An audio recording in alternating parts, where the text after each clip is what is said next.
Declare open this hearing of the Education and Employment Legislation Committee into the 2026-27 budget estimates. I begin by acknowledging the traditional custodians of the land on which we meet today and pay my respects to their elders past and present. And I extend that respect to Aboriginal and Torres Strait Islander people here today. The committee has fixed Friday the 24th of July 2026 as the date for the return of answers to questions taken on notice. The committee's proceedings today will begin with corporate and enabling services of the Department of Education. Understanding Order 26, the committee must take all evidence in public session. This includes answers to questions on notice. I remind all witnesses that in giving evidence to the committee, they are protected by parliamentary privilege. It is unlawful for anyone to threaten or disadvantage a witness on account of evidence given to a committee, and such action may be treated by the Senate as a contempt. It is also a contempt to give false or misleading evidence. The Senate has endorsed the following test of relevance of questions at estimates hearings. Any questions going to the operations of financial positions of the departments and agencies which are seeking funds in estimates are relevant questions for the purpose of estimates hearings. I remind officers that the Senate has resolved that there are no areas in connection with the expenditure of public funds where any person has a discretion to withhold details or explanations from the Parliament or its committees unless the Parliament has expressly provided otherwise. The Senate has resolved also that an officer of a department of the Commonwealth shall not be asked to give opinions on matters of policy and shall be given reasonable opportunity to refer questions asked of the officer to superior officers or to a minister. This resolution does not preclude questions asking for explanations of policies or factual questions about when and how policies were adopted. Witnesses are reminded of the Senate order specifying the process by which a claim of public interest immunity should be raised, and I incorporate the public interest immunity statement into the Hansard. I remind senators of their obligations under the Behaviour Code for Australian parliamentarians to treat witnesses with dignity, courtesy, fairness and respect. An officer called to answer a question for the first time should state their full name and the capacity in which they appear. I now welcome Senator the Honourable Dr Jess Walsh, Minister for Early Childhood Education and the Minister for Youth, who is representing the Minister for Education. Minister, do you have an opening statement? Good morning, Chair. No. Great. I also welcome Mr Tony Cook, PSM, Secretary of the Department of Education. Mr Cook, do you have an opening statement? No, Chair, but I would like to congratulate Senator Mulholland and her family news.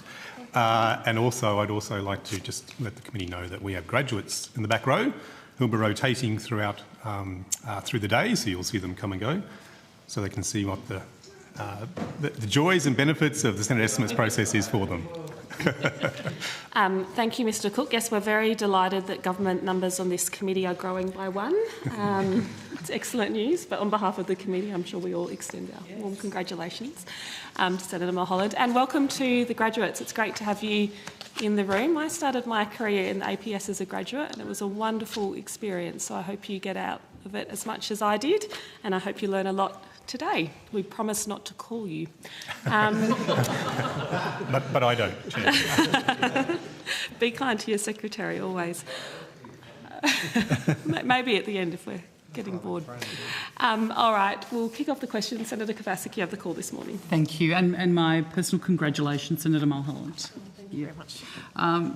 Just for some clarification, with the move of the Office of Youth from the Early Childcare Cluster to the Schools Cluster, where should questions for the Office of Youth be asked today, and under what program number? So schools. So the next bracket, basically after corporate, schools, all in schools, Senator. Yep. Yes. And those officials will be hit there. They will be. Yes. Wonderful. And when did that move take effect? It happened before the last estimate process. I think I announced it in the previous estimates. So so it was December. Yeah, December. That's what I thought too. Yeah. Okay. And just to clarify, how many ASL were in the Office of Youth both before and after the move? Senator, we may actually have to ask the Office of Youth people to help me with that. When they're here? Okay, I'll ask them those. Mr. Moses? Marcus Markovic, Deputy Secretary, Corporate Enabling Services. They'll be able to tell you the number, but we moved the entire team, so there was no change. It was a move from one group to another. Yes, yes. There was no change to resourcing. It was simply a move to align responsibilities. So there was no change to any of the funding or its role. Just literally picked it up. It was literally a move between deputy secretaries. Okay, wonderful.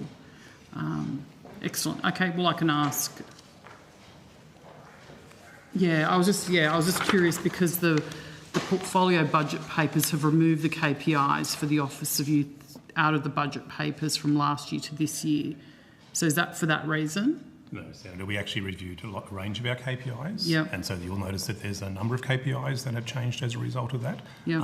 It was basically work that we did with the Audit Office, and again, Mr Markovic can probably provide more detail, looking at the KPIs that we had, whether those KPIs were effectively assessing the work of the department was effectively the reason for that. Yep. If you want any more details on the KPI process, Mr Markovic can help us with that if that would help. Yeah, sure.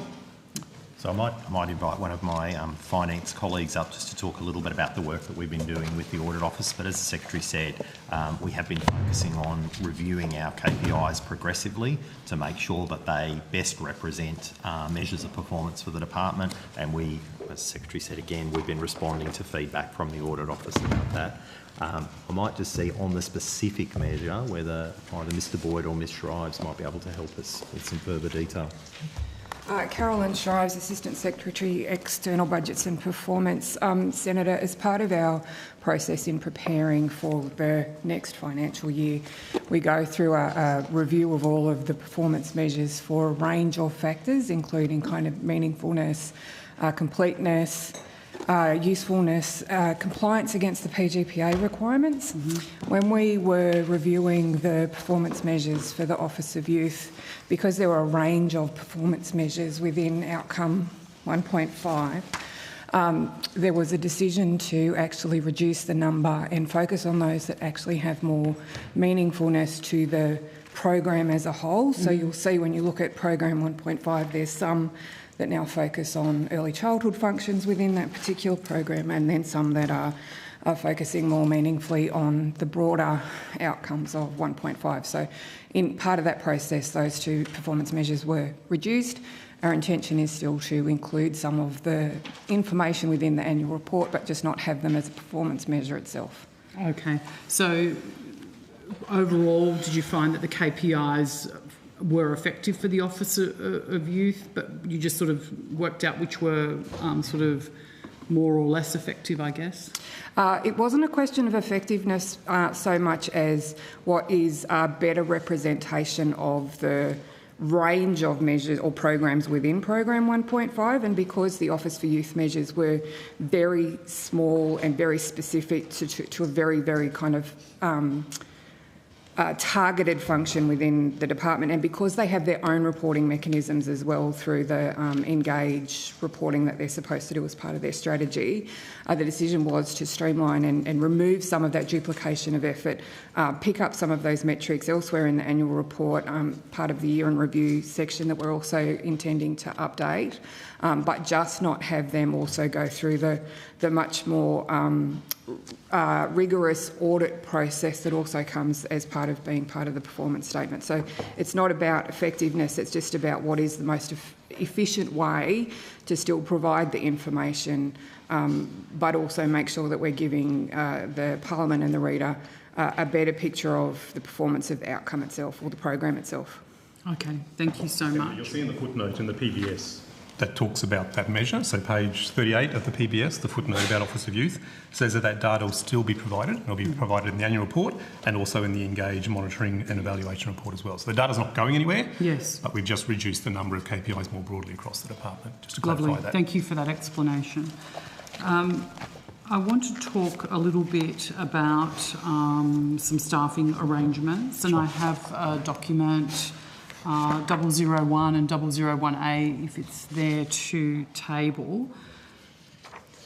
I want to start by asking some questions about staffing arrangements, corporate governance, and the like in the department. In the most recent annual report for the 24-25 financial year, you said you had adopted, and I'll quote, I'll read it, a target to reduce outsourcing expenditure by $30,000 in 2024 to 2025.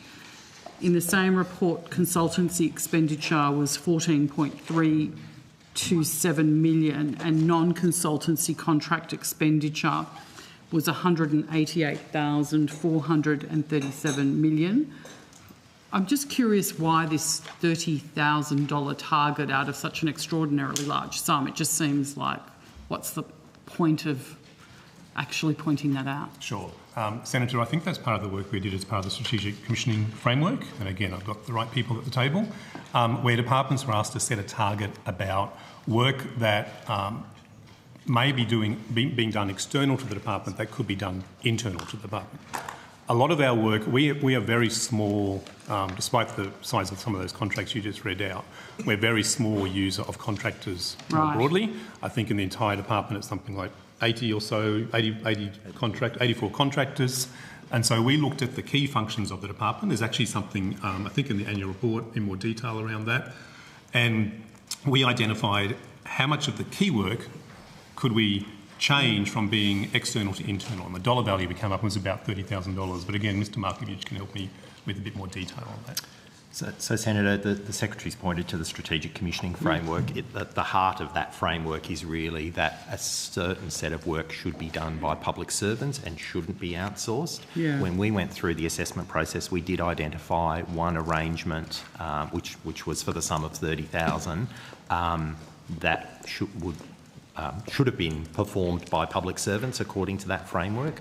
At the time, we had an independent chair of our risk committee, so we had used an external person to run our risk committee, and against the strategic commissioning framework, the assessment is that's probably something that should have been led by a public servant, and then we should have had external support. So we identified that contract for $30,000, and in the course of the year made the change to our governance arrangements such that that wasn't outsourced any longer. So it's effectively that one single role. Correct. Right, because that's what it was weird to me, because under the APSC strategic commissioning framework, that target of $30,000 of non-core work compared with a target of $528 million across the whole public service. But the outsourcing was 14.3. So is the 14.3 million expenditure that went to consultants, is that all non-core work?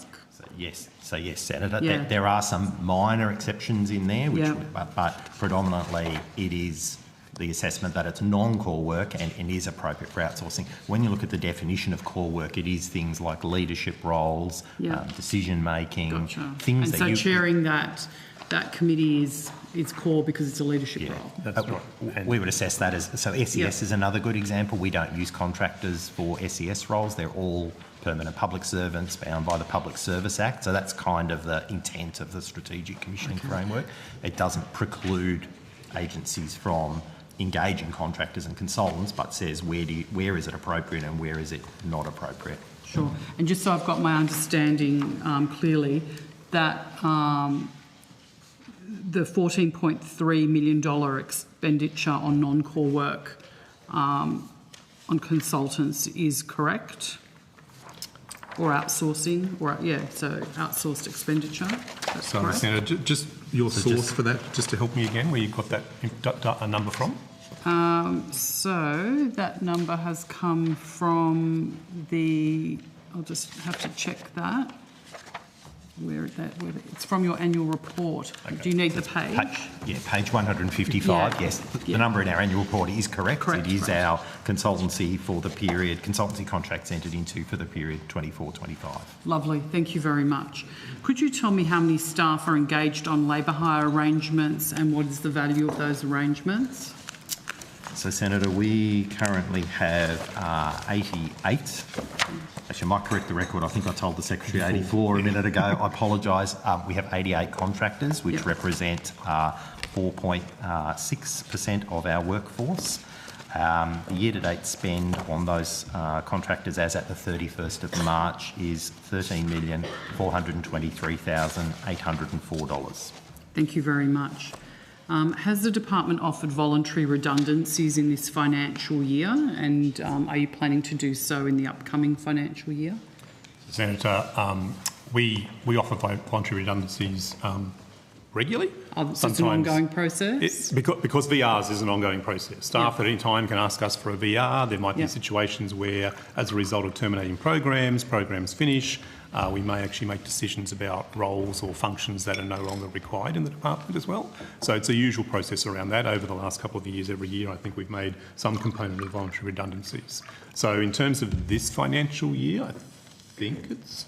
Yeah, if you could give me the uptake and the cost, that would be great. Sure. Yes, certainly. So, Senator, as at 31st of March, we had 4 voluntary redundancies, and the severance payment for those was $520,689.92.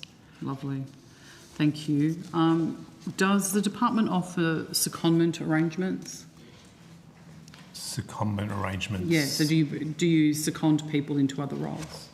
From other departments or outside, you mean? Vice versa, yeah. You do? Yeah. We will occasionally, Senator. So we have both secondment arrangements with other APS agencies and on occasion outside external to our agency as well. How do they normally come about? Would the department request them, or do you receive a request by a receiving entity, or is it a bit of both, and how are they usually paid for? So, Senator, through a range of ways. Sometimes it's just through a surge workforce. Classic examples are things like COVID-19 and things like that, where Services Australia, for example, might need a surge workforce, and so staff get seconded to Services Australia, for example, around some of that work. It really depends on each of the situations. Sometimes the home department will pay for that staff member. Yeah. Sometimes the seconding department will pay for that staff member if they have a budget around it. So it happens around a whole range of different ways. We actually also have a mobility program where we do a surge in the department itself as well. So if I think there's a particular area in the department that requires additional resourcing, we may move staff from other areas to actually meet that surge for that particular time. Sure. Do you second people out to other agencies as well? When there's requests, often it's done through an expression of interest process that we will put in our own department. For example, again, let's just use COVID-19 for an example. There might have been a request from a department for additional staff across the APS to help them with the surge workforce. We would often do an expression of interest process in our department, people who are interested into that role, and then they would be seconded to that department to do that work for that period of time. Yeah. Okay. Does the department maintain internal committees to deal with audit, governance and probity risk? Yes, Senator. You do? When did that committee last meet, or those committees? The Audit Committee, Risk Committee meets regularly. We'll just see if we've got the date. We do have an Audit and Risk Committee, which we're required to have an Audit Committee under the PGPA Act, and we have an Audit and Risk Committee. I will just check if we've got the date with us. Pretty sure we can find that from... But I'll just check. I'll just invite Ms Murphy to... Bernadette Murphy, Assistant Secretary of the Parliamentary Audit and Risk Branch. The committee last met in March. I'd have to take the exact date on notice. Lovely, thank you so much. And just to clarify one piece in relation to the secondments, and I note the COVID context, but in a non-COVID context, is that something that happens regularly, or is it just is it an ongoing kind of thing? It really is. It is ongoing. To some degree, it's situational. Senator. Yeah, okay. You know, for example, fuel, if something else happened. So it really depends kind of what's happening in the international and the national environment to a large degree. But we are always open, and we're often approached by other departments, and we sometimes approach other departments as well about secondments. And so it is a regular thing across the APS. Wonderful, thank you. I just wanted to clarify that. Yep. In relation to the Audit and Risk committee meetings, what were the matters that were raised at the last meeting of those committees, just in general terms? So generally what often happens, Senator, is I'll go from time to time, not every meeting, but from time to time as the Secretary, and I'll provide the committee with an overview of kind of contextual things that are happening in the department and things that might be impacting on the department from a risk perspective. What will then usually happen is there's a rotating arrangements where a Deputy Secretary will attend the Audit Committee and talk about particular items.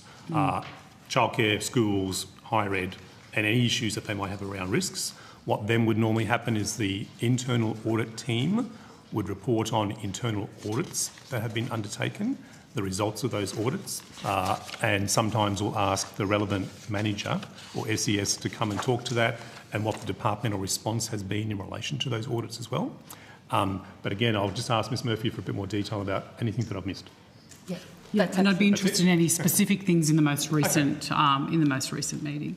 So in the meetings, they do discuss outcomes of internal audits. I believe that there were 3 internal audits tabled at the last meeting, and any recommendations out of that. I don't know what they are, because just don't know off the top of the head. Do we know what they are? Unfortunately, I don't have that information with me. Okay. We can give on notice if you need to. Lovely. Thank the other you. thing that also happens, Senator, is the chair of the audit committee then also comes to the executive board of the department, which is effectively chaired by me and all the deputies, and the chair of the audit committee then reports to the executive board the work of the committee, any particular findings or outcomes that we need to be aware of from an executive board perspective. And the chair of the audit committee also meets with me after every meeting to give me an overview of the work of the audit committee as well. Sure. Audit and So risk committee, sorry. you would obviously then discuss broader risk and governance issues as well. That's right. Yeah. And what kind of issues in relation to broader risk and governance were discussed at your last meeting? I would have discussed the budget, I'm sure, Yeah. the outcomes of the budget. I would have talked about some of the risks which won't surprise you, that most secretaries always talk about is anything to do with IT platforms, and we might be going with IT platforms, ageing IT platforms and things like that. And I just can't recall what the internal audits were for this meeting and the discussion, but it's always, I get the results of all the internal audits, and we have a discussion. I have a discussion with the chair about the results of those internal audits, particularly if there's anything the department has said where we don't agree with the recommendation. But there's nothing that I can recall, certainly in the last few years, where the department hasn't agreed with the recommendation, hasn't agreed to take action in relation to a recommendation. Sure. Thank you. Senator, I'll just say around risk, the Audit Risk Committee also has responsibility for looking at the risk frameworks that we have. They'll have a look through risk appetite and tolerance. They'll look at high-level risks. So they sort of do the full spectrum over the course of the year of making sure the framework's right, monitoring risks, and then, as appropriate, escalating to the executive board any risks that we need to be alert to. Wonderful. Senator, I'll just add, I do have the date of that meeting now. It was the 19th of March. Thank you very much. According to AusTender, you currently have 56 open contracts for temporary personnel services like labour hire, with a total value of some $27.1 million. What is the sort of rationale behind spending $27 million on labour hire? So, Senator, I might start and then invite the CFO. So the open contracts relate to the contractors that I spoke about earlier, the 88. So that's for those people. The contracts themselves can be over multiple years. So the contract value you'll see on AusTender might cut across multiple years, which is it's higher than the number that I gave to you about actual expenditure. But the contract arrangements, we have a competitive process to pick people. We use panel arrangements in the first instance, then we have a competitive process, and that's how we are engaging those contracted staff that I spoke about earlier. But I'll just see if the CFO's got anything to add to that.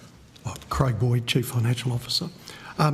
Senator, as Ms Markovich was saying, the reason, if you like, for the number of them is for short-term kind of roles or where we need specialist skill set the department might not have. So IT is a good example. There might be times where we're after some specific IT skills. It's better to get them in a temporary engagement.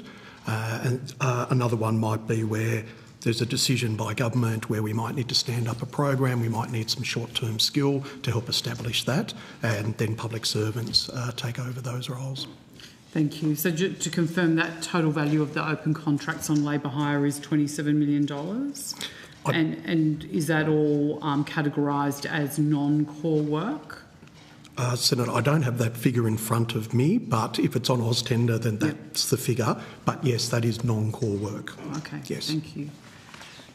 If I could please ask to table documents 2, 3 and 4.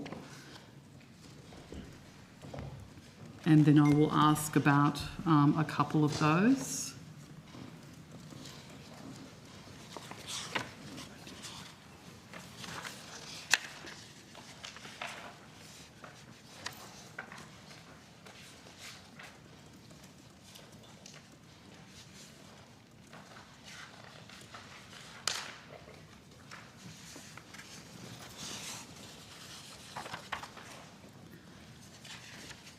I'm going to ask a couple of questions around each of those individual contracts when you get those.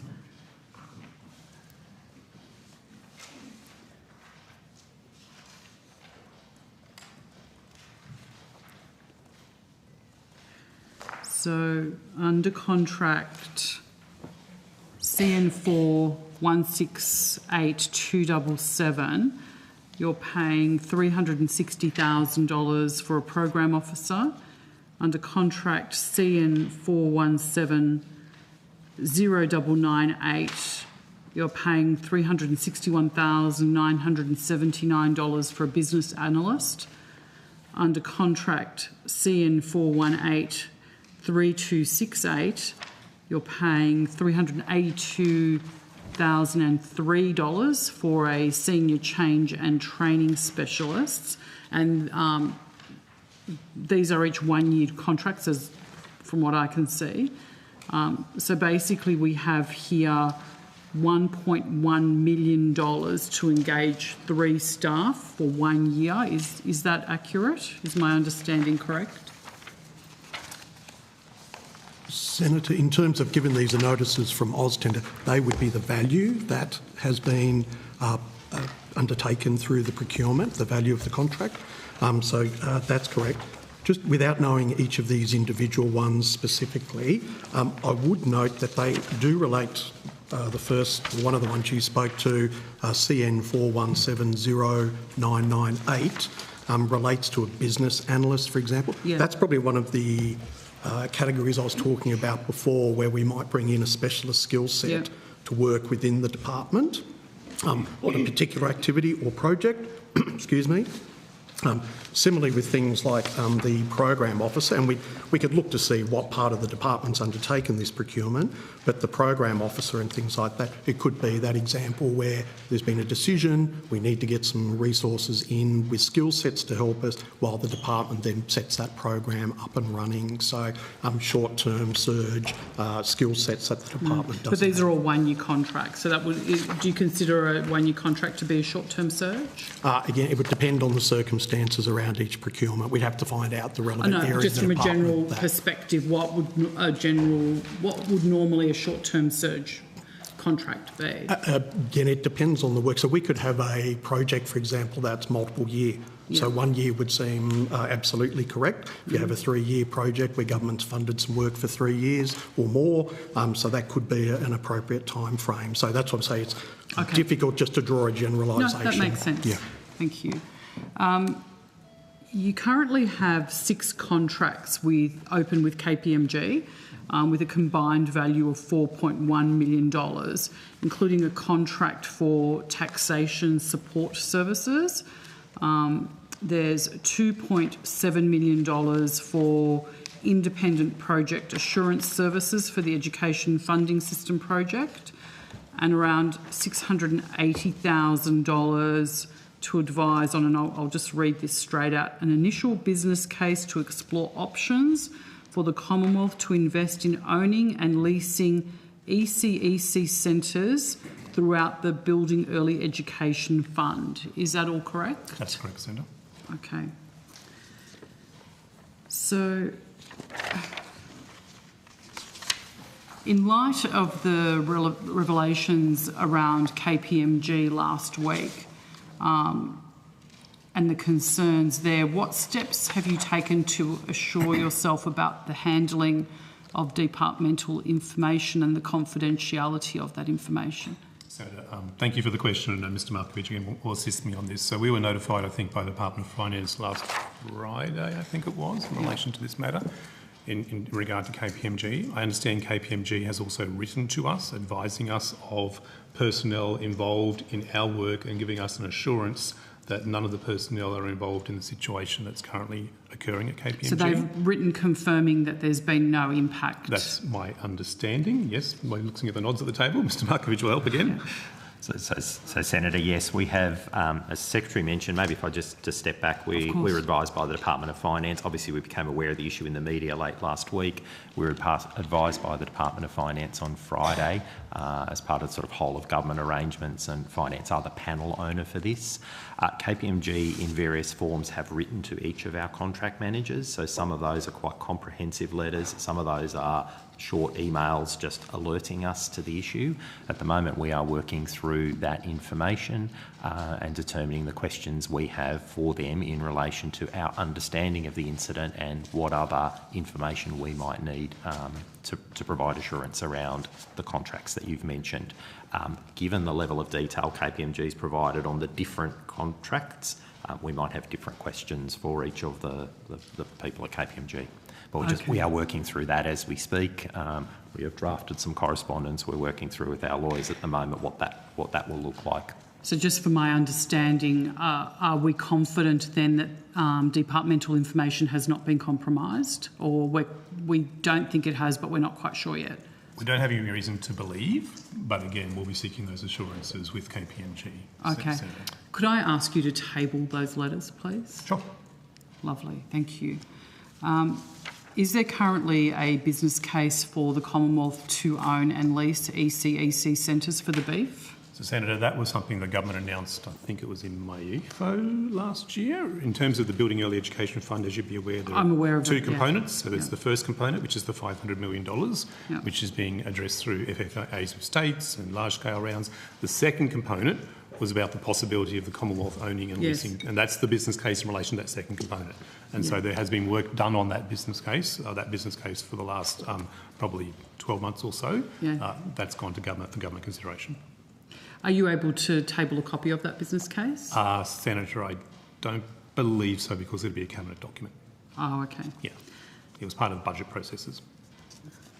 Could you confirm that that is the case, and if there is anything that you're able to table outside of that process? Look, I can confirm. But I can definitely confirm. I was in the meeting. It was a budget cabinet process, so it would be cabinet and conference. All right. Okay. Thank you for that confirmation.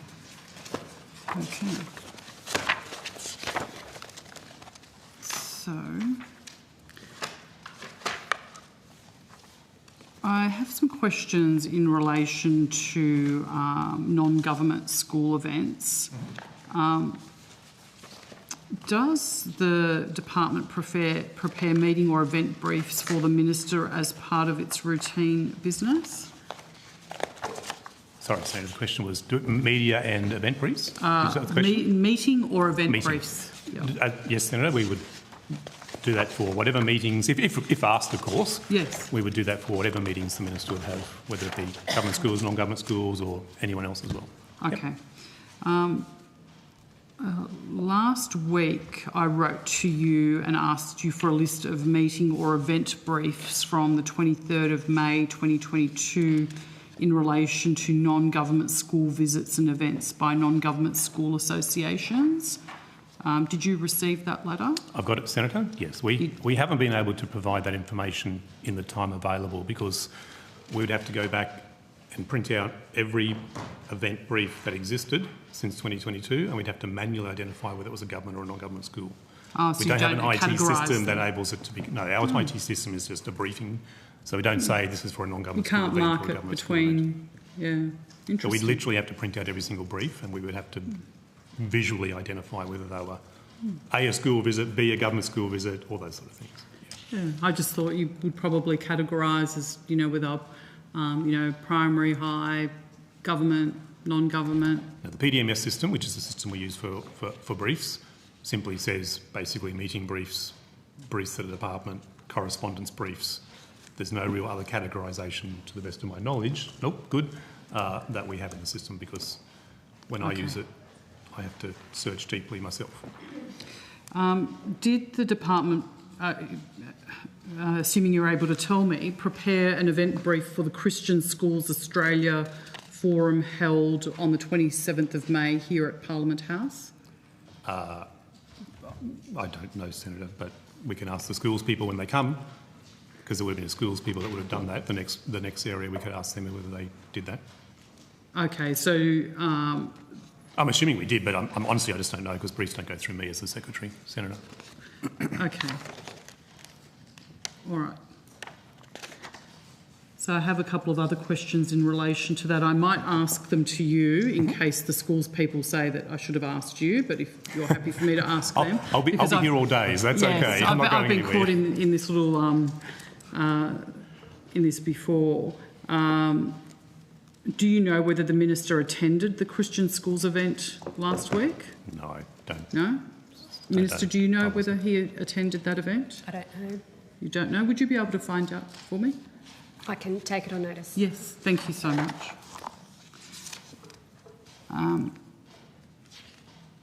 Okay.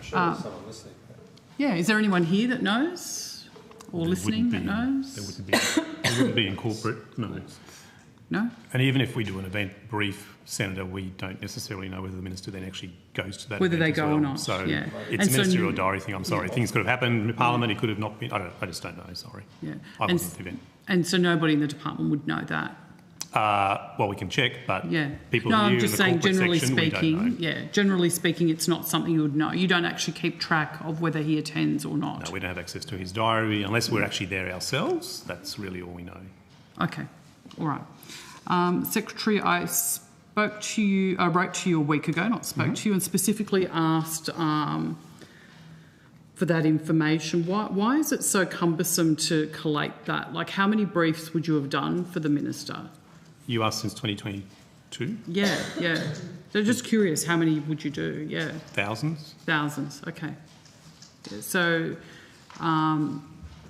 you do thousands of briefs? Maybe hundreds rather than thousands. Let me take that down a bit because I just don't know. But if you look at the number of event briefs since 2022, it would definitely be in hundreds. Okay. All right. So I would like if you could provide that information to me when you do have it. It would be useful. Sure, we'll take it for on me. notice and see what we can do. Yeah, Yep. okay. Okay, did the department prepare an event brief for his attendance at the Australian Association of Christian Schools Policy and Advocacy Summit on the 13th of March this year? Noting again that you do a lot of them, but given again this is quite a significant and large conference of independent schools. Senator, again, I'm happy to take it on notice. I just don't know. I'm sorry. Okay, all right. I'm just a little bit... Thank you for providing that on notice. And I guess the purpose of providing the letter, I would have been happy that if you'd sort of written to me and just said, look, I can't get this to you for X reason, or I need some more time, and then I wouldn't be asking these questions. Sure. Yeah. Okay. So I'm going to ask the same question if you can find out for me about whether the department prepared an event brief for the bipartisan Faith in Our Future Town Hall event on the 6th of May 2024, held at the Regent's Park Christian School in Auburn, which was also in the Minister's electorate. And if you could find out whether you were asked to provide the brief. Okay. Happy to take that on notice, absolutely. Thank you.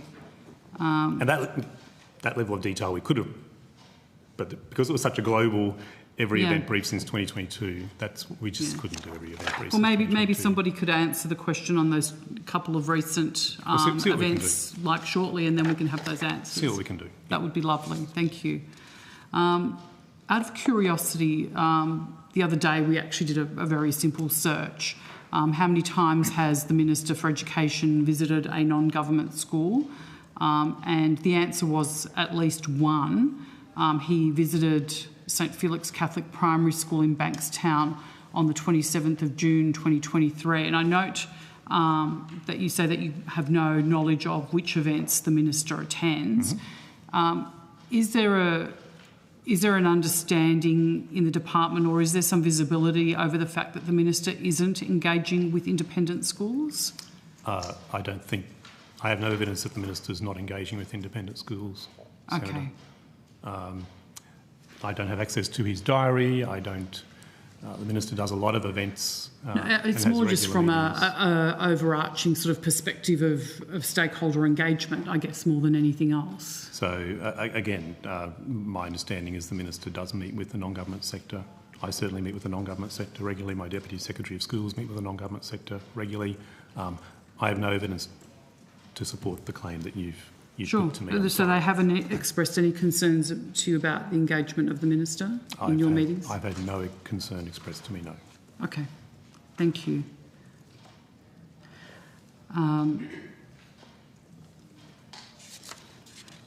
Minister, if those same questions, if I could get a response from the Minister on those as well in relation to his attendance to those events, given that the department doesn't have access to whether the Minister has attended those events or not. And if specifically the Minister could answer how many event briefs the department has prepared for his attendance at non-government schools since the 23rd of May 2022. And how many times the Minister has visited a non-government school since he took office. If you could provide that information as well, given the department doesn't have access to that information. I'll take it on notice. Thank you. And if the Minister could also advise, since the Minister took office, how many times he has visited an event for non-government school associations like Christian schools as well. So not just attending the schools, but the conferences or events of those schools. Because what I'm hearing is that there is a view that the independent school sector isn't getting the engagement with the Minister that they would like. And there is a concern that the support and commitment for non-government schools isn't there. I'll take the question on notice. Yes, thank you. All right, thank you. Secretary, under the terms of reference for the Education Minister's meeting, ministers are supported at meetings by a maximum of one official, one observer and, where appropriate, one advisor. Do you normally attend the next Education Minister's meeting? Yes, Senator. You do? Yep. Will you attend the upcoming meeting? I have attended every single meeting. Excellent. When is the many next? Years. Good. Many years. So it's a rock solid on your calendar. It's a date not to be missed, I can assure you. Excellent. When is that next meeting? The next meeting is, I want to say, the 16th of July. Senator, do you mind if I quickly check my diary? But I'm sure it's the 16th of July. Okay, thanks. And to your knowledge, while you're looking for that, have the dates for the next set of meetings been set? Not to my knowledge, Senator. My expectation is there would be at least one more before the end of the year. Yep. But not to my knowledge. Sorry, the 15th of July, not the 16th of July, my correction. Okay. And if you could let me know on notice whether, if you do have dates for the meetings for the remainder of the year. Sure. What usually happens is at the end of those meetings, there's a discussion post those meetings about the next meeting. So I think the setting of the next meeting would happen after the 15th of July meeting, Senator, but happy to take on those regardless. Thank you. Is it common practice for these types of meetings to have a senior officials meeting or equivalent officials level meeting beforehand, like It's called. Sorry, Senator. And I was just going to say, and is it your usual practice to also attend those? I chair those. And there you go. So it is your usual practice to attend them. Excellent. It's the Australian Education Senior Officials Committee, ASOC, yep. and I chair those, Senator. Lovely, thank you. On notice, at the last estimates hearings, I asked this in relation to the next Education Minister's meeting, Quan number 423, SQ 26-000313. And my question was, what items are on the agenda for the upcoming meeting? the answer was education ministers are next scheduled to meet in July 2026. Communiques from each education ministers meeting since the 1st of July 2022 are available at, and then there was a website listed. Yep. But that, so I was asking what's on the agenda for the upcoming meeting, not what's on the agenda for past meetings. And that's because the agenda items probably haven't been settled, Senator. They often get settled and then moved and items come on and off, so we probably won't know until about a month or so, maybe 2 or 3 weeks before the meeting, that the agenda is settled. I'm just curious why that just wasn't written as opposed to... Oh, sorry. It's just the usual process for us about the fact that items are generally settled a month or so before the meeting. Because state ministers can also put items on the agenda, and so often we'll get items come in from state ministers which will add to the agenda. Okay. Do you often have anything come up early? Are there any set... So obviously I'm sat on boards and chaired committees. Yep. Sometimes there are standing items that are ongoing. Sometimes there are items that will be flagged for a period of time because they're core pieces of work. Yeah.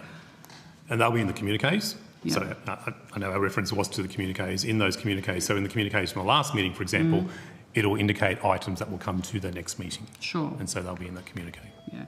I guess it's sort of simple when you're answering the Quan to actually just go, in this such communique, these are the ongoing matters and then other matters. So it's just around the transparency and the clarity of the answers to the Quans, I guess. Sure.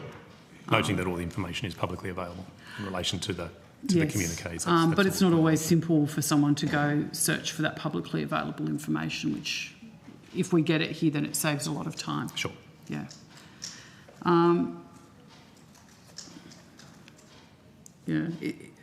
Is there a reason that you sort of take that approach rather than the approach that I've sort of outlined of providing the information that's there? Is it just a time-saving approach? What is the purpose of answering the... Because you said that's the way we normally answer. I'm just curious why that is.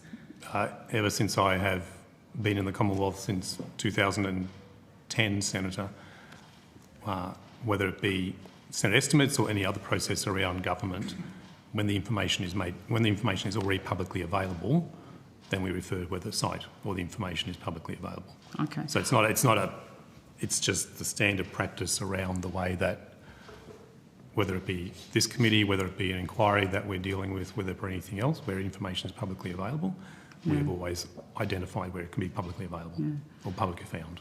Because I know I obviously speak for myself, but I know that other senators have frustration with this as well, in terms of it would just be a lot simpler to get the answer to the Quan rather than being directed to somewhere that we may or may not find the answer to the Quan, and at times we've gone digging for that information in the direction that we've sent and it's not actually there. So it's just a frustration. So I would probably implore you to, where possible, to actually provide those answers. As an example, if you're able to point to me in which part of the last communique sets out any ongoing matters for the next meeting, because from my understanding there's no information on there in relation to what's on the agenda for an upcoming meeting that's publicly available. Or perhaps we're just looking in the wrong place. And again, that leads to the fact that it's simpler if we get an immediate direction rather than going around and round before we find what we're looking for. So, Senator, I'm happy to refer to the last communique if that assists. I've gone straight to it. I found it immediately. Yeah. Will that help? I mean, I'd have to read the communique out to you. Yeah, perfect. Does that indicate any of the agenda items that will be on the next meeting? So,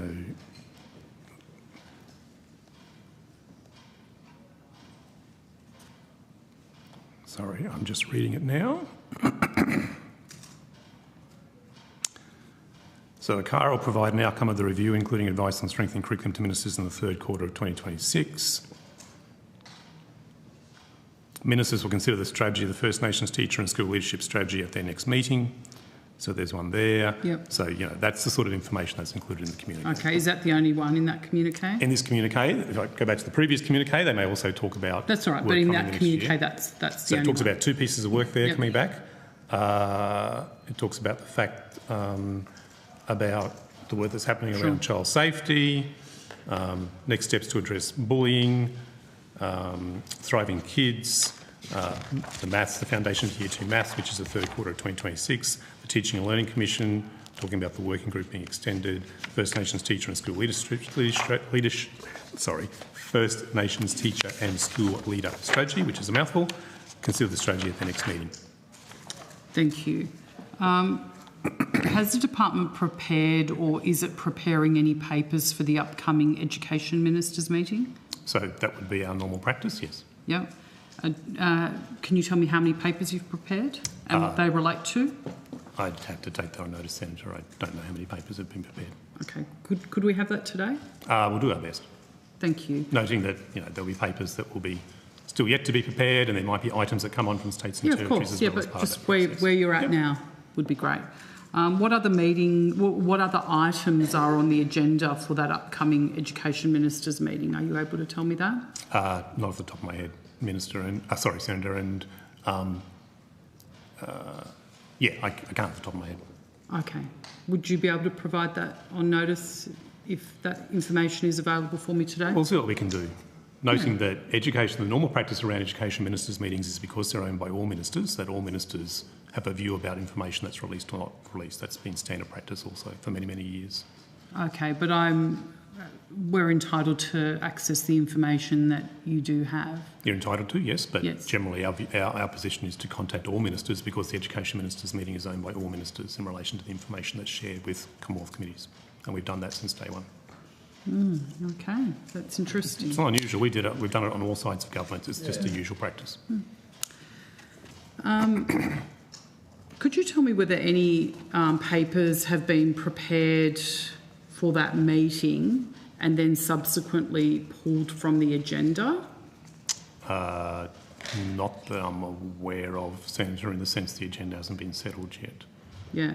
But it's normal practice for items to perhaps be identified and they don't end up being on the agenda because there's not enough time. Are you aware of anything of any significant nature that was going to be considered at the next meeting that is now not going to be considered at the next meeting? No, absolutely nothing that I'm aware of, no. Okay. If there's a particular item I might be able to help, but no, there's nothing I'm aware of that was desperately going to go there and suddenly is not going to go to the meeting, no. Cool. And in relation to whether there's anything that's been prepared and subsequently pulled, there's nobody else in the room that has that information. I just wanted to clarify. You've got the corporate team here at the moment. Yeah. Okay. So, Thank you. Secretary, at the last estimates I asked you about thriving kids and I see that it was discussed at the last Education Ministers meeting shortly afterwards. Do you expect that issue to be raised again at this meeting? not that I'm aware of, but a state minister can raise any item at any time. Okay, but you don't have any awareness of that coming up? It hasn't come to my attention from any of the secretaries of other state departments, noting I've yet to have my meeting with them, which will be in a couple of weeks' time, but no one's raised it with me directly, no. Okay, all right. And you're not aware whether it's been raised or withdrawn or anything and then withdrawn? I No? don't believe so. I'm not aware of anything about Thriving Kids specifically being on the next meeting. As you said, it was at the last meeting, so Yep. Minister Butler came and spoke in relation to Thriving Kids. Okay, thank you. The budget flags significant savings in relation to compliance around disability, and those savings will directly affect funding to states and territories under the nationally consistent collection of data around school students with disability. Do you expect that to be discussed at the next meeting? It may be. There's been officials discussions, I know that. So, and this is going a little bit in the school space, and Yes, we can probably give a little bit more detail in schools because there have been officials meeting at the Deputy Secretary level around that particular measure. I'm not aware of anyone writing to the Minister asking it to be placed on the agenda, which doesn't mean it won't be, but I'm not aware of it at the moment, Senator. Okay. Yep. In the response to the National School Resourcing Board's review of the schooling resource standard indexation arrangements, which was presented to the EMM 2 years ago, I believe, the government indicated it would consult with jurisdiction about the indexation arrangements of that. Since then, and I think it was in April of this year, we've seen the ACT conduct its own independent review of the school resourcing standard. Do you expect the SRS to be discussed at the next Education Ministers' meeting? So my understanding is there is a commitment for some of those discussions to happen at the next meeting, yes. As part of the normal Better Fair Schools Agreement, as you're aware, talked about a review of the schooling resource standard. So I believe there will be discussion about timing around some of those things potentially at the next meeting. Yep. Okay, thank you. That is all from us, Chair, on corporate and enabling services. Oh, you did have one? My apologies. Just one quick... Thanks. Just wanted to ask in relation to ASL for the... so BP4 shows department ASL falling from 1701 to 1638. Yep. What areas are losing staff?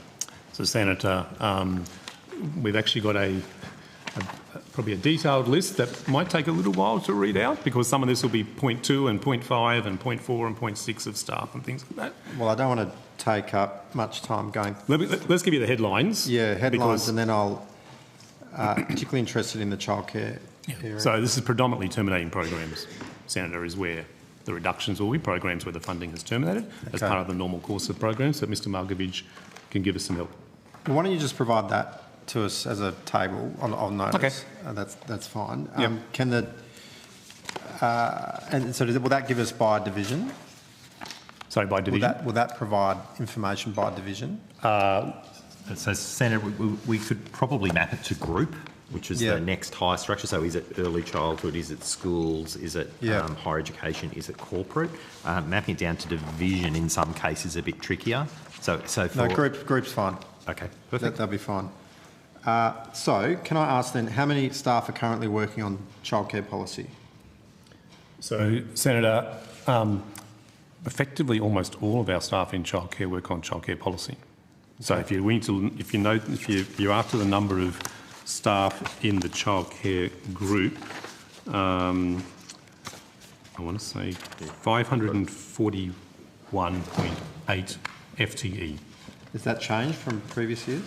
It's increased, I understand. By how much?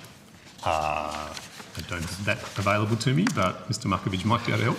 So it has increased in line with some of the government's measures around safety and we have tabled a question on notice to actually describe all of those increases in the last round. Probably dig that out of the pack. There were a range of increases as a result of measures announced in previous budgets around safety and quality.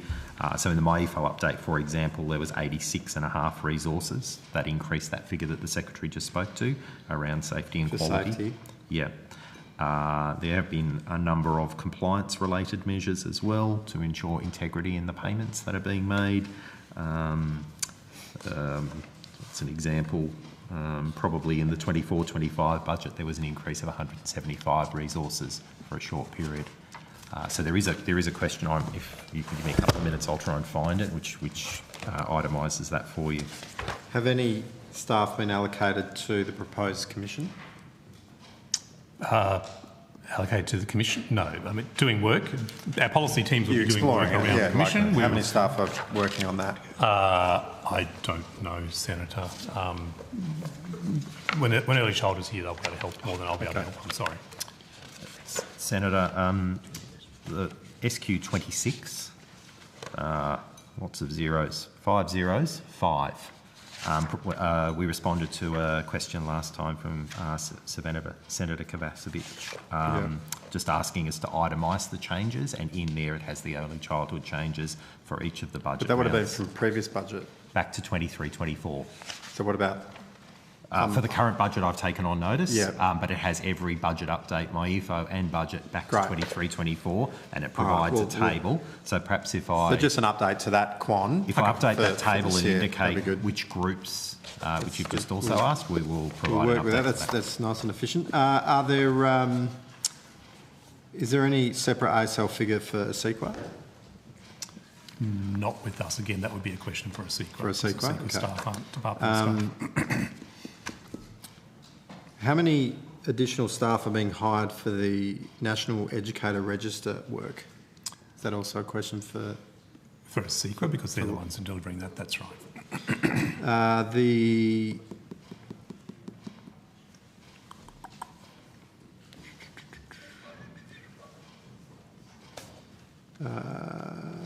That's right. I think the rest we've answered by way of that, Quan. Okay. So I'll move on. Thank you. Thanks.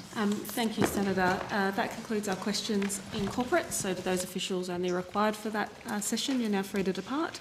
And I'll call officials to the table from Outcome 1, Schools and Youth. Just suspend for... Yeah, they might be next door. Yeah, we'll just suspend for a minute whilst those officials come in.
Okay, the committee will now resume. I'd like to welcome officials from Schools and Youth. We'll get underway. I'm coming to Senator Kovacic in the first instance, and then Senator Delega. Thank you. Senator Kovacic. Thank you. Just some questions on the Office of Youth.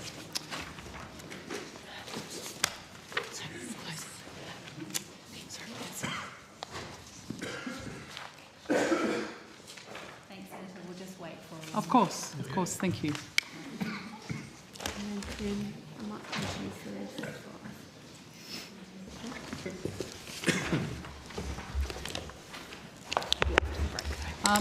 Could you tell me how many briefs the Office of Youth has provided to the government in the last 12 months? Good morning, Senator. Kate Chipperfield, Assistant Secretary for Office for Youth. Senator, we'll have to take that question on notice. Okay. Is that something you could provide for us today? Certainly, we can actually action that right now, and I should be able to give the answer shortly. Lovely. Sorry to interrupt, Senator. Just noting we have media in the room, so is everyone happy for media to be here? Let me know, witnesses, if you have an issue with it. Please, media, follow the rules that you know of, and if you've got any questions, ask the Secretariat. Senator Kovacic. Thank you. Are you able to give me an indication of the nature of the topics of those briefs? Certainly, Senator. And many of those briefs would relate to event briefs that the Minister for Youth is attending. So meetings with young people, attendance at sort of key events. So just recently, well, certainly earlier this year, the Minister met with the Youth Steering Committee and also attended different events as part of the Youth Meet Parliament events. There's also briefing related to the release of particular data sources and data sets that we have. So again, earlier this year, we released the National Youth Survey, report, and so information relating to that. Thank you. So I note you mentioned the Youth Steering Committee. Are there any other briefs included around specifically about policy advice from young people? Senator, I'll need to take that on notice, but I do expect that there would be advice from the Office for Youth relating to the different perspectives and survey data that we've collected through our time. Thank you. I'd be particularly interested in what policy topics were covered, and if you do sort of have, a high-level summary document perhaps that you could even provide today, that would be very useful. Certainly, Senator. Are you able to tell me whether the Minister for Youth requested any formal advice on any policy topic from the Office of Youth? Or Minister, perhaps you're happy to answer that directly yourself, or has it been the department initiating the briefs? The Office for Youth supports a range of functions under the Engage strategy, and in particular the Youth Steering Committees and the Youth Advisory Groups. So that would be a sort of a large part of the focus of interaction between the Ministerial Office and the Office for Youth. Have you requested any briefs yourself, Minister? My office would have a process that prepares me for various engagements, and that would involve requesting briefs from the Office for Youth. And Senator, I might just build on. So the Office for Youth also plays a really key part working with across the Commonwealth, particularly with different agencies, in how to support them to engage with young people and sort of help facilitate engagements on their behalf. And so this year, the Office for Youth is supporting agencies to host several youth advisory groups around particular key topics that are quite important for young people. So they include sports participation, countering foreign interference, mental health, climate change and water, and First Nations engagement. And so certainly young people are sort of raising particular issues around those areas, and then we're working with young people and those departments as well too. And that advice is coming, will come to the Minister for Youth, but it's also then going to those respective ministers as well with leads for that. And so our work and certainly the insights and the intelligence that we receive, we're sharing it across the Commonwealth. Thank you. And I note those topics that you've mentioned. I'm curious whether any briefs to government provided advice from young people on taxation in the last 12 months. Minister, that's not something that I'm aware of. All was advice that we've provided in our time in my role. So the answer is no briefs on taxation? No briefs on taxation. Thank you. Senator, if I could just add to that. The Office for Youth have a survey that they do of young people for 12 to 25-year-olds, and this year in the Youth Week's Parliament Week, the results of that survey was released, and that survey canvasses what are the top issues for young people. And those top issues that came through the survey are things like cost of living, mental health, climate change and housing, housing affordability and education and training. So those themes have been what has gone forward to government in broad advice, as also into the different agencies. But taxation is not listed at all? Not as far as I am aware, Senator, and if we need to correct our evidence, we will. Okay. Yep. And just to confirm, there have been no briefs out and the government hasn't requested advice from the Office of Youth on taxation policy at all? Not specifically from the Office for Youth. However, I know that is a Treasury matter. No, I'm just asking whether... I know where it sits. No, sorry. I'm just curious whether the government has sought any briefs from the Office of Youth in relation to taxation. Not in the last... no, Minister, they haven't.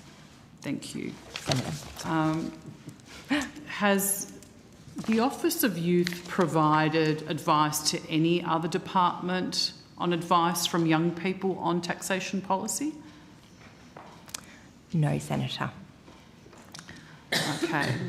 Regarding the National Youth Survey, was taxation brought up as a key issue?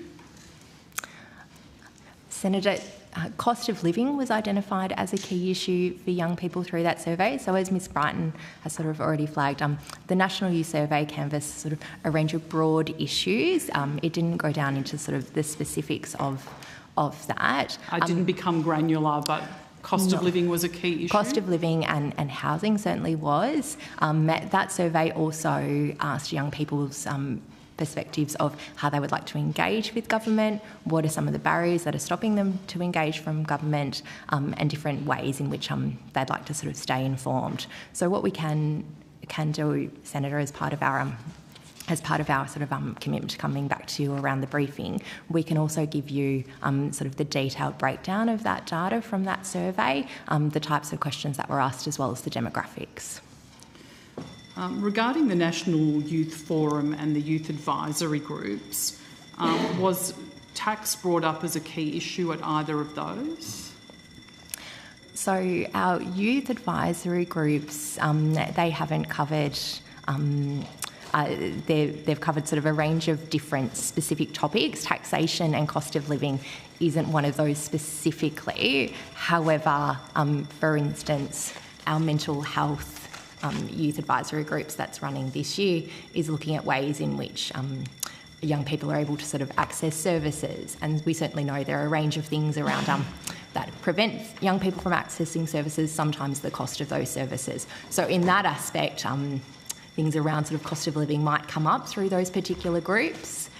This year's National Youth Forum, that looked at three key issues: mental health, climate and water, and also support for the arts sector. Again, there is a cost of living element that's associated with all of those. So specifically taxation, no, but certainly other aspects around how people might be accessing it, that barriers to access would be coming up. So,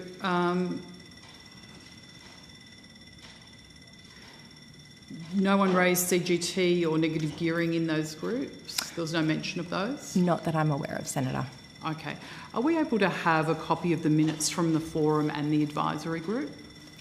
We can provide highlights of those and some of the key discussion points and outcomes, and what we sort of the information that's then shared as well. That would be great. Thank you so much. So the government has made claims that they have consulted young people on taxation policy.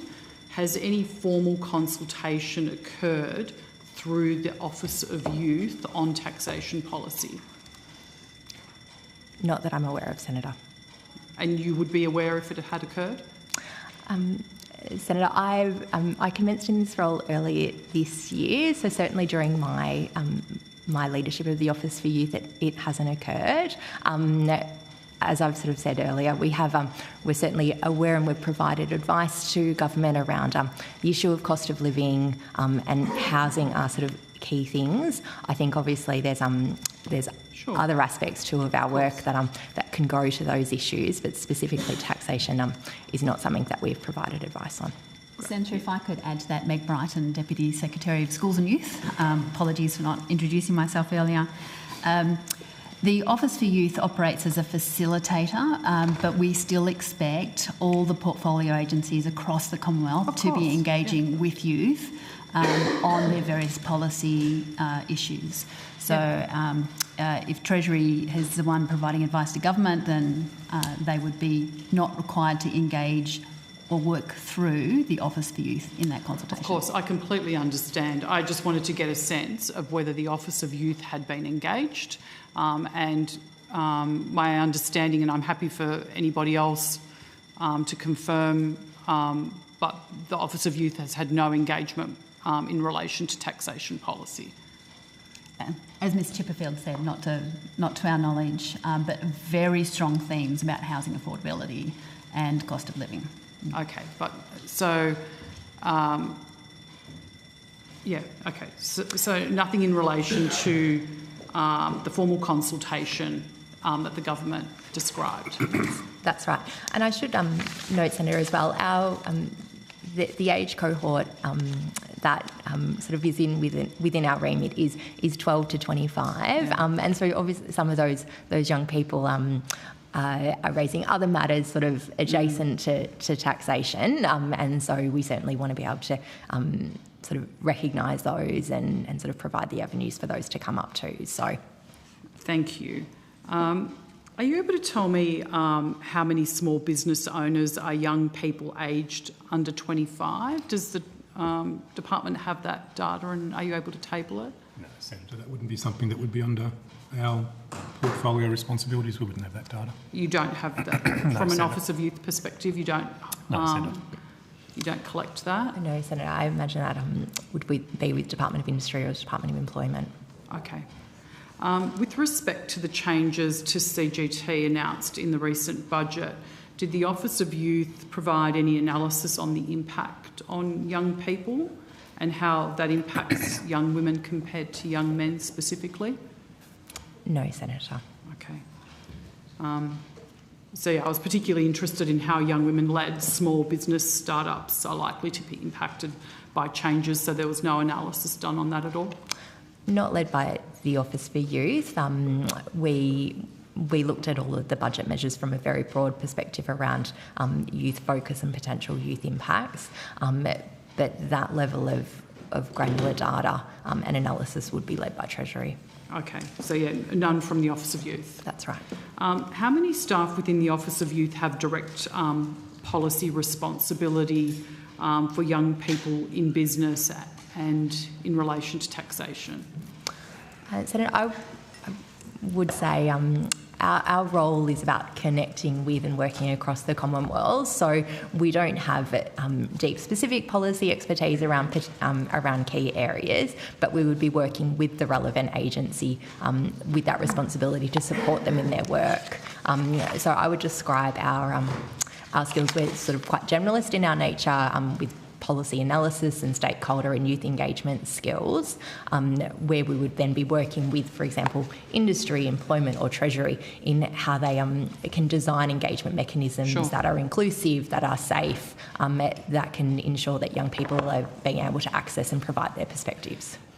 So are all the people in your team generalists, or do you have any subject matter experts? So no, I would describe everyone as generalists and me included in that.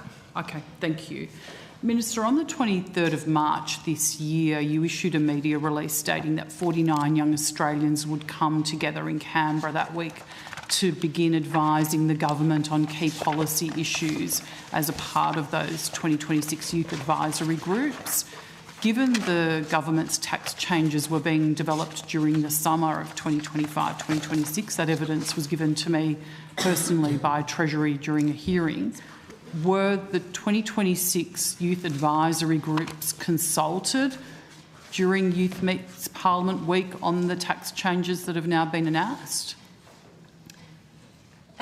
Senator, so as the officials have been explaining, the role of the Office for Youth is to assist young people to engage with government. And young people in those engagements with government consistently raise cost of living as the top issue and consistently raise housing as one of the next 2 or 3 top issues that they face. And the role of the Office for Youth is to help those young people engage across portfolio areas and make sure that relevant departments and ministerial offices are engaging with young people, which of course they do. Ministerial offices and departments across the board engage with young people. Okay, so the answer is no, the tax changes weren't discussed with that group? The youth advisory groups, as the officials have said, would not canvass those topics in the sense that the youth advisory groups are climate change and water, countering foreign interference, First Nations Youth Advisory Group, mental health and sports participation. Okay, mainly because the release said that the purpose was to advise the Albanese Labor government on key policy issues. That's what it said, and you've outlined some there. So I'm just curious as to why a marquee issue of the or change of the budget that is said to be about intergenerational equity and helping young people, which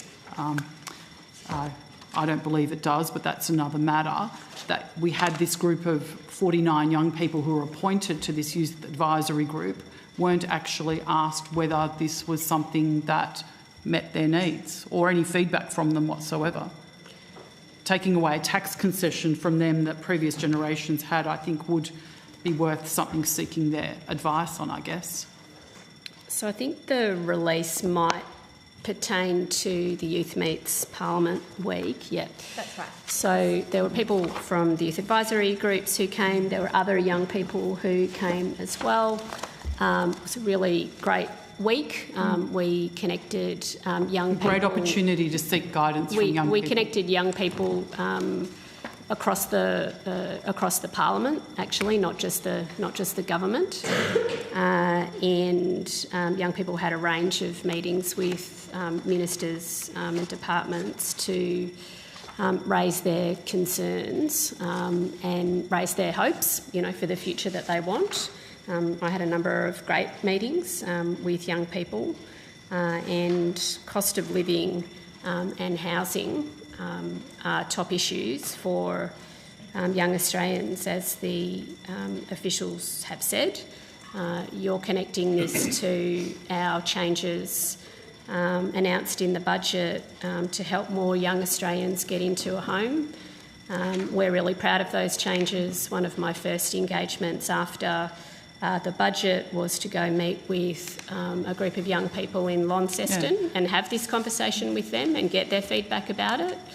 I just guess it was an opportunity. Young people who were really, you were just budget. asking me whether the government had canvassed these views. After the budget, I went down to Launceston. I met with a group of young people in my role as the Minister for Youth and canvassed these changes. And they were excited about the opportunity to be able to get into a home in the future. But the question I asked was whether you actually asked their advice on removing tax concessions from them before you did it, in reference to the media release and the Youth Meets Parliament Week and the Youth Advisory Groups. And I guess what I'm wondering is why weren't young people given the opportunity to engage with key decision makers directly on an issue that affects them before the changes were made? To consult afterwards is weird to me. You don't consult after you've made a change. Yeah. Youth Meets Parliament is a great opportunity for young people to be connected with different ministers, different departments, have their views with known. The Treasury. And a range of meetings were set up between the group of young people who came and with ministers and departments. Do you know if they were connected with the Treasurer? The way in which the officials may be able to help with that, the way in which departments and ministers engage in their own portfolio areas is important and is a matter to them. Of course. What I can say is across the government we are listening to young people, and that is why we have made the budget that we have made, because we want young people to have a fair crack at getting into their first home, and this budget and the reforms in it are designed to do exactly that.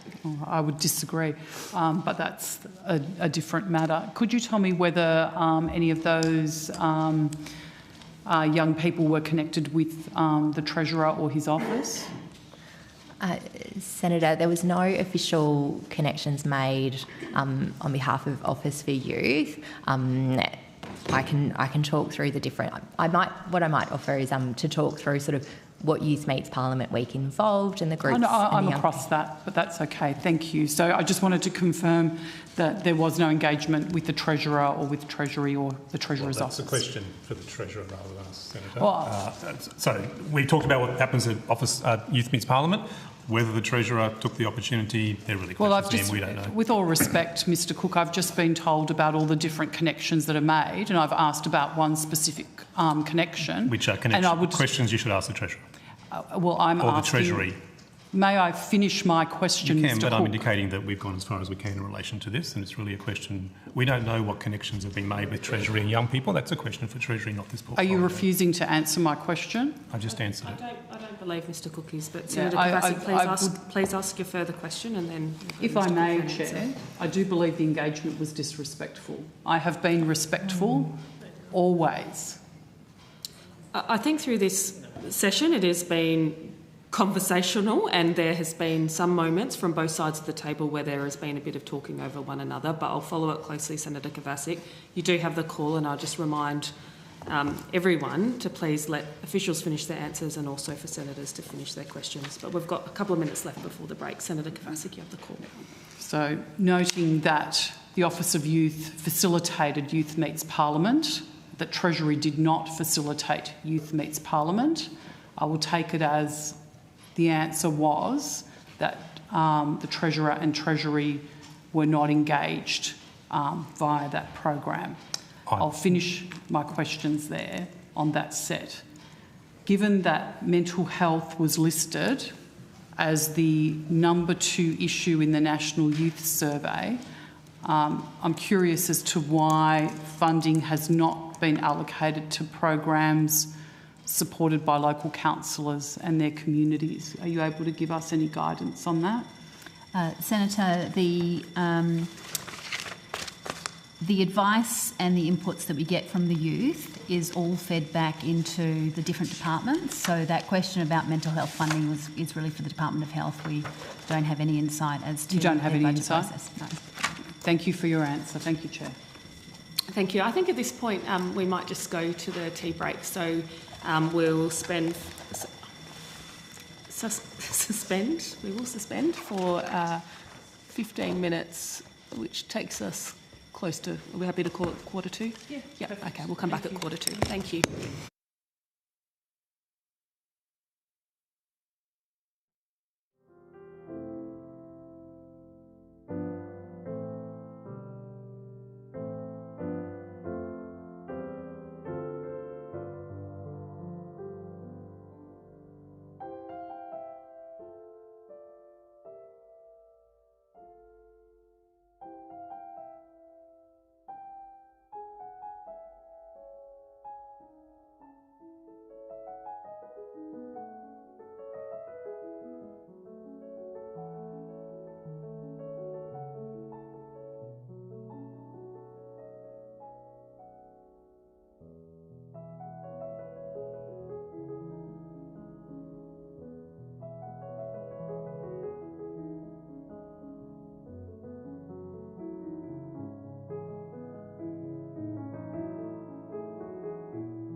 All right, hello everyone and welcome back.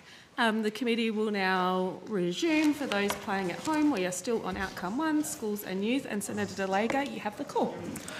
Thank you. All right, good morning. First Nations questions, closing the gap, please. First one, probably for you, Ms Brighton, about the $113 million in the budget to support First Nations education outcomes. And so can you outline for us the what makes up the spend and how the measures will help First Nations children's complete school? Certainly, Senator, and thank you for the questions. And I've also got my colleagues from the schools group to assist with these matters. So in this budget that was just released, $113 million to support First Nations education. That includes funding to extend the Indigenous boarding providers grants program, so that's in the order of $23 million. Clontarf, which has been a long time supported entity around boys' education, has received funding to continue the expansion for the next couple of school years. We've got $30 million for the Australian Indigenous Education Foundation. And we also have funding to extend what has been an incredibly successful program, and perhaps Mr Mudford might talk to it, is the First Nation Languages Education Program. And then the final component of that $113 million was around $1.5 million to extend the First Nations Education Multi-Lit program, which is all around the pedagogy and teaching and learning in schools, and it's a program that's in 42 majority Aboriginal and Torres Strait Islander schools. Fantastic. So that's what the program kind of covers. Are you happy for me to... Oh, yeah, absolutely. I would love to hear about it. Thanks, Mr Mudford. Thanks, Senator. Chris Mudford, Assistant Secretary, First Nations and Closing the Gap branch. So the First Nations Languages Education Program is one that we have spoken on before, but there's an additional $2.2 million in this budget to extend activity there. There are 28 grant agreements across 47 communities that are supporting the development of language education. So that provides support primarily to community organisations to build community capacity, recognising the diversity of language experience across the country, and that some First Nations communities have quite rich and regular use of their language, and others are in more revitalisation phases, and so the program supports those range of contexts and support their partnerships with schools to support the teaching of First Nations languages within primary schools. That's fantastic, and I was recently talking to the guys at the Circular Head Aboriginal Corporation, and they were as well talking about just language and rebuilding through their history, and through lots and lots of work going into that. So it's great that that's going to flow back through into schools. And I love to hear your passion about it as well, Ms Brighton. Thank you for that. Can you please also tell me about how the objectives complement the Better and Fairer Schools agreements? So, Senator, the Better and Fairer School Agreement, so the BAFSA, as what we call it, is all around improving outcomes in Australian schooling. It has 3 areas of reform, but each of these initiatives is all around closing the educational gap for students. So closing the educational attainment gap, increasing attendance, and ensuring that the First Nations students can attend schools and absolutely thrive. So each one of those initiatives is directly related to the BAFSA. And of course, this $113 million, it's only one part of the investment in First Nations. We have a First Nations loading as part of our school funding model, and then there's all the significant work that happens in states and territories as well as the non-government school sector. Great, thank you. And can you update us, the committee, on the First Nations education policy and the consultation process that's been underway? Great, thank you. I might ask who would like to take that? Ms Mudford? Yeah, thanks.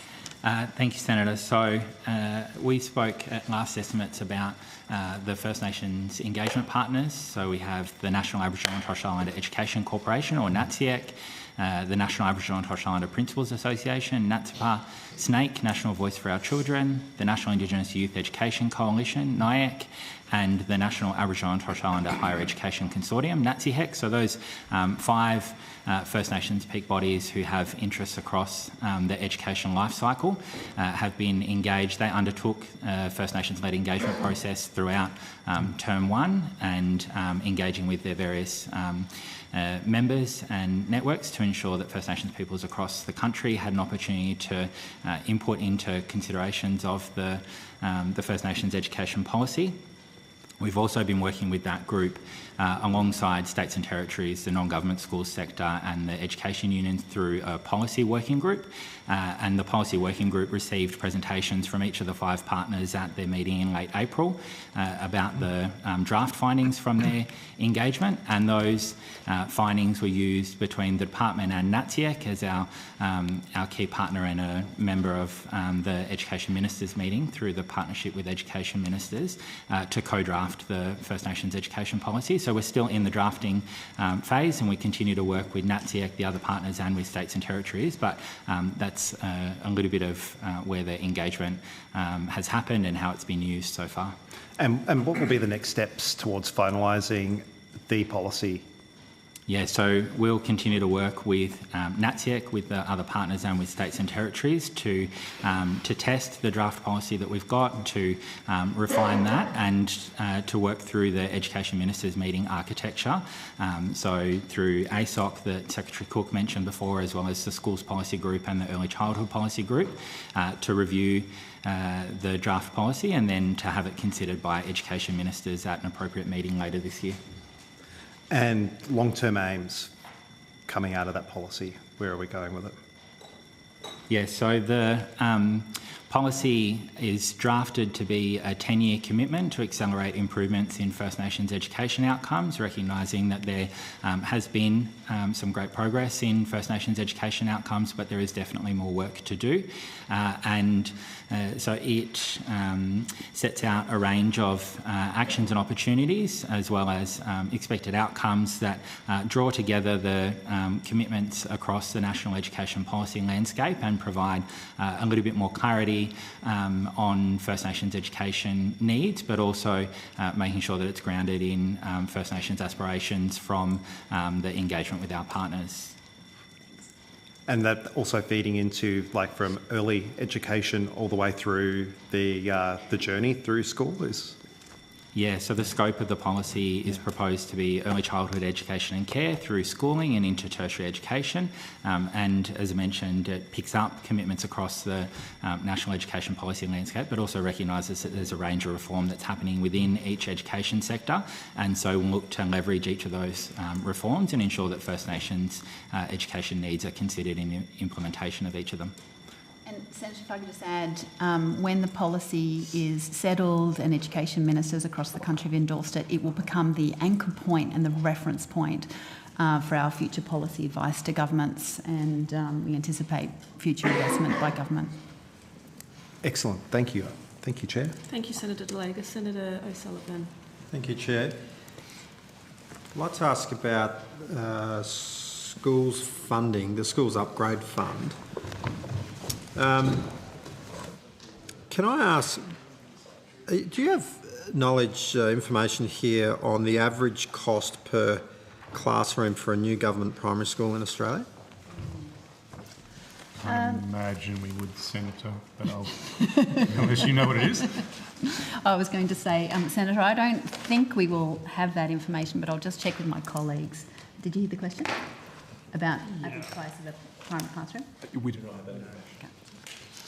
Is it something you don't have here, or you wouldn't have it? We wouldn't have it, no, because capital infrastructure is predominantly state government responsibilities. So a state government could probably tell you what the average cost is for new builds that they're doing. I'm in the wrong parliament, am I? Sorry, yeah.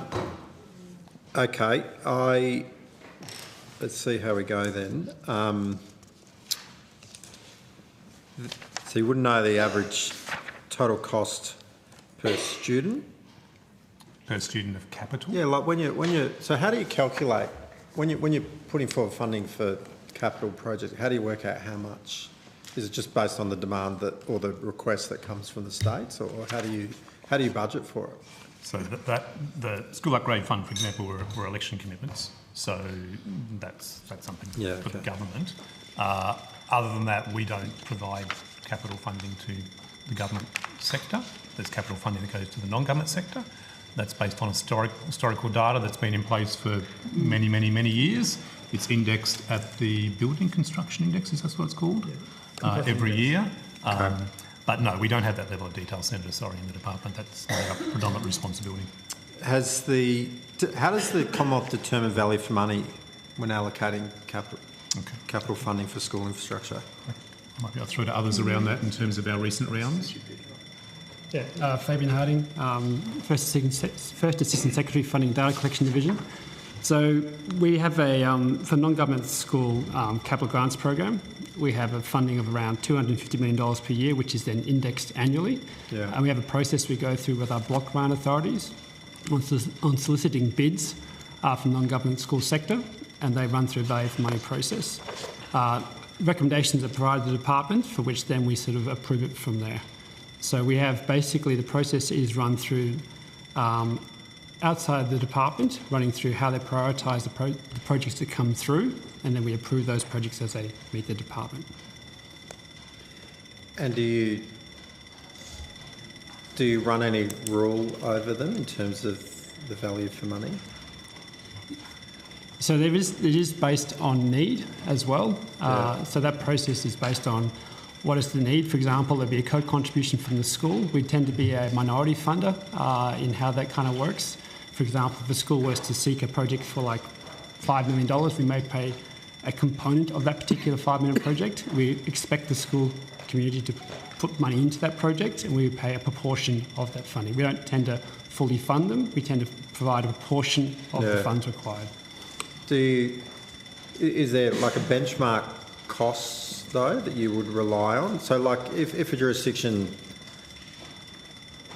you know, if we've got there's sort of comparatives across the country in terms of the cost of a project, you know, where you can see, well, hang on, that's a bit extreme, or maybe that's undercooked, you know, like how do you do any evaluation there? The block grant authorities are all based in the states and territories themselves, and they understand what value for money would be in those states and territories, and they're in a position to make an assessment as to the value of the project based on need.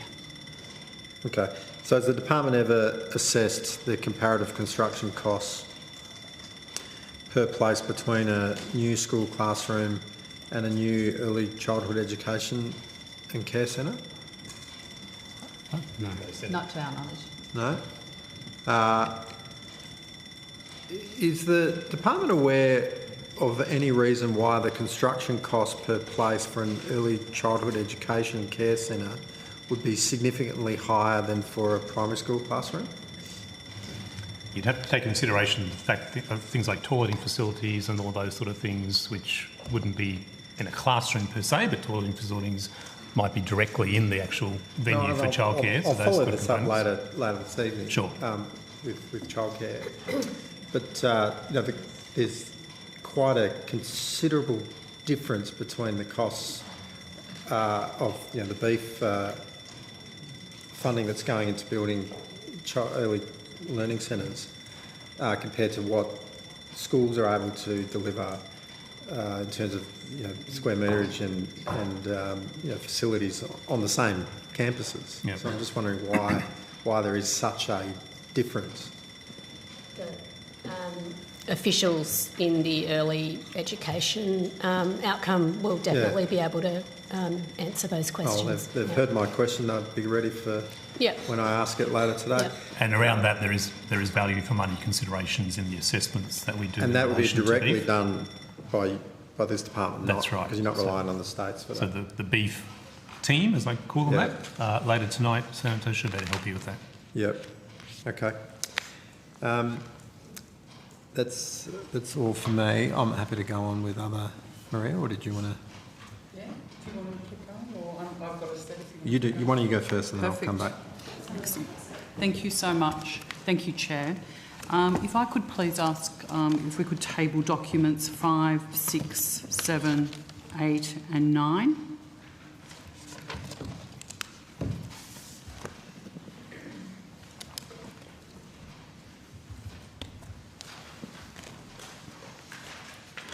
My questions relate to the schools funding under the BFSA, if that assists. Sure. Thanks, Senator.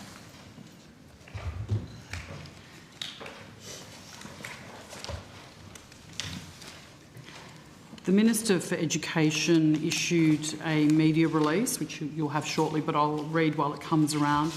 The Albanese government has put $16 billion of additional investment for public schools on the table and will continue to work with the remaining states and territories to fully fund public schools across Australia. On the 25th of March 2026, the Minister for Education told the House of Representatives he had secured an extra $16.5 billion over 10 years.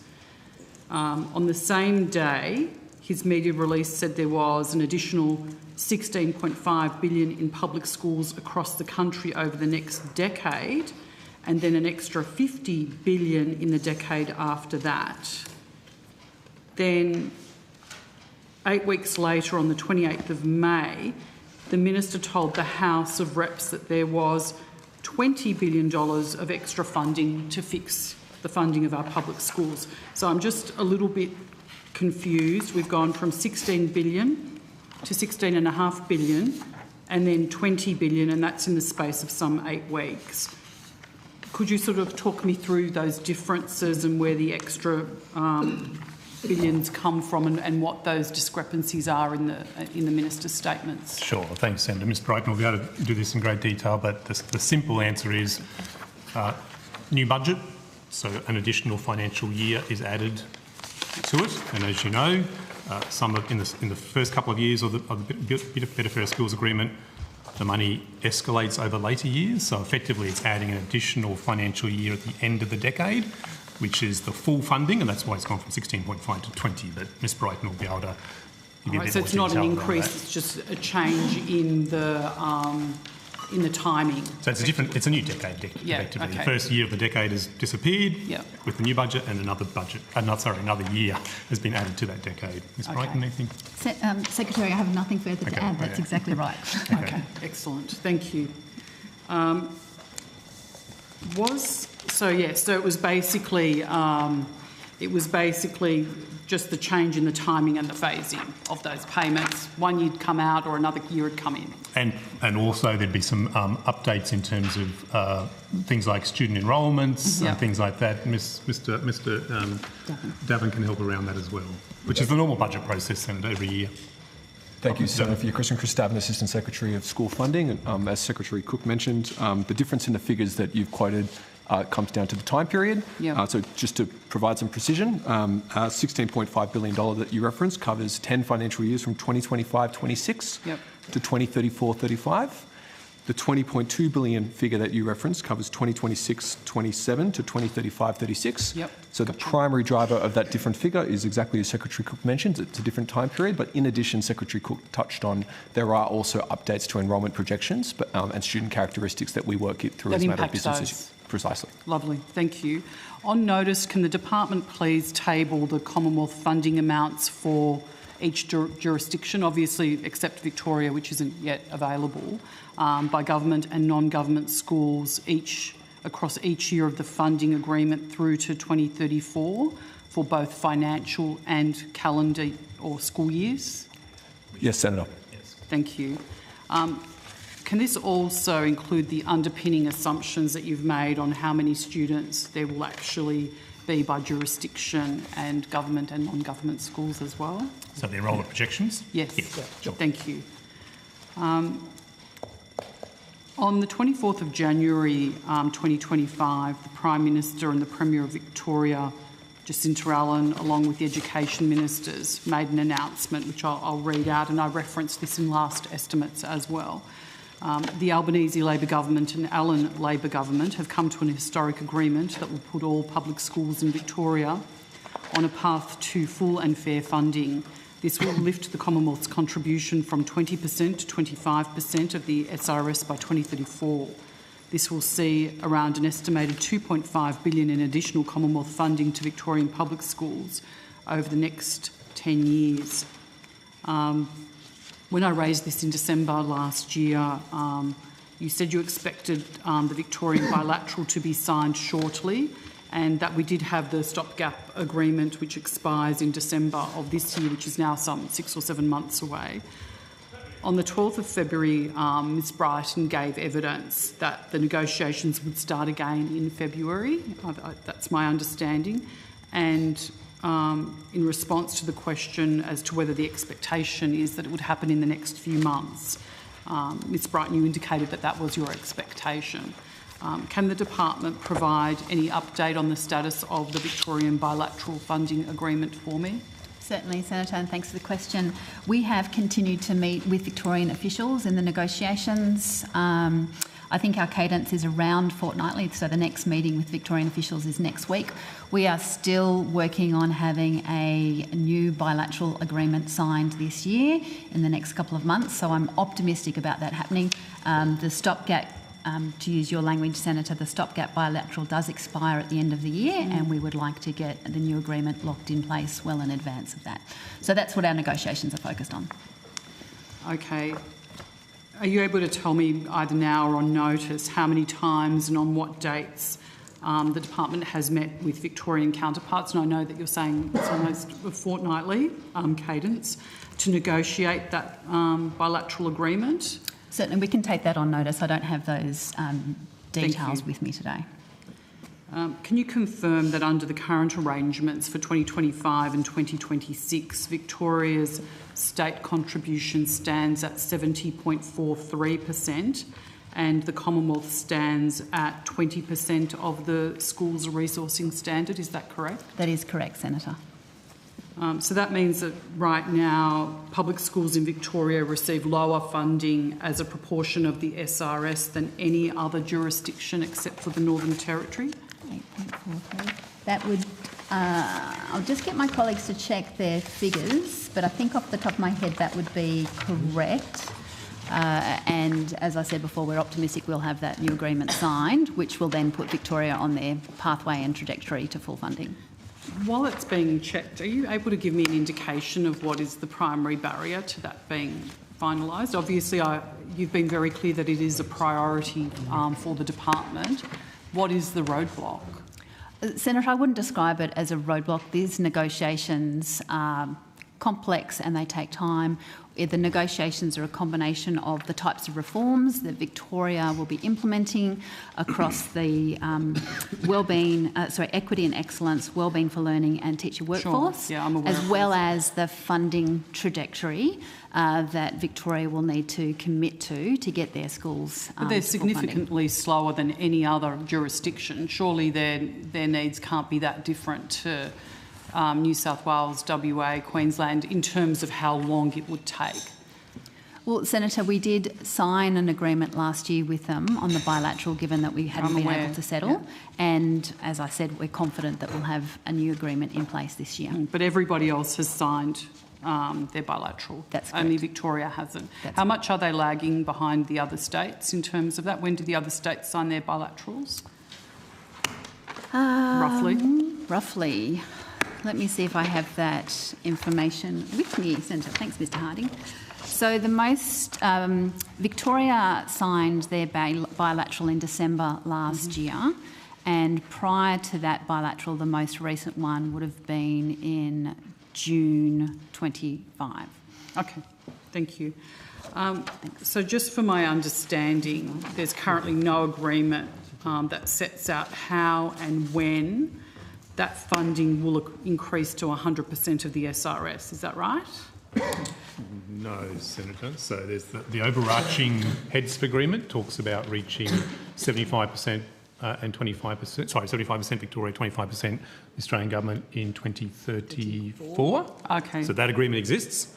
And so what we are working with Victoria is the transition to that over the next couple of years. Yeah. Okay, so we don't have anything yet on the transition to that from where we currently are, as it stands. That's what we're negotiating at the moment, Senator. Yes, yeah. So at this point in time, that doesn't exist. It's under negotiation. That's correct. Okay, thank you. So there's no mechanism or anything at this point until that negotiation is complete. That's right, and the new bilateral is signed. Correct. Okay, just wanted to clarify that. How many public school students are there in Victoria? That's a great question.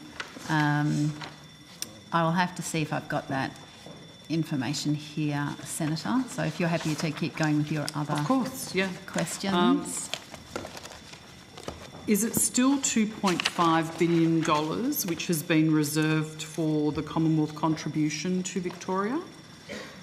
Senator, I've got the answer to your question you just asked. Sorry. Can I go back to that one? Is that okay? Yeah, of course. So the number of government school students in Victoria in 2025 was 665,683. Yeah. Wonderful. Thank you.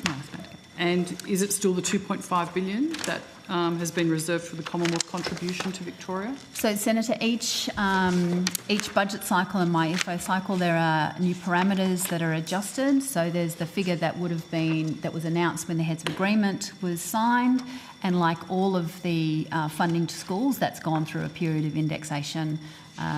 So it's something in the order of the original figure plus indexation. Okay. So on the 31st of January 2024, Minister Clare issued a joint media release with the WA Premier Roger Cook and the Minister for Education Tony Booty, and they said the Australian and West Australian governments today signed a statement of intent to increase funding for all schools in Western Australia from 95% of the school resourcing standard, the SRS, to 100% by 2026. And on the 3rd of September 2024, there was another joint media release, this time also with the Prime Minister, which said all West Australian public schools will be fully and fairly funded by the Albanese and Cook governments following a historical bilateral agreement signed today. The bilateral agreement will increase funding for all WA schools to 100% of the SRS by 2026. Are WA schools funded at 100% of the SRS in 2026? Has that occurred? That is correct, Senator. Yes. Okay. And does that include allowable inclusions in the government sector? Yeah, so the 100% includes a percentage of allowable inclusions, and those details are set out in the bilateral agreement with Western Australia. Okay. If I look at clause 52 of the bilateral agreement with Western Australia, and if you look at what counts towards that 100%, it includes up to 4% for capital depreciation in kindergarten through to 2029, and up to 1.5% for indirect costs relating to like school transport, provided it is phased in at a rate proportional to the increase in Commonwealth funding from 2030 to 2034, and regulatory funding for the Department of Education. In other words, the 100% funding that the Minister is talking about includes things like capital depreciation, which may be up to 4% of the total, and regulatory funding for the WA public service. In terms of money that actually reaches the classrooms, that may be down to like 96% or a little bit lower, and that's at the full discretion of the state. Is my understanding of that correct? Senator, the full and fair funding agreement, which is what WA is a party to, one of the conditions of that agreement is the 4% allowable inclusions that existed under the National School Reform Agreement. One of the key components under this new BASFA agreement is that needs to be phased out. So recognising the impact that will have on states and territories, that phasing out of the 4% claimable happens over time.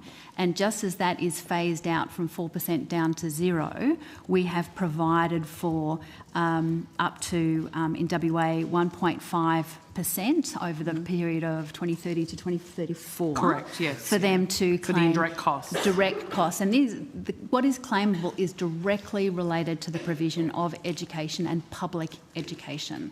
So the 4% is going to 0, and the 1.5 they can claim is all around the supports for schooling, public schooling in WA. So is my understanding correct that it could be as low as around 96% or even slightly under that up till 2034? Is my understanding correct? No, Senator, what we would say is that... what we would say is schools are 100% funded, yeah, and those allowable inclusions are because those functions directly relate to the provision of high quality schooling and directly impact what is provided in the classroom. Yeah, so sorry, I probably phrased that incorrectly, so that they are getting all of the funds, but about 96% or thereabouts, perhaps slightly less, hits the classroom. So all of the funds goes to WA, and over the first part of the agreement, they are phasing out their 4%.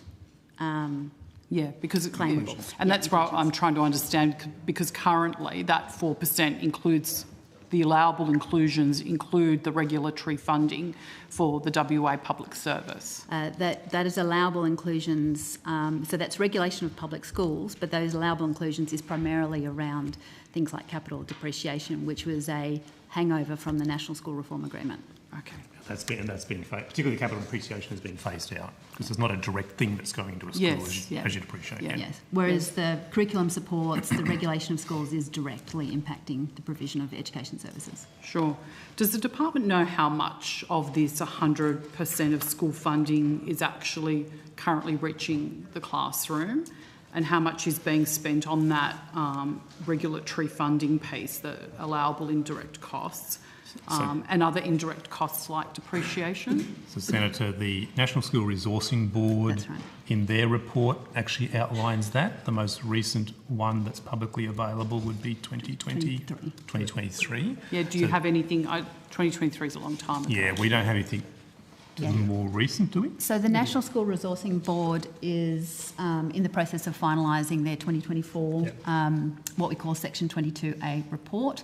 That's in its final stages, and I expect the usual process is once that's finalised, gets provided to ministers, then it gets published. So that would be weeks away rather than Is there months. any interim data that you're able to table in relation to that? The board is an independent function, and so I don't have any insight on that. But we do have, historically, we do see a pretty consistent view across the years. And for transparency, the reason that I'm asking about 2026 is because that's the year in which the government claims 100% of the SRS. So essentially, am I right in saying that we actually don't know? We don't have the data to back that up at this point in time. It may or may not be correct, but we just don't know yet. So, Senator, we won't get the Section 22A report for the 2026 school year until 2028. But what we can be very confident in is we engage very regularly with our colleagues in states and territories about the funding. We are meeting our obligations. They are telling us that they're meeting their obligations. The National School Resourcing Board, their work is about fact-checking that those obligations have been met. And so we're expecting everyone is contributing to and is meeting the agreed shares as set out in the bilaterals. Sure.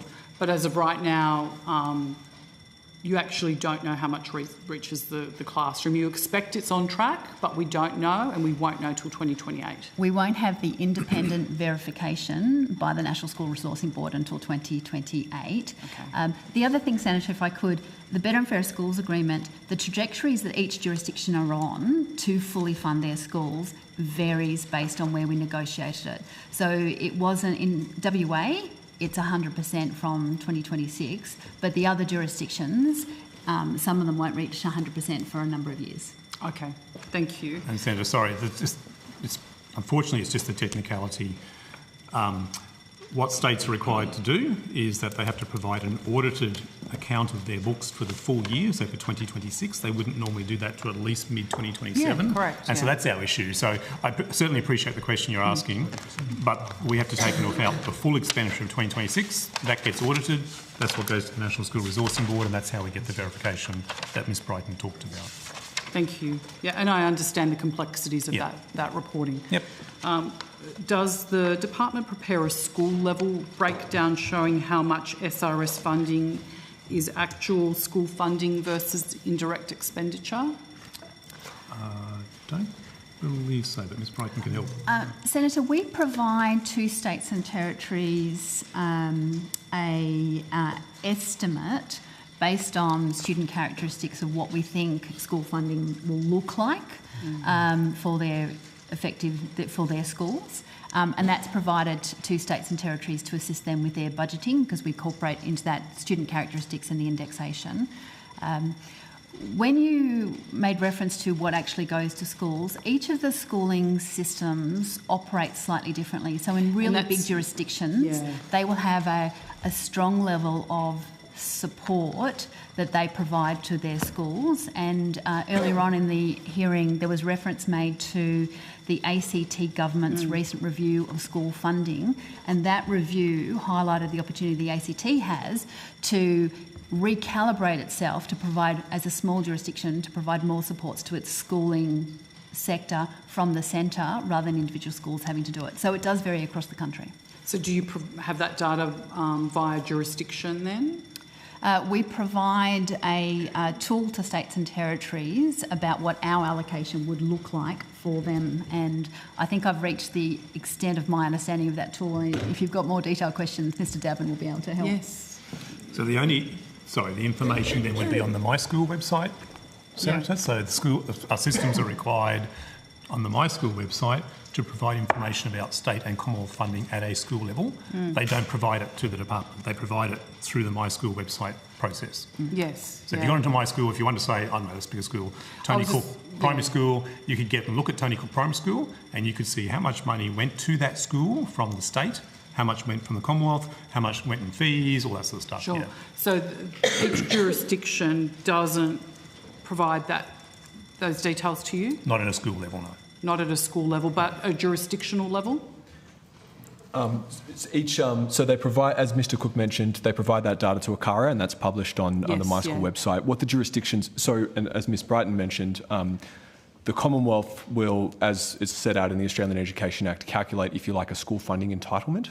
But the jurisdictions or systems, school systems, under the Australian Education Act can have what's called their own needs-based funding model, which might not mirror the the way that the schooling resource standard is calculated in the Australian Education Act. Jurisdictions and school systems required to publish information about how their needs-based funding models work online. And so we do have that, and we do look at that, and that's a topic that we're interested in. And so between the data that's provided to ACARA and the transparency provided of the needs-based funding model, that's the sort of visibility we have. So can you go into a little bit more detail around that and what you have? So you have the specific details for each jurisdiction. Could you just explain that to me again? Because I didn't It's quite grasp a needs-based funding model for each approved system authority, which is just the terminology we use to describe a school system. A jurisdiction that looks after government schools is an approved system authority, and each jurisdiction is required to provide information on how their needs-based funding model works, and that's published online. So I think you said the jurisdictions or school systems under the Act can have what's called their own needs-based funding model. Is that correct? That's correct. And it might not mirror the Commonwealth part. So that's correct. It's in recognition. What happens there? Why doesn't it mirror It's in recognition that diverse country with different needs, different types of students, and it's sort of follows the principle of subsidiarity, where those closest to the schools have a better understanding of the need, and so therefore the needs-based funding model might differ from the Commonwealth's. It is important to mention. So that might be like schools in the Northern Territory where there is... Precisely, Senator. Yeah. So we see different loadings, different approaches to supporting different types of need. Do you have the data then on a jurisdiction-by-jurisdiction basis? And if so, if you could provide that to us. Senator, this is there's a Section 127 report that shows how much is paid to this approved authorities, which will have how much money is paid to each jurisdiction. And that's sort of like a one-to-many. There's one approved authority in many schools. Sometimes there's a one-to-one relationship. The approved authority is the school. In that report, you can see a lot more transparency about the base and each of the loadings that have been paid to each of those approved authorities. And will that differentiate where it doesn't mirror the Commonwealth? That'll just say how we paid the funding. In there are links to how those particular funding models, how they distribute the funding. There'll be a link in that report as well. So, but do you have... so all the data that I'm seeking is in that Section 127 report. 127, okay, thank you. And Senator, if I could add to that, there are some jurisdictions like Victoria, they actually publish on their website the funding allocation that goes to each school. So Yes, you don't yeah. need to go through the My School website for that. You can go directly to the Victorian Government website. Thank you. How can parents verify that their school is receiving the recurrent funding that's implied by the SRS percentage? Is that through those My School websites? Can they find that there? We would, certainly My School website is one dimension, Senator, but I think the other thing is for parents to be engaging with their schools. Principals and business managers in schools, they're well experienced in their budgets and managing their budgets, and that's the best place for parents to start. Yeah. I guess sort of the thing that I'm thinking about out loud is full funding still full funding when part of it is actually an accounting treatment rather than school level recurrent expenditure rather than the stuff in classrooms. So, Senator, some of the, for 100% of the funding, which is what the Better and Fairer Schools Agreement is all about, reaching 100% and improving student outcomes, some and most school systems, there are functions that they should provide to support their schools because it is inefficient for a school to have that function. So you might have behaviour experts that the department has and deploys out to schools to support schools with particular circumstances. And so we wouldn't expect every single dollar to go into an individual classroom because of that very model of the context of the jurisdiction providing the supports to schools. But we would expect 100% of the funding to go towards improving student outcomes and the provision of schooling services. Thank you. Chair, are you happy for me to continue or did you want to rotate? Senator Mulholland has a block, so we might go to that and then come back to you. Thank you very much for that, Chair. Now, if it helps, just to make sure we've got the right people up at the table, my questions go to teacher workforce. Thanks. Saved by the bell.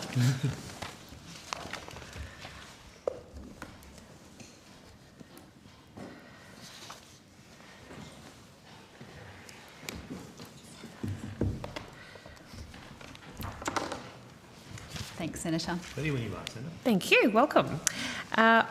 So, on the topic of teacher workforce, when the Labor Albanese government came to government in 2022, there was a significant teacher shortage across the country. Could you please outline what policies the government implemented, including through the National Teacher Workforce Action Plan, to address those teacher shortages?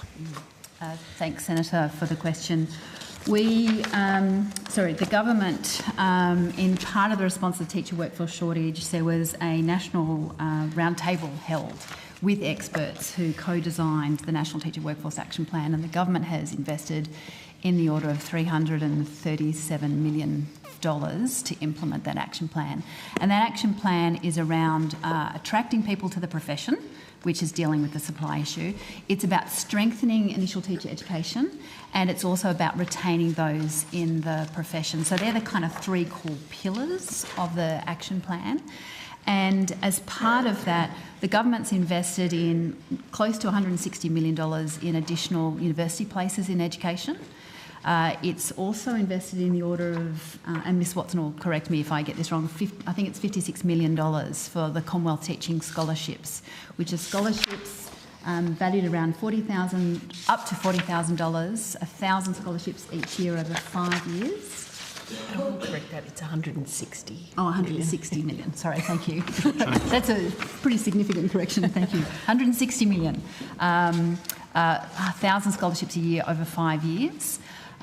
We have also, the government established a teacher workforce fund, and it's all about teacher workload reduction, because we were hearing a lot from the workforce that part of the reason for them not staying in the profession was the workload. So there's been a range of pilots that have been running across the country by states and territories using that $30 million fund. So there's a sample of the types of things that we have progressed, as well as new professional development for teachers as well. Fantastic. And I understand that the ABS data of the last few years shows that there has been an improvement, particularly in student-teacher ratios. Could you please outline what the Australian Bureau of Statistics student-to-teacher ratio looks at and refers to. So, Senator, I think we touched on this at the last estimates. So the student-teacher ratio is a measure of how many students to each teacher, and the lower that number, the more teachers there are in the system. And so in 2022, we were looking at something like, I think it was 13.1 students to a teacher, and now at a national level that has dropped in 2025 to 12.8. And that's across all sectors. We've also seen an improvement in the government sector on student-teacher ratios. So that number was across the That was across all sectors, but even in the government sector, which is a really encouraging sign because the Better and Fairer Schools Agreement's only just been signed, so things are still only starting to flow through in terms of funding. But we've seen an improvement in the government sector. I think in 2022 it's something like 1 teacher to 13.4 students, and now it's down to 1 teacher to 13 students. Okay. Yeah. So more teachers, lower student-to-teacher ratio. Yes. Okay, that's good news. Moving back to the National Teacher Workforce Action Plan, it's obviously been around for a few years now. What parts of the action plan are ongoing?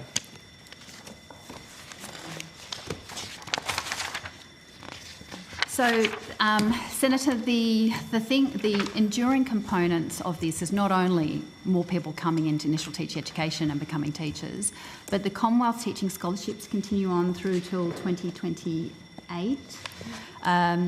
The professional development that we have done, the resources that we have developed will remain in place. And our core expectation about that workload reduction fund that I mentioned, jurisdictions have been piloting different initiatives. Our expectation is where those pilots are showing impact, that they would be embedded in the BAU of a state or territory or a non-government system on an ongoing basis.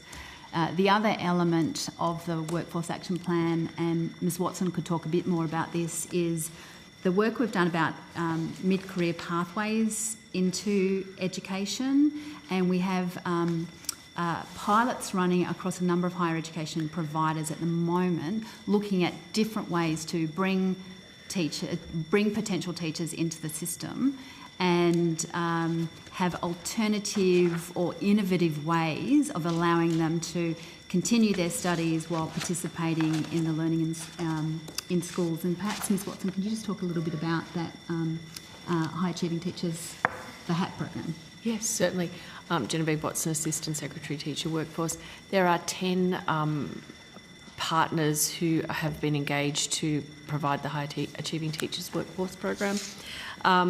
They are 9 of whom are universities and 1 is TFA, and they are running pilots at the moment that range across a number of different programs and different ways of attracting mid-career professionals into the sector, and they are currently well subscribed and are probably in the first year primarily of delivering participants through that program. And what happens is early on in the program, participants spend a large proportion of their time for what is a postgraduate program, a large proportion of their time actually in a classroom teaching, and it really assists with the composition of the classroom and the workforce, but also bringing them through the program early and enhancing their skills so that when they do come through the program, they're highly effective teachers. Fantastic. I just want to touch on Better and Fairer Schools Agreement now, and how will those agreements build the teacher workforce? What reforms and targets in the Better and Fairer School Agreements are related to that work around teacher workforce? Thanks, Senator. So during the work on the National Teacher Workforce Action Plan, we got a lot of insight about what was happening in the profession. So as we negotiated the Better and Fairer Schools Agreement, one of the core reform areas is around workforce. And we have, as part of the reform, it's all around building a strong and sustainable workforce. And we've got particular targets embedded into the agreement that we need to meet. So by 2035, increasing the engagement rate. So one of the things we found is that when students start their initial teacher education, their ability to stay in the program has been a problem. And so we're looking to increase the engagement rate for domestic students enrolled at universities or higher education providers by 10 percentage points. And part of the work that the Quality Assurance Oversight Board are looking at is about how universities are implementing things like core content, which also goes to how they're engaging with their student cohort. So that's one of the key metrics under the agreement. The other key metric is increasing engagement rate for First Nations initial teacher education students, and that's also increasing their engagement rate by 10 percentage points. So we have the reforms, and then we've got the accountability mechanisms with the performance measures. Perfect. Thank you very much for that, and thank you, Chair. Thank you, Chair. I have some questions around support to independent schools. The Choice and Affordability Fund is due to end in 2029. Can you tell me what advice the department has provided to the Minister on the impact on non-government schools of the fund ending in 2029? Thanks, Senator, for the question. So the Choice and Affordability Fund started in 2020 and it's been about $1.2 million. The end point is 2029. There is a range, there's still a number of budget cycles to go before that program is ended.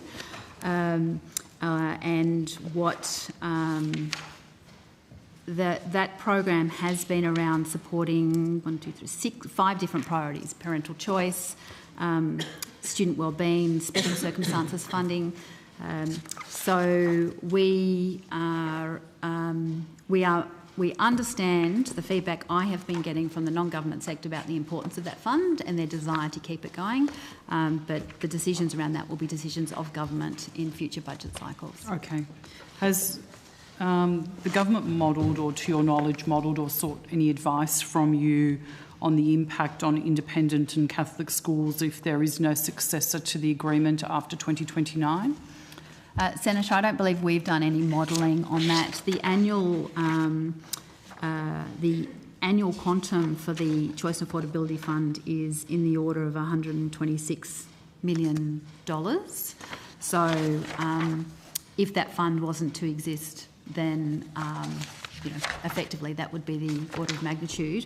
But importantly, that fund was around assisting also transitioning to the direct measure of income, and most schools, not all schools, but most schools have now completed their transition or are on a pathway to complete that transition by 2029.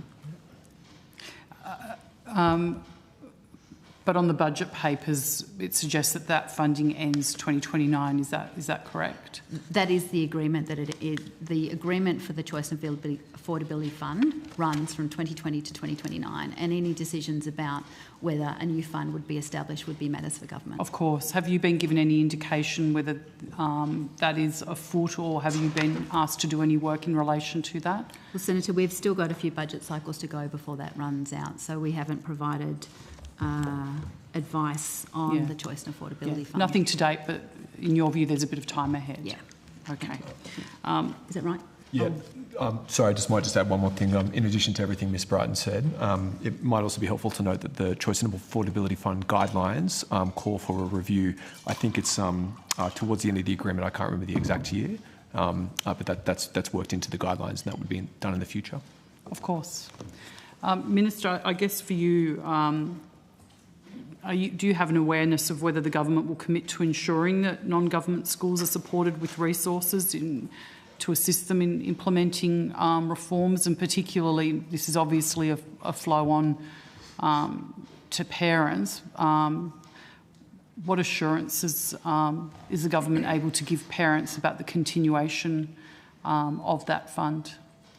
Thanks, Senator. So as we've heard, the fund continues to 2029, and any decisions about that would be future decisions of government. But Senator, I make the point that every single non-government school in this country is either funded at the school resourcing standard or on track to be there by the end of this decade. Indeed, many of our non-government schools are well above the resourcing standard as well. So our non-government schools are funded and on the way.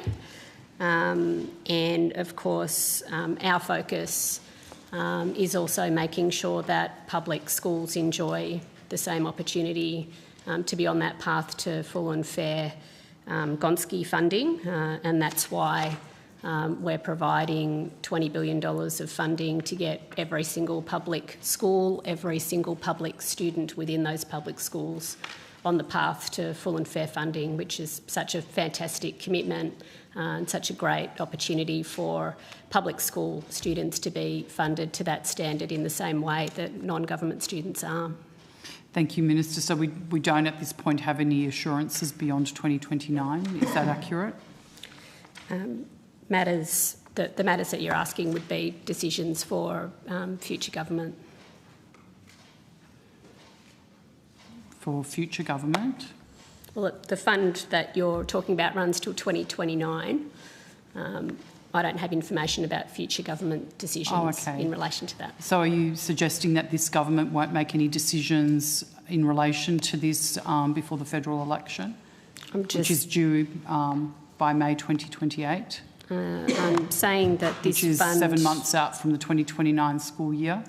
I'm saying that the fund continues to 2029.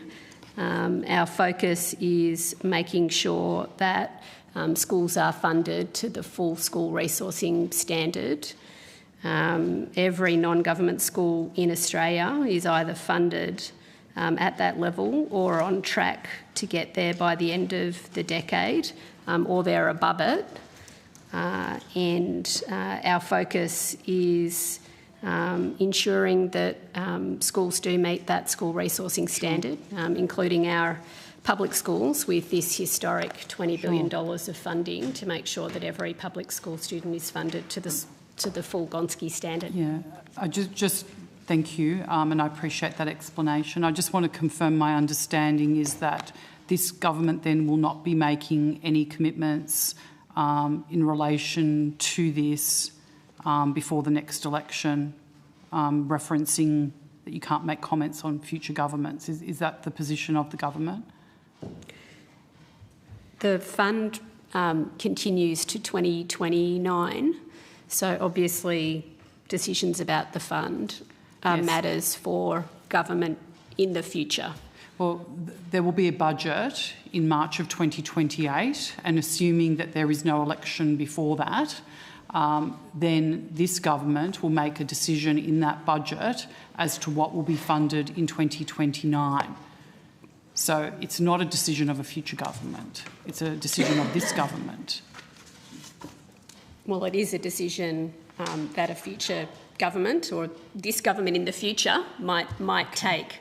I'm not understanding your concern, Senator. There's a fund that goes to 2029. I just want to understand if my concern is whether there is... I have no information for you on what decisions the government might take before this fund. Okay, all right. So what is your understanding of the impact on non-government schools if the Choice and Affordability Fund does actually end in 2029? Well, again, Senator, I'm not sure how many more times I can say that the fund goes to 2029. Matters pertaining to the fund would be decisions that would be taken in the future by government.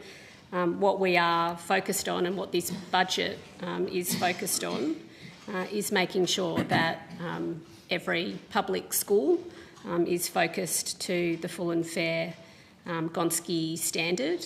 Over the next 10 years, we're making a $20 billion commitment to do that. Our non-government schools are already on that path, or fully funded already. And we're making sure that our schools are well funded. We're doing that after a decade in which billions of dollars were removed from schools under the coalition. So we are rebuilding funding for our schools with this $20 billion commitment to full and fair schools funding. Respectfully, thank you for your answer, but it wasn't the answer to my question. My question was, do you know the impact on independent schools if it were to end? Is it fair to say that that impact hasn't been addressed?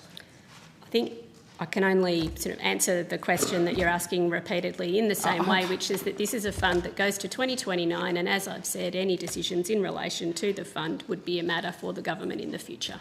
Okay, so we don't know the impact. I think that's the answer to the question. Okay.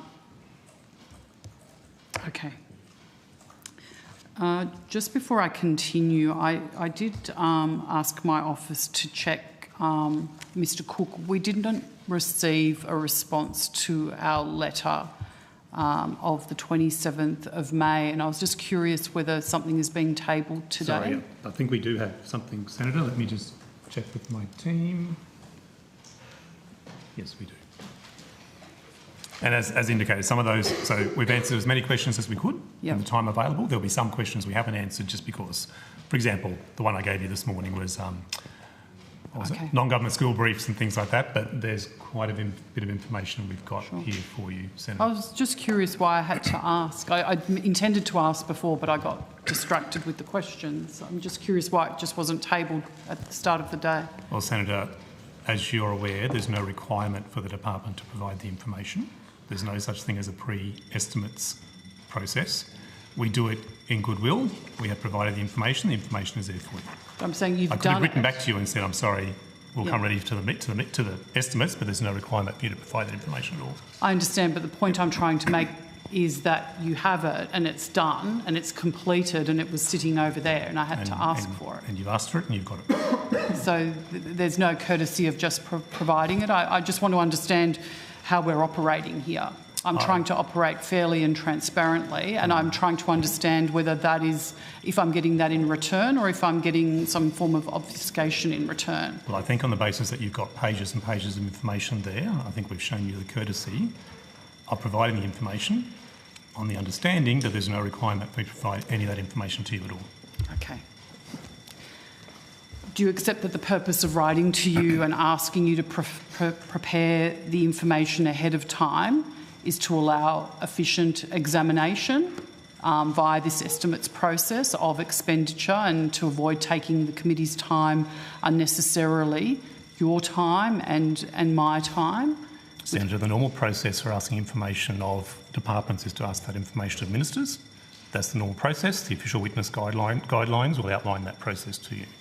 Okay. We have traditionally, unlike other committees and other secretaries who have said they won't provide that information, I have traditionally cooperated and provided the information, and I have done that today.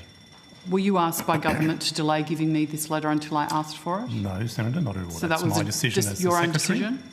That's my decision as a secretary in terms of you've asked for information's been provided. Yes, but I wrote to you seeking the information. It was your decision not to give it to me until I asked for it, correct? The information came today. We're ready to provide the information. We've provided you the information. So you're saying you gave it to the Secretariat to table earlier today? It's been with my team since we walked in the door, and so we've provided you the information. Okay, but And did you give an instruction to your team not to table it until I asked for it? I don't have a direct instruction. You've asked for it. We've provided it to you.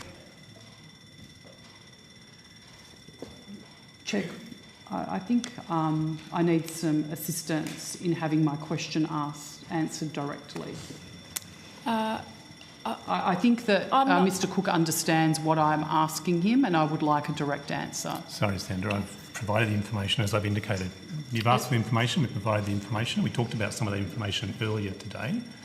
I reiterate, there's no requirement to provide any information.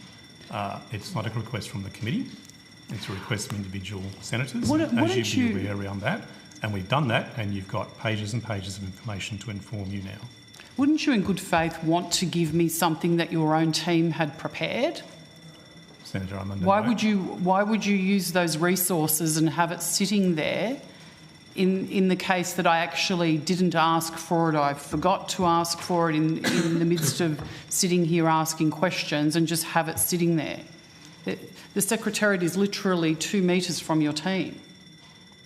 Then I have nothing further to add. I've Okay. answered your question sure one we're at a time. making I think the progress. signal you have sent to me is Yeah. very, very clear about your regard for this process and for the questions that I'm asking. That's a No, reflection I would of like that to Excuse be me. recorded. Yeah, that can be recorded, but Yeah. when I then make a ruling or a comment on the standing orders, that also needs to be respected. Yeah.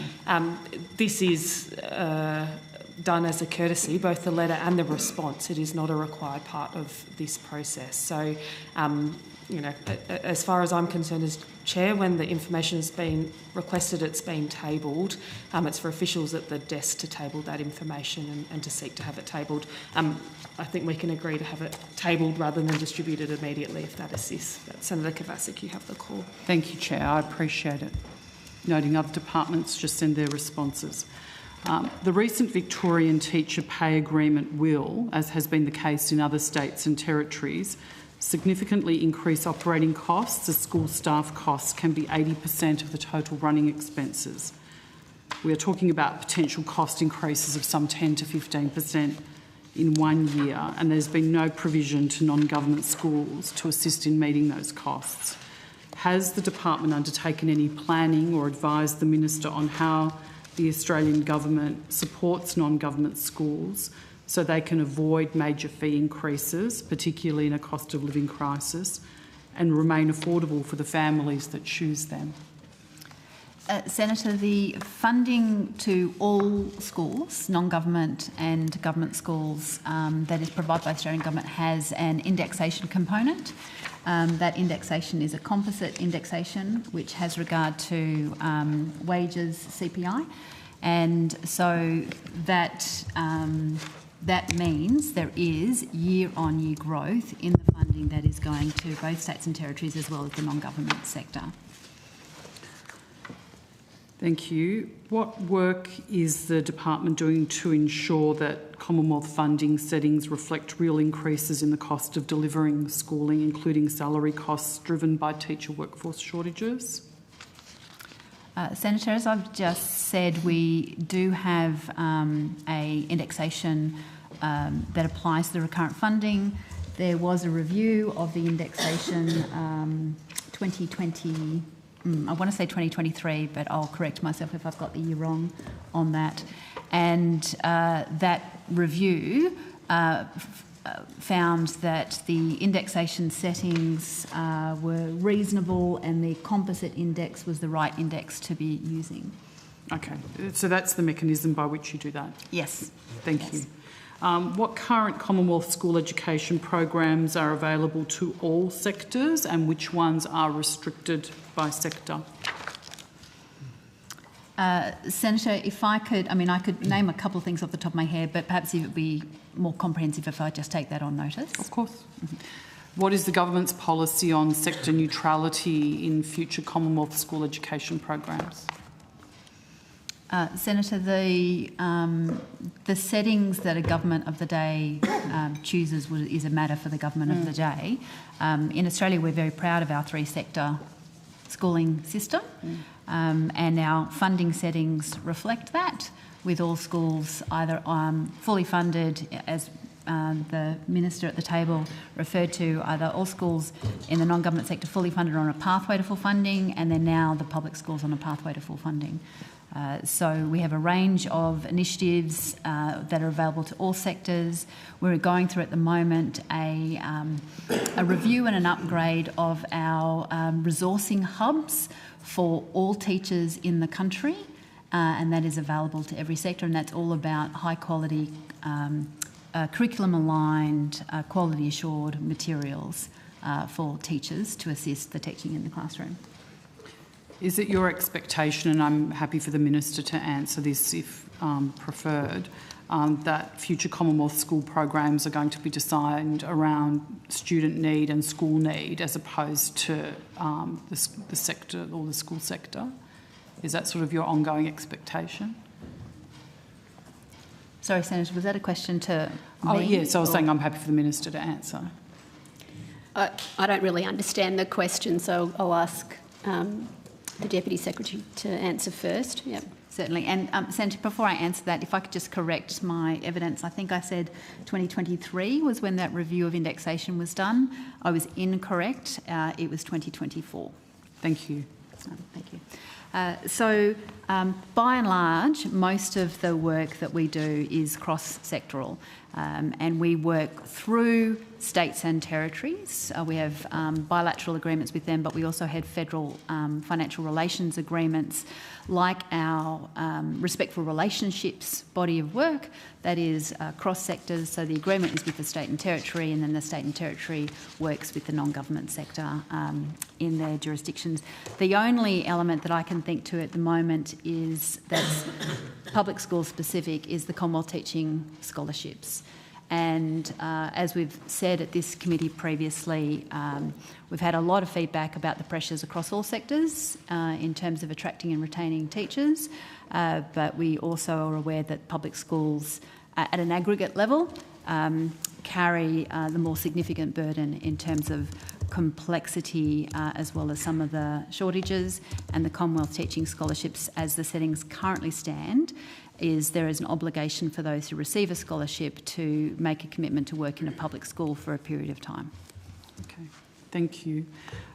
What safeguards will be in place to ensure school funding integrity and compliance measures don't become sort of a blunt instrument that reduces support for vulnerable students, including students with disability and students in special assistance settings?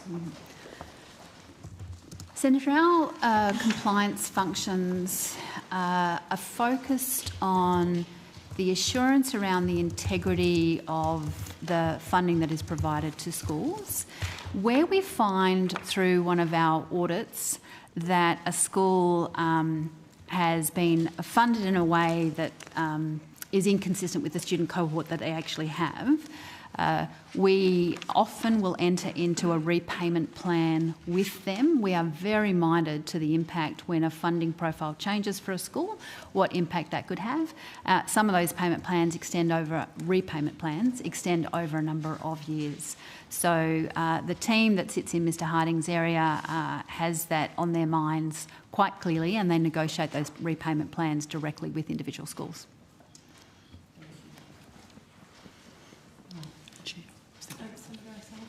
Thank you, Chair. I want to ask about the advice the department might have provided to the Minister about enrolment growth in the non-government school sector. Mm-hmm. Senator, we have the right people at the table for that. Terrific. So what advice has been given in relation to enrolment growth? So, Senator, we would normally do our parameters updates, and so that happens in every budget cycle. I think it's a reference to it broadly in BP4, I think, but Mr Davin might be able to help us about some specific advice or data that's available to us. Yep. Thank you for your question, Senator. So every year we'll go through a process to identify variations in projections. We continuously look for opportunities to improve our enrolment projection methodology. And in addition to those improvements, we base those projections on historical data.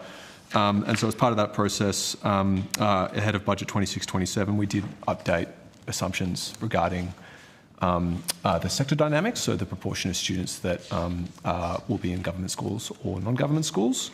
I mean, I've got those projected enrolment growth figures, if that would be helpful. Yeah. Yes, please. So it's by calendar year, of course, and I'll just read out the non-government as a rate, as a percentage. Okay, perfect. Yep. So for 2026, 2.2% for non-government, 2.2% for 2027. Sorry, this is a growth figure? Or? This is the growth figure, projected enrolment growth. Yep. Keep going, sorry. 2028, 2%, 2029, 1.9%, and 2030, 1.6%. It's a declining growth. What's the rationale there? That's an increase. Oh, sorry. The growth each year is increased growth later on. It's a declining growth rate. Yes. Sorry. So a really important part of our enrolment projections is that it's based on ABS census population data and projections, and that actually sees a decline in enrolments generally across sectors, and so that's the primary driver there. So it's birth rate, including government schools. Yeah, that's right. Same with childcare. So birth rate into the future, fewer. It's because fewer of our children. ageing population. Interesting. Okay, sorry, we digress. Yes, so was there anything else you wanted to add? Hopefully that addresses the question. Yeah, it does. Has the government assessed the fiscal impact on taxpayers if more families were unable to afford non-government schools and moved into the government system? No, Senator. No, Senator. What we do look at is through the enrolment projections work that Mr Davin just referred to, we do look at the movement between sectors, but we don't do the further analysis about the driver of that movement between sectors because there's a whole range of factors that are leading into that. Yeah, I mean, one of the fascinating things that I've observed is that the fees have been going up for the non-government schools, in some cases above CPI, yet enrolments are continuing to grow. So that's, obviously a choice of families to continue to make that considerable sacrifice. But if it got to a point where funding was, where fees got to a point, given cost of living, that parents needed to take the decision to take the children out of private schools and back into the government system, I'm wondering what modelling the government might have done to determine what impact that would have on government school funding. Senator, we haven't done that sort of express modelling, but what we have done is in the modelling, our modelling isn't showing that that's happening. Our modelling is showing that the non-government sector is continuing to grow, with the exception of the 29 and 30 calendar years, where we see the start to decrease, which is predominantly driven by fertility rates. And the government sector is not, is actually, we've had declines in the government sector. So we're not seeing, while there's movement between the sectors, we're not seeing a significant growth in the government sector. Is the government still committed to ensuring that school funding arrangements do not reduce affordability or choice for families choosing independent and Catholic schools? Is that for me? It's up to you. So if you want to, you're entitled you were looking to answer. over there when I looked up. So as I understand it, the school resourcing standard follows the student. So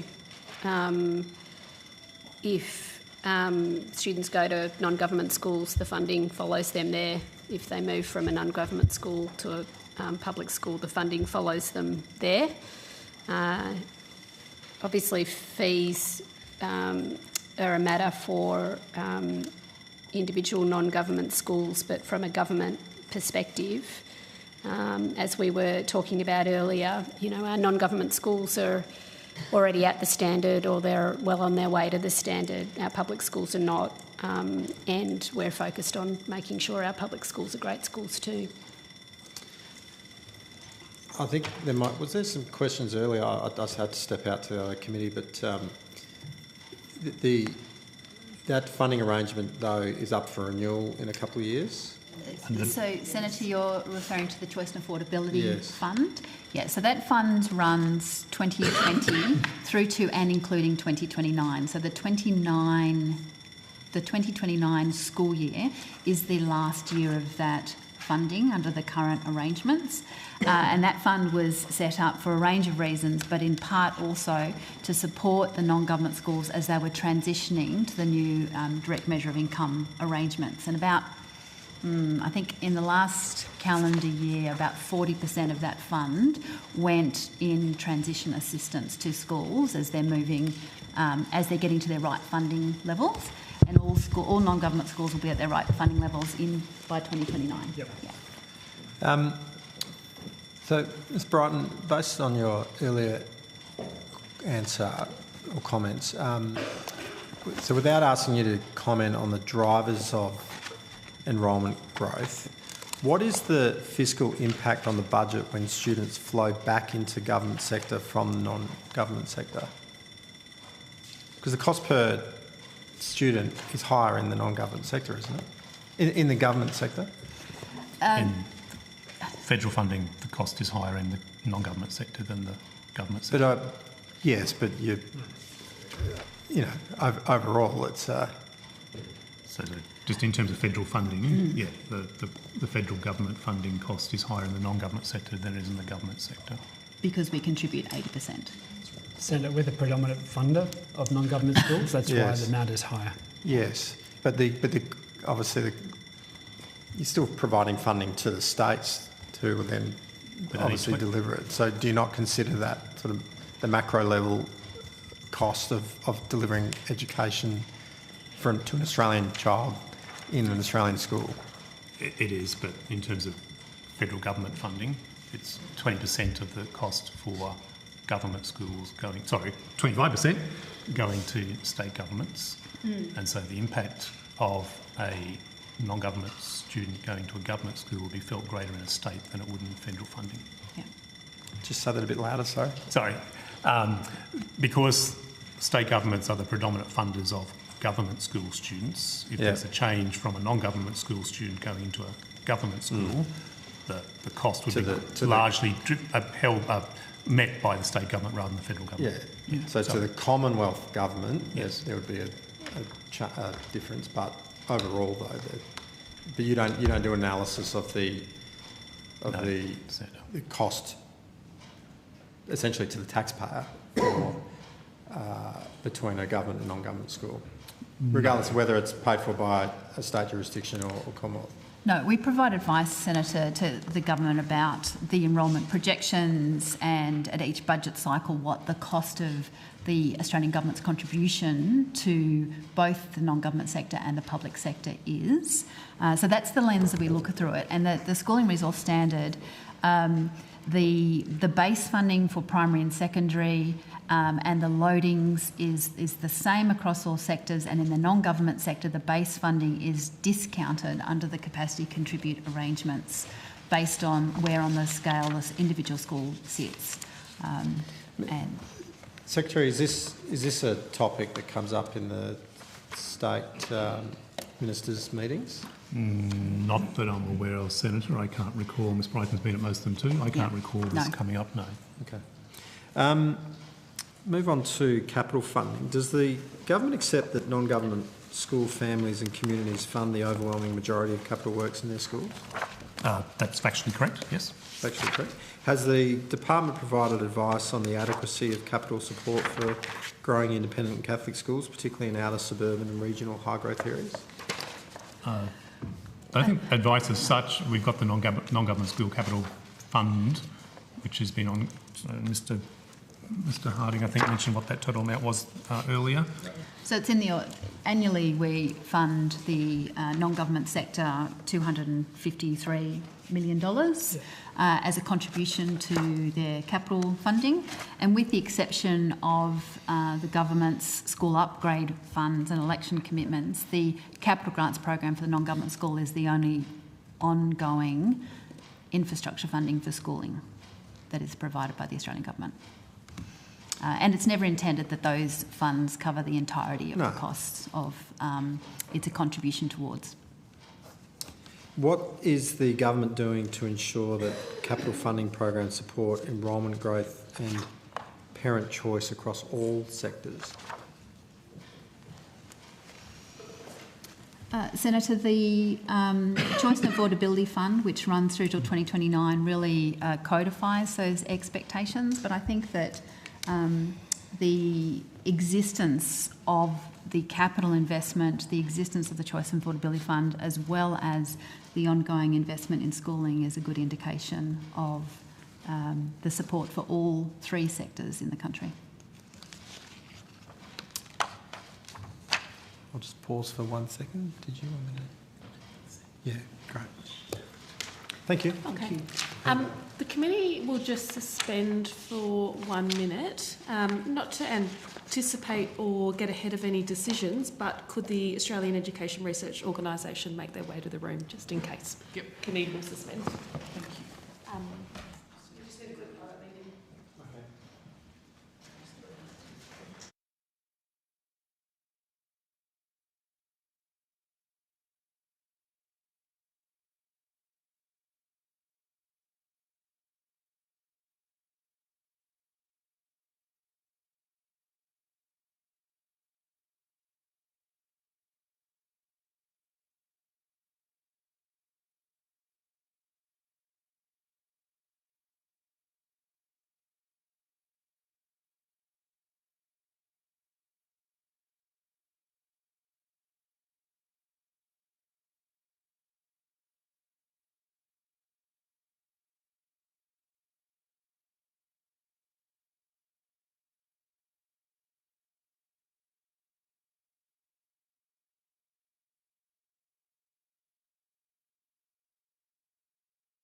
Update for the committee.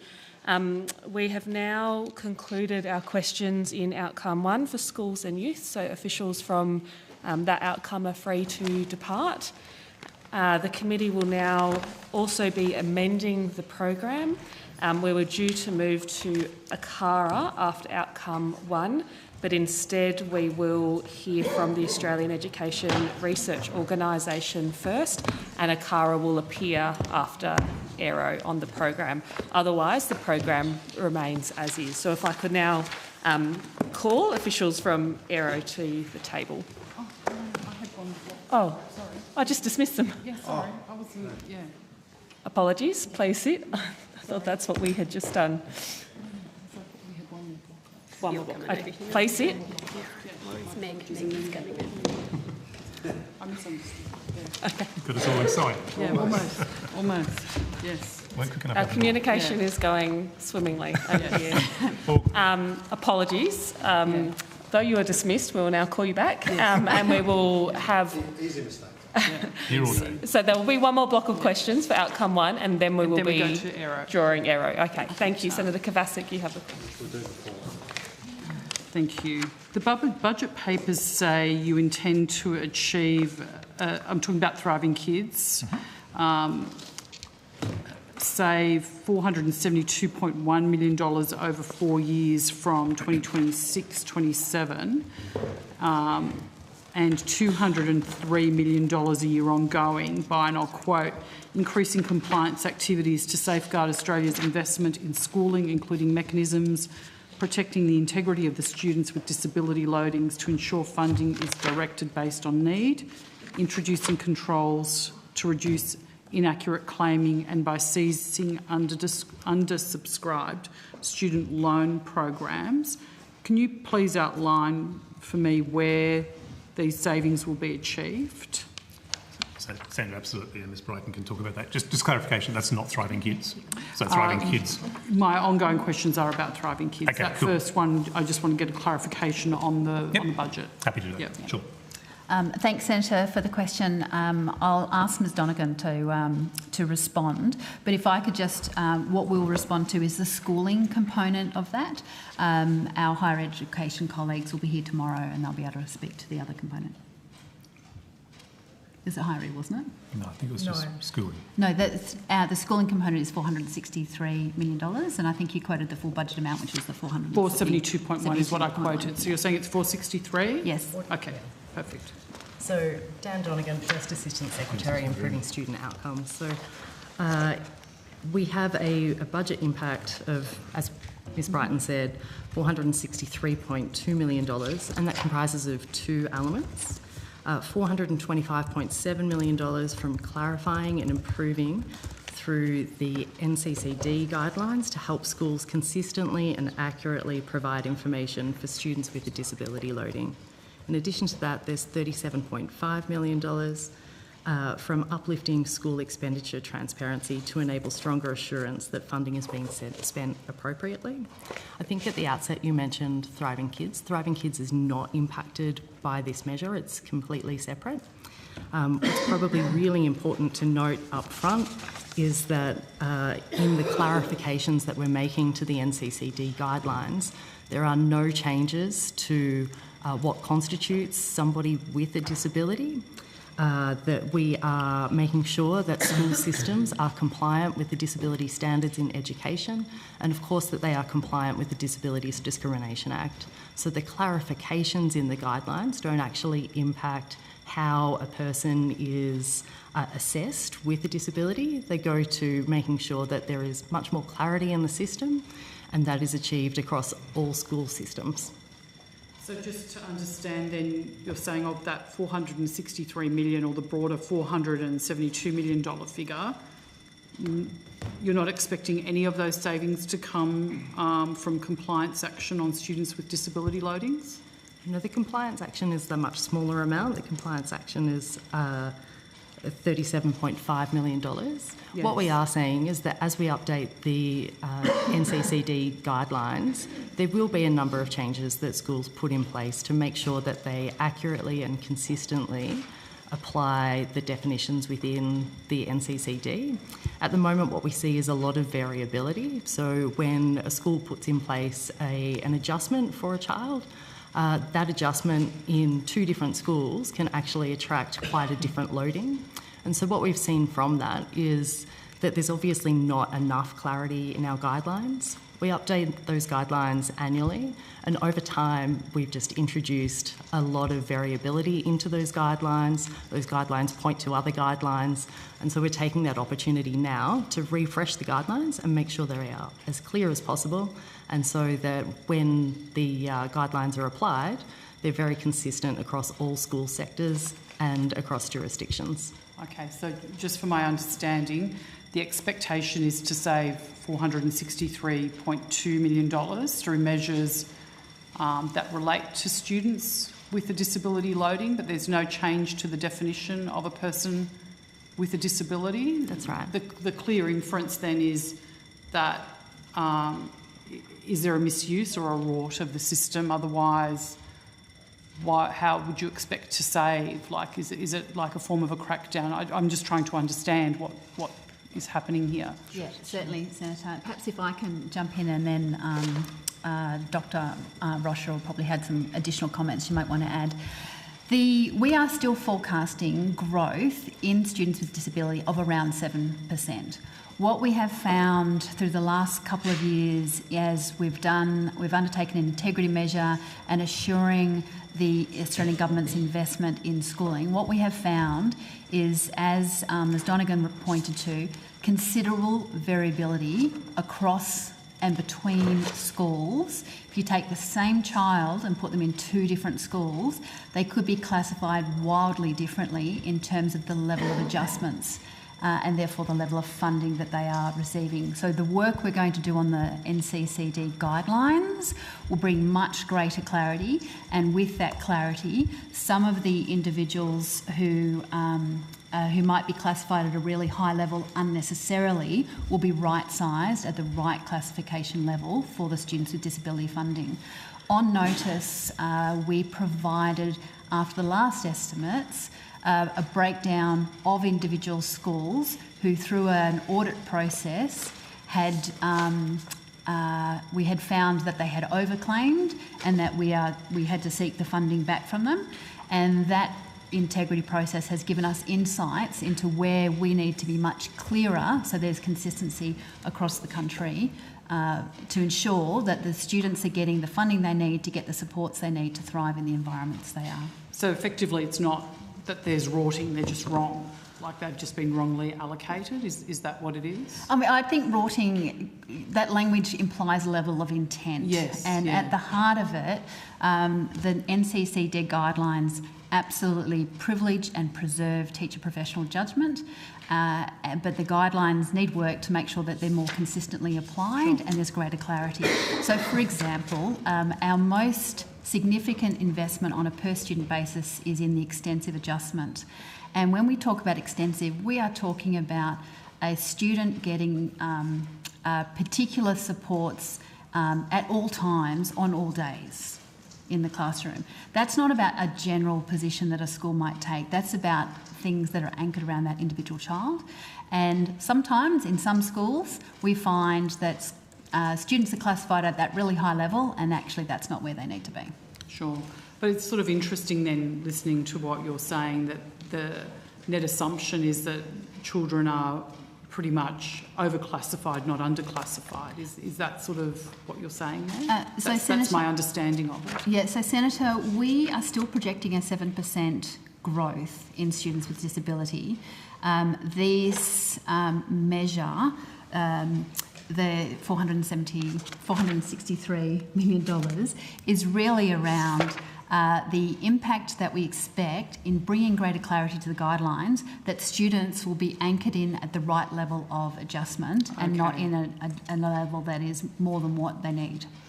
Okay, so that perhaps they're receiving supports at different levels to their needs, sometimes higher, sometimes lower. That's correct. That's right. Yep. Right, okay. And do we have, and is what you're saying then, perhaps we have children overclassified at a certain point, though they are still needing supports at a particular level. Yeah, that's right. Okay. And we also anticipate that there may be some students who are underclassified and actually should be receiving high levels of supports and adjustments in the classroom. Okay. And that sort of takes me to where my thinking went, because the Productivity Commission today released figures saying that they expect that the level of, or the number of students requiring an adjustment is at an all-time high of some 27%. So that's where I'm curious about. They're saying it's at an all-time high, yet we're having an adjustment or a saving of $463.2 million in relation to students with a disability loading. So that's effectively probably going to be a lot of kids that you're assessing are getting too much, and then perhaps other children, but a fewer amount based on those numbers who aren't getting enough, that will need to get more. To put it in context for you, it's probably important to note that this represents 0.3% of the total recurrent funding estimates over the forward estimates. So it's actually quite a small reduction, and we're doing this to make sure that even with the growth in people with a disability, that when we assess the disability and we assess the need, that we're doing that in the most consistent way possible, so that we don't see that variability across the system, and so that the funding goes to the students who need it most. Okay. And Senator, perhaps if I could just be a little bit more expansive, when we talk about the individual students, the example I gave about an extensive adjustment, it is not necessarily that student will be getting all the adjustments that we would expect, which is when we talk about bringing clarity and consistency, a school might allocate that student at that highest level of adjustment, but when we look at it, the student actually isn't receiving those adjustments. And so they're not right-sized in terms of what category they need to be in. So it's not about taking things away from students. Often those adjustments aren't provided, which suggests that they have been over-classified. Right, okay.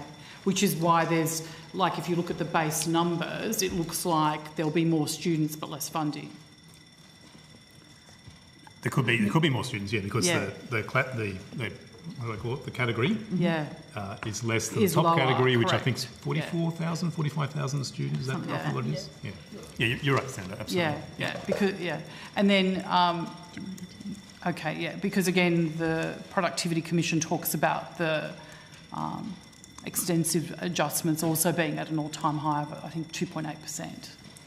Which is based on teacher data. Yes. So I think they've just taken what states and territories have reported. So those numbers are consistent with what we've got, in that they've increased from whatever it was a couple of years ago, which someone probably knows, to the number you just gave us there. Yeah, that's right. So, Senator, I might add some additional context. Esmeralda Rocha, Assistant Secretary, Inclusion and Disability. So, since 2018, so the NCCD has been around longer than it's been used for school funding, but since 2018, when it's been used to allocate the Commonwealth student with disability loading, it's grown by 63% compared to school enrolments of 7%.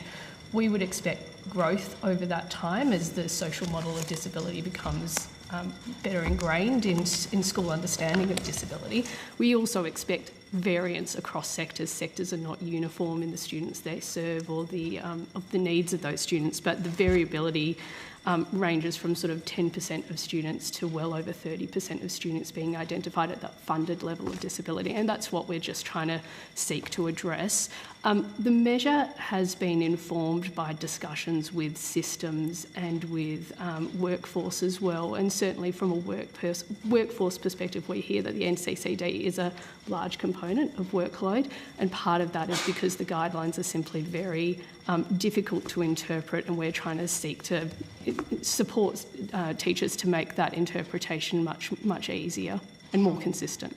Because where I'm having a little bit of confusion thinking about this through now is, on the one hand, we've got Miss Brighton, I think you said the money goes to the schools to fund the adjustments, but then the students don't receive it because they don't need it. Did I understand that correctly? And then, or maybe if you can clarify that for me, because perhaps I didn't understand it clearly. But then also they are classified to need adjustments, but they're not. Some are not getting those adjustments. Can we just reclassify those kids? So, like, what? is actually happening here? Well, the loading is paid on provision rather than need, so I think that's an important distinction. So if they're classified to get it, but they don't use it, then there's no funding because it wasn't provided. Yeah, so the NCCD should be recording the adjustments that have been provided by the school, and the funding is notionally allocated by the Commonwealth across 3 levels, depending on how expensive we expect that level of adjustment to be in the system. Okay. How many students does the department assume will be removed, downgraded or not accepted from the NCCD funded categories to achieve the compliance saving? We're not expecting that any students will be removed from the NCCD. So as we said, because the measure still is compliant with the Disability Discrimination Act and the disability standards in education, all students will still be recorded. So everyone will still get it, they'll just get a different classification? They may get a different classification. So what we're doing is making sure that all students who are recorded in the system, where they have an adjustment, that adjustment is recorded as consistently as possible. Yeah. And so in one system, sometimes it might be recorded as an extensive need. In another system, it might be lower than that. So we're making it clear at what level it should be provided, and that's what makes the difference. Okay, yeah, and that's what I'm trying to get my head around. Then obviously there are children not receiving the support that they're assessed to need as well. Not so. If some need to go up and some need to go, and well, moved around, up and down is the wrong terminology. But if they have to be they have to go to a different category. We would expect through this clarity of the NCCD guidelines that not only are some students that some students will be moved to a classification that more accurately reflects the adjustments they need, and in some cases that will be students move from a lower category to a higher category. Okay.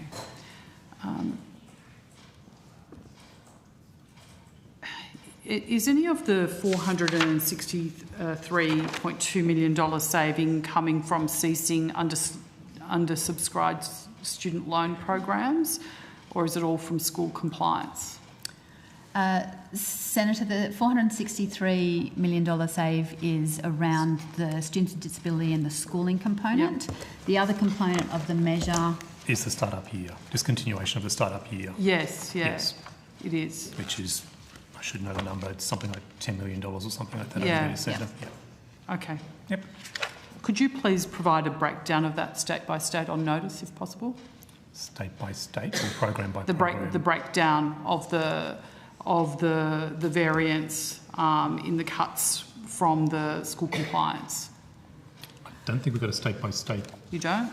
Breakdown the best by night. We'll take on notice as you asked and see what we can do, Senator. Okay. I'm just not aware of us ever doing a state by state. We modelled it at a national level. Only nationally? You don't have it state by state? No. Okay. Has the department modelled whether Thriving Kids will increase the number of students recorded through the NCCD as requiring supplementary, substantive or extensive adjustments? No, Senator, we haven't modelled that. Our full expectation is that because the NDIS and the provision of schooling are separate functions, that students who need, NCCD is about making sure that the students who need adjustments in the classroom can receive those adjustments in the classroom. So we would expect that if there are folks who have mild to moderate developmental delay that might meet our thresholds in the NCCD guidelines, that they would be already receiving adjustments in the schooling setting.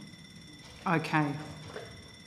So it's your view that that modelling isn't necessary because they're not interrelated, they're not connected? No, our expectation is that if students with mild to moderate developmental delay, which is the cohort for Thriving Kids, if they are needing adjustments in the classroom, either quality teaching adjustments or funded adjustments, that would already be captured under our existing parameters for the NCCD guidelines. Okay. And we've not heard anything back from states or territories in our engagement that would suggest otherwise. Okay. So if Thriving Kids is designed to increase early identification of developmental delay and autism, I'm trying to understand why we're sort of effectively booking a saving from that disability loading compliance at the same time. Will that make that job harder to do?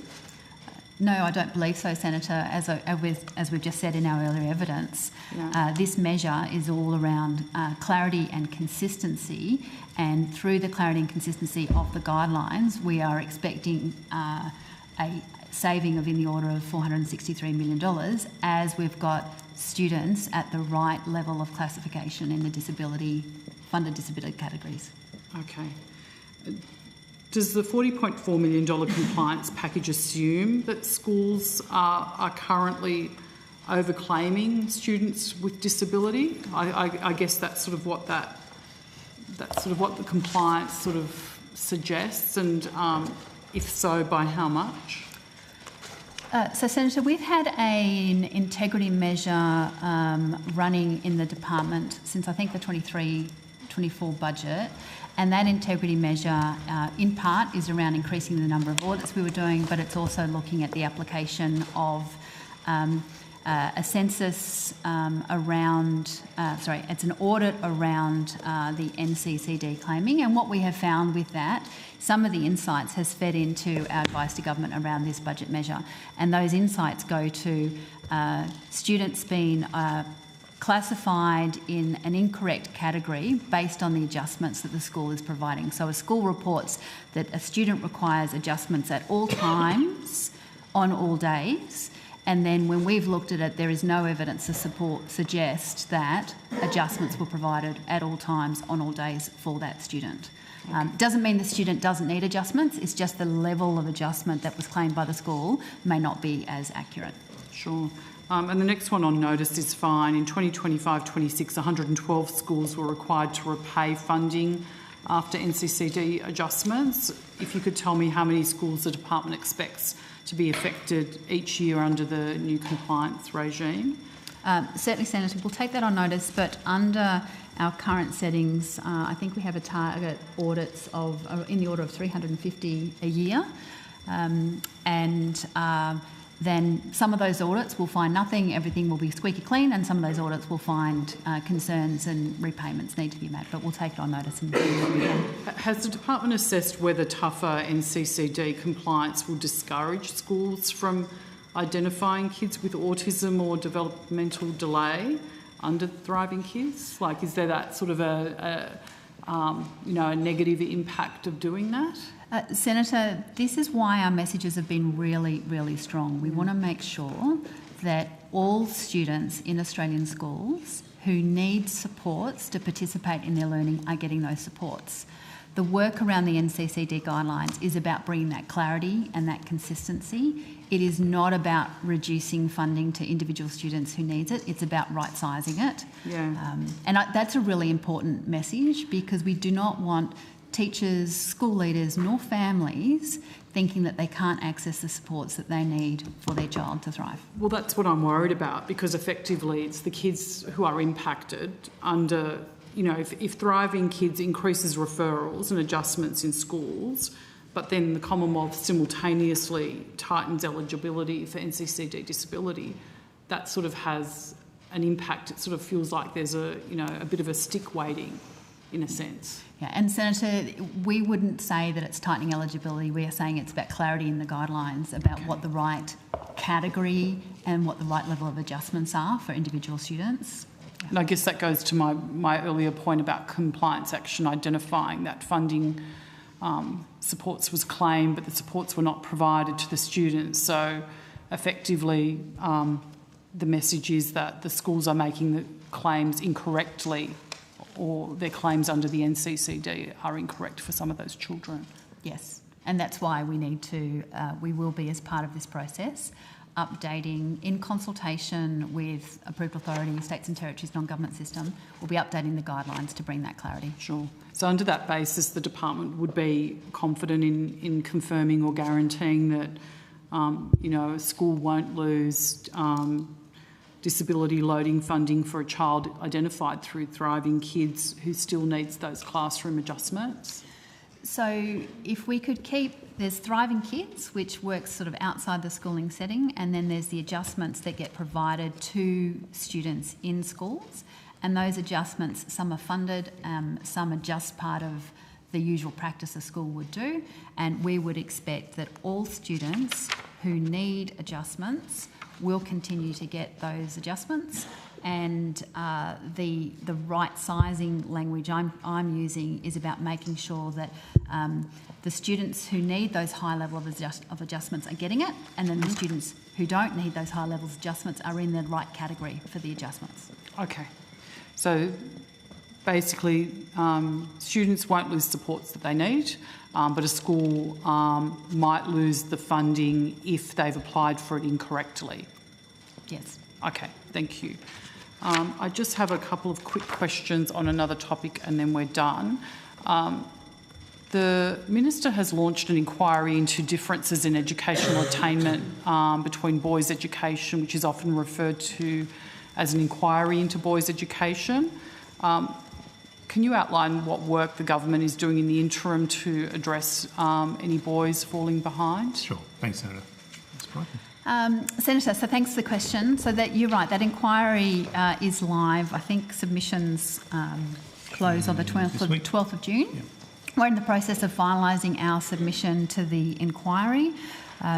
This issue of the disparity between genders and achievement has been, well, actually, we've had it documented since the inception of NAPLAN. So we've seen consistently that boys are performing higher than girls in numeracy, and girls are performing higher than boys in literacy. The work on the Better and Fairer Schools Agreement is all around access and high quality provision of education regardless of gender. We have seen that same trend of gender disparity not only in the NAPLAN data but also in the international assessments. And it's a trend not inconsistent with what is happening internationally. Yeah. So it's a vexed and complex issue. We know that part of the issue about the difference in achievement is the role models that both genders have about the different pathways they're interested in exploring, and the opportunity for us to be doing much more collectively across the country for both genders about where they can thrive, the career paths that they can take. Aside from what you've just sort of outlined, what do you consider to be the other drivers of that attainment gap? We've spoken briefly about, obviously, the role models, but what else do you see? So the other elements of attainment, I've touched on the role models, but I've also touched on there's the family circumstances, there's the societal norms that are influencing, if I can quote our Australian of the Year, our astronaut, and her commentary about STEM and seeing STEM as a great opportunity for all genders. But when she was going through her early years, she did not have role models in the STEM context. And it's the same for boys. If boys are wanting to consider a non-traditional pathway, an opportunity for them to explore that can sometimes be challenging. So the work we're doing in schools about respectful relationships and the valuing of the individual and the valuing of the contributions that we can make, that work, the work that has been done around classroom management and bullying, all of those components together are about making schools safer and clearer places so that everyone can participate on an equal level. Sure. Is the department doing anything differently or started to do anything differently since the Minister launched the inquiry, and specifically sort of looking at, whether current school reforms adequately address boys' underachievement, or whether current behaviour, attendance and curriculum policies are working for boys, or is that something that you're waiting to address at the end? So, Senator, there's already some work afoot that predated the inquiry, and that went to what the PISA data showed us is we had some of the highest levels of classroom disruption in the country. That classroom disruption is low levels of disruption, people distracted by devices. So education ministers all took a decision a couple of years ago to ban mobile phones in classrooms. And that has had, what the principals tell me, that has had a really positive impact on all students in classrooms. So there is work like that already in play, and then we'll see also where the inquiry goes and the recommendations they also make.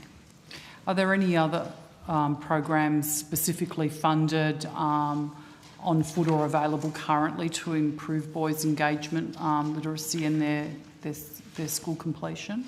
Certainly, Senator. I mentioned earlier on when we were talking about First Nations the investment in Clontarf. The Clontarf academies, off the top of my head, I think it was in the order of $55 million. Those academies are specifically around boys, specifically around engagement. It's a model that has proven to be really effective in terms of those young men having peers and mentors who help them with their engagement, help them with their studies. And the NIAA runs a similar program for girls. Yep. Okay, thank you. And my final question, is there a national strategy either underway or planned given the persistent gender gap in key outcomes? I would say that our national strategy is the Better and Fairer Schools Agreement, which is about lifting all outcomes for all students in the country. Because while boys are performing higher than girls in numeracy, so we want girls to be lifting up in numeracy, girls performing higher than boys in literacy, we want boys to be lifting up in numeracy. So with those two components, the BAFSA is the core anchor point for lifting everyone up. Thank you. That's all from me, Chair. Thank you. Yeah. Okay. I can confirm that you are now doubly dismissed. Yeah. Class dismissed. That must have been used before in this portfolio. We, in the interest of not having Aero to stick around, I might call them to the table. I believe we've got about less than 10 minutes worth of questions for them. So if that's all right with you, Minister and Mr Cook. So we will call Aero to the table. And if we're not finished, we'll break for lunch at 12:55 regardless. Thank you.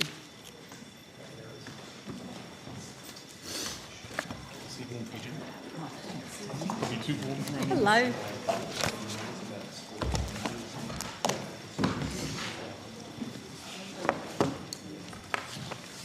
Do you need a charge? At some point, probably, but... Oh, thanks. Welcome, Dr Donovan. I note you've distributed, I was seeking to distribute your opening statement. Are you happy for us to table that and take it as read? I'd like to read it onto the record if that's possible. I'll be very quick. Okay, sure, go for it. Thank you. Since I last appeared before Senate estimates, Aero achieved a milestone, its 5th birthday. I'll briefly reprise some highlights of our 5 years delivering on the vision of Australia's 9 education ministers for high-quality, relevant research to be undertaken and evidence to be shared and mobilised to position our teachers at the forefront of research, close equity gaps and improve the learning outcomes of Australia's children and young people. Since our incorporation in 2021, we've published 652 resources with a further 130 plus planned for publication by the end of this year. Last year, independent commissioned research of teachers, leaders and educators found that Aero's influence is positive and growing. 92% of school teachers and leaders who are aware of Aero find it appealing. 89% see Aero's work as reliable and accessible. 88% know Aero to produce high-quality research. 86% believe Aero is trustworthy and innovative. 84% see Aero as collaborative. At Aero, we distinguish ourselves from other bodies that do research by maintaining our focus over the long term, from the research question or challenge to the evidence-based solution and its successful implementation. An example is our 2023 research report on the prolonged decline in standards of writing among our students, which was particularly pronounced among secondary students. We didn't just publish our analysis and admire the problem, we also worked alongside teachers in schools to develop and trial a school writing instruction framework designed to support evidence-based explicit and systematic teaching of writing to students across all disciplines. Finally, we created a series of modules to support the effective implementation of the program in schools under the instructional leadership of principals. Good research on a website does not improve learning outcomes for children. Good research that's translated into practice guides and videos of modelled practice for teachers gets closer, But it's only the confident and effective application of good research in the daily classroom practice of our teachers that will change children's learning trajectories and life outcomes. Uniquely, Aero has focused on the research, the translation of the research for teachers, leaders and policymakers, and on the adoption and implementation of the research into practice. Our impact is evident. 5 out of 8 jurisdictions have adopted teaching and learning models that are informed by Aero's research into learning and effective teaching practices. That is 2.5 million students whose teachers, representing more than half the government sector teaching workforce, are being supported by systems that are using robust evidence to guide education policy and practice. Initial teacher education has been reformed, with defined core content now mandatory in the curriculum of ITE providers as of this year. And we've delivered impactful research on quality early childhood education and care that is available to support the learning and development of our youngest learners. Aero was a national initiative conceived in the previous schools funding agreement and born out of ministerial consensus and political bipartisanship. Every year, ministers agree on our research priorities, and all the work that we do for them is freely available on our website. With a remit across early childhood education and schooling, Aero is a rare and admired entity, gaining global attention from places as near as New Zealand, the Philippines and Indonesia, and as far-flung as Morocco, the UK, the OECD and Canada. My board, my staff and I appreciate the opportunity that we have to do this work, and we take pride in the quality, its relevance and its impact. Thank you. Okay. Senator O'Sullivan. Thank you very much. Thank you, Dr Donovan. Appreciate your attendance before us today, and I have always appreciated and admired the work of Aero. The work you're doing is absolutely vital and important, and I commend the government for continuing to support your work, because it is essential that we have good research available. And as you've rightly pointed out in your opening statement, it's important that we actually apply that research and not just leave it on a website and have it just sit there. So I just want to ask, has Aero developed any research papers on the impact of effective education bureaucracy on educational outcomes for Australian students? Of educational bureaucracy, did you say? Yes, we've recently published a discussion paper looking at the levers that exist in education systems to support evidence-based practice. That's been shared with all of the jurisdictions, and workshops have been conducted with most of the jurisdictions to give them advice about how they can deploy those levers effectively. How many meetings has Aero had with the Minister, the Secretary and the Deputy Secretary regarding or including a discussion about the Teacher and Learning Commission since it was announced by Minister Clare on the 18th of October last year? I personally have attended 2 meetings with Minister Clare where that's been part of the topic of conversation. As CEO of one of the agencies, I participate in the Teaching and Learning Commission working group as an advisor. Thank you. And what about the Secretary, Deputy Secretary as well? Were they part of those meetings? Deputy Secretary chairs the working group meetings. Okay. Yes, and then I meet quite regularly with the heads of each of the agencies, where we discuss a range of different matters, and often the Teaching and Learning Commission is part of those. I think, and I'll have to check, Senator, but I think the working group has met 9 or 10 times, and the agency heads have been part of, I think all of those meetings, maybe bar one, I think is the case, but I'll correct myself if I've got that wrong. What's the time frame when you say 9 and 10? Oh, so that's since education ministers agreed to set up a working group to provide them with advice around the Teaching and Learning Commission, which was, I think, around October last year. It would be since that October date? Yeah. Okay. The budget has got $5.6 million for consultation on the Teaching and Learning Commission. What's Aero's role within that consultation for the new Teaching and Learning Commission? I'll have to refer that question to the department. Right, but I'm asking what your role is in that, what Aero's role is in... We have no visibility over the plan for the expenditure of that $5.6 million.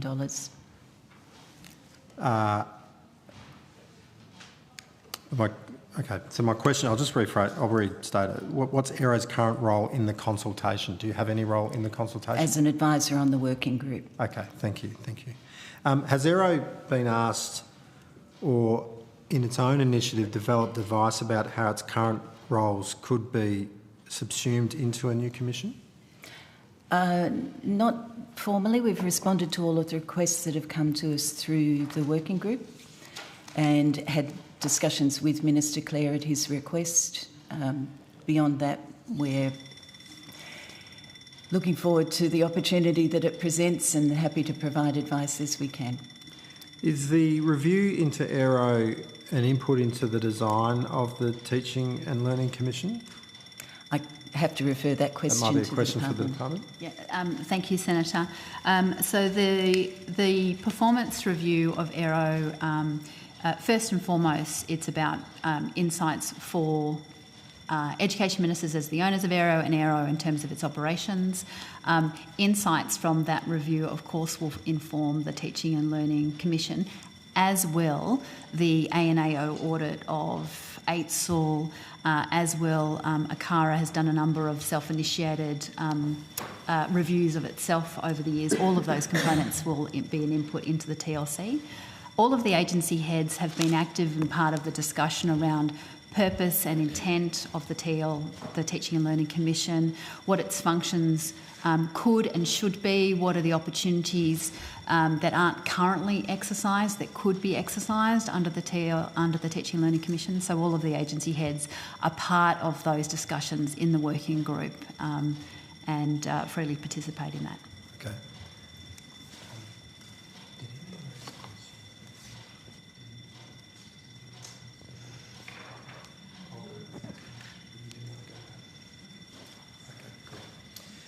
Sorry about that. Just have to confer Senator Sullivan, just to let you know, if we're not finished by 1, I'll suspend and we'll come back to this agency. Yeah, no, I've only got a few more minutes. Thank you. You getting hungry?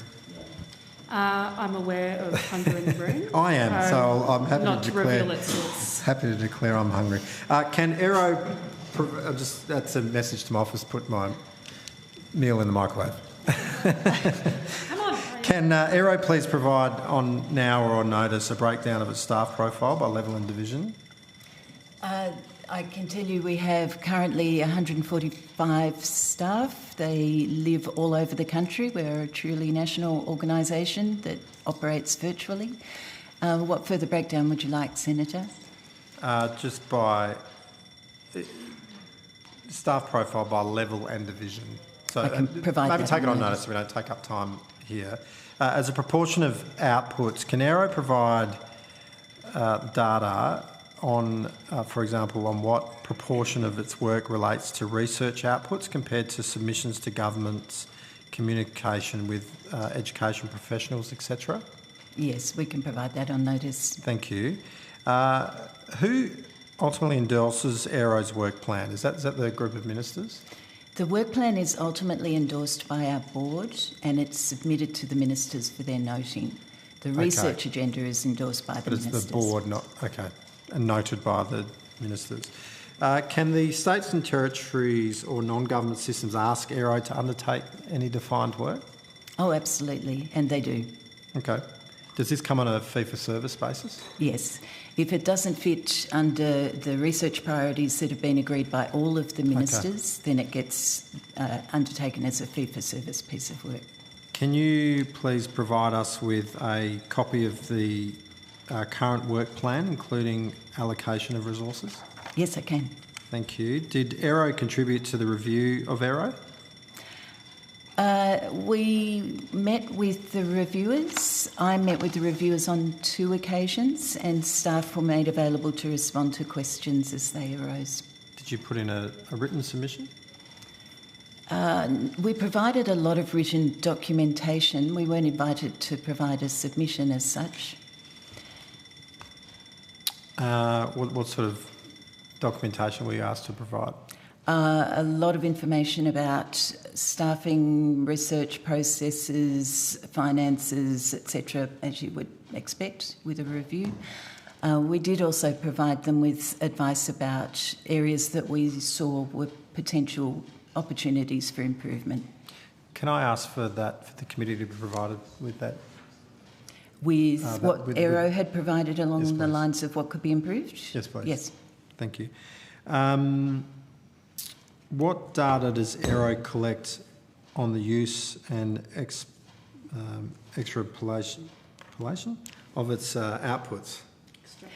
Extrapolation, sorry. Look, it's a really good question, Senator, and really difficult to answer because the website is our mechanism for sharing the work that we do, but it's an unreliable mechanism for monitoring the use because schools, if a school's using our material, then there might be 50 staff using it and one downloading it. So we collect website analytics showing how many people are visiting our website and downloading material, but that doesn't tell us a lot about how many people are using it, nor does it tell us about the impact it's having. How do you measure your impact then? We have an outcomes impact monitoring plan put in place with a number of key performance indicators associated with it. Our board is most interested in impact. We want to know that having Aero means we're actually improving outcomes for students, but that's not a direct relationship. I don't employ teachers. My people aren't teaching the children. So what we look for are indicators like how many of the jurisdictions, the whole systems, are picking up what we do and making it available and advocating it and using it to inform their own policy settings.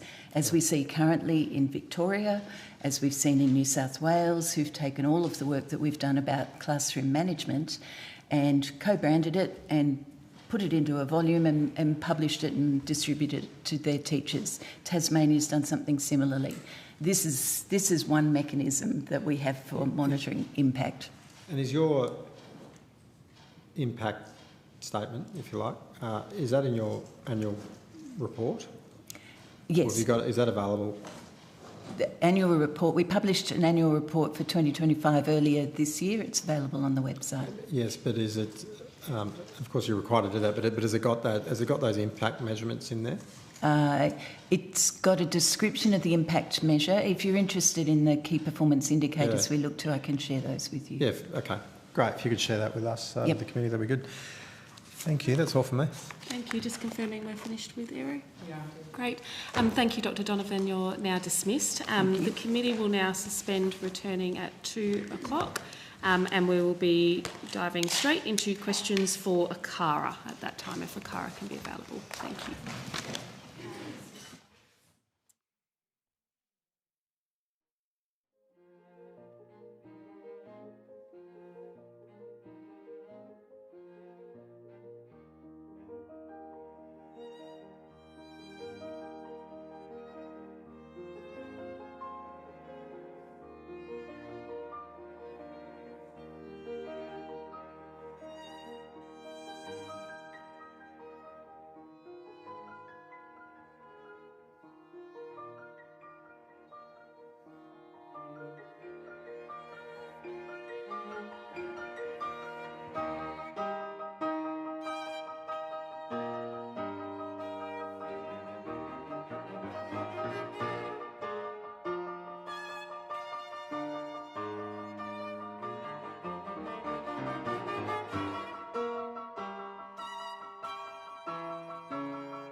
I'll resume, and I welcome officials from ACARA, and it's nice to see you, Mr Neal, Chief Executive Officer.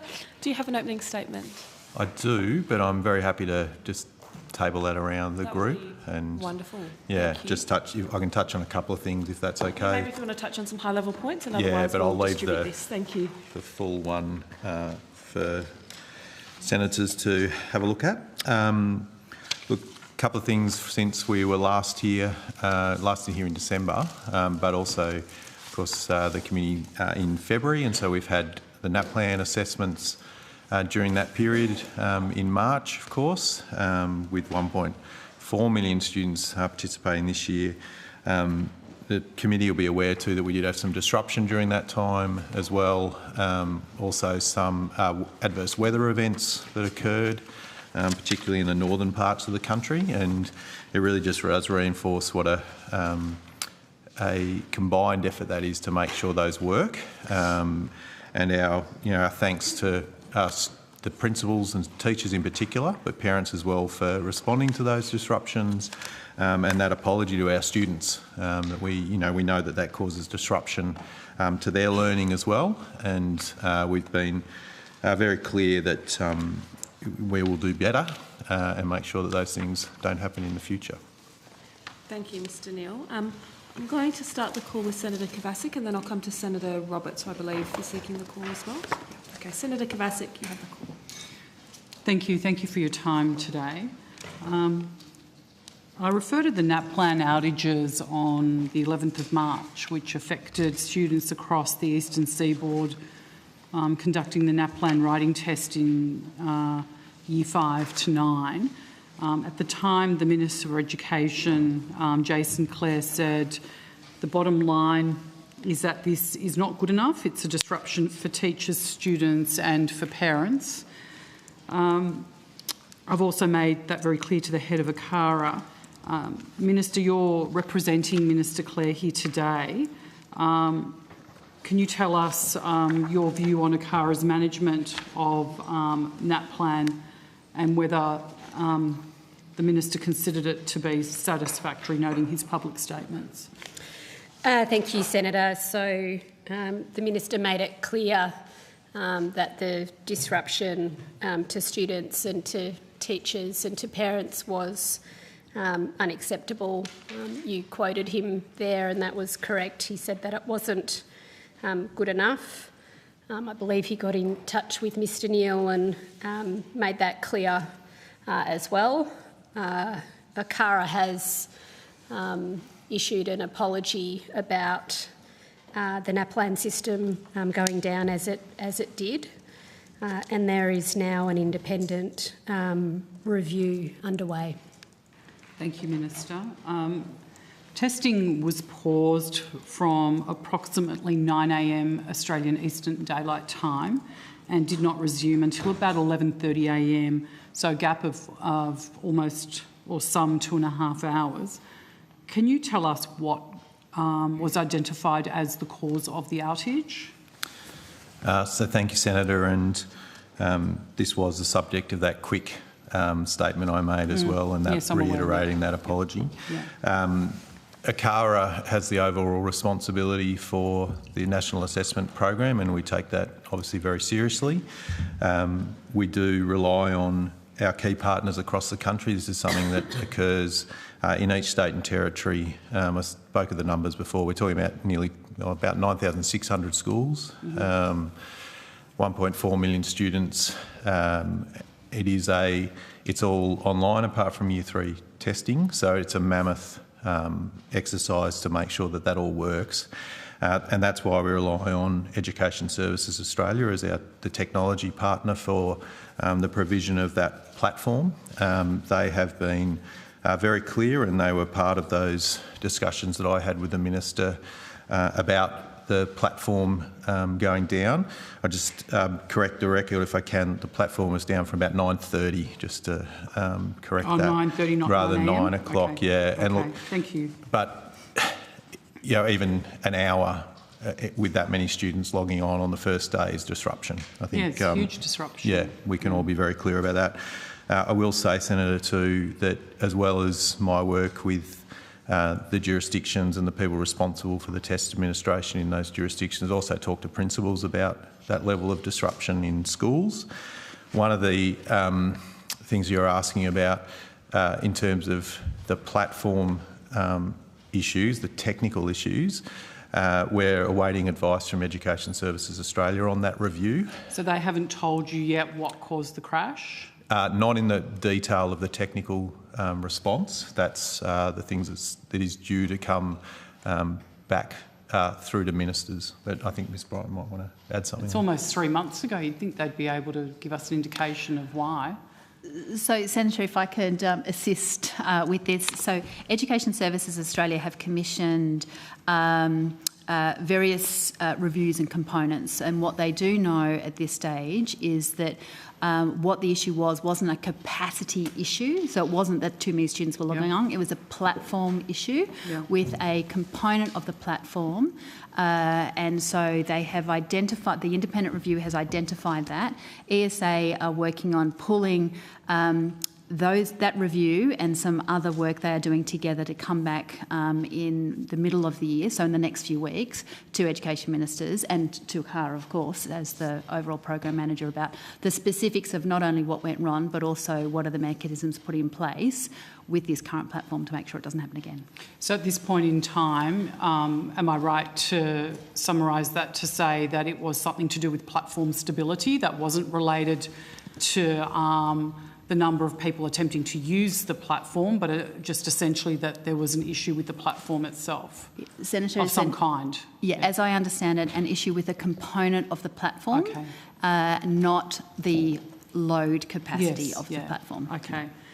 And I guess what I'm trying to understand then is who bears the primary accountability for platform stability and obviously availability, particularly on testing days, and has the information that you've sought include questions around the rigour of testing prior to those days? And, you know, obviously the worst outcome is for things to go wrong on a testing day, and that's what has occurred here.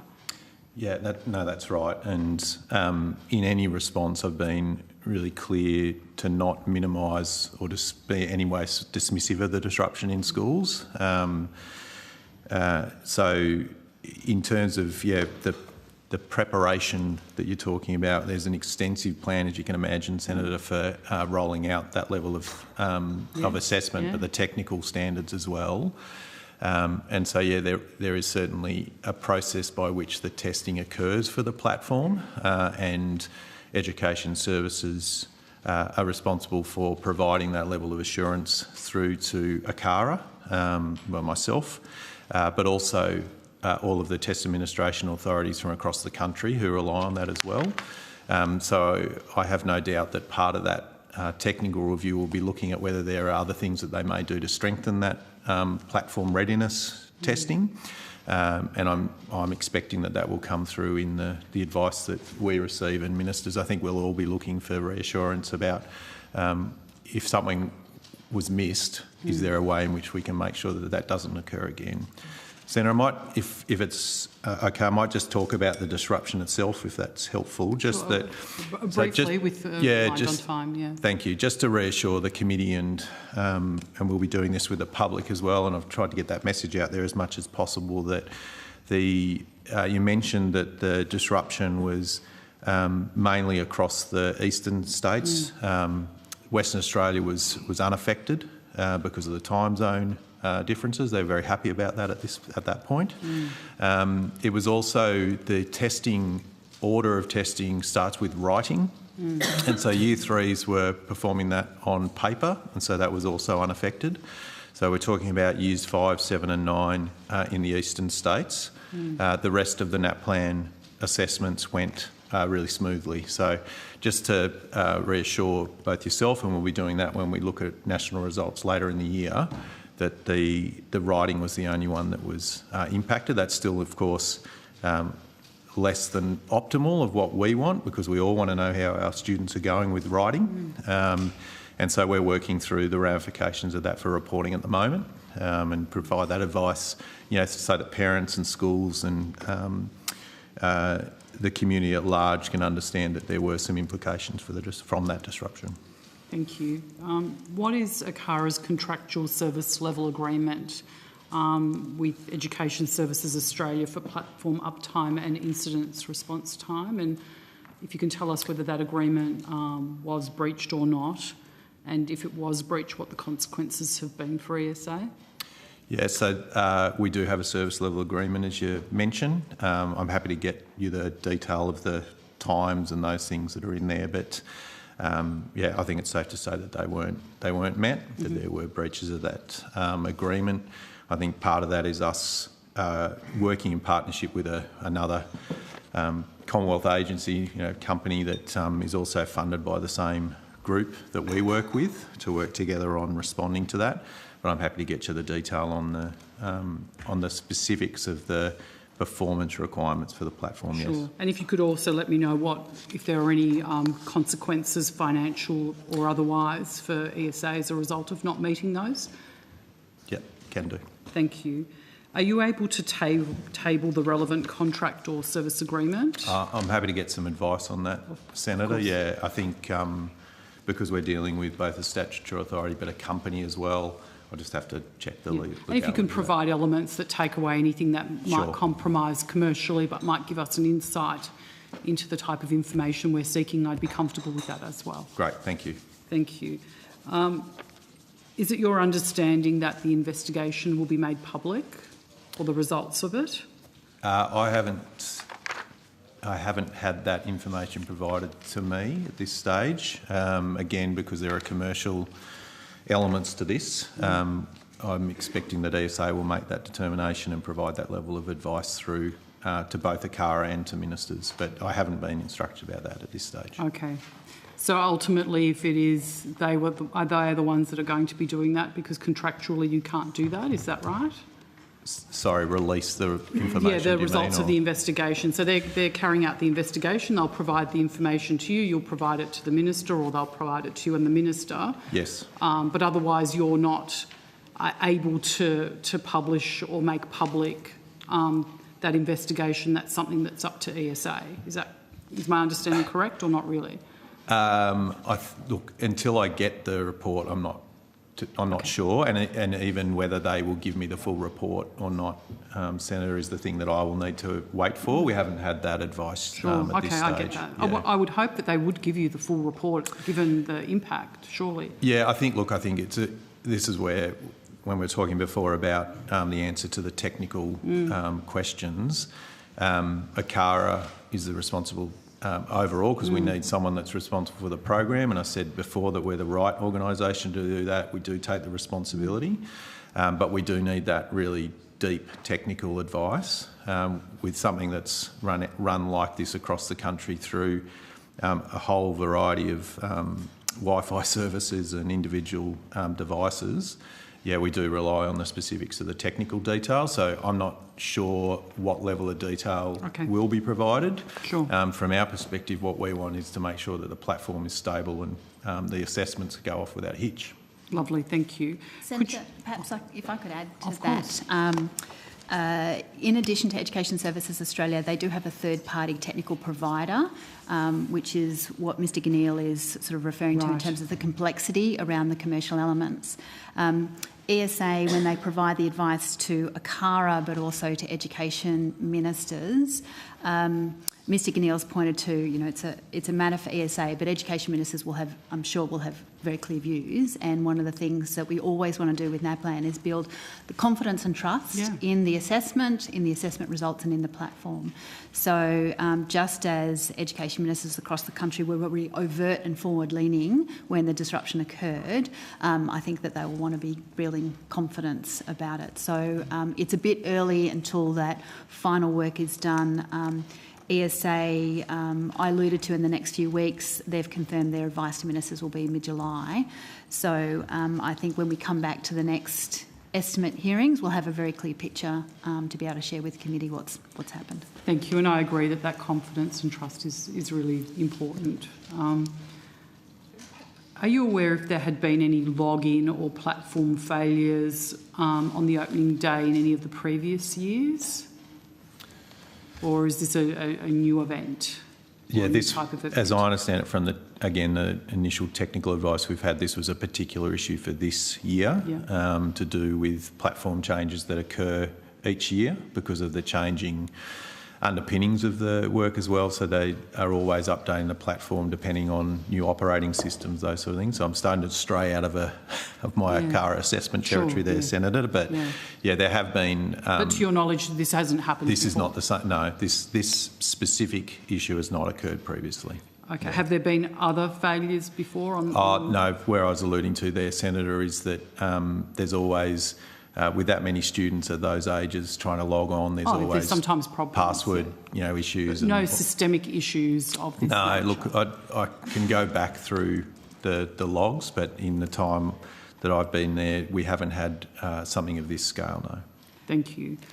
Senator, apologies if I could lean in on that, and it was before Mr Guineal's time, but early in the transition to NAPLAN online, we did have some issues on a day one around the web application firewall, the WAF, and that impacted students' connectivity on day one, which, as Mr Guineal has already shared, is a writing test day, and that was able to be resolved.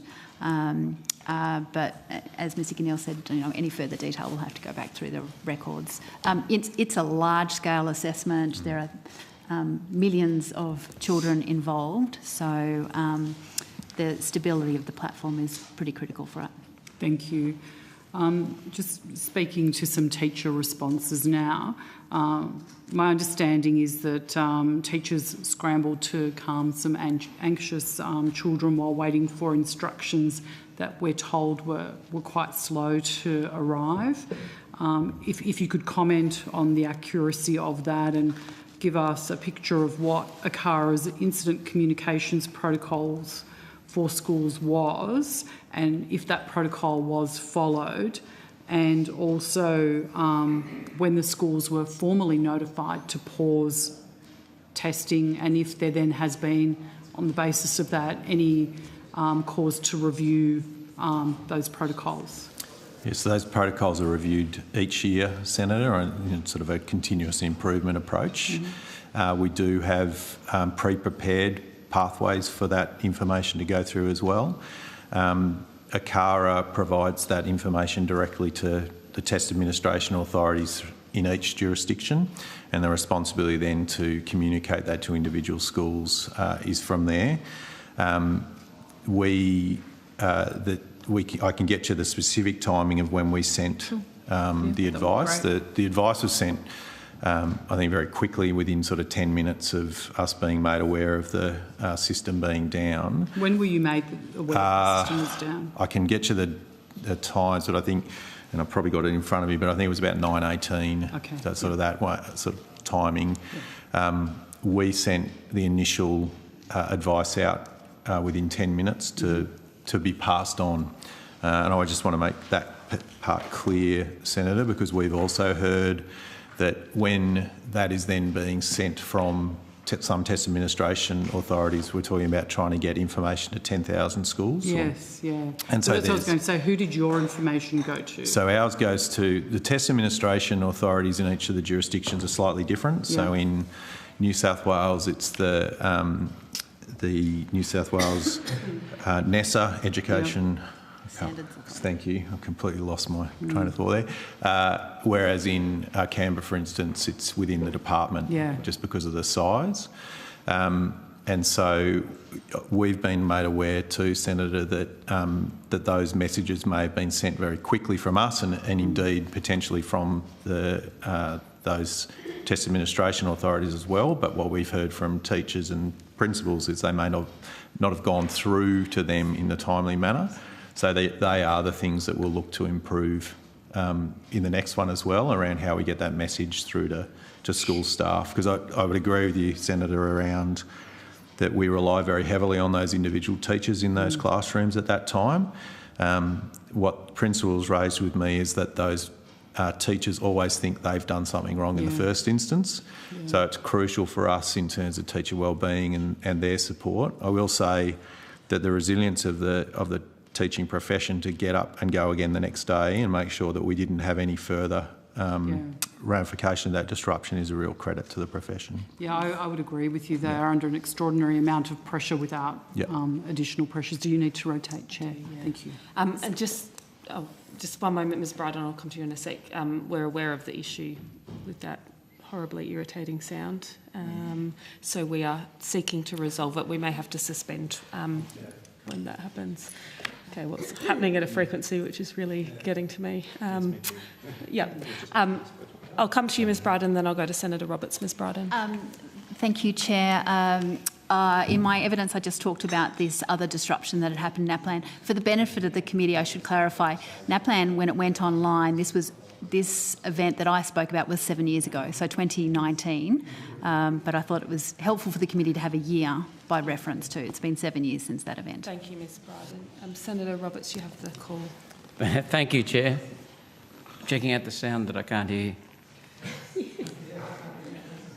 Must be my thing. Oh, hang on, Josh. Okay. ACARA, thank you for appearing today. Thank you, Minister. The ACARA was founded in 2009.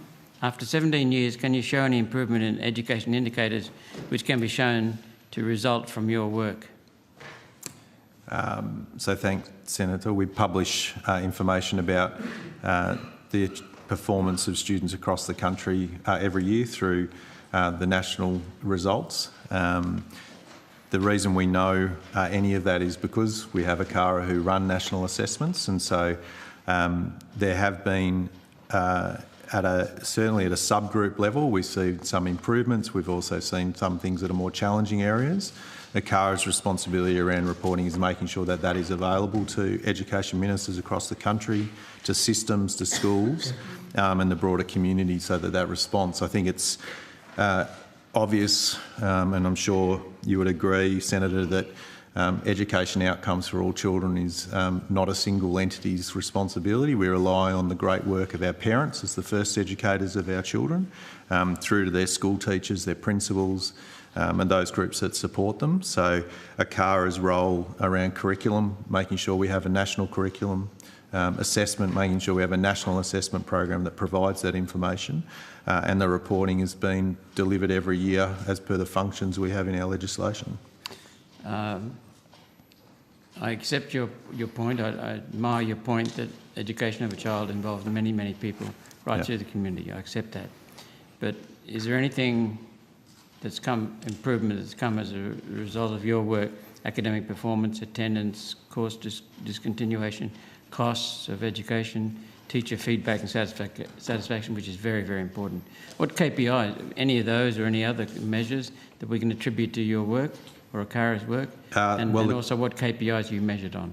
Sorry, the KPIs for us are within our function of the legislation, which is that we produce and administer the Australian curriculum, which I think we can tick off that we have done that. That's been in place for a number of years now. In fact, we've, as you would be aware, Senator, have just been through a significant review and republication of that in 2022, and the approval of all ministers around the country, which is no small feat. So that's certainly one of the KPIs for us against our legislation. We've also run the National Assessment Program year on year for nearly 20 years now. As part of that too, delivered the reports through the national reporting. They are the KPIs in terms of what we're responsible for delivering. Where the responsibility for the improvement in outcomes, as I said before, is a shared endeavour. What about a metric suggestion? You produce a national curriculum which is guidance about what should be in the coursework, right? Sorry, what's the question? Sorry. No, there's not a question there. Okay. You produce a national curriculum which is a guidance about what should be in the coursework. Am I right? So the national curriculum provides the content and achievement standards, and it's what we collectively expect our children to develop in terms of knowledge, understanding and skills. That's implemented across Australia through the jurisdictions who have the constitutional right for delivery of education, as I'm sure you're aware. Yep. And that then is translated into each and every school. And of course, those nearly 10,000 schools I was talking about before, Some of them are in the bush, in remote communities, others are thousands of kids in the middle of the city. So translating that is why we hand that to the profession, to teachers and principals, to translate content and achievement standards of our expectations, our promise to children in our community. But they need to do that with the children that are in front of them. And of course, they're also aged 5 through 18. So, those are the things Quite a range. Pardon? Quite a range. It is, absolutely, yeah. So it's, I guess, to go to your point, Senator, what we provide is content and achievement standards, what we want children to learn, and then demonstrate. The translation of that, though, into everyday practice, of course, happens in the classroom. So what percentage of coursework in active use in schools around Australia follows your national curriculum? So ministers have approved to adopt that Australian curriculum, and so some of the jurisdictions use that in their classrooms directly. Other jurisdictions choose to adapt that Australian curriculum, so using that curriculum as a backbone, and then provide further supports for schools. So, for example, in New South Wales, they have the syllabus documents, and they're the things that they'll provide to their schools for delivering in their classrooms. Thank you. In early 2025, the New South Wales Education Minister, Prue Carr, publicly positioned the New South Wales government's reform syllabus as a slimmer, to quote her, back to basics, alternative to your national curriculum, which was criticised as overly complex or, quote, bizarre. Have you failed your core mission to produce a curriculum which is high quality or indeed even usable? And I must commend Mr Minns, the Premier of New South Wales, for having the courage to do what he did.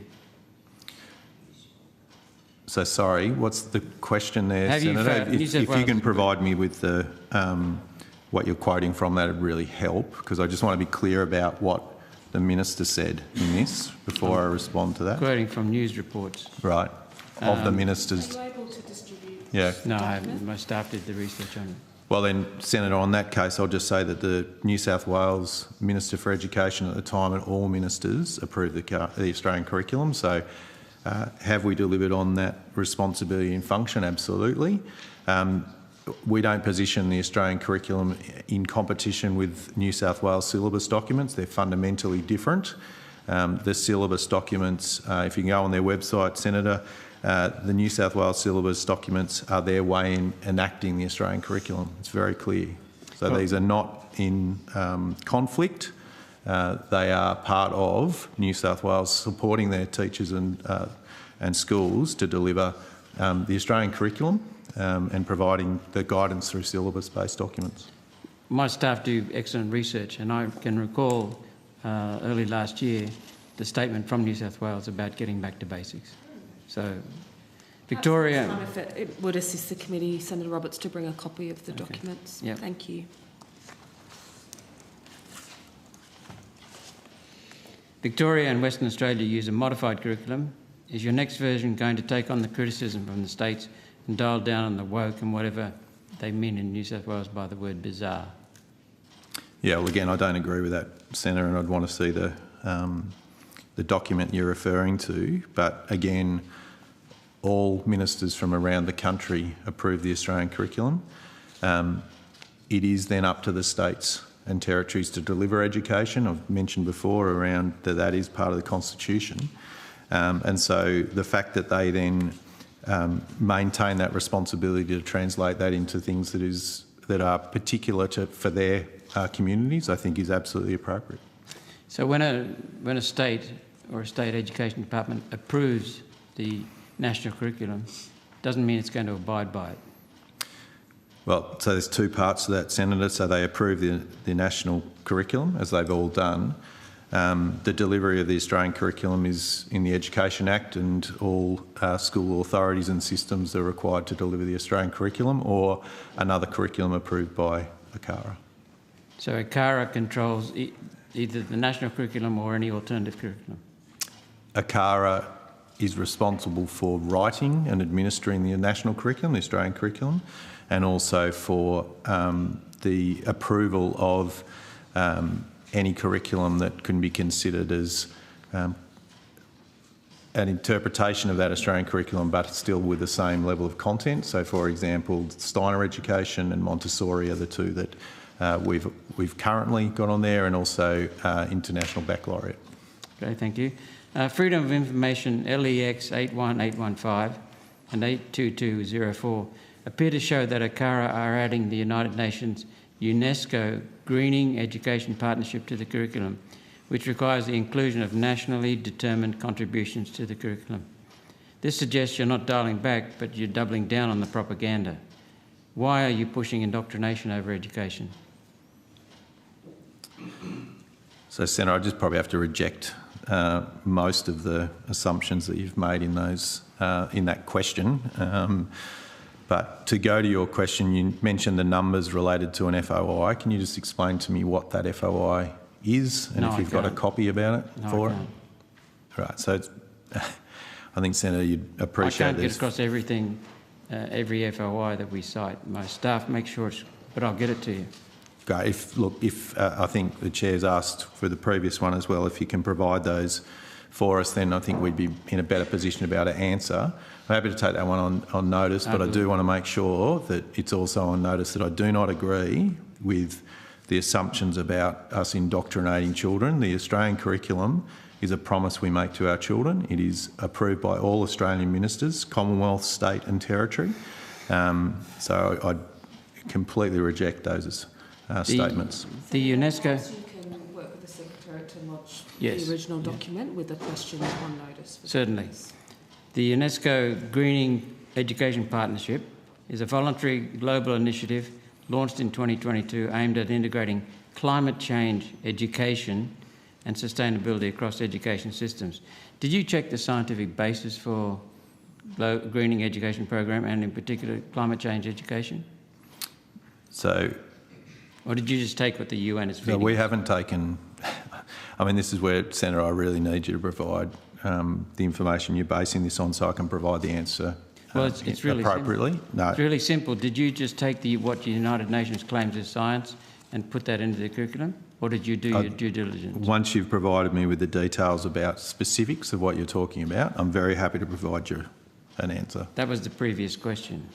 Now I'm talking about a very simple question. Did you take the UN propaganda or UN material on climate science, or did you do the due diligence on it?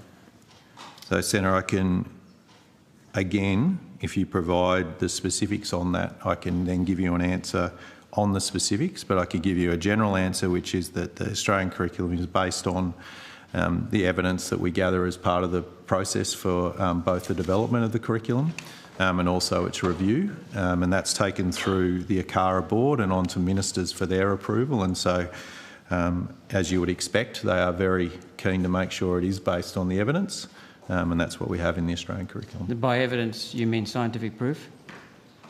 Again, Senator, I think scientific proof is a fairly broad term, if I put it that way. I'd like to see the specific one that you're asking about.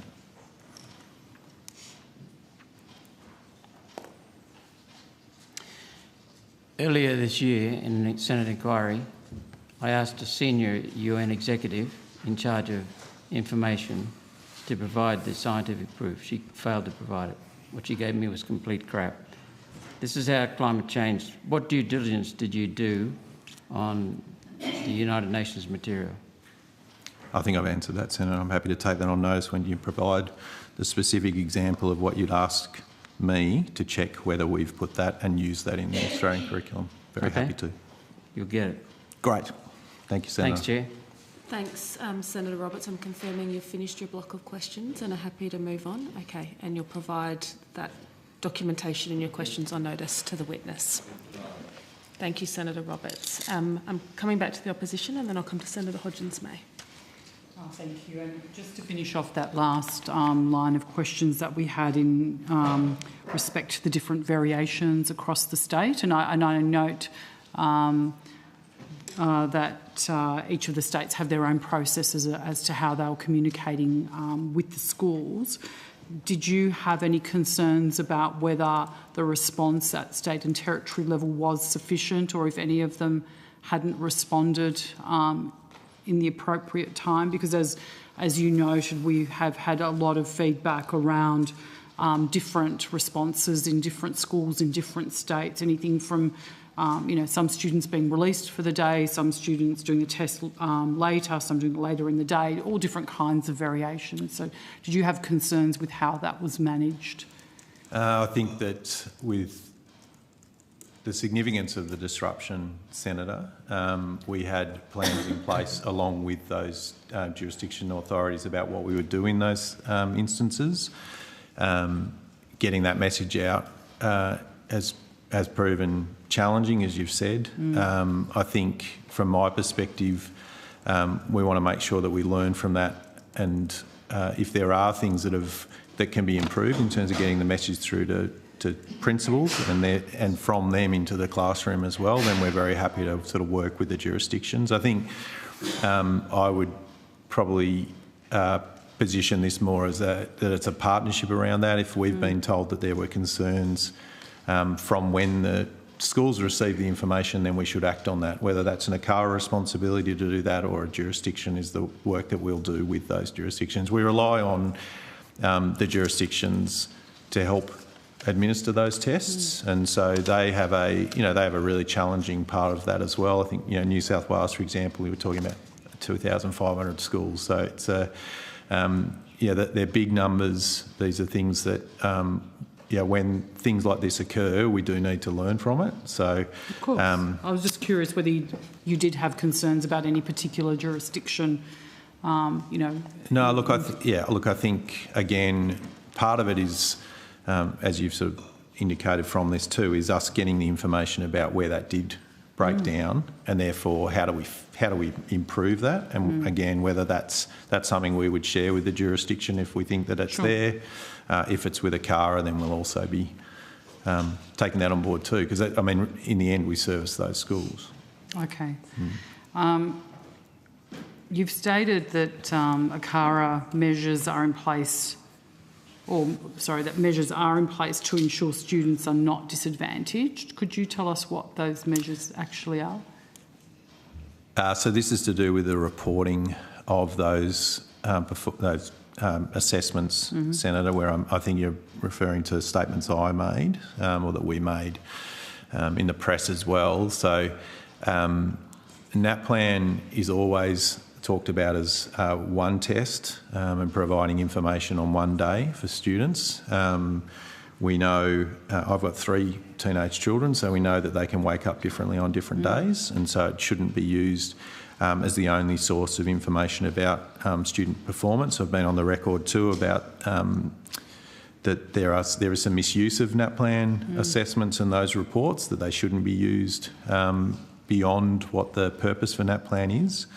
In terms of reporting on the writing results which were impacted, we'll make sure that parents are provided with information about the caveat around those results is not only are they one test on one day, but on this occasion they were also disrupted.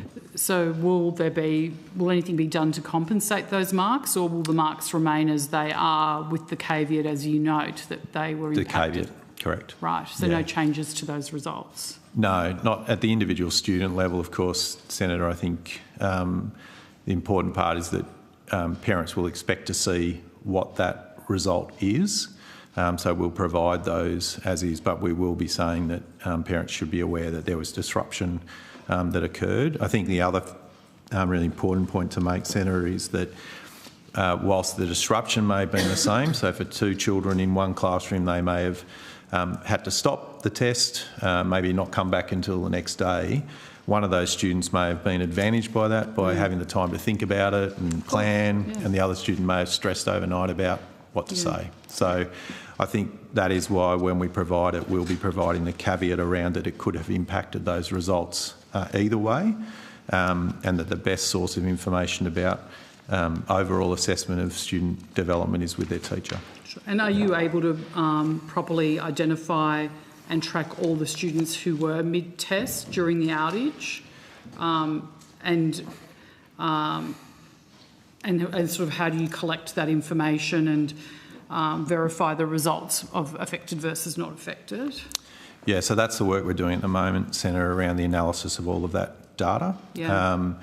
I guess, as I was alluding to before, though, we can see what the disruption may have been on the platform itself, but it will be different for every child. And so that's why, unfortunately, just going down the road of the technical disruption won't give us the answer about the impact on the individual student. And so that will be many and varied. And so that'll be the way in which we are reporting those results. Does this impact or perhaps even break the NAPLAN longitudinal data in writing for years 5 to 9? Yeah, again, that's what we're working through at the moment, Senator. So we're doing our normal analysis, but we'll also get further detailed analysis about the level of disruption and therefore the confidence of those results, both for this year, but as you mentioned, for trend data. Okay, thank you.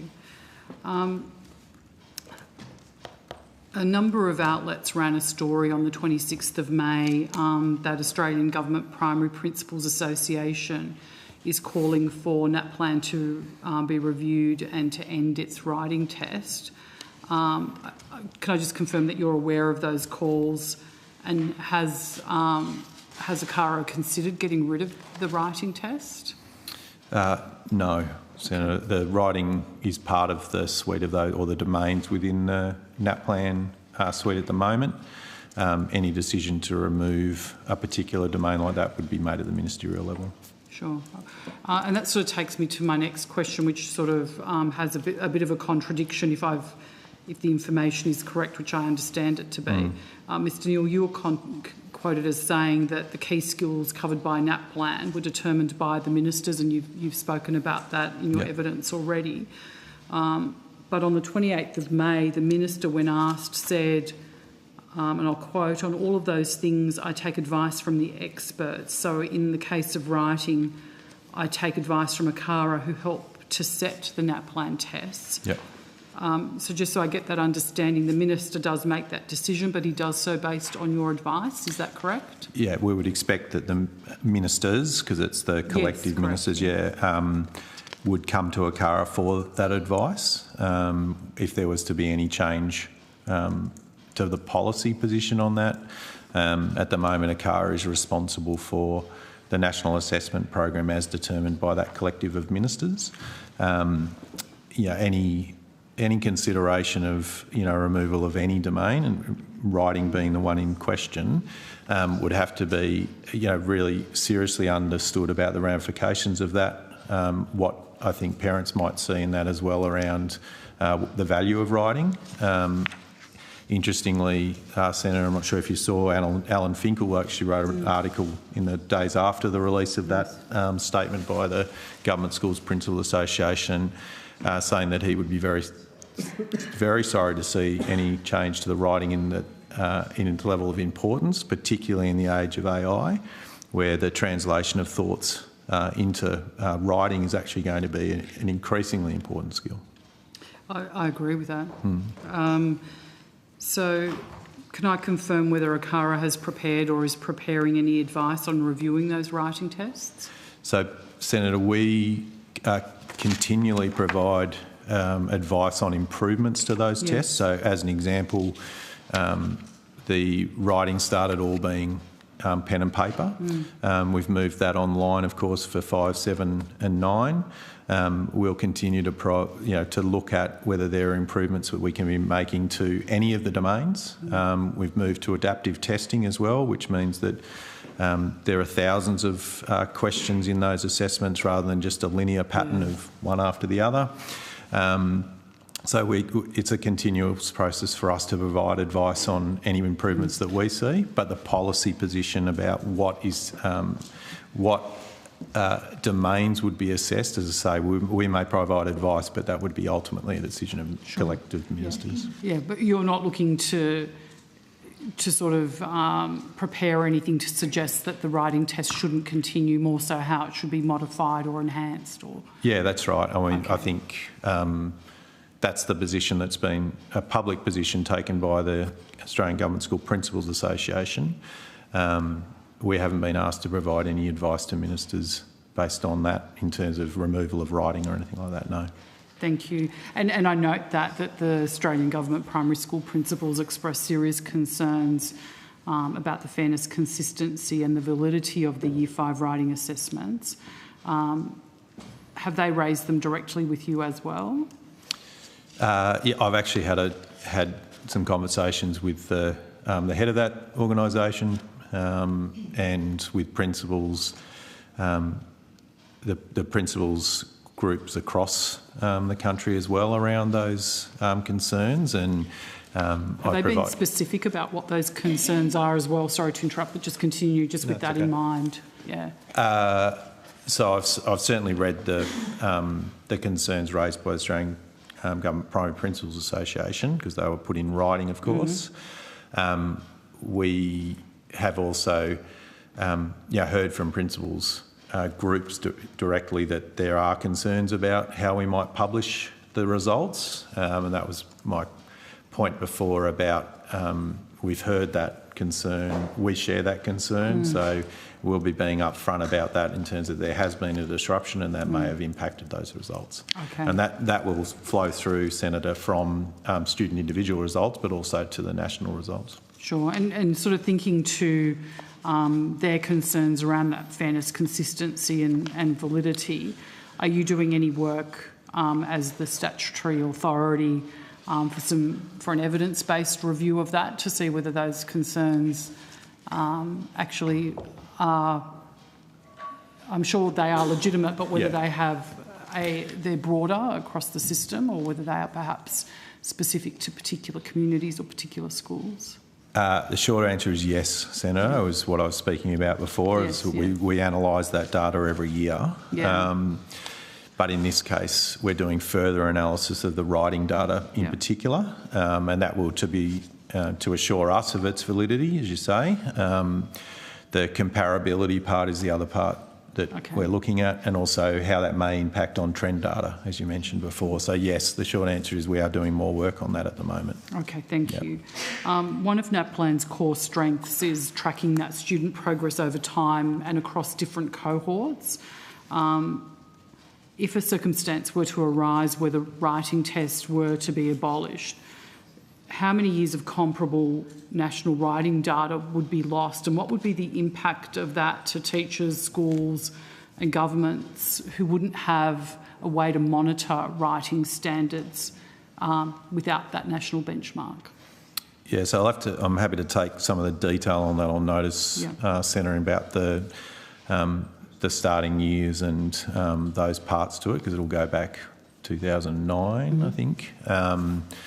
We also had the 1 year in during COVID as well, and then we've changed the scale in 2023. So there is a significant body of information about the writing results. I know Aero have used that to do some of their really important research as well.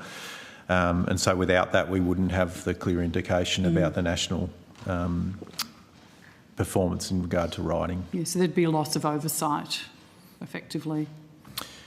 Yeah, well, there would be if it was removed from the national assessment program. Absolutely. That's, I think, as you say, the value of the national assessment program, particularly literacy and numeracy, is that it's a census program, and rightly so. We actually want to know about every child, and we do our best to make sure that that is accessible by all children, no matter where they live, as well. So that, from my perspective, and you wouldn't expect anything else, Senator, but the importance of a national assessment program that provides us with information about how our children are faring in the foundational skills of literacy and numeracy should not be diminished. Thank you. And finally, ACARA, you're an independent statutory body. Are you able to share briefly your priority review areas for the Australian curriculum? At the moment, we have two focused or iterative reviews underway, Senator, both approved by all education ministers. So one is we're looking at Foundation T2 mathematics. I can go into any more detail that you'd like on that. And we're also looking at a review of the curriculum to do with anti-Semitism, understanding Jewish histories and cultures, and Australian values. Thank you so much. Thank you, Chair. Thank you, Senator Hodgins. Thank you, Chair.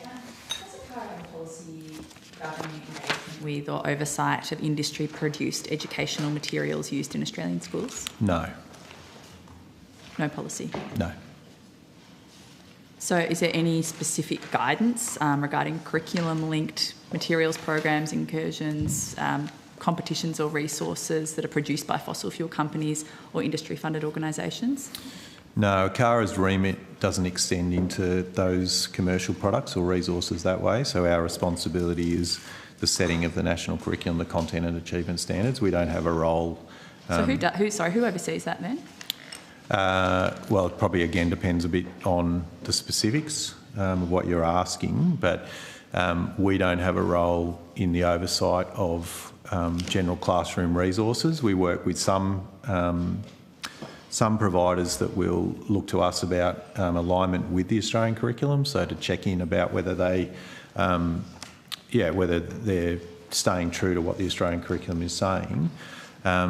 But I think one of the challenges we have is there is a plethora of resources at the school level for teachers to look at.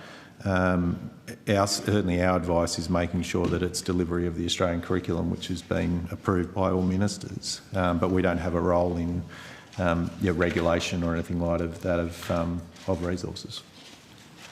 Because I've had individuals approach me about this. One explained an example of a Vegemite sandwich and a fossil fuel company being in there using a Vegemite sandwich with a straw in it to show how oil extraction works. And they're actually in our schools, they're getting our kids in high vis. So I'm just curious about what oversight there is. It sounds like there's none federally.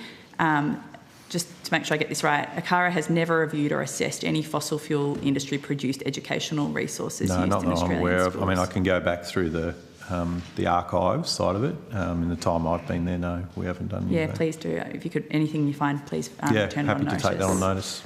Yep. Have you received complaints about this? No. No complaints? Again, no, not that I'm aware of. Happy to check. Okay, yeah, if you could check that, maybe over the past 5 years, any concerns regarding fossil fuel industry influence in schools, including through curriculum-linked resources or programs. Has the curriculum, I'm guessing this is a no then, but the curriculum authority met directly with any fossil fuel companies, the industry associations? No. None? And Senator, I just want to clarify that it's not a national position about who does, if there's anyone doing that sort of work. I'm just talking about from an ACARA position. So ACARA doesn't have the responsibility. But you can't think of anyone else who would if it wasn't ACARA at a federal level? Or? Probably turn to Miss Brighton around. Yeah, sure. Finish if I can.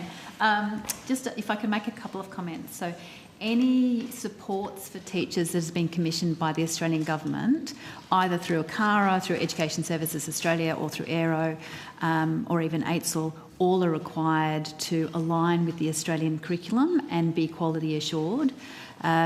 We work with states and territories have a pretty strong posture about making sure they're getting quality resources into the classroom. I'm not aware of the specific circumstances you are talking to, but at the federal level, we don't run schools, and states and territories are the ones that, and approved authorities are the ones that authorise providers such that you've pointed to come into schools to deliver classes and learning. But we would expect, as it's a requirement under the Australian Education Act, as Mr Gunnell pointed to earlier on, that all schools should be aligning with the Australian curriculum. Have you heard about this, about industry and fossil fuel reps going into schools and running programs and in curriculum? No, I haven't. All the entities that we are working with all make it very clear that they are working to align their work with the Australian curriculum. And when I say entities, I'm talking about the Academy of Sciences, the Academy of Social Sciences, those sorts of organisations. Okay, and I've got it regarding states and territories. It might be... sorry, I'm just thinking... Minister, have you heard these from constituents or from the public about these concerns? No, I'm hearing it from you for the first time. Okay. So I understand that in relation to public schools' decisions about resources and materials, or as Ms Brighton's outlined, I'm not sure whether it's non-government schools or public schools that you're talking about. If it's non-government schools... No, public. Public schools, yeah. Okay, thank you. I might return next time with more examples. Thanks. Thank you. Thank you. Are we ready to move on? Okay. Thank you very much, Mr Neal. You and your officers are dismissed. I'm sure you'll hear from us again in the form of detailed questions on notice. Thank you, Senator. Enjoy your afternoon. Yes. Okay, so we will now call the Australian Institute for Teaching and School Leadership Limited.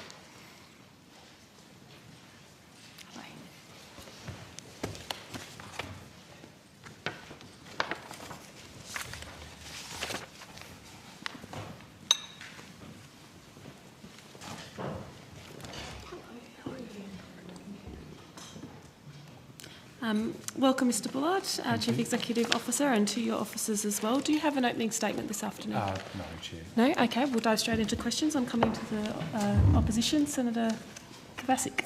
Thank you so much. Thank you for your time today. In December, we asked about the update to the teacher standards, which AITSL says are a priority and central to teaching quality. Could you update us on whether that has now commenced? Yes, Senator, that has now commenced. Okay, and when did that commence? Might hand over to Mr Pinchas, who is leading that review. Danny Pinchas, General Manager, Teaching and School Leadership. Senator, on the 28th of April this year, we were commissioned by Education Ministers meeting out of session to commence the review. Wonderful, thank you. Did you get any insight into why it took so long for the ministers to ask for a scoped proposal? I understand that the teaching standards were set as a priority in February 2025, but it wasn't until late 2025 that they asked you for that? Senator, we were asked for two pieces of advice. One was some information to commission a scoping of the review, which we put forward, and then we were asked to put forward the scope of the review. Pulling together, as you'd imagine, a scope for an initiative that is so large took AITSL some time, and we had to go back with a full scope, a costing of that scope, and also some plans around engagement and governance. So there was a lead time whilst we got that work together. Yeah, and I guess I'm mindful because it was sort of almost like the best part of a year that it was a priority before it began, or a little over a year in effect. So one thing that we knew, Senator, was that we needed to ensure that all our stakeholders and partners had a high level of information around what we were intending in terms of the scope, and I have to give actually a shout out to Danny and his team. They did before Christmas some very intensive consultation on a draft scope before it went to ministers, and what we now know coming out and starting that review is there is a high level of agreement from stakeholders and partners around what we've proposed and the way in which we've proposed to undertake it. Sure. Did you have the necessary funding stream to do the work that you needed to do? So the scoping work was self-funded, but the funding for the review has been agreed, and is a joint cost-sharing arrangement between jurisdictions and the federal government. Was there a delay in negotiating those funding agreements for the balance of that work? No. No, the scope went forward with costings, request for funding, and both the scope and the funding was agreed at the same time. Okay, lovely, thank you. When did AITSL last advise the Minister that the teacher standards needed updating? August of last year, ministers agreed in principle to a regular review cycle for our standards and frameworks, and that included us identifying the teacher standards needed. You know, they hadn't been reviewed since first endorsed in 2010. Okay, so how often between 2010 and August 2025 Did AITSL advise the Minister that teacher standards needed to be updated? Senator, we might just take that on notice because of the time span of that. I know we have given evidence before the committee previously that there were a number of occasions over the course of that 15 or so years where it was brought to either the Minister's attention or collectively ministers. So, yes, if we take that on notice, we can give you the number of times. Okay. Are you able to provide the information on where those barriers were in updating the standards, if you have that at hand? When you provide that on notice, in addition to sort of why, if you drew attention to the standards needing to be updated, why they then weren't updated until last year? Or proposed to be updated until last year? I think, Senator, that would be a matter of opinion that we would be asked to be providing because... So it's not like a data collection point that you would keep? It's not sort of going forward and saying, what do you think? Oh, no, we think no for these reasons. Oh, no, I was just going to say it could have been that, you know, state and territories declined or these state and territories agreed, these ones declined. I wasn't seeking an opinion, more if there was any factual basis, but if you have it, great. If you don't, I think where the information of, you know, what advice we've provided and the outcome of that advice. Sure. Okay. Yep. Would you be able to then tell me the scope of the review that has now been agreed? Yes, Senator. So in terms of process for the review and what ministers agreed to in April, we have a governance stream of work, so establishing a project reference group. We have professional panels and we'll utilise our existing committees. There's an evidence input stream of work, so that will be a literature review, environmental scan, expert advice and a consultation survey and focus groups. And then from there we'll generate a discussion paper which will go out to the profession for submissions, as well as a survey to make sure that the teaching profession can engage readily with it.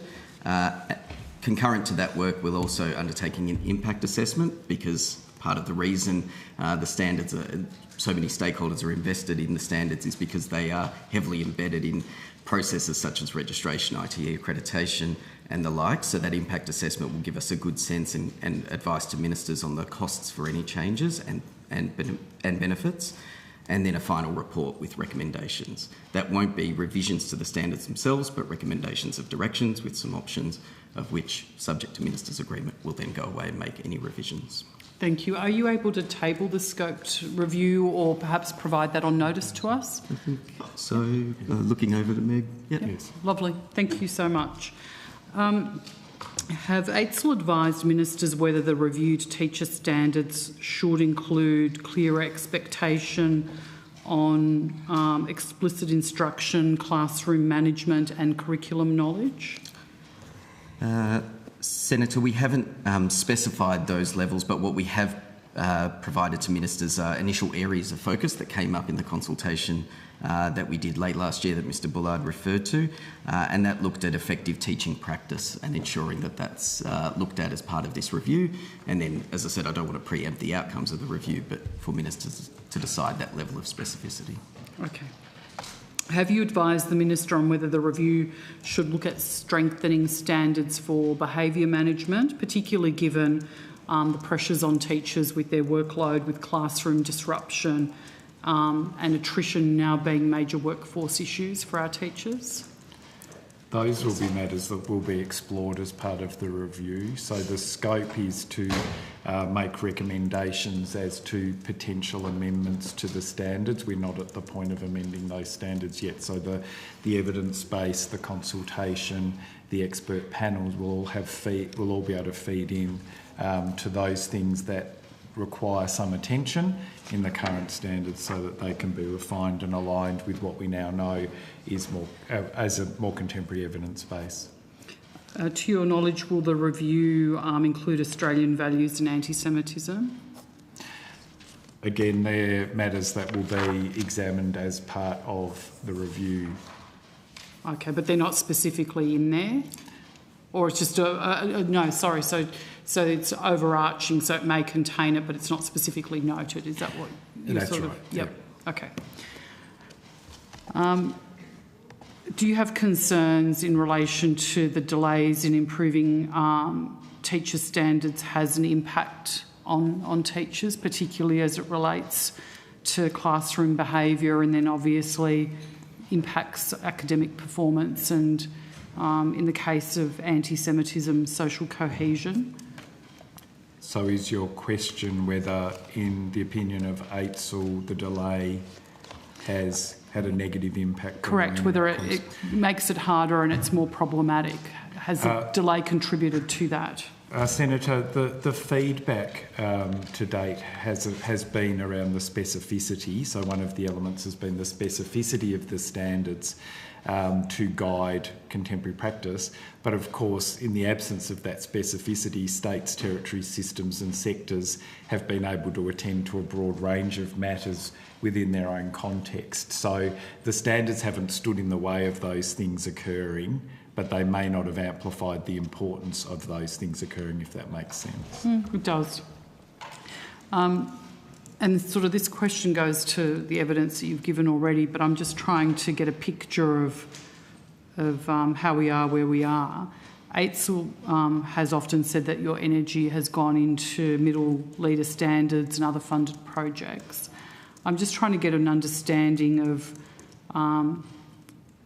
where primarily the decision came from, or the decisions came from, that the 15-year-old teacher standards could wait. Is it just a victim of circumstance, I guess, or was there, you've given advice over time. Was that advice over time to change those standards, obviously? You note that you were given responses and you recorded those responses. What I'm trying to glean is why we've waited. Can you shed any light on that? So the Institute is the steward of those standards on behalf of ministers. So because they are so embedded in every element of systems, sectors, states and territories, including registration standards, including the IT accreditation standards, we couldn't unilaterally move to update those standards without the ministers agreeing. So over a period of time, as you have noted, there have been moves by AITSL and its board to make representations to ministers for those standards to be updated, and for whatever reason that hasn't been agreed. But in terms of the energy that the company has put into other standards such as middle leaders, that's because the national standards did require agreement from all ministers. Yes, yeah. Are you able to table those representations? Is that possible? Or obviously provide them on notice? It would be part of that previous question. It would be included in that. Wonderful. Thank you very much. Do you think that waiting until 2027 to update the teacher standards has contributed to or compounded the national teacher workforce crisis?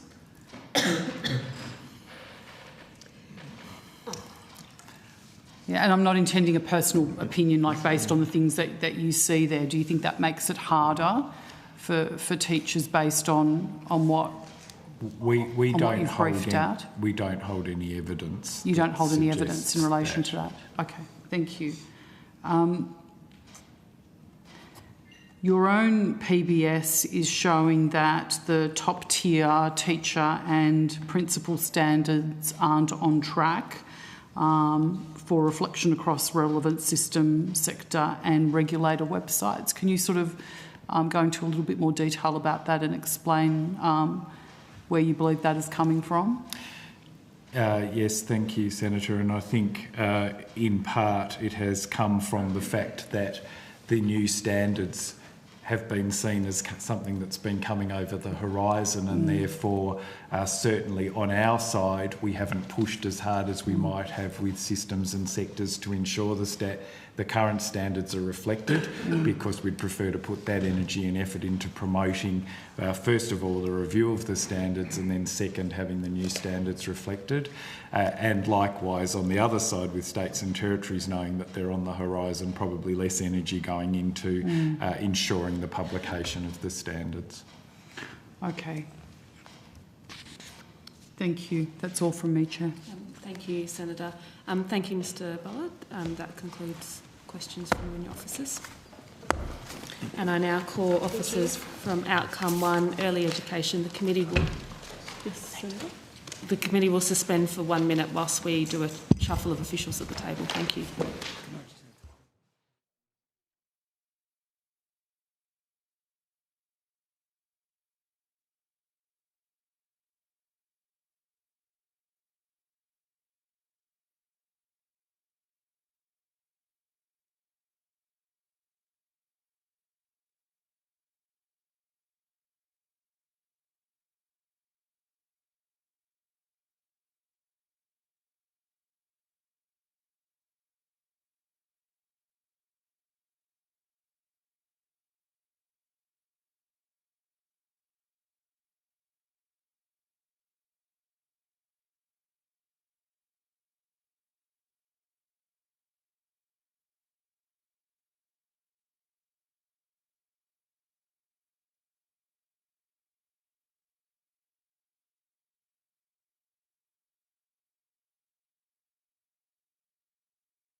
No, it can't, sorry.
We'll now resume, and I would like to welcome officials from Outcome 1, Early Childhood.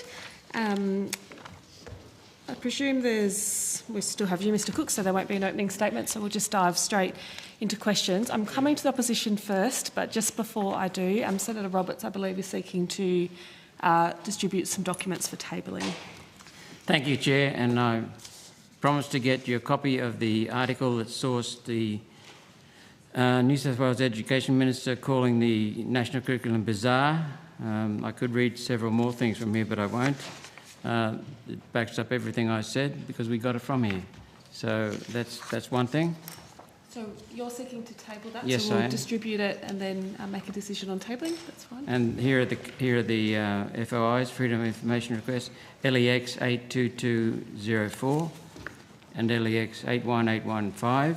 And I'll be putting questions on notice in because there's some startling things that came out of that failure to answer my basic questions. Anticipating those, so we'll distribute those documents, and once we've just checked them for the usual things like personal details and that sort of thing, we'll get to tabling them. So thank you, Senator. Thank you for the interruption. Senator O'Sullivan, are you seeking the Yes. call? Yep, Senator O'Sullivan. Thank you very much. I want to start with the in-home care sustainability support grant. Firstly, Minister, both a bouquet and a brick. Appreciate the way that we were able to engage with you on this. This is obviously an important issue. While it's a small number in proportion to the total number of families in Australia, it's a small number, some 800 or so that are impacted. It is obviously very impactful for them. So appreciate that some steps have been taken to help resolve the affordability issues for in-home care. That's the bouquet. I guess the brick is it's taken a long time to sort this, and they haven't had the support for quite some time to cover the cost difference in wages, and obviously those out-of-pocket costs over the last couple of years has been borne by families that really have struggled, and I've had much representation saying that it's become very unaffordable, and there are families that absolutely rely on in-home care because of their situations. It's not necessarily just their preference, but it's the necessity for them to have in-home care provided for them. So I think, and I think as we explore this, there's maybe still some gaps that still need to be filled, but we'll see how we go. So I just want to understand the $5 million in-home care sustainability support grant. Can you advise which appropriation program or budget measure this funding has been drawn from? Senator Kylie Crane, Deputy Secretary Early Childhood. That's come out of the Community Childcare Fund, which sits in under 1.1. Is this new funding or has it been reallocated from an existing? It's existing funding. Okay. The grant does not appear as a discrete measure in the budget. I couldn't see it anyway, maybe I missed it. But so why was this funding not specifically disclosed in the budget process? Senator, this was not part of the budget process. Okay. Can you table the advice provided and the funding approval documents relating to the establishment of this grant? We're happy to take that on notice, Senator. The grant was announced on 2nd of June, just a couple of days before estimates. When was the decision to establish this grant made? Senator, I'd have to take on notice the exact date. What I would say is that some of the insights and the stakeholder feedback that you have referred to in terms of working with stakeholders around what the impact has been or where services are feeling the pinch has been with the department for a while, so we've been working through what that looks like. But as for the actual date on decisions, I'd happy to take that on notice. And was there anything else other than that feedback that in terms of evidence that led the department to conclude that in-home care providers required this sustainability grant? Senator, I think we've given testimony previously around a number of the evaluations and reviews that have happened for in-home care, and so there is publicly available data around some of those things that you've mentioned. The other piece that I'd say, and I do believe we covered this at last estimates, is the broader work around service delivery price and the cost of delivery, including for in-home care, continues.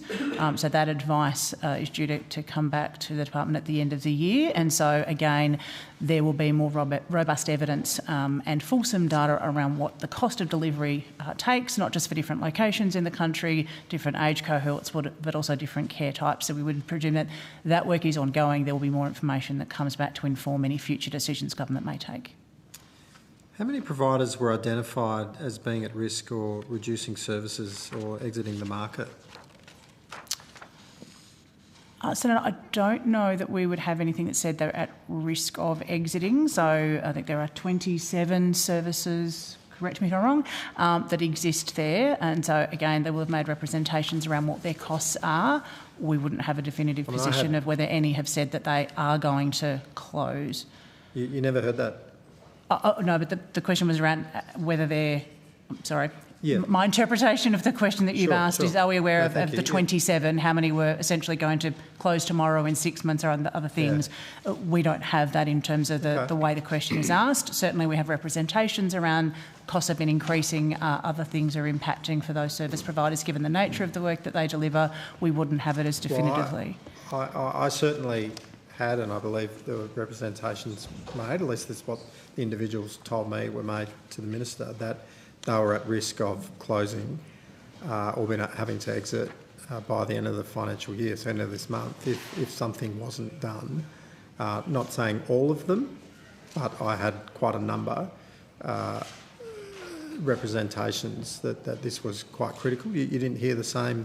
Senator, if the question is how many in their correspondence to us used that language, we'd have to take that on notice. That wouldn't be something that we would, as a matter of routine, we don't do financial viability assessments, as an example, for the in-home care sector to then know what that looks like forensically. Are you looking at ways to make their funding specifically more sustainable? The work I referred to around the service delivery price is the contributor to any reforms around funding. Would you agree that the need for a sustainability grant as a standalone item would indicate that there is desperate need for something more? I think that would be a matter of opinion, Senator. I think the grant is there. It's publicly on record what it's to provide, and that longer term work, as I indicated, is through service delivery price. How was the $5 million envelope determined? Did you want to? Rachel O'Connor, Assistant Secretary, Quality and Inclusion Branch.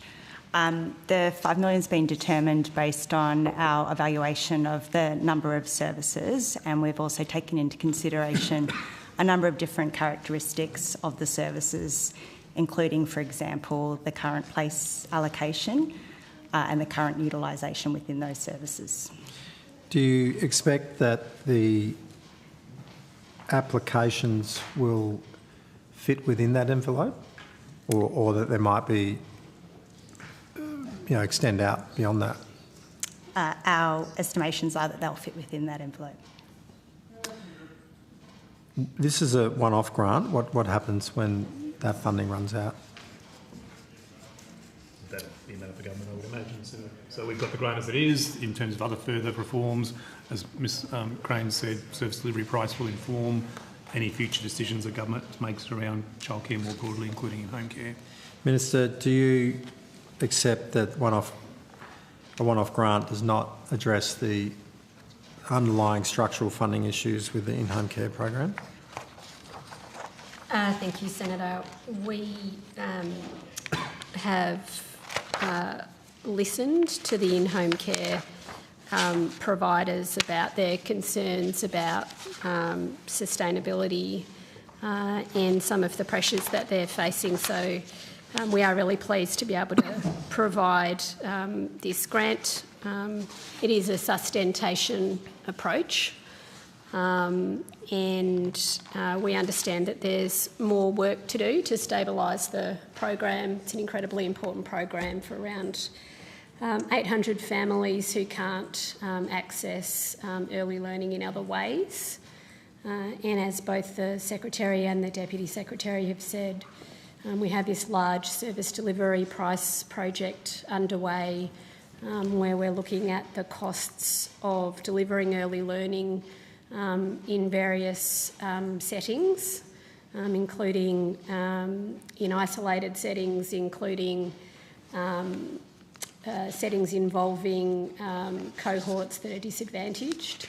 And that work is important, it's necessary.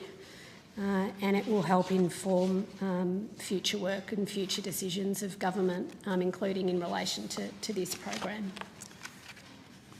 The window for providers to get in their application is extremely tight. I think it's a week, 7 days. Is that right?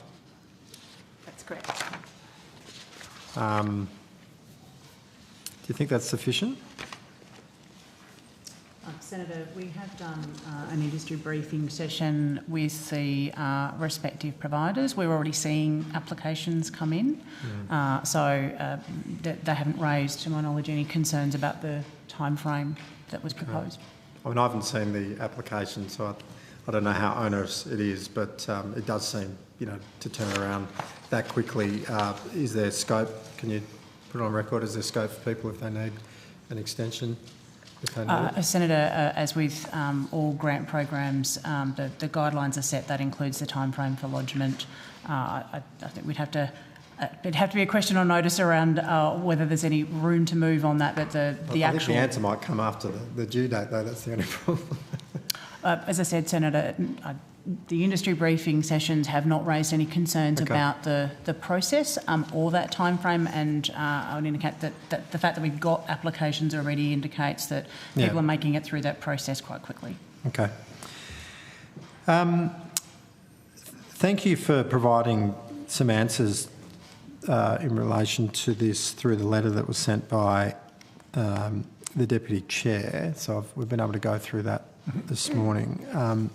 So of the 3,200 in-home care places available, only 773 places were used as of December 2025. Is that correct?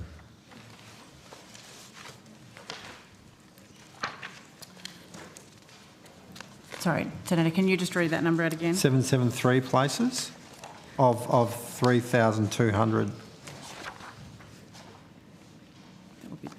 Yes, I can confirm that's correct. Can you break that down by jurisdiction? We can take that on notice, Senator. Thank you. Can you provide a breakdown of how many single-parent households, regional, rural, remote families, Aboriginal and Torres Strait Islander children, children with disability or medical complexity, and children in child protection or out-of-home care? Senator, we'll take that on notice. Some of those things we may be able to do. Certainly the primary reason for eligibility in terms of geographically isolated or additional needs, we'll have that.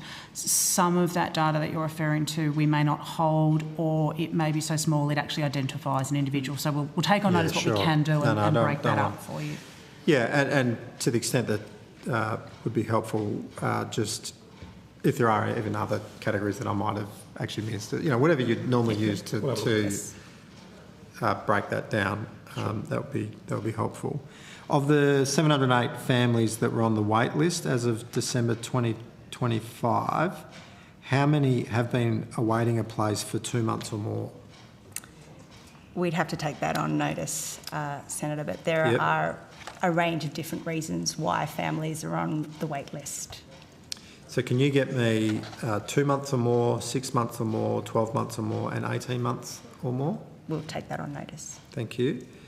And if in doing that you can also provide a breakdown of places used for the last 5 financial years, and then how many applications the department received for in-home care in each of the previous 5 years as well. I presume that's something you'll have to take on notice. Yes, and we just confirm, when you say the applications for in-home care, you're talking about what the in-home care agency would receive to assess, not applications from providers to reallocate places? Yeah, correct. From families. Families.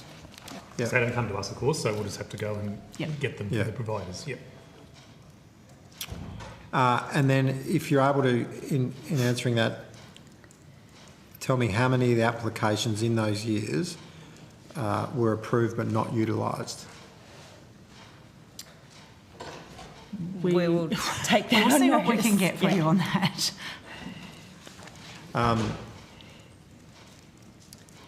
mean, I understand your response, but is that because you don't collect that? We don't keep the data. I would imagine it doesn't. I'm thinking, and my presumption may be incorrect, so you can help me. But that if someone applies, they get approved. But then if I'm interested in how many were unfilled because they couldn't find a carer to assist them.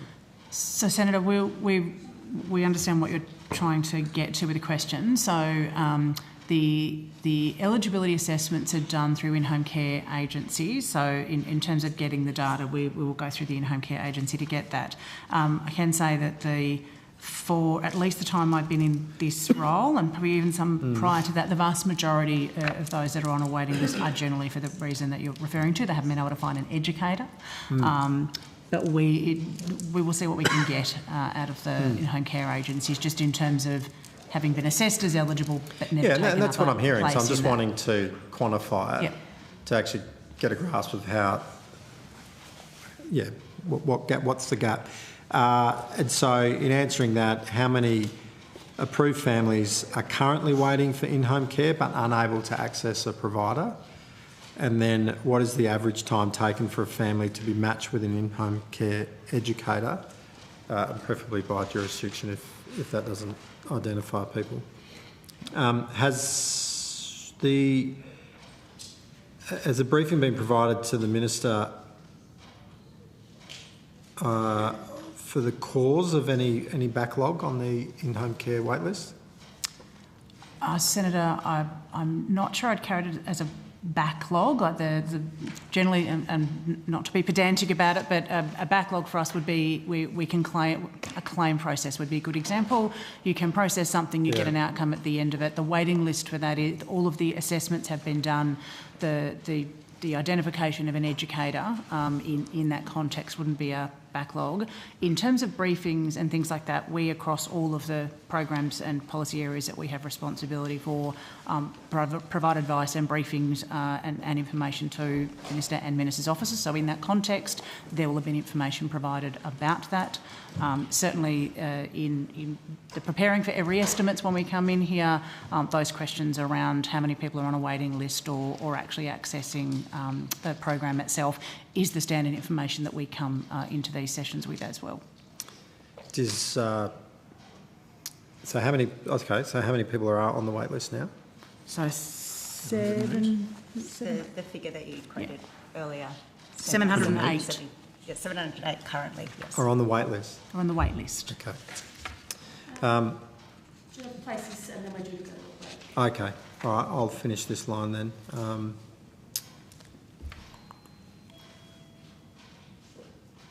Has the Minister's office requested a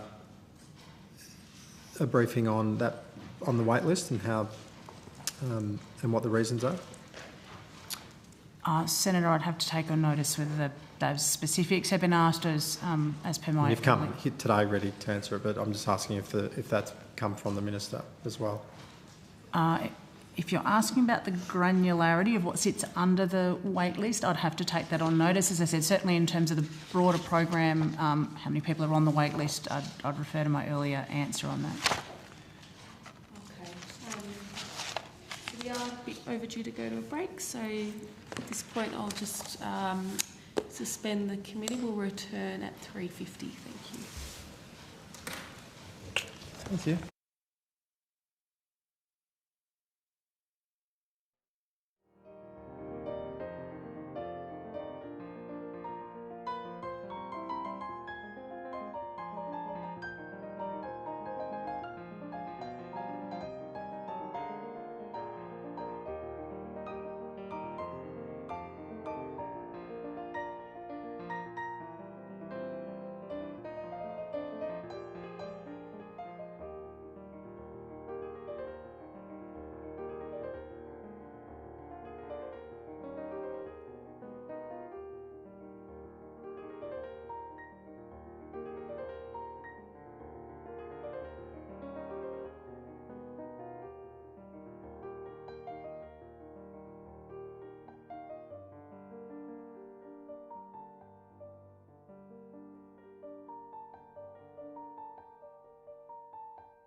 Senator O'Sullivan, and then to a government senator for a rotation. But Senator O'Sullivan, you've got the call.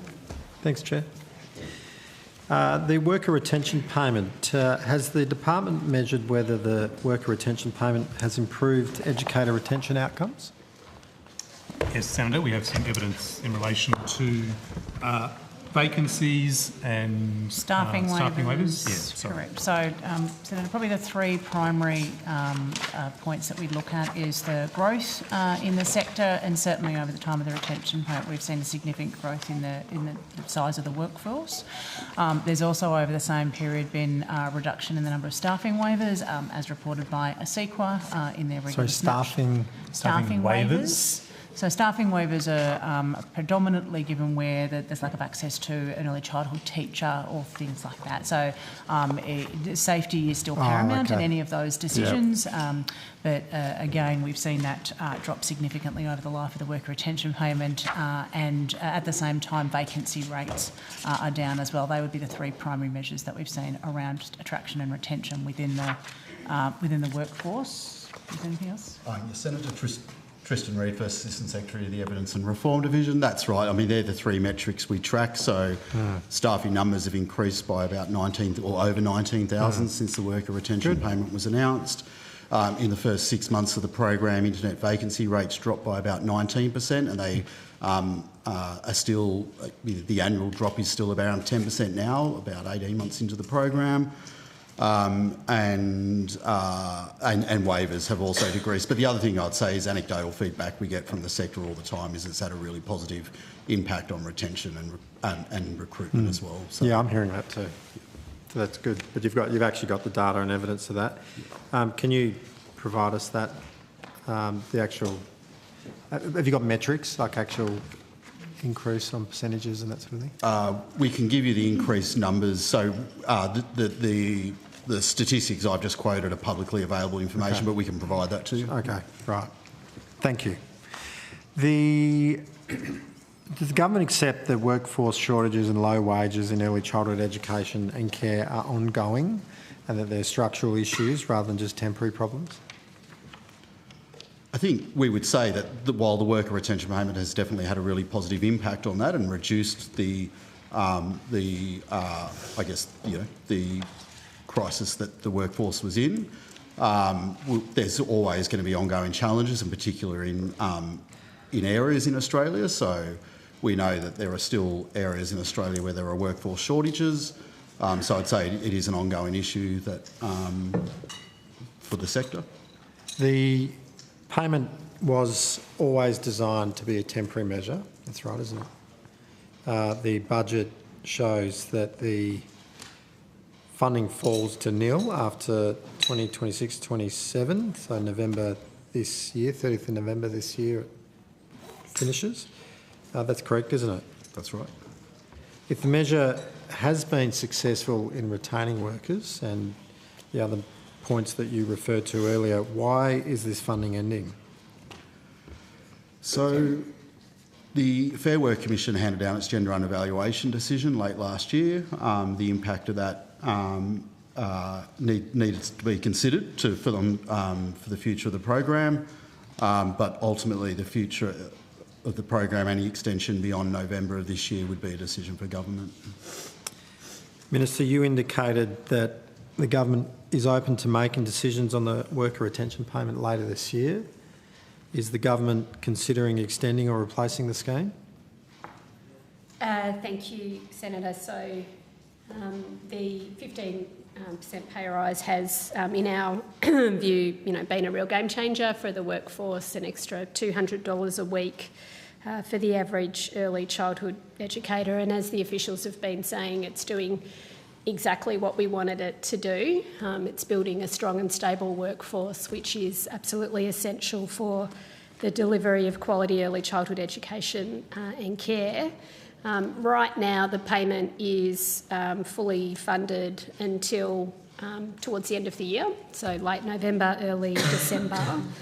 And so, as we have said, both Minister Clare and myself will have more to say soon about how we can continue to support the workforce. I've had a look right through the papers. I can't see where there could be the potential to extend or replace that worker retention payment. Have I missed something? I can get the officials to talk about the budget part of your question there, but I think it's fairly well known that the extension was not in the budget. We are continuing to work through it. As I say, it's fully funded until the end of the year. So in that respect, it's funded, and it's funded for this part of the financial year. We will have more to say soon about the worker retention payment. This is a big commitment from our government. It's a 15% pay rise. There's more on the way as well with the gender undervaluation payment. At the moment, it's paying workers an extra around $200 a week. It's doing what we want it to do. We really value the workforce. They are the key to quality early childhood education and care. So we'll have more to say about the pay rise. Yeah, and I've engaged with a lot of workers, and they very much appreciate the extra payments. It's good, but obviously it's structural. A structural change is required, not just a temporary. The risk is, has the department modelled the impact of out-of-pocket costs for families if the worker retention payment or something to replace it is not put in place? So, Senator, the budget papers as they go forward reflect the determination of the current program. In terms of any other advice to government, we would do that again as a matter of course about all sorts of facets around any potential extension or changes or new or as you say, the termination piece. Jim, so my question was, have you done any modelling on the out-of-pocket costs?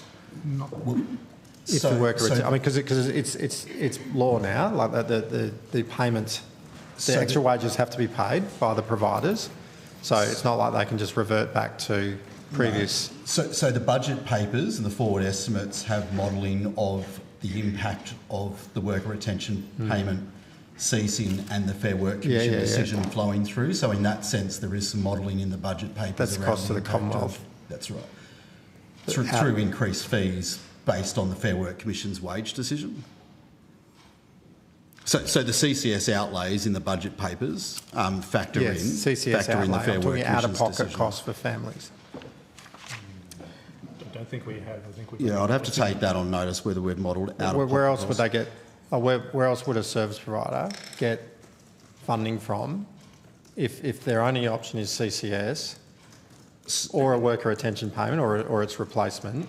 If that's not there, to me, and correct me if I'm wrong, the only other revenue source for a childcare provider would be the parents, the users. Well, other than childcare subsidy, which would subsidise. That's what I said. You've got the CCS, childcare subsidy. You've got a worker retention payment or its replacement. That's right. If other than those, where else would they? No, that's right. So if there were increasing fees to account for the increasing wages from the Fair Work Commission's decision, that would be compensated through either childcare subsidy or out-of-pocket costs. Yeah. So it's absolutely essential that something is resolved, because otherwise we're going to see families paying extra for their childcare because the service provider's got no other choice.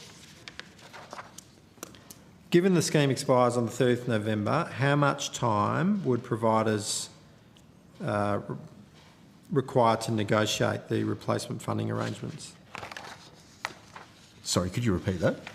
Well, given that it's expiring on the 30th of November, the worker retention payment, how much time will providers be provided in notice of what's going to happen? Maybe it's a question for the Minister in terms of when will you be making your decision about the replacement or new arrangements? So, Senator, we already have the mechanism in place with the worker retention payment, which goes to payments to services for the pay rise, and it also goes to capping of fees in return for the funding for the pay rise. And going to your earlier questions about fees, this is something that we are incredibly focused on, and the fee capping part of all of this has been, I think, incredibly successful. Fees have been capped at 3.5% growth across the sector as part of the worker retention payment. So the infrastructure is there. As we've said, and you've said in your question, the current arrangements flow through to the end of the year. Government will have more to say when we can. Has the department modelled, sorry, I've asked it already, what assumptions were made regarding additional fee increases that are required to fund the 10% award increase, which is coming in December this year, the 15%, which is coming July next year, and 20% in July 2028 if the worker retention payment ceases?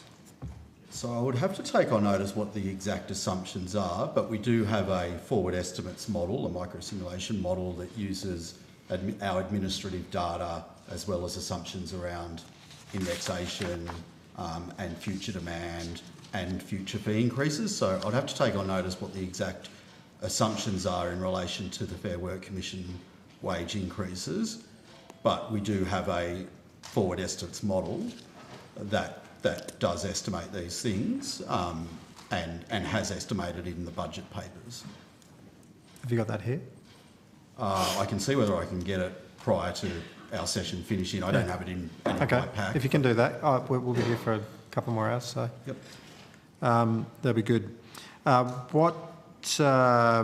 What proportion of the increase would reflect higher projected childcare fees associated with wage increases? Have you got that? What proportion of the... Of any of the increases would reflect higher projected childcare fees associated with the wage increases? When you say it's sort of indexed and it's growing... Yeah, I don't have with me what the impact on... I would have to take that on notice, sorry. I don't have with me what the impact on fees would be.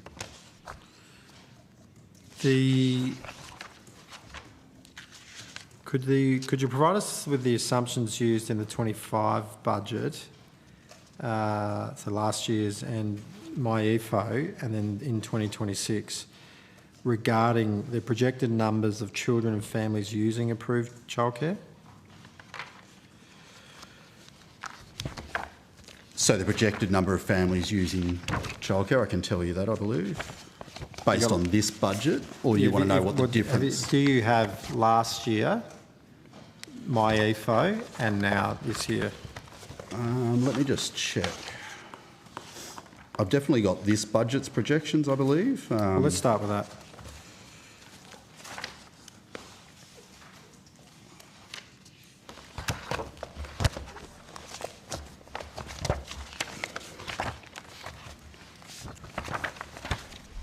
So I'm after the number of children, not the amount. No, I've got the number of children. So the projections...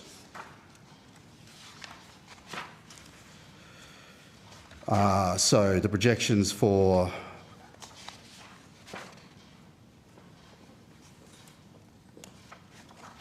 for 26 and 20... So for the next financial year, number of children is 2,057,476.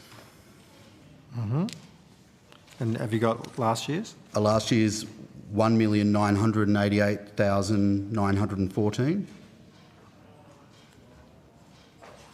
MyEFO? So, sorry, these are the... Sorry, I've only got this budget's projection, so they're the child numbers for last financial year, or this current financial year. That was the actual... Yeah. Is that right? It's probably not actual, but it's still a projection, but it's for this current financial year. Yeah. So I've got over the forward estimates, the projections, but based on this budget. I would have to take on notice previous estimates. If you could maybe come back to us with what was projected in 12 months ago. Yep. And then my IFO as well. Yep. Do you want the rest of the projections for this budget? Do you want me to read out the rest of the projections for future years? Because it goes forward into... That's right. Yes, although I'm getting the wind up and I do have another question. We'll be quick. So for 27-28, it's 2,129,941. For 28-29, it's 2,206,711. And for 29-30, it's 2,287,675. Okay, so it's going down. So no, it's going up. Yep, it's going up. Isn't it 2.57 this year? Sorry, that's 2057. Oh, right, I missed a number there. Okay. All right, I might think about those numbers and come back when I get the call again. Yep, thank you. Thanks. I'm going to Senator Mulholland, then Senator Hodgins-May, and then I'll come back to you, Senator O'Sullivan. Senator Mulholland. Thank you very much, Chair. Minister, earlier this year, the government's three-day guarantee came into effect. Can you please provide an update about how the impact of the government's three-day guarantee is having? Can you provide an update on how the government's three-day guarantee is benefiting families and children in early education and care?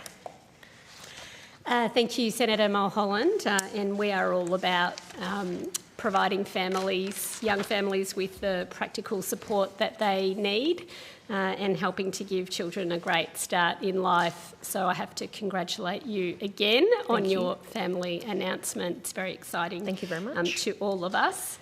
And our three-day guarantee is helping more young families afford early learning and it's giving more children a great start in life as well.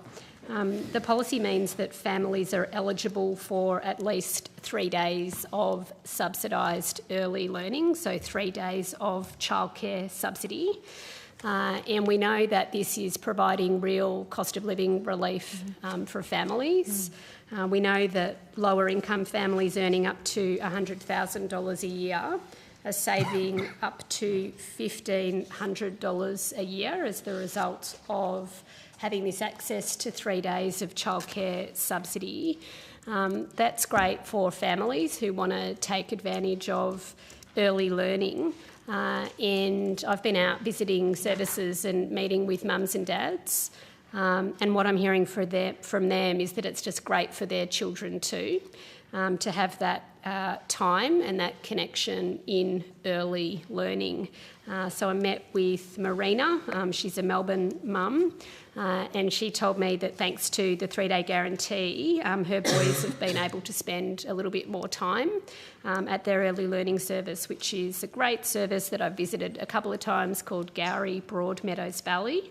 And they love going there and they love spending some time there with their friends. She told me about her older son in particular, who has mild autism. And she told me that with some of the help from going to quality early learning, he's gone from being non-verbal to beginning to point and to talk and to play with others. And that just goes to the power of quality early learning and some of the extra time that children are able to spend within it. I also met a great dad at that service called Sheldon, who was there with his daughter Florence. I think she was 3 years old. And because of the old activity test, which we abolished, they hadn't been able to access 3 days of early learning for their daughter Florence. She's now getting that extra day, which is just giving the connection to the service, to the educators, to the other children. And so Sheldon told me that Florence is much more comfortable at the local centre. It's helped her with her language development and they've really noticed that. So for many parents, what this policy means is that they can actually afford more quality early learning if they'd like to use it, if it's helpful to them and their families. They're saving, up to $1,500 a year for lower income families. And I'm hearing great stories of children who are getting a great start in life from that as well. That's fantastic. I might move to the department now. So we now know that there's families who are saving up to $1,500 a year. What is the latest data on the number of families that we think is benefiting from the 3-day guarantee? Thanks, Senator. So if we look from prior to when the 3-day guarantee was introduced to the first week of April, which is around when our data, our data's got a lag, so that's about the latest reliable data that we have in our system.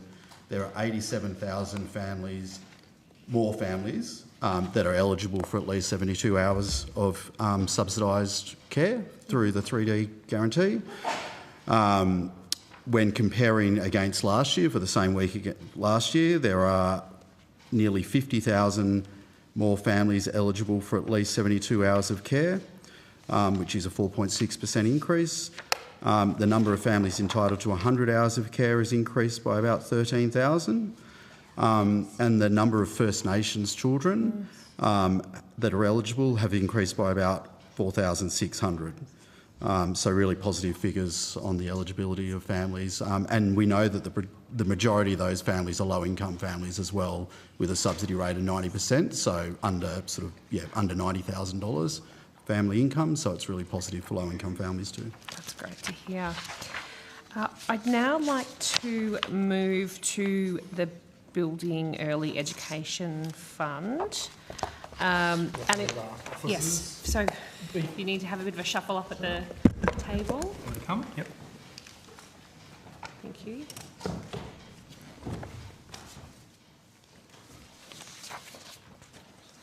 And it was great to see the Minister up in Queensland recently announcing the Queensland Agreement down in the seat of Blair with our member Shane Newman down at Rosewood State School, so that was really awesome to see. But since we were last at the table, the government has announced a number of agreements with states and territories as part of the Building Early Education Fund. Can you talk me through the details of each agreement, including how many centres are being delivered in each jurisdiction and where they are being built? And if you've got some detail about how those sites were identified. Senator Nathan Smythe, Deputy Secretary and Senior Responsible Officer for the Building Early Education Fund. Senator, to date, we've allocated $229.7 million across 37 projects for 2,346 places. We have entered into Federation funding agreements with 6 jurisdictions. The 2 remaining jurisdictions are the Northern Territory and Western Australia.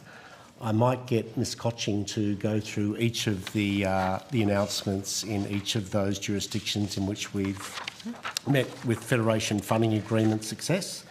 The other thing that I think is worthwhile announcing is that we've also, Minister announced earlier this year our first investment dialogue for Australia's Children project in Derby in Western Australia as well for $9 million. Ms Cotching. Ms Heather Cotching, Assistant Secretary, Building Early Education Fund. So in the Victorian FFA we have committed to 11 sites. In the ACT we have 1 here in Whitlam. In South Australia we have committed to 4 sites, including recently announced Bordertown. In Tasmania, there are 6 sites. In the Queensland, we have the 5 locations. New South Wales, we recently agreed to 9 sites. And of course, we have this Derby site in WA as well. And of those sites that you've identified across those jurisdictions, why particularly those sites? What's the key features, the reasons why those schools have been selected over others? Senator, that's where we've worked with jurisdictions who have put forward a number of projects in addition to election commitments. In general, the sites need to meet a few different criteria, that they are in lower socioeconomic constituencies or demographics, and also that they are in areas of undersupply.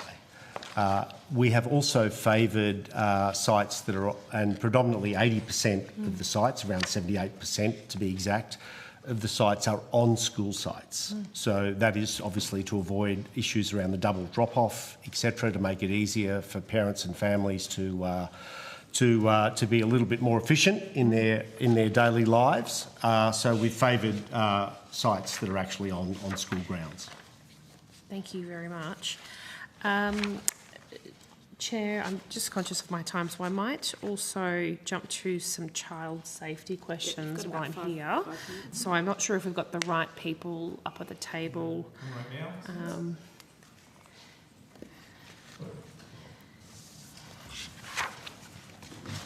All good to go. Thank you very much.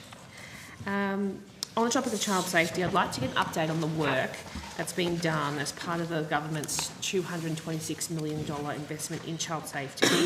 I note the National Worker Register was launched earlier this year. Can you provide an update, including how many providers have uploaded their details and what does that represent in percentage terms? Yes, I can provide you with an update as of yesterday. We had 17,718 services that have submitted information into the register. That's 96.2% of services. And your last part of the question was that? That was it, around the percentage. So you said 90, did you say 92%? 96.2%. Even better. Excellent. I note the government has released additional funding to fund enhancements to the National Worker Register. What is expected to be funded from those? What updates are expected to be funded from that money? So the enhancements to the register will be considered by education ministers when they meet in July. But one of the priority enhancements that's likely to be considered is identity verification. Okay, excellent. Now, there's also the mandatory child safety training that's been rolled out, and that was introduced earlier this year. Can you provide an update about how that rollout of the training package is going? Yes, so the rollout commenced on the 27th of February, which is also the date that it became a mandatory requirement for all ECEC workers to undertake child safety training. Commenced with the delivery of foundation training. So that's the first module of training, and that is available through the department's learning management system, GECO. Excellent to hear. Senator, we might just add there is a 6-month time frame in which the workforce can undertake or needs to have undertaken it, and as at again today we've got 328,822 registrations, and we've had 252,676 completions. So very good take up, strong interest in the early part of that, given that there are still a couple of months in which workers have to complete that. Excellent. And lastly, the National CCTV Assessment. Can you give me an update about where that work is up to? Certainly, Senator. Brendan Moon, First Assistant Secretary, Childcare Integrity Division. Senator, as you will know, the national assessment was agreed by all education ministers in the August education ministers meeting. The Australian Government is leading the national assessment on behalf of all states and territories, and the assessment is well underway. So we're operating the assessment with the assistance of two suppliers. Nous Group is undertaking the delivery of the national assessment. We're about 2/3 of the way through a formal data collection phase for the assessment, where participating services are reporting frequently to Nous in terms of activities undertaken within services, things that happen such as incidents or reported safety breaches, and that will continue through until the end of June. We've had around 300 services participating in the assessment through a variety of ways, and that includes both active participation in the data collection phase and through participating in earlier expressions of interest and provision of initial data. At this stage, we're well on track to finalising out the data collection phase this month. Then we'll be straight to the books to work with Nous and the evaluator to come out with some advice that will go through the education architecture. So it will go through ECPG, so the ECPG and CSRG, through to ESOC and EMM in the third quarter of this calendar year. Excellent. So that EMM, that's the Education Ministers meeting later on this year. So all states and territories, the ministers will be involved in looking at assessment. Correct, Senator. And importantly, as we go through that process, the findings through the assessment, we work through the right policy levers and mechanisms and get grants from all states in terms of the advice that goes forward to Education Ministers later in the year. Excellent. Now we're all looking forward to hearing the outcome of that assessment. Thank you very much, Mr Moon, and thank you, Chair. Thanks, Senator Mulholland. Senator Hodgins. Secretary of the Department of Education last week requesting some data be tabled, and that's available. I've got some for you, Senator. That's the Friday letter. I think it was Friday, the 29th, yes. Thanks. I also, while that's being gathered, I'll move on, but I wanted to also cover some in-home care issues following on from Senator O'Sullivan. And I think whilst there was enormous relief to hear that $5 million was granted this week, it was just days before Senate estimates rather than in the budget, and I'm just curious to hear from the Minister why it wasn't in the budget and why only this week. What's the rationale for that? Thank you. So it is great that we've been able to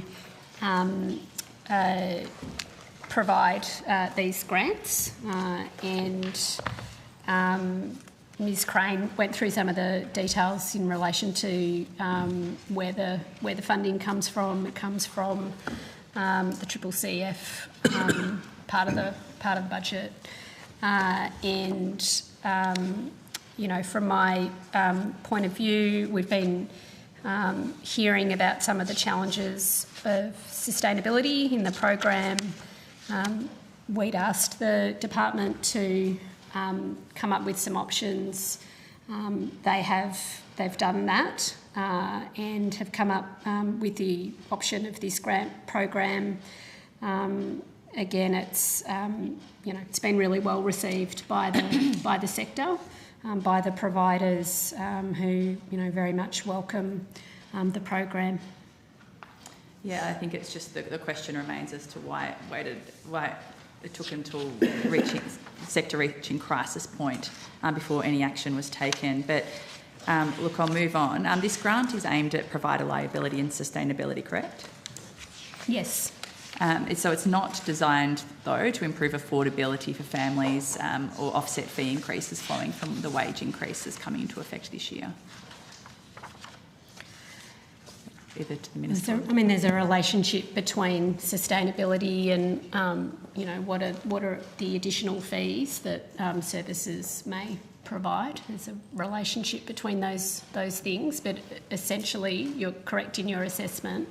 The grant is essentially a sustentation grant for providers, and their viability. Yep. Thank you. I wanted to table a survey. I believe it's already been tabled, provided to the Secretariat, and also sent to the Minister. It's a report from the Australian Home Childcare Association, AHCA, that surveyed 181 families using in-home care, and it found that more than 95% are concerned about affordability ahead of the 1st of July increase, while more than 90% say that they have no alternative, safe or suitable childcare option available. Just to pull a couple of the quotes from this, families reported that they are, so 46% of families reported that following the July increases they'll have reduced hours of care. Nearly 40% said reduced work hours, 30% said they'll have to cease care entirely, 20% said they'd have to leave their employment. Impact on child safety, nearly 84% of families stated that reducing or losing in-home care would create safety risks for their children.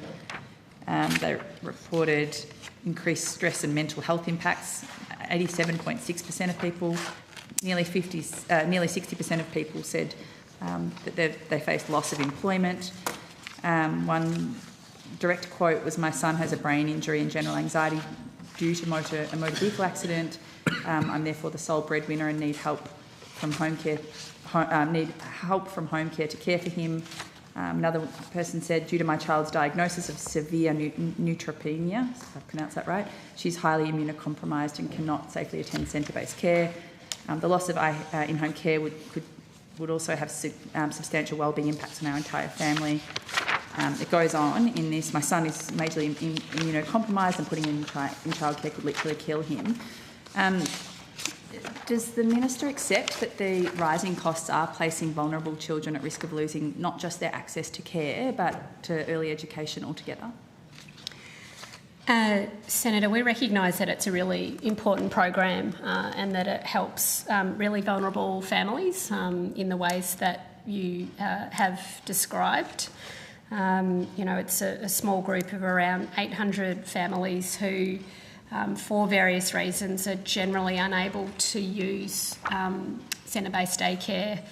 Sometimes that's due to geographic isolation, sometimes it's due to non-standard work hours, sometimes it's due to really serious levels of vulnerability. Yes, I'm aware of that, yep. So do you recognise that this grant, whilst it's important for those, may help some providers keep their doors open, it doesn't really get to the issue that's impacting families around fee increases? And I'm curious to hear what the government's plan is for those 800 families, many of whom can no longer afford to enrol. I recognise it's a small group, it's 800 families. I'm using your numbers there, but what's the government's plan to support those families who are facing those increased challenges and costs?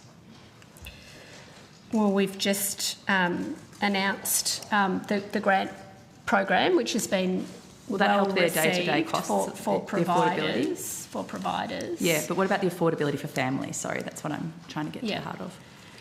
So let me just go to the provider part for a moment.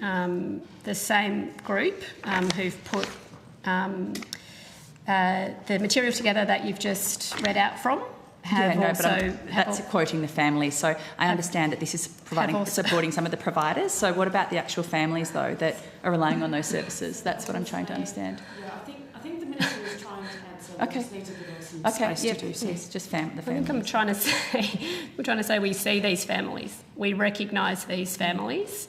The families are very closely associated with the in-home care Association. They have welcomed the grant. They've worked with the department, they've worked with our office. They've said that the sustainability support grants for providers are very welcome and provide them the help that they need. In terms of affordability for families, we are, extremely focused on affordability for families. The hourly rate cap for in-home care, and the officials will assist me with this, but is around $39 per hour, while the hourly rate cap for centre-based daycare is around $14.60 an hour. Last time I looked at it, the Commonwealth subsidises that $39 hourly rate cap up to 90% for low-income families. That applies to families in this sector. It's been, a huge support to families that we lifted the rate cap, the subsidy rate to 90%, and that we're supporting families in that way, and we continue to be focused on affordability for families. Maybe, it's great that you mentioned the hourly rate cap. I wanted to turn to question on notice A0332. Other than, from my understanding, getting that current fee gap slightly wrong in that, the department confirms that the in-home care hourly rate cap was originally benchmarked against actual fee data and was subsequently recalibrated in 2019 to reflect Children's Services Award wages. Since then, however, it has only been indexed by CPI. Does the department accept that CPI is a poor measure for labour-intensive services where wages make up the overwhelming majority of costs? So, Senator, I think first of all, we might just need to correct the number that's in the question or notice, as I think that there's been a transcription error. It's $39.80, so we'll just correct that component of it. Mr. Reid coming to the table. Part of the service delivery price work that I referred to earlier is a critical component for any funding reform that government might consider into the future, for some of the reasons that you have referred to and many others that are here today. I think the what it takes to deliver services in this country has changed significantly. Understanding those costs in location for cohorts in care types is critical.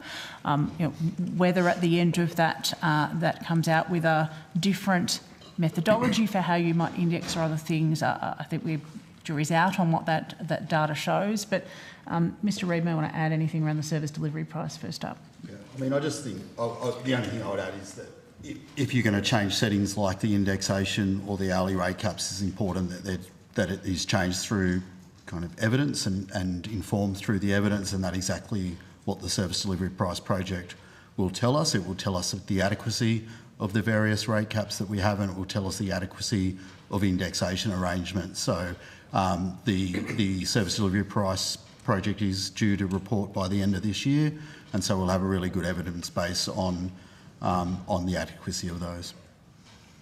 Yeah, thank you. That doesn't offer relief to the 90% of families in this survey today, though. But just going back to that question on notice, the answer, we know that the department has previously adjusted the cap to reflect actual costs and changes to award wages.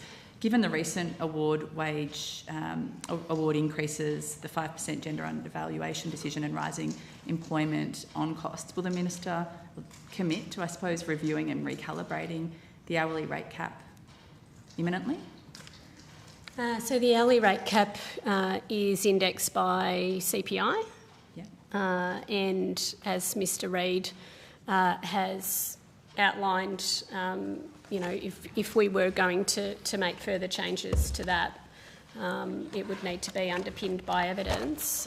What we are doing is the service delivery prices project. And it's a really important body of work to understand the costs of delivering early childhood education and care in different settings and different provider types. We'll have more information about that towards the end of the year, and that will be available to inform any future government decisions. Okay, yeah, just was pointing out that there was a precedent for that happening previously when those hourly rate caps were being determined. They had previously looked to those wage changes. Can I also ask, why didn't you extend the worker retention payment to cover in-home care workers? It seems like the budget would have been the perfect opportunity to do this. Ms. Crane? I won't step on your toes, Minister. One of the things I would say, and I think we covered this possibly in the last session, the one prior to that, is that the construct of the in-home care sector is vastly different than centre-based daycare and outside school hours care. In the construct of it is predominantly contract-driven employees. They're not an employee model. So any policy consideration around how you might extend the worker retention payment needs to give consideration to all of the sorts of protections that currently exist under the worker retention payment, about how to ensure that a payment is passed on as it's intended, that it's not used for other things. Mr. Reid may have other things to add in terms of the sorts of considerations that go into that. I mean, that is the main one, that people who are not employed under the award and not employed under a workplace instrument do not have the same protections as employees that are. And so there are risks in extending the program to those sectors where they are predominantly employed under a contractor model. We have been working on policy options on how you could do it, but it is not easy to extend the worker retention payment in its current form to sectors where they are predominantly contractors, because they're not the workplace legislation safeguards that there are. And has the department then considered other models than a contractor employment model, if that is problematic? Is that something that you've looked at? We have looked at options, yes. but none are without risk. None are without risk. Okay, well, maybe if there's anything more you can provide on notice on that, that would be helpful, but we might explore that in the future estimates. And Senator, I'll need to rotate after this question. Okay, yeah, sure. Just to note that, yeah, there's 800 families. They are vocal and with good reason. We hear from them regularly, and many of them just cannot, you know, they've got no other option. They're shift workers, they've got unwell children, they're unwell themselves, they're regional families experiencing sometimes violence, emergency service workers, all sorts of, right across the country. And I'm concerned, and based on what we're hearing from them, that beyond the service delivery price project that isn't going to report until the end of the year, families don't have assurances between now and then around how they're going to cover their affordability. Like you heard some of the quotes that I read out before. So beyond this grant, this $5 million, is the government planning to take it, probably to the Minister, any other action to prevent these families being priced out of care, the ones who literally have no other option than in-home care? Senator, the Australian Home Childcare Association put out a statement today in relation to the support that we are giving the sector, which says today marks an important day for the in-home care sector, and on behalf of the Australian Home Childcare Association, I'd like to thank various ministers, etc., for the sustainability support grants for in-home care providers. The funding is a welcome acknowledgement of the critical role in-home care plays within Australia's early childhood education and care landscape, and recognises the significant affordability and sustainability pressures being experienced across the sector. I know so is this the only announcement for until the end of the year, until the service? I know that for the... Can you direct her to the question that I asked? Sure, but Senator, you did read out extensive quotes earlier. The question, we only get a short time to ask questions of the Minister. The Minister is answering, but it just helps if we don't talk over continue by saying, I know that you know, around these estimates hearings, around this week and last week, you know, members of the Greens political party are going to estimates hearings and saying the Labor government has done something, it's just not enough. I mean, that is essentially the narrative of the Greens political party. Well, say that to the Families Minister. I'm sorry, that's very offensive to the families that I just quoted. We are the government who gets things done. It's actually been... It's actually been welcomed by the people who you're telling me everyone in this survey about. Is happy with the response. You're saying that they represent every family that was quoted. We've taken an action. They don't. We have taken an action that has been welcomed. I have a senator on a point of order. Okay, so I'll take that as a no. Senator Hodgins, may I have a senator on a point of order? Senator DeLago. I'd actually like to hear the Minister's answer, and I feel that she's been overspoken, so I'd ask that respect be shown and to let her answer the question. I'll remind senators to come to order. This is a moment in time to move on. Senator O'Sullivan, I'll come back to you for the call after Senator O'Sullivan's block. I'm happy to I'll just have a follow-up. That was the question. Are there any more? Can we expect any other announcements before the end of the year? Senator Hodgins May's 15-minute block, so if you'd like to cede your time, Senator O'Sullivan. Excuse me, senators, I'm the chair of this committee and I'm trying to bring it to order. No one should be talking over me. To talk over each other, not over me. Senator O'Sullivan, it's your block. If you'd like to cede your 15-minute block, you can, but otherwise I suggest you take the call. No, I don't want to cede my 15, but I'm happy for Senator Hodgins-May to have her final question answered. I'm chairing this committee, Senator O'Sullivan. And I'm happy to give a minute. So you can cede your block? Not my block, Well, then, Senator O'Sullivan, I suggest you take the call. Senator O'Sullivan. Okay. Minister, can you tell me how many times did you personally and your office meet with the Australian Home Childcare Association prior to this week? There were meetings, but I'd have to take the detail of that on notice. Yeah. If you could come to us with you personally, and in addition, the number of times that and dates as well, if you can, please. I want to go to back to child safety. Senator Mulholland was asking. The Minister Clare, that is, stated in an interview on the 28th of April that 180,000 childcare workers had completed the new mandatory child safety training, and I understand that's quite a good outcome in terms of the numbers, but I'm just after right now an update. What's the current figure? So, Senator, as at the 4th of June, 252,676 completions of that training. Well, good on all those workers that have stepped up and done that. I understand that the training package is made up of 4 courses, 2 of which have been released for educators to complete by August. The remaining 2 courses in the training package, enhancing safety and preventing child abuse and neglect and responding to safeguarding concerns, were expected to become available mid-2026. We're now roughly mid. So how are we going at getting that out? So, Senator, the modules that have been released at the moment are the foundational training, as you've outlined, 6 months completion for that from the release on the 27th of February. The advanced modules are due for release on the 31st of July, and there'll be 6 months for that completion as well. They are under development at the moment by the Australian Centre for Child Protection. So it's not yet finalised? No. When did the development of those 2 courses begin?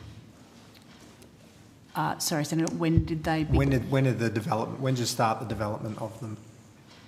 Of the advanced or the foundational? Yes, those 2. I'd have to take on notice the exact dates, Senator. What I'd say is that the Australian Centre for Child Protection, in working through what needed to be as part of this course, they did extensive consultation, not just with their expert group, but with sector representatives as well, around what were the gaps that this training needed to fill. That content is then what's formed the basis of the foundation and then the advanced package. So to a certain extent, some of that development commenced with those initial consultations.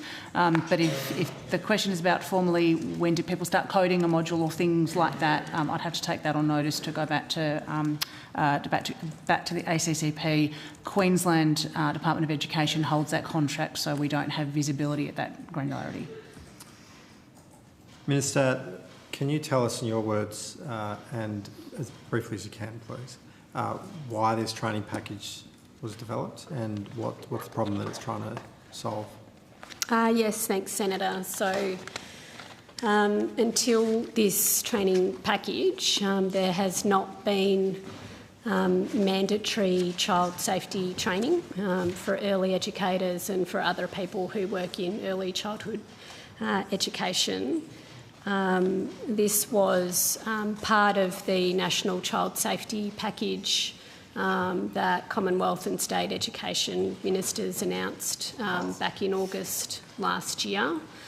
Obviously, there were significant child safety concerns raised at that time.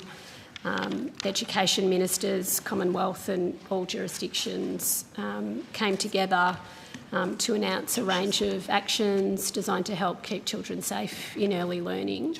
And this is one of those actions. The training is specifically designed to assist educators to help understand where there may be signs of concerning behaviour in early learning settings. And also to support them to raise those concerns if they have them, and to ensure that there is a strong culture of child safety across the sector. And the events, the absolutely atrocious events that we learnt about in 2025 in relation to child sexual abuse, would it be fair to say that preventing child abuse in early childhood settings was one of the key training package priorities? Yes. Were you briefed on the contents of the first 2 courses that were developed? Have you seen it?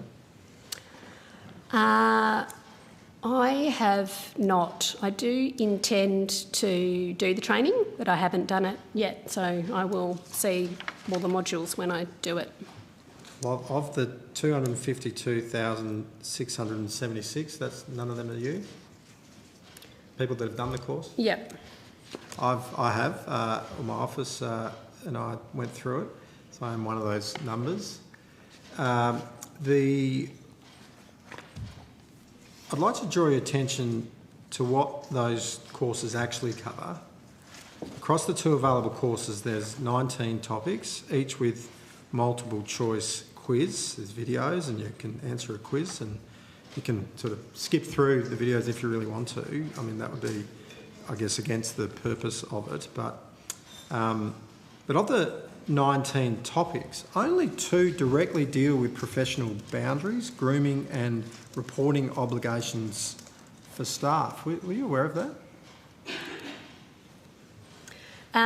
So, as I've said, I haven't done the training myself, as you But it is a priority of the government, right, to make sure that it's a priority that staff are trained suitably to understand. So you didn't get across that? It's a priority. It's a priority that I've driven strongly myself as part of the education Not enough ministers. to look at the content?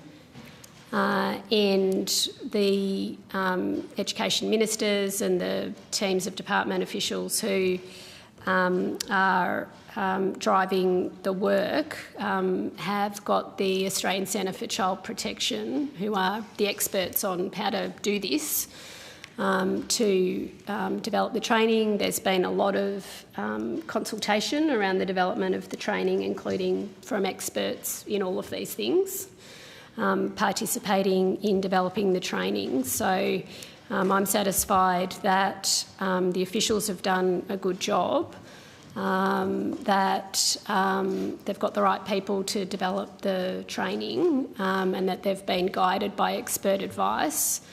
And just a couple of other points would be that the training's been very well received by educators, and as Ms Crane explained, this training is for everyone who works in early childhood education, and there will be further modules that are designed for early childhood educators in particular. Minister, you've, through your direction, mandated that every childcare worker do undertake this training. Why have you not had a look at it? It's been in place for 4 months. Oh, well, I've just said to you in... what's your reasons for not having... You're mandating everyone to do it. Why are you, as the responsible minister, why have you not taken a look at the training? Do you mean doing it, or as in undertaking the training myself? Well, have you looked at the training modules, the 2 training modules, and actually looked at the content, the questions? Education ministers have given direction that the training be developed by the experts. You're the responsible minister. Yes, and the responsible minister, along with education ministers, have agreed that the Queensland government take the lead on this. They've contracted the Australian Centre for Child Protection to develop the curriculum for the training. Ms Crane has been closely involved with all of that through her role as a senior official. I understand there's been experts engaged throughout the process, and I think it's a completely appropriate process that has been followed to develop the curriculum.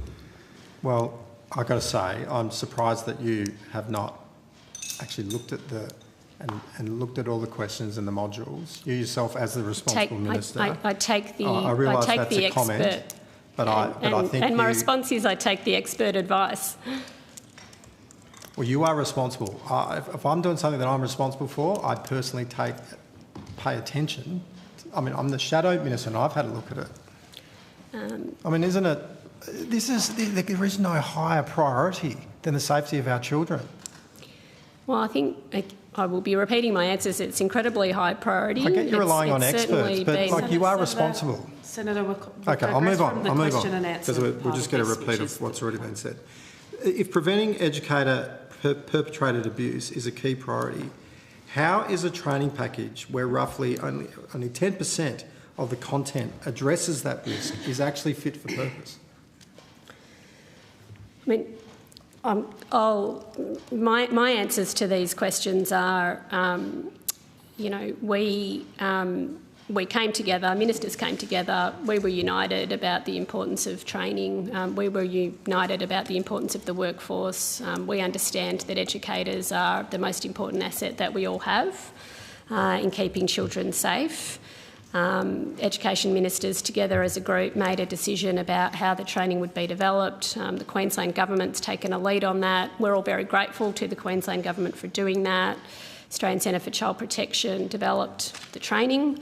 This is foundation training. There will be more advanced training. There's been a range of experts around. The process, I'm satisfied with the process I'm satisfied that it is the experts and not the politicians who have developed the training. Has the Senior Minister, Minister Clare, viewed the material? I would have to take that on notice. I'd hope so. There are 2 remaining courses, as we've discussed earlier, the Enhancing Safety and Preventing Child Abuse and Neglect and Responding to Safeguarding Concerns. Minister, will you commit today to ensuring that those courses place the prevention of educator-perpetrated abuse at the centre, in its centre, rather than just as a footnote where it's only 10%? I commit that, we have tasked experts with coming up with the training package, and I'm confident in the process that education ministers have put in place to do that. I might just ask Ms Crane to talk a little bit about the process of developing the training, including the advanced modules that come next. Thanks, Minister. So the training and what's been developed so far and what will be in the advanced package have been built around the National Principles for Child Safe Organisation. So they are more than just some of what I'd say is the very pointy end that you were talking about. The foundation package is quite deliberately pitched at the entire workforce, not just educators and teachers who have direct contact, but cooks, cleaners, other volunteers who may not be. So it covers the entire spectrum of what it means to be a child safe organisation, and that foundational content covers those. Some of the pieces that you're referring to around the mandatory reporting requirements and what happens in every state has been deliberately put into the training, but is not the sole focus of it. So it's important that everything else that goes into being a child safe organisation is in there as well. The advanced component builds on that, and it is about what that looks like in practice, how to continue prevention, but also that broader supports for a child safe organisation. The advanced component does not cover all of the same workforce. It is very much then specifically pitched at educators, teachers, those who have direct responsibility around that, the direct interaction with children, along with the approved providers who obviously set the parameters for what it means to have the organisation run. Because I think it's very important that they understand what their roles are and the sorts of decisions that they're taking, which might actually undermine it being a child safe organisation. Parents are rightly concerned by what they've seen uncovered by investigations in terms of child safety in childcare, and I don't want to in any way add to the fear that they have, because I know it's very real, very real. I've spoken to hundreds of families about this. But I'm sure they would be disappointed to learn that only 2 out of 19 modules actually deal with this issue. So 10%.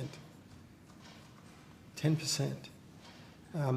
Minister, again, can you give us an undertaking that the next modules are going to have a real focus on it? It's going to be the centre of it, because 10% is surely not enough. You have to agree, surely.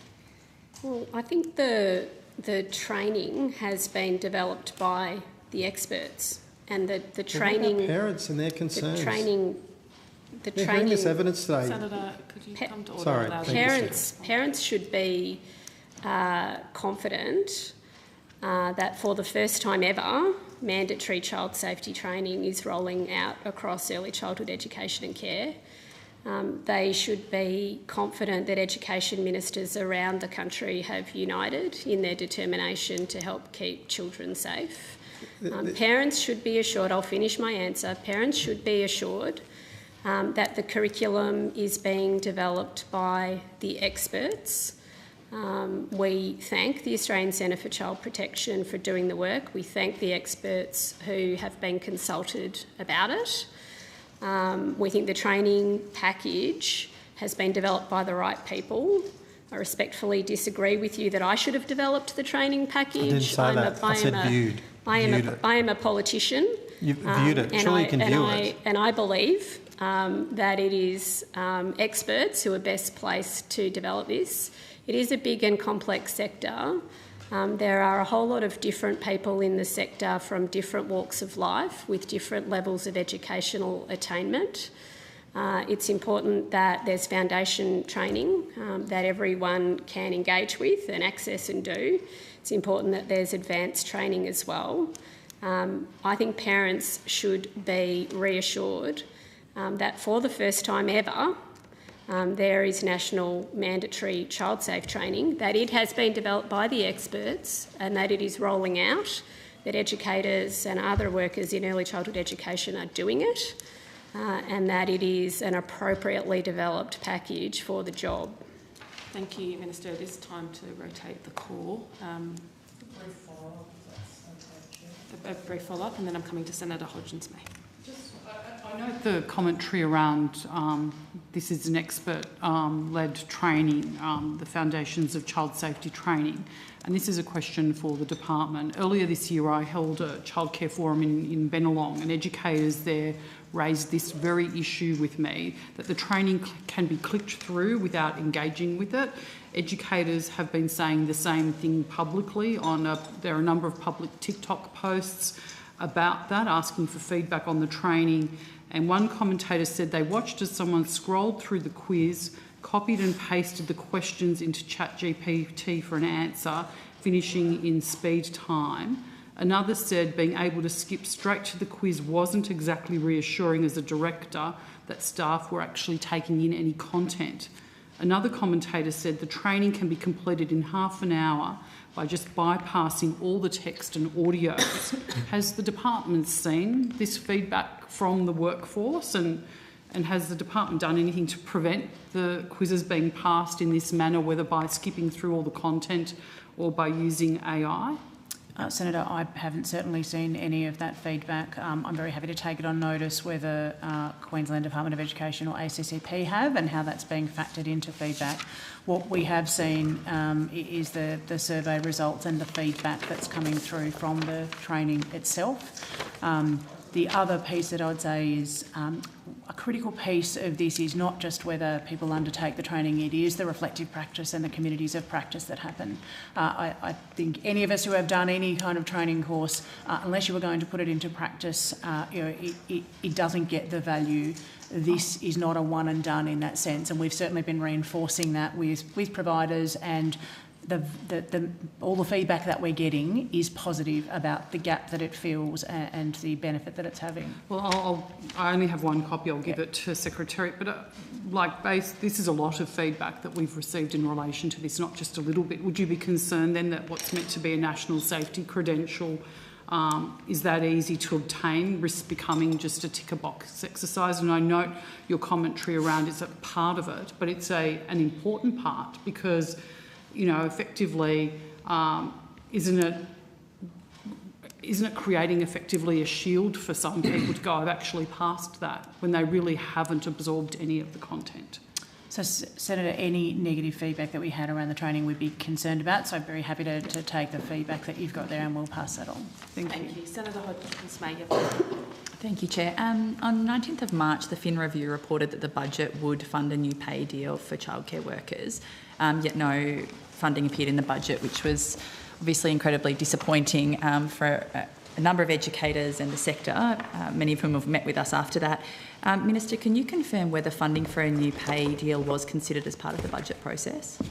Thanks, Senator. We answered some of these questions when you might not have been in the room. So the worker retention payment and the historic 15% pay rise is funded through till the end of the year, as you know. And any further funding is a decision for government. We'll have more to say about that soon. Okay, so you won't answer whether it was considered as part of the budget process for the most recently delivered budget, given it was obviously leaked to the Financial Times, and I can't imagine anyone other than government leaking that sort of announcement. Was it in deliberations and then pulled, or? I think you know that no ministers talk about Cabinet and ERC processes. I confirmed earlier that the work retention payment appears in the budget only to the end of this year and does not appear in the budget beyond that. That is true. Thank you. Yeah, there are a lot of very surprised people who have been knocking on our door since after that budget was delivered, who had high expectations that it was going to be in there. I've got seeking some clarification, and I know we have spoken about this before, and I'm genuinely just trying to unpack what is happening with educator pay rates. The Fair Work Gender Under Evaluation decision delivered a 5% increase in March and another 5% increase from July. We also now have the annual wage review increase of 4.75% from 30 June. Can the department confirm whether those increases are cumulative, i.e. is it a total 14.75% increase this year? We're finding it very complicated to... So they are, but it might not be. So the annual wage review of 4.75, I believe, I mean, this is probably maybe a question for Dua, but I can try and answer. The 4.75% annual wage review, I believe, would be an increase to the current award, and so that first 5% would already be factored into the current award, and therefore so what I'm saying is it's probably slightly more than 14.75 because the 4.75 would apply to that increase already to the award, but they are accumulative. Okay, can we get that just confirmed on notice, please? Because if it's confusing for us, I'm sure it's confusing for educators as well. We'll probably have to consult our colleagues, but... Yeah, whoever you need to consult just to get that clarity, please. And I know that you've covered this before, but just for my benefit, for services receiving the worker retention payment, those additional increases are effectively absorbed within the existing government-funded wage uplift arrangements. Is that correct? So the 5%, the increases to the award as a result of the gender undervaluation case, they are absorbed by the worker retention payment. The 4.75 from the annual wage review is not absorbed by the worker retention payment. 4.75 not absorbed, yep. So we've established that the worker retention payment ends on 30 November this year. There is currently no ongoing funding commitment beyond that date. So can the department confirm that unless further action is taken, the Commonwealth subsidy ceases and responsibility for funding those higher wages will shift to providers? I know that Senator O'Sullivan interrogated some of this, but is that currently... Yes, so we've confirmed if the worker retention payment does end on the 30th November, then, I mean, providers will need to make a decision how they fund either that full wage increase or the amount legislated under the Fair Work Commission decision. And it'll be ultimately up to the provider how they absorb those costs, but if they are high fees, it'll be through CCS, increase CCS outlays and increase fees, out-of-pocket costs. And one of the original the apprehension about signing up for this in the first place was that uncertainty. So just to confirm your answers to Senator O'Sullivan, the department has not undertaken any modelling of the impact on the providers, and it hasn't modelled the likely impact on childcare fees. Is that... So we have modelled. So we have modelled the impact of the Fair Work Commission's decision. So that the wage increases through the Fair Work Commission decision, they are in the budget papers. So the higher fees that have been modelled are, the higher CCS outlays as a result of those have been modelled and are in the budget papers. I did take on notice whether I can get the assumptions underpinning the increased CCS outlays, because I don't have that with me. So we have done some modelling. What I took on notice was whether we've modelled the impact of out-of-pocket costs on families. So I'm not certain about that, okay. But we have modelled the impact of the decision and the higher wages on fees. Thank you. Yeah, I'm sure families will be quite keen to see if there is any modelling on fees. Yeah. So and I'll take that on notice. Taken on notice. Thank you very much. And out-of-pocket costs. Minister, you have previously indicated that government is open to considering the future of the worker retention payment later this year. Can you give us any more clarity? Can you give educators or providers any more clarity around when that final decision will be? The short answer, which seems to be your preference, the short answer is that we'll have more to say about it soon. My preference is always more detail is better. Well, that's detail relevant to the question. That's confusing to me. Detail relevant to the question. To me. Yeah. I've said that we'll have more to say about it soon. The reason why we'll have more to say about it soon is because this is a really important investment in our early childhood educators. We know that the worker retention payment is working.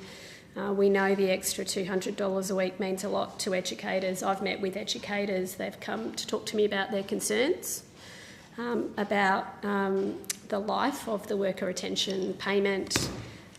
We know that there are more educators coming into the job. They're staying in the job. Vacancies are down, waivers are down. We know it works. We will have more to say about how we can continue to support the educator workforce soon. Yeah, look, I really hope we're not back at the next estimates asking about this, because it comes up daily to my team as well in my office. Really, this complete bafflement. There's been such a struggle to retain and bring in workforce, and the fact that this uncertainty looms, and it seems just completely avoidable to continually kind of change the goalposts on educators and on the sector just feels deeply cruel when they've carried so much particularly over the last 12 months, but obviously for many years before that. I've got some questions on an ECEC commission. Minister, at the last estimates I asked whether the department was preparing advice on an Early Childhood Education and Care Commission. I was told at the time no. Since then, the government has announced consultation on a possible National Early Childhood Commission. What's changed here, and can you provide any more detail about the establishment of that commission? Thanks, Senator.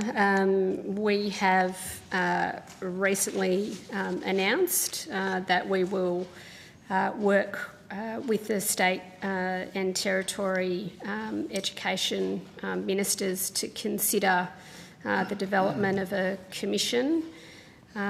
This was, of course, a recommendation of the Productivity Commission. It's something that stakeholders have been calling for. We think that a commission could strengthen and connect the sector. It could help with coordinating supply across the nation.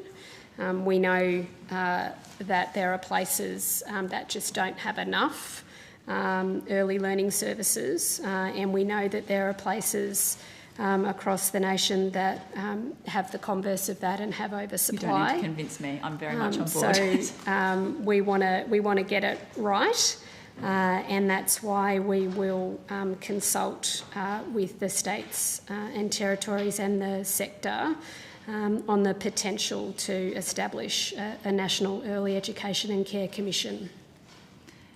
Yeah, Greens are big proponents of this. We took it to the last election, and we've had it in our additional comments in the ECEC inquiry that happened earlier this year. Has the department now prepared advice on the establishment of the commission? Senator, the work that the Minister has outlined needs to be done with states and territories, so that work has commenced. It is being led by the Early Childhood Policy Group, which reports up through to education ministers. That work will be done, the preliminary work on it, and I say preliminary because what we need to take to education ministers in July is these are the potential things that a commission could do. Here is how we would propose that we take them forward. So that work and what might be considered is under development at the moment. It will go to the EMM in July, and then what happens post that is a decision for ministers. And why was there no budget why was there no budget provided for that consultation in the budget? Does that cost money to do that consultation? Doesn't? We use existing consultation processes. The Early Childhood Policy Group is a group that exists under the auspices of ASOC, which is a group that I chair. It's the usual process that we'd undertake, as well as I'm sure Ms Crane's also talking to the sector more broadly as well. And, sorry, did you provide the consultation outline then? Is there a time where we expect government to make a decision on this? No, so the timeline I outlined, and that was the advice to ministers in the first instance about what we might go and consult on if they agree at the July meeting. Okay, well, Minister, there is a costed plan sitting there if you want to have a look. Happy to share that. Was it 10 bill? I have to check the figures actually, but investing in our kids and in the education, workforce of the future, brains of the future, I think if you look at some of the devastating headlines, I'm quite comfortable with a big investment in our children and our workforce. let me just see. Yeah. I think the gas tax would raise 17 billion, so there's a good start. While that work's underway, about 3 minutes left before I seek to raise. How many? About 3 minutes Yeah, before I seek I'll finish this block. While that work's underway, who's currently responsible for the whole of systems stewardship of the sector? So, Senator, responsibility for early childhood is shared between all governments. Early childhood education and care covers everything from a number of the topics that we've talked about today through to preschool.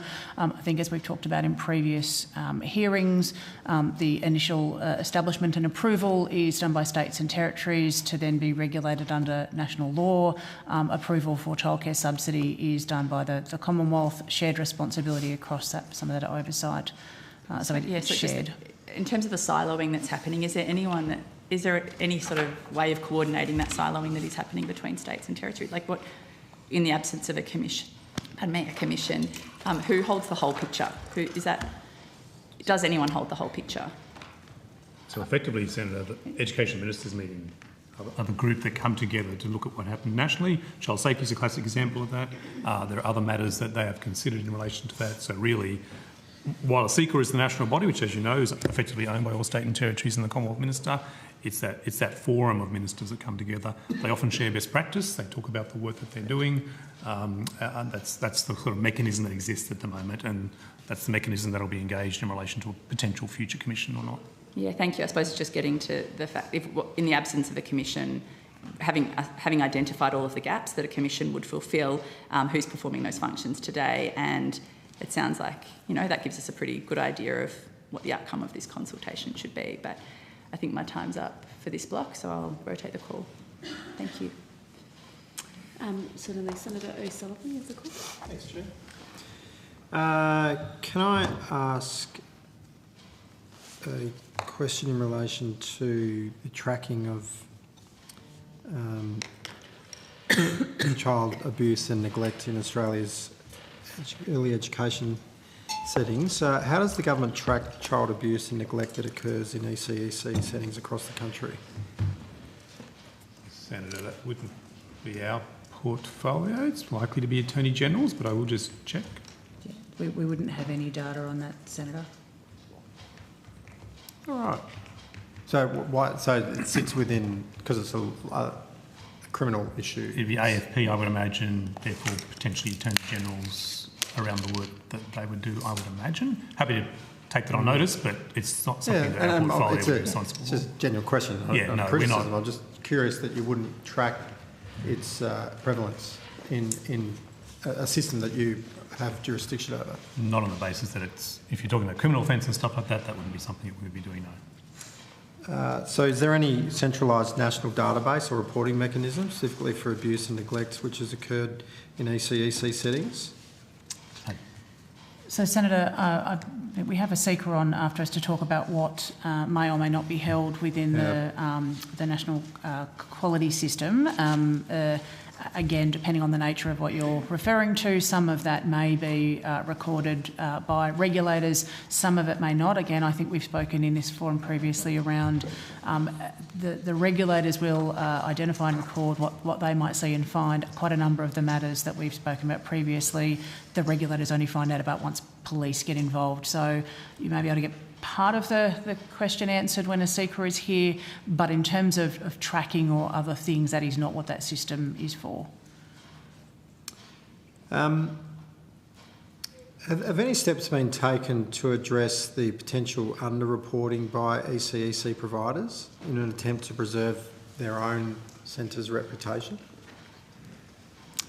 That's probably a matter for jurisdictions to respond to. A CEQA may have some information on it. Certainly I know that some of the stakeholders that we have spoken to, they have a very active speak-up culture. They can point to it, they can speak it. It's one of those things that certainly in the child safety training, again, a culture of speaking up and saying what you've seen or you miss or other things is part of that. I don't know that there'd be any data or campaign around underreporting, but that see it, say it campaign does exist in many of the jurisdictions and certainly in a lot of the providers that are very proud of their campaigns. I've only just come back on this committee and but my recollection is that the committee heard evidence through the inquiry into safety that this was a concern, that some providers might be not coming forward because of the reputation that it would have to them. Maybe my colleagues will correct me if I've got that wrong, but I've certainly heard that from anecdotally, but I think we had evidence before the committee on that. So it's not something that you would be particularly minded to look at and make sure that, if something can be done to make sure that that's not an issue that's undermining the reporting of instances? I mean, I think on that I would just go to a couple of points, one of which is how important the mandatory child safety training is. We've heard from educators as well that they don't necessarily feel confident about speaking up when they have concerns. And, putting aside the interactions that we had before about the actual package, having a package that everyone has to do that generates a conversation that talks to people about how to report, that leads to conversations in the workplace, that is supported, as Ms Crane said, by time for reflection in the workplace, is incredibly important in creating that culture of people being able to speak up, and the educators themselves are really our greatest asset there. In terms of sort of regulatory approaches that could be taken in relation to providers, I would just note that since August last year there's been a significant increase in the amount of regulatory activity in the sector as a whole, in terms of, unannounced visits, unannounced spot checks, more assessment and rating visits, more compliance notices put on services. So in general, the regulatory uplift has been significant. And I think those two things together are really important to keep providers on their toes and doing the right thing. Look, there's no doubt that culture is important. Outside of to what you've just answered, and outside of the training package, is there any other step that the government's taken to help improve reporting? I mean, there would be significant penalties for failure to do so, and it may go to other parts of the portfolio. But I think education ministers have been united in doing things like tripling the penalties on providers for compliance breaches, and using all of the levers to make sure that they do the right thing, and making it clear that if they don't, there's just no place for them in the sector. We heard through the inquiry, and I've heard separately as well, that there is a lack of national consistency. Obviously, each state has their way of regulating. Is there any work done to improve national consistency? So, Senator, you have a secret on immediately after this, and some of those questions go directly to the role that they provide in supporting the regulators and states and territories, and ultimately ministers in giving effect to the National Quality Framework. To the earlier part of your question, I'd say some of the other pieces of work that are happening go to the increased transparency. So we've spoken a lot about the workforce and the role of the provider, but actually informing parents about what's happening, or what to look for, or how to ask questions either of the service has been a critical part of that as well.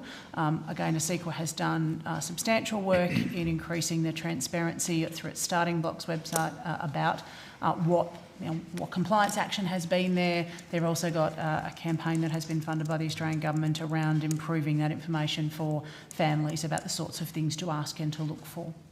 Okay. Happy to share the call and I'll come back.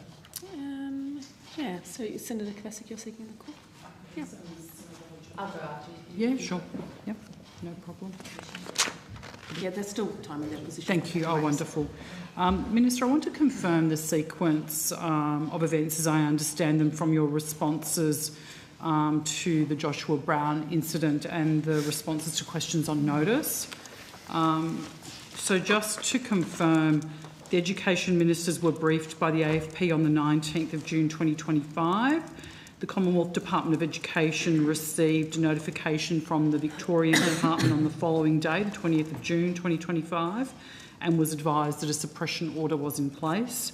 The suppression order was lifted on the 1st of July 2025, and then the department received a briefing request from the ministers that same day on the 1st of July 2025, and the department provided a briefing on the 2nd of July 2025, the very next day. Is that correct? When the AFP briefed you on the 19th of June, Minister, what level of detail were you provided? Like, were you provided a list of childcare centres that Joshua Brown worked at? So, Senator, I'm going to give you some additional information to help you make sense of the questions that you've been asking and the timeline that you've been given. You've asked sort of a number of questions in different places around briefings by the AFP, and those questions have been answered correctly. I think I asked at last estimates and again now, and there were quans. All questions have been answered correctly. I'm not suggesting they weren't. I've just asked, were you provided a list of childcare centres that Joshua Brown worked at? If you let me, I can assure you that if you let me finish, I'm trying to assist you. Great. You've asked questions about AFP briefings. Those questions have been answered correctly. You've asked questions about briefings in relation to Joshua Dale Brown. Those questions have been answered correctly. I have said to you that I don't think it's appropriate for me to divulge to you the contents of AFP briefings. That remains my position. I think we get these briefings from the AFP on their behest because they think it's appropriate, and they are highly confidential. But because of some of the issues I think that these timelines have created, I can tell you that the AFP was not involved in briefing us about the Victorian issues. Okay, so the answer is you weren't provided a list of childcare centres that Joshua Brown worked at? There was no AFP briefing on the 19th of June in relation to the Victorian issues. Oh, okay, so you weren't briefed on that at all? The briefing was not in relation to those issues. So they were to different issues then? Yes. Okay. All right. That is it from me then. Thank you. Thank you. Senator Hodgkins, may you have the call. Thank you. I've got some questions in relation to centre closures. Following reports that G8 Education is closing around 40 services, can the department please tell us how many ECEC services have closed or announced suspension of services in the past 12 months in total? Let's see whether we've got that data on hand or whether we might have to take it on notice. Yeah, we'll have to take that one on notice. And you're talking across the whole sector? Yeah, we'll have to G8. take that on notice. Yeah, across the sector, just using G8 as an example. We're happy to take that on notice. Okay, thank you. And what engagement has the department had with G8 following those closures? Sure. So, Senator, G8 is one of the stakeholders that we work with on a range of matters, so I should disclose on that side of things it won't just be in relation to closures. All providers have a requirement to notify us formally within a particular timeframe, and Mr Moon can give some of that information shortly around what the required timeframe is. In relation to these service closures, I'll leave Mr Reid and Mr Moon to answer the question on specific contacts, but what I would say is of what we saw in the media and the timeframes that are spoken, the decisions or pending decisions from G8 were well outside of what they would normally notify us about. I want to say it's 42 days that they need to, as a minimum, to let us know if they're going to close or suspend their CCS approval. In this instance, the advice, if you like, was what we saw through the formal media reporting and conversations then around that. I'll let Mr Reid and Mr Moon answer. So Ms Crane is absolutely right. Under the Family Assistance Law, there is an obligation for CCS-approved providers to let us know within 42 days of an intended closure. The sequencing of the G8 matter was also balancing their fiduciary requirements under company law to brief the market and brief shareholders on a significant decision. I can confirm that G8 did notify us within the period, with some exceptions. Did notify you within the 42 days? In the main, there were some closures that were more imminent, and we're working with G8 in terms of, and we would with any provider, in terms of any reasonableness and their ability to report within the time frame. And those service closures, the intended service closures. I'm struggling to hear you a little bit, maybe. Sorry. No, that's all right. Thanks. So I was saying, Senator, with any reporting, we would further assess whether it was reasonable or not to meet the time frame, and we would apply that in any instance, and we will in this as well. And happy to confirm that G8 has informed of all intended service closures. The G8 have what, sorry? Have informed the Department of intended service closures. Okay, but there was some more imminent closures that didn't provide that 42 days notice. Like, do you have an idea? There was some where a decision was sooner than the period, and we're working through in terms of consequence on that. That as I say, in some instances, providers aren't able to. There are exceptional circumstances and other provisions in the legislation. What happens if they don't give that notice period? What's the penalty? Penalties could apply. So there are penalties within the Act. Okay. And we have infringed other providers before. Yeah, okay. And what actions did the department take, if any, to support those families that were affected by those closures? So, Senator, I'll speak in the broad because they're, no matter what the service closure is, there'll be different circumstances that applied. The sites that have closed for G8, and some of this is in their media reporting, are due to low occupancy predominantly. There is sufficient supply in other locations near that. We did confirm that with the state and territory regulatory authorities, who are better placed to answer those questions. Providers are required to notify families and to work with them, and part of that is some of that support around finding other places, which may be at another G8 service, or it may be in referring them to say, here is starting blocks, here are some of the other services that are available. That is the primary role that's played with families. Okay, so it's the centre, not the department, that does that work? Correct. Okay, and are you aware of any families that haven't been able to find places? Wouldn't have visibility. You wouldn't have that information? No, okay. And outside G8, do most providers abide by that 42-day rule? Where they can, yes. Okay. Overwhelmingly. Overwhelmingly. Does the government... maybe on notice, if you could just provide any info on those, the regularity of those infringement notices that are provided for non-compliance with that. Yeah, thank you. Just curious. Does the government regard the withdrawal of those large providers from local markets as a systemic risk to the early learning sector? So, Senator, I think just referring to my earlier question around occupancy, there is sufficient supply in these areas. So this is a business decision from G8's perspective. In some respects, it would be described as a market correction. The sufficient supply means in this instance, arguably from G8's perspective, there's probably oversupply and children are accessing services at some of the other locations there.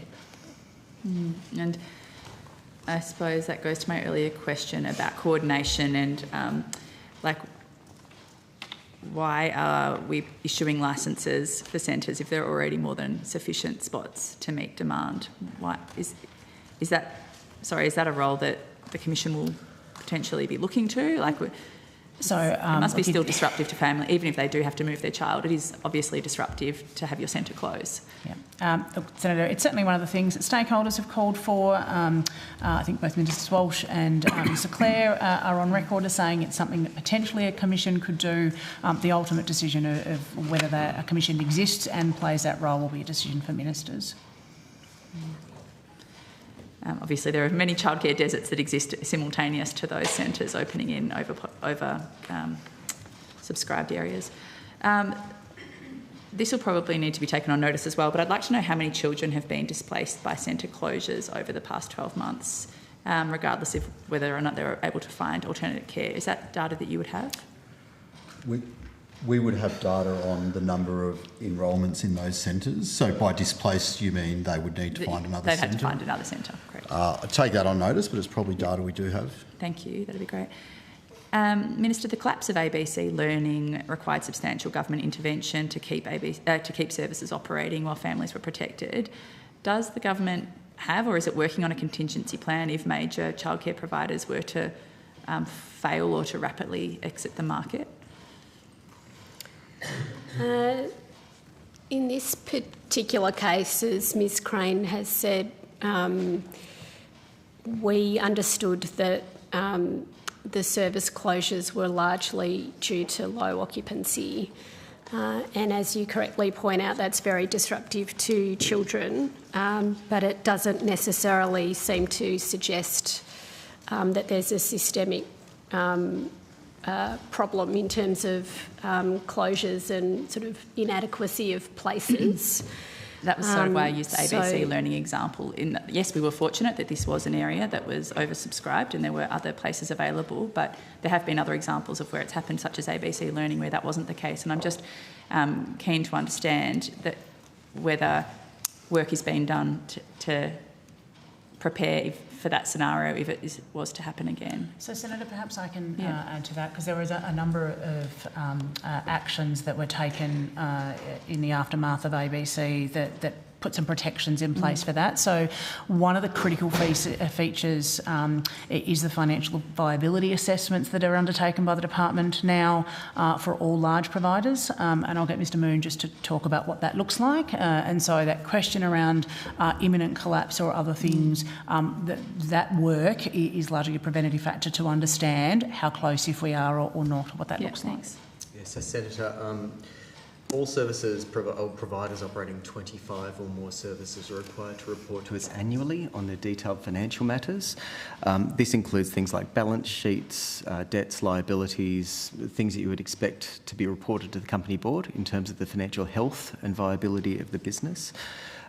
We use that, we undertake detailed financial assessments using agreed formulas, so similar things that you would look at in terms of assessing liquidity within a business if you were sitting on a board, to determine whether or not there are inherent risks in terms of the financial viability of those large providers. Pending the outcome of those assessments, and I can run through time periods and the numbers if that's helpful, we have a range of things at our disposal, or measures or interventions at our disposal. Generally, we find that engaging with the provider with a curious mindset to really understand, we think there's a risk here, what's your strategy to deal with it? In the vast majority of cases, we're pretty satisfied with the response. Certainly a feature in the current market, I would suggest, is that many providers have adequate financial backing, so they've got room within their financial caveats and loans and lines of credit. But we do have the ability as well, that the Secretary holds a power if we hold concerns that we can engage an independent financial assessment from an auditor, if you will, and that will give us a really good understanding under the hood of how a provider is operating. We've nearly used that power once before, but we haven't had to, and in fact the provider that we were worried about at that time was able to correct and remains viable. Senator, the only other thing I would say is that there is a bit of a feature here that we have two different reporting periods. So some of our large providers report on a financial year basis, and they're required to report to us by the 1st of November, and others report on a calendar year basis, so based on just how they report their financial performance, and they have to report to us by the 1st of May. Thank you, that's helpful. And is there a contingency for when, maybe it's not a big provider, maybe it's an area that's really underserviced though, and a centre is struggling and is going to close? Is there contingency or any sort of flexibility to prop up a centre and stop it from closing in those circumstances? Senator, we might just get the appropriate officer to the table to talk about the Community Childcare Fund Special Circumstances component, because that goes to exactly what you're talking about, particularly in areas where there is not an alternative option. Hi, Senator. Alana Winslow, Assistant Secretary for Early Learning and First Nations Priorities. We do have, as part of our Community Childcare Fund program, a particular grant that is specifically for services that do have unforeseen circumstances or events generating a circumstance where they may experience financial viability concerns, and so they are able to apply for special circumstances grants. And that's an appropriation of about $4 million a year that's set aside for that. $4 million? A year, yeah. Thank you. And are there any trends for this grant that you can share on notice, perhaps? Have applications increased over time, or are they remaining steady? Or Yeah, I would have to take the detail of that on notice. But I would also mention the Community Childcare Fund Restricted Grant also supports services, particularly in regional and remote areas where they may face operational or viability concerns with their operational costs as well. Thank you. And Senator, if it's helpful, the states and territories, so the state and territory regulatory authorities, will often work with providers and support smooth transition. So the department, I think you're aware, we've got a dual regulatory system where the states and territories first provide a provider licence or provider approval under the national law. Sometimes that's fast-tracked in terms of the approval of a transfer. The department will also, in those circumstances, the department will also fast-track CCS approval. Okay, thank you. I've got some questions about inclusion support, but should I start on inclusion support, Chair? Or? You've got 2 minutes, so you might. Is it personnel change required for inclusion support? What have you got next? Maybe I'll cede my 2 minutes and come back to inclusion support then. We can add it later. So I was going to go Senator O'Sullivan and then DeLaga, but what I'll do is go O'Sullivan and then, opposition, and then back to you, Senator, and then to Senator DeLaga, who only needs 5 minutes. A brief clarification. It will only take 1 minute before we go to Senator O'Sullivan, if that's okay. I just wanted to understand your answer, Minister, to my questions to make sure that I have it clear. The answer to the Quan that we received state, and that was to my questions around the AFP briefings on the 19th of June 2025, and my questions all related to the Joshua Brown matter. The Quan answer says both ministers were briefed on the 19th of June 2025 at the initiation of the AFP. So is that Quan answer then incorrect in that it related to the, or is it just unclear that it didn't specify that there was a briefing but it wasn't in relation to? I don't have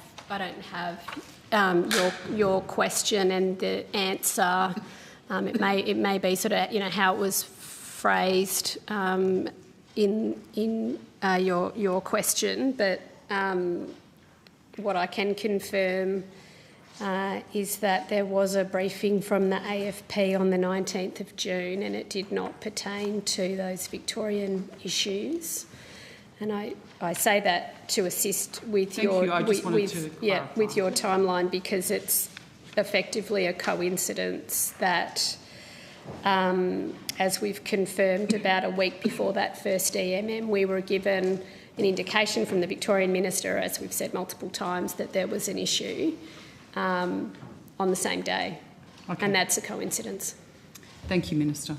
Thank you, Chair. Thank you, Senator O'Sullivan. Thanks, Chair. I want to go to some widely publicised comments that Senator Gallagher made in relation to childcare. She said that the evidence shows the sooner a child enters early education or care, the better prepared they will be for school.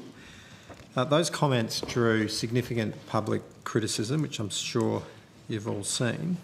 When Senator McKenzie put that to her at estimates last week, Senator Gallagher did seem to soften her position, saying that she never wanted to tell parents what to do, but she didn't walk back about the underlying claim about the evidence.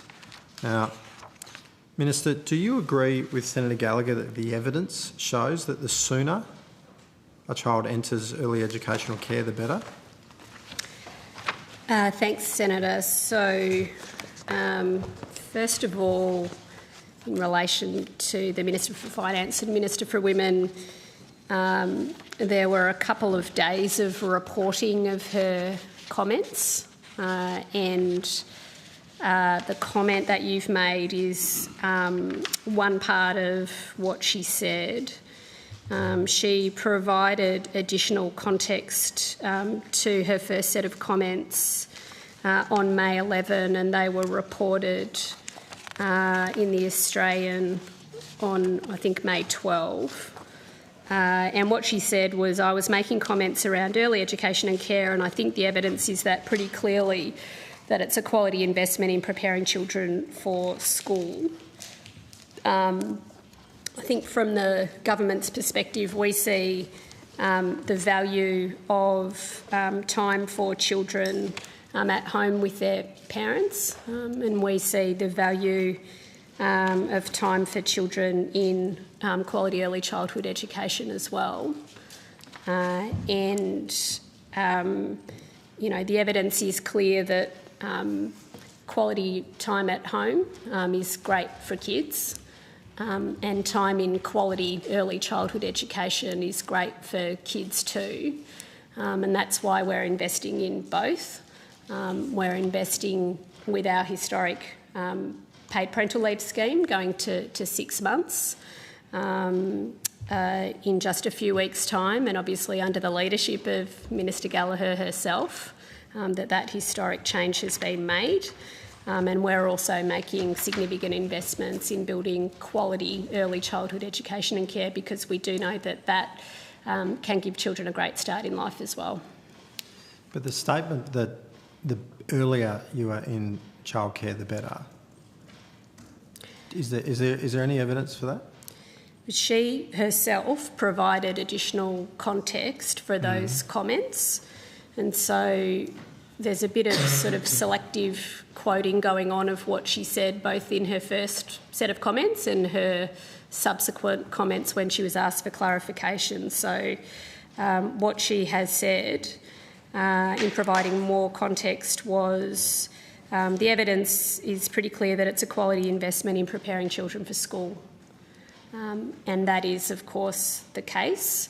There is much evidence that quality early childhood education is a great investment in preparing children for school. So we'll unpack that claim. It's fair to say that Australian families, and particularly mothers, do not want to be wedged, judged or forced into a one-size-fits-all system. The government's view that childcare through one lens and one lens only seems to be workforce participation, but for many mothers, this is not about workforce participation, it's about their child, their family and their right to choose. Through the comments that Senator Gallagher has made, she's told thousands of mothers that their choice was not backed up by evidence through those comments. As the Minister who owns this portfolio, do you stand by that? I mean, you continue to selectively quote her, and I have... Well, she's provided the opportunity in estimates last week. Didn't walk it back. Well, I think she has provided additional context for her comments where she said pretty clearly it's a quality investment in preparing children for school.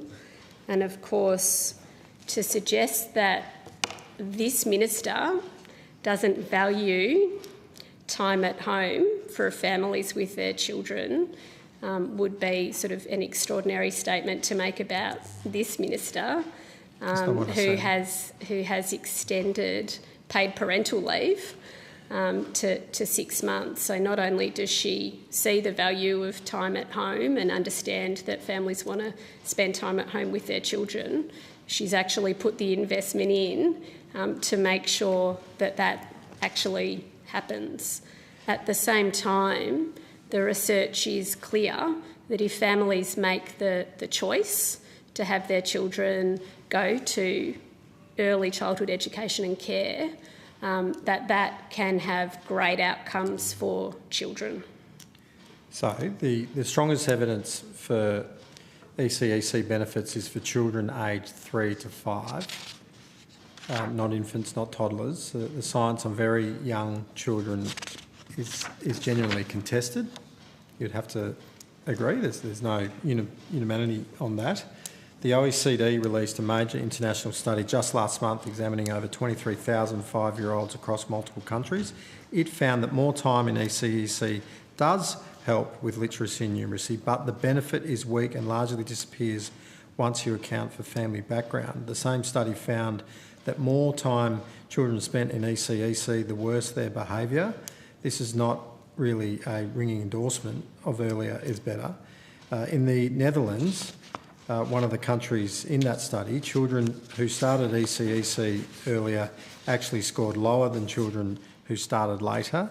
The First 5 Years project, a project commissioned by this government, cited by this government in support of earlier ECEC, found negative effects on children's social and emotional development at almost every level of childcare dosage tested.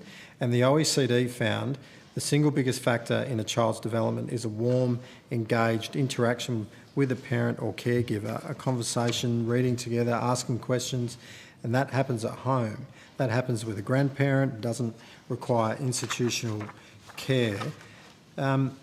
Minister, I'm just wondering, what other evidence are you relying on to suggest at all that it could be better for a child, particularly those aged 0 to 3, that they would be better off in childcare rather than, having that attachment with a regular caregiver at home or with family or, loved ones?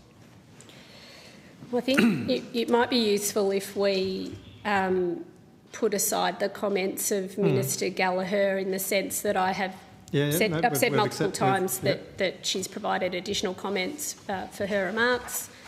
She's not here today.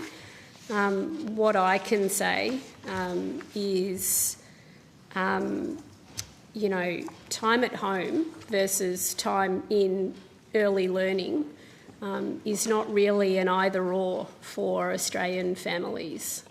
They are doing both.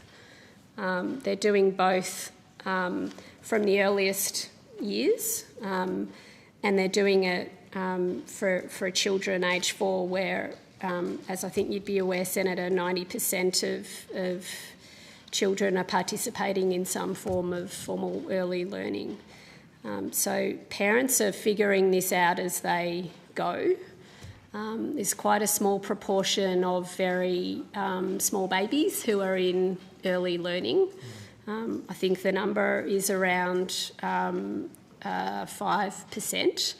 And then over the next years, the numbers get up to about 90%. We believe that parents are best placed to make the decisions about when might be a good time for their children to participate in early learning, and also, for how many hours a week, for example, it might be best for their children to participate in early learning. But again, the evidence is clear about that it is about the quality of relationships that children have. And that applies both to the family setting and to early learning. And so quality home environments are great for children. Parents will always be the first and most important educator of their children. Quality time at home in a great environment really matters. Time in quality early learning is also great for children as well. And as a government, I can really strongly say that we don't judge the choices of families either way. We are there to provide the practical support that families need to do what is right for their children. And we are providing that practical support both with the historic 6 months paid parental leave, which is just going to be a game changer for so many families. It is a really proud Labor legacy, that 6 months paid parental leave. And with our quality investments in early learning as well. I mean, both of those things together, paid parental leave, and our investments in quality early childhood education and care, give families the foundations of support that they need to make the decisions that are best for them and that are best for their children. and that are best for them as families, so that they can succeed at home and so they can succeed in work and study as well. Absolutely, quality is essential, and that's why we've been asking questions about worker retention. We're asking questions about safety, because that's what goes into quality, and having worker retention is obviously critical to ensuring. I do love that you're such a fan of the worker retention payment now, Senator. The 15% pay rise. It's great. I am a big fan of making sure that there's continuity within the workforce, because if a child's in an environment where there's constant change, particularly for those in their very early years, it can be quite harmful and detrimental to them. So, yes, I'm a big fan of worker retention. The government's first 5 years project report, which examined how childcare attendance and usage patterns relate to child development vulnerability, found some really interesting statistics, and it was looking at quite a large data set. I think it was over 280,000 children all the way through to entering school. So it's not just sort of survey data, it's not just opinions, it's quantifiable data. So quite a rich report. Minister, when were you first briefed on the first 5 years project report, beg your pardon? I would have to take that on notice, but I am familiar with the project. It's a groundbreaking piece of research. I agree, it was groundbreaking. What was the cost of producing the report? Some from the department know? Senator, sorry, unless you know. No, I don't. I'm just checking if I've got it in any of my briefing, but I'm not Senator, sure. we'd have to take that on notice. It was done by a different area in the department. Done by a corporate area, which right. I didn't realise you'd be asking these questions. I'm sorry.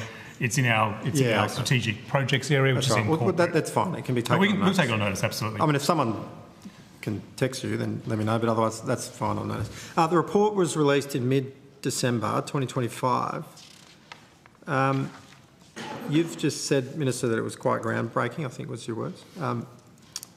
But there was no ministerial press release or public announcement. Given the materiality of the findings, why was there no proper public announcement or explanation? My recollection is that the handling of the report, and Ms Crane may be able to assist or may need to take it on notice, but my recollection is that it was uploaded onto the website publicly when it was concluded. It's available online, yes.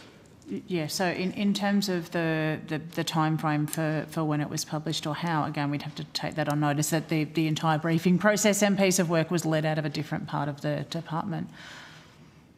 As part of our integrated data research projects, we have a number of projects that come out of that group, Senator.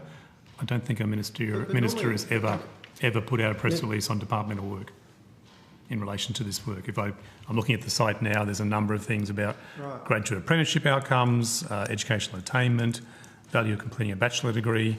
It's all part of a research schedule that this particular group in my department undertakes. Sure. But Minister, you referred to it as groundbreaking. I mean, normally the pattern of a government is that if there's something that's groundbreaking and worthy of particular focus and attention, you no doubt want to take credit for the good bits in it. That would be very natural for any minister to want to do. But there was no media release at all. I'm curious as to why not. I mean, from your perspective, happy to talk about the report here. Actually, I don't see an issue, Senator. I think that the report went up on the department's website. It was a piece of work. I'm not even sure whether there was a department media release that went out about it or not. I think it just goes, Senator, to the way that this project was done, the way it sat within the department. Were you briefed? Oh, there's so much more. Oh, I'll come back to you. I'm Jocelyn. So just finally, I will come back to it, but were you briefed on the findings regarding the increased developmental vulnerability at medium to higher hours of childcare attendance specifically? So in terms of, briefings that were provided, I think, we've taken that on notice. What I am aware of is that there was some reporting around increased hours of early learning and what the impacts of that are. And the first 5 years report, as I understand it, and there may be department experts who can speak to it as well. What I understand is that the report found that the benefits of early childhood education and care on developmental markers are clear. It's beneficial to children. At a certain number of hours, those benefits can tail off. But when compared with no hours of early learning, any hours of early learning are better. And we don't judge. That's why I want to be clear. We don't judge what people want to do. We provide support for people to be at home, and we provide support for people to participate as they see best. So what I'm going to do is come to Senator Hodgkins-May. I know Senator Delaga just has 5 minutes of questions he is keen to place as well. So I'll go to Senator Hodgkins-May, then to Senator Delaga, and then back to you, Senator O'Sullivan, to take us to the break. Thanks. Yeah, thanks. So yes, I've got some questions around the inclusion support.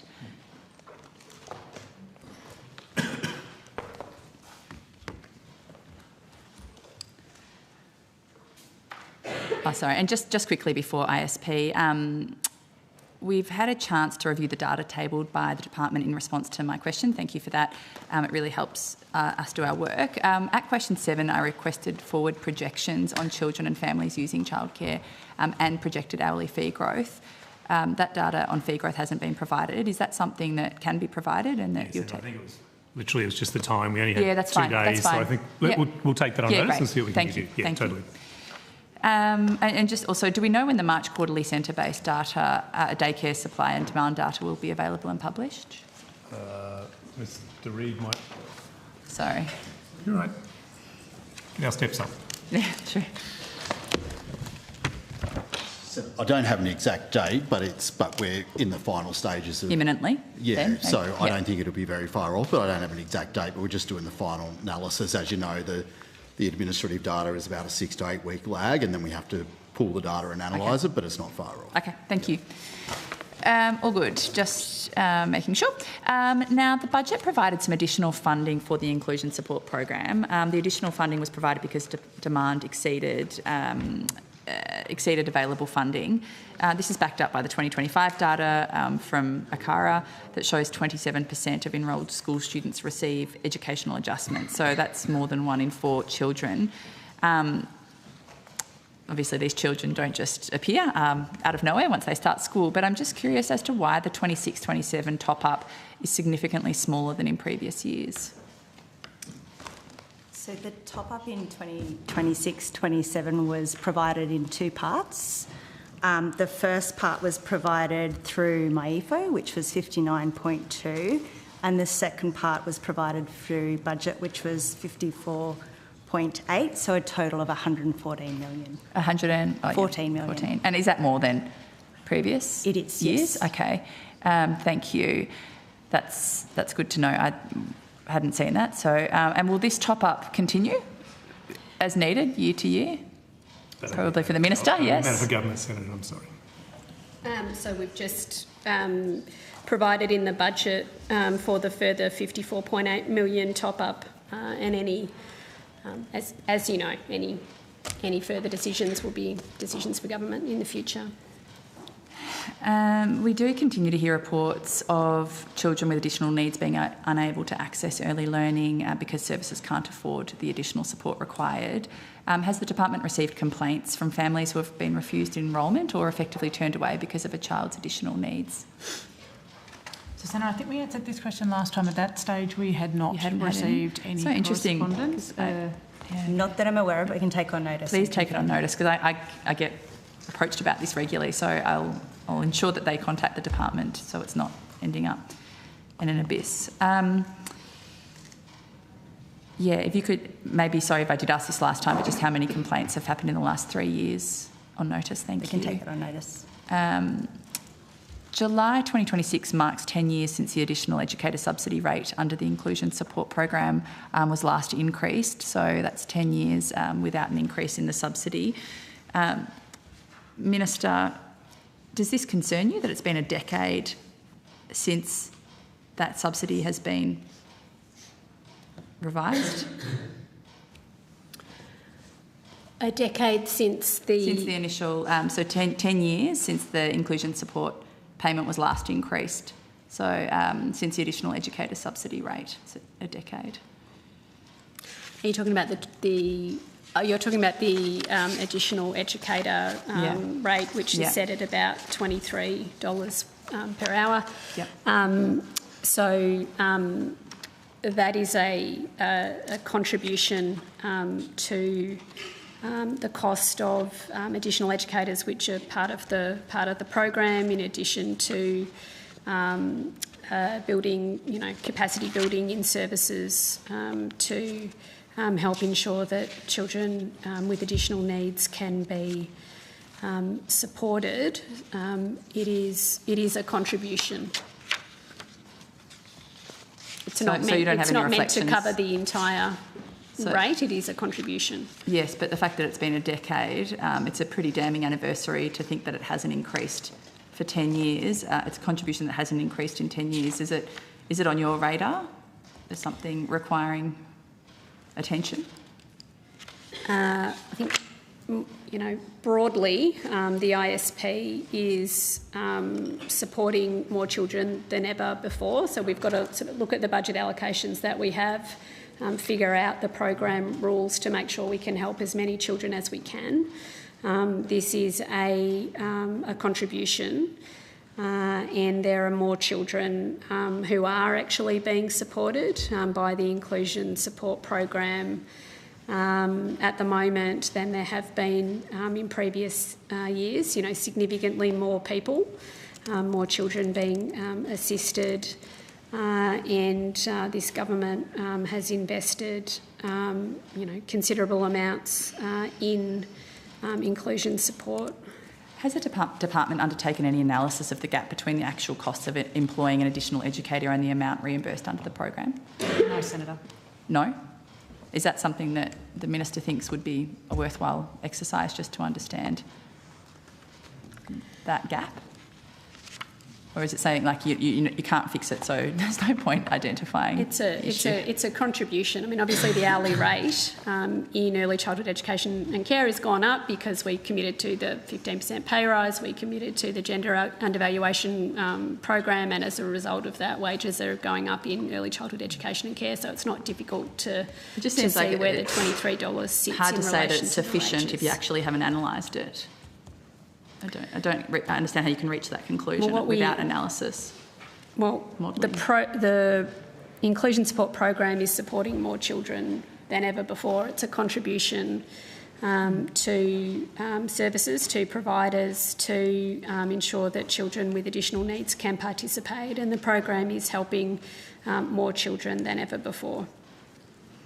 Yeah, although it is having to be topped up every year because demand is outweighing supply, so it does question whether there's maybe a more structural change to this that might be worth considering. And one of the additional problems is, there's additional educators, the subsidy not keeping up. But if providers are increasingly unable to meet those costs, does it risk those excluding those children without additional needs from early learning altogether?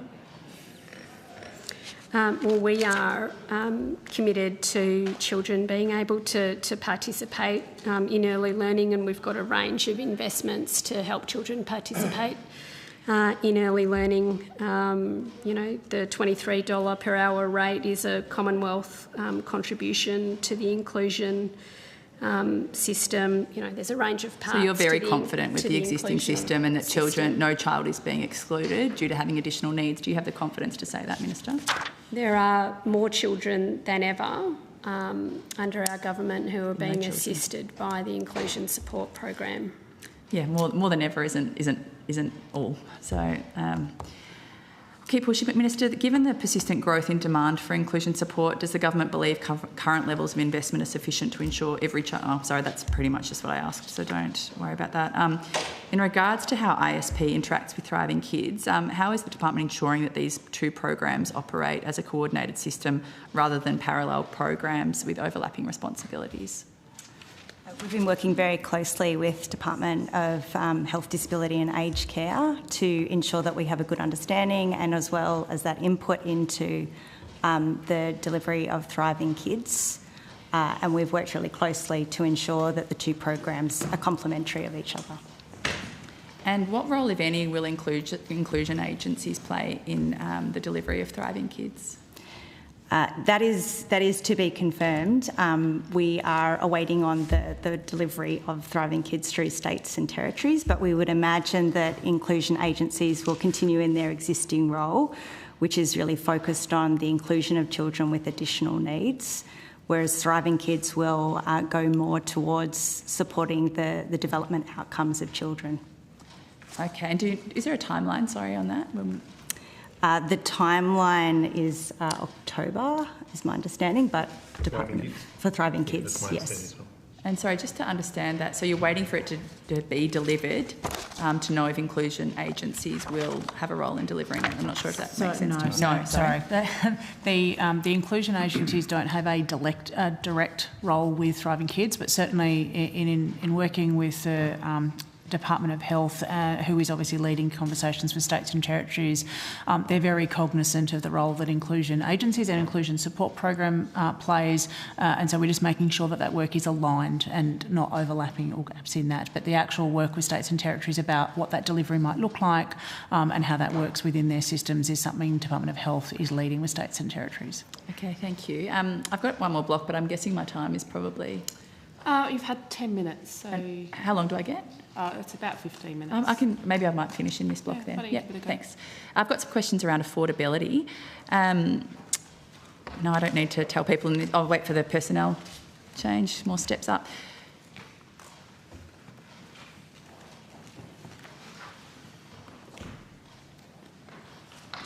Thanks. Look, families are facing enormous cost of living pressures at the moment, and the playground talk, my local playground is around the extremely high expense of early childhood education and care. It is one of the largest expenses after housing, which is pretty phenomenal given the rest of our fantastic public education system. Can the department explain why out-of-pocket costs rose by almost 12% over the last year, despite childcare fees being capped?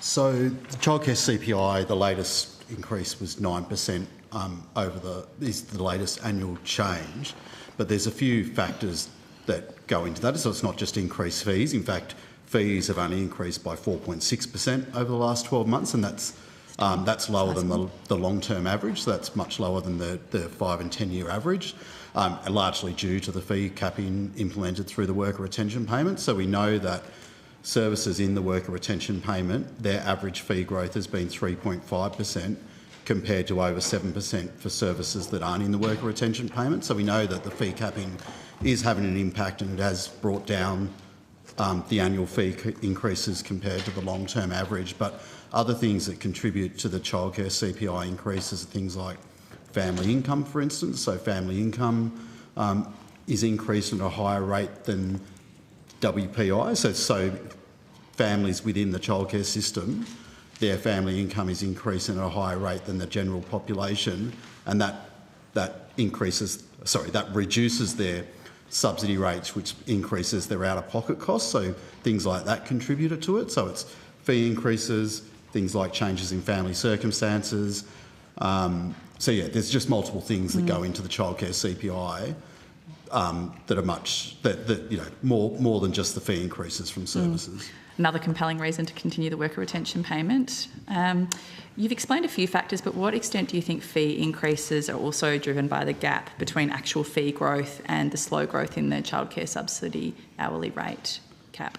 So that would be a contributing factor as well. More services going over the hourly rate cap would contribute to childcare CPI increases. I can't quantify what the different elements make up the childcare CPI, but that would be one factor. Yeah, it'd be helpful if that could be quantified. Is that the sort of thing that... We have looked into it before, and I don't think it's actually possible to quantify all the different elements' contributions. I think we have looked into that before. I'm happy to take it on notice, but I do recall a while ago now we did look into whether that was possible to quantify, and it was very difficult. Okay, keep me posted. Can the department please provide the number of families paying fees above the hourly rate cap in centre-based daycare for the most recent quarter and how that compares with 1 year ago? And if you need to take it on notice, that's fine. I can tell you all services, but I'm not sure I've got it broken down by service type. So I'm not sure I can tell you by centre-based daycare, but for all services, it's about 68% are charging under the hourly rate cap, 68.4%. So I guess it's just over 31% are charging above, but that's for all services, not just centre-based daycare. I don't have it broken down by sector type. Thank you. If you could provide that, that'd be useful. The government was elected on a commitment to make early childhood education and care a universal legacy, yet many families are seeing costs rising much faster than wages and inflation. Minister, when can families realistically expect to see childhood care early education become more affordable? Not even universal yet, which is absolutely where we want and need to get to, but just more affordable. Thank you. We are putting the building blocks of universal early education and care in place right now, and affordability is one of those building blocks. It's why we increased the childcare subsidy rate to 90% for families earning up to $85,000, and as a result of that, families are saving $3,500 a year on what they would otherwise be paying for early childhood education and care. And the 3-day guarantee is a really important affordability measure as well, Senator, because it's extended the childcare subsidy to families who really need that support. And we know that there are thousands more families who are eligible for that, and families earning up to $100,000 a year are saving up to $1,500 a year. At the same time, we capped the amount that services can increase their fees as part of the worker retention payment, and that means fee growth is the lowest on average at 3.5%. We know that there's always more to do. We think access to quality early childhood education and care is really important. The officials have given some of the statistics around that. Around a quarter of people pay less than $2 per hour out of pocket costs. But they did rise by 12% though. We've heard a range of reasons, but raising by 12% does seem like a market failure. If they're doing the sort of average amount of hours of sort of 30 to 35 hours at $2 an hour per child can still be a really significant amount for families. So we'll always look at what else we can do. But what we have done has never been done before. I mean, what we have done is cap fee growth across the sector at 3.5%. What we have done with our cheaper childcare reforms... We're seeing it 7 to 12% up over the last year, so it's a different... You're referring to a different issue. So fee growth. Fee growth across the sector has been capped at 3.5%. With the WRP, and the other really important change we've made, of course, was fixing the childcare subsidy reimbursement rate and fixing it at 90%, and then fixing the tapering off rates for that as well, so that there were no huge cliffs for people working and then losing their childcare subsidy, so people could keep more of their childcare subsidy. Those reforms have been really important. The 3-day guarantee has been really important as well. So we've increased the subsidy rate, we've fixed the tapering rate, we've capped fees at 3.5%, and we've introduced the 3-day guarantee of childcare. Yeah, thank you. I'm aware of those things. It is the all of those things fee, are high really out-of-pocket important. costs and fees are. If there's more that we can do, we'll continue to work on doing more. But none of these things have been done. My question is about what's been done in future, not what's already being done. In order to bring that cost of living relief. That does tend to be the line of your questioning. Well, because on behalf of the community, Minister. I'm seeking to intervene as Chair. We are due to go to the dinner break now. As a committee, we believe we are in a position, if we shorten that break to a 15-minute break, to be able to conclude our proceedings before 8 p.m. If that is acceptable to you, Mr Cook, and to the Minister, then that's what I propose we would do with a mind to getting out of here a bit earlier. So sure. If everyone's happy... I said yes, I didn't check with the Minister. If everyone is happy with that... possibly sooner, but I promise you we won't be asking you to just not eat tonight. So we'll suspend until 6:30 and then resume, noting we'll have a seeker on as soon as we've finished the questions in this section. So thank you. The concurrence of those in the room, that's what we'll do, and we'll return at 6:30.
Senator Delagey, you have the call.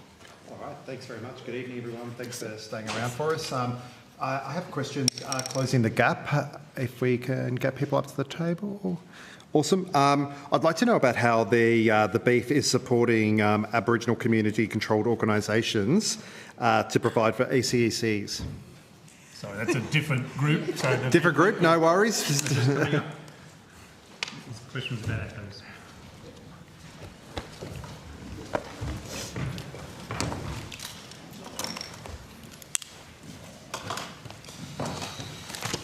Senator, do you just mind repeating the question for the... Sure.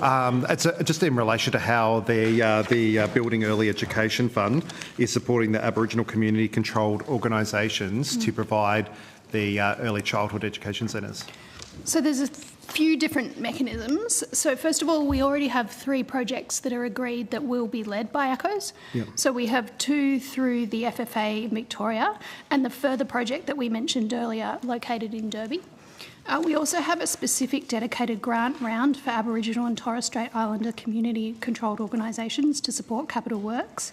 And applications will be submitted through a competitive grants process. They'll be subject to our usual eligibility criteria, and we'll be working shortly through the procurement to ensure that those organisations have the support that they need to bring forward adequate proposals for us to consider. And that'll be a $20 million round, sorry. Okay, no worries. And if I might just get the volume to go up a little bit, I could make out the gist of what you were saying, mate. And I'm just wondering if you could provide the committee details of the recently signed East Kimberley Little Footprints Big Futures Partnership Agreement and how this will strengthen our Closing the Gap targets, and what practical outcomes will this help to deliver young children and their families in the local communities? Thanks, Senator. I'll answer that question. The recently signed East Kimberley Place-Based Partnership Agreement fulfils one of the commitments in the National Agreement on Closing the Gap, which outlined that a range of place-based partnerships would be identified between governments, and then there would be work undertaken with local communities to come together and have a partnership arrangement between Commonwealth, state, but also local representative organisations around specific focus areas. So there has recently been, as you mentioned, an agreement signed with a focus on the early years in the East Kimberley region, and the benefit of that partnership agreement provides for joined-up coordination across the levels of government, but most importantly supports community-driven identification of priorities at the local level that then can be shared and worked through with relevant levels of government. And that partnership agreement, has outlined the process in which that will be undertaken, and we expect to see targeted work in the early years, both in early childhood education and care, but in other areas of health and other sorts of supports for children and families as well. Thanks. And also just an update on the impact of the 100 hours for First Nations families under the 3-day guarantee that come in last year. I might ask Mr. Reid to... Hi, Senator. It's had a really positive impact. So, as you know, I'm just trying to get the data, sorry. So from January, First Nations children have been able to access 100 hours, and we know that from our administrative data, an additional 3,518 First Nations families are eligible for CCS since January, so that's an increase of 5%. And when comparing the first week of April this year compared to last year, an additional 4,605 First Nation families are eligible, so that's an increase of 7%. And 49,783 First Nations family were entitled to 100 subsidised hours per fortnight. Before the measure came into effect, and that has increased by about 17,500 since the 3-day guarantee has come into effect. And how is that making a difference for First Nations families? Well, we know that accessing early education and care can improve people's readiness for school, so it's having all sorts of educational benefits and benefits for families as well. Okay, great, thanks. And just an update on the work of the Early Childhood Care and Development Policy Partnership. Thanks, Senator. The policy partnership is now preparing for its 14th meeting coming up at the end of June. And that partnership continues to be focused on identifying priorities in partnership between Commonwealth, state, but also First Nations peak representative bodies, identifying particularly where there might be gaps in the evidence base to provide advice and support to governments around the further work that's needed to address all the early childhood outcomes and targets in the National Agreement. Currently, there is a lot of focused work happening through that partnership to address the work that's required to support the targets that are currently not on track to be met. So there's a big focus at the moment around addressing Target 12 under the National Agreement on Closing the Gap, around the overrepresentation of children in out-of-home care. So there's work happening to commission focused research into what we know works to support early intervention and prevention, to support better outcomes for children, and also to consider the flow-on effects into other areas like youth justice. And that partnership body also continues to look at the ongoing evidence base around access to early childhood education and care, and particularly support that's provided through ACOs and what the particular different models of support can look like. No worries. Thank you. Thank you, Chair. Thank you. I'm just going to stick with this theme of closing the gap. I want to ask specifically about the year before full-time schooling, YBFS target. So can I confirm that the target is the 2024 outcome, beg your pardon, for closing the gap, target 3 was 94.2%? That's correct. The Productivity Commission's report shows that while all other states and territories showed improvement against this target, unfortunately the Northern Territory was assessed as worsening its progress. Has the Minister requested a briefing from the Department on why that's the case? I might just clarify, Senator, the target is a national target and it's currently on track to be met at the national level when we expect the PC to report in July. But I do appreciate there is that disaggregated data also available on the PC website around individual states and territories. Yes, and so given NT is not on track, has the Minister's Office sought any briefing on that? I'd have to take the details of that request on notice around what specific briefing, but we do regularly provide advice on progress against all closing the gap targets. Okay, if you could come back to us with when that briefing was provided, if it has, specifically on that target. What targeted measures are being taken to address the worsening results in the Northern Territory?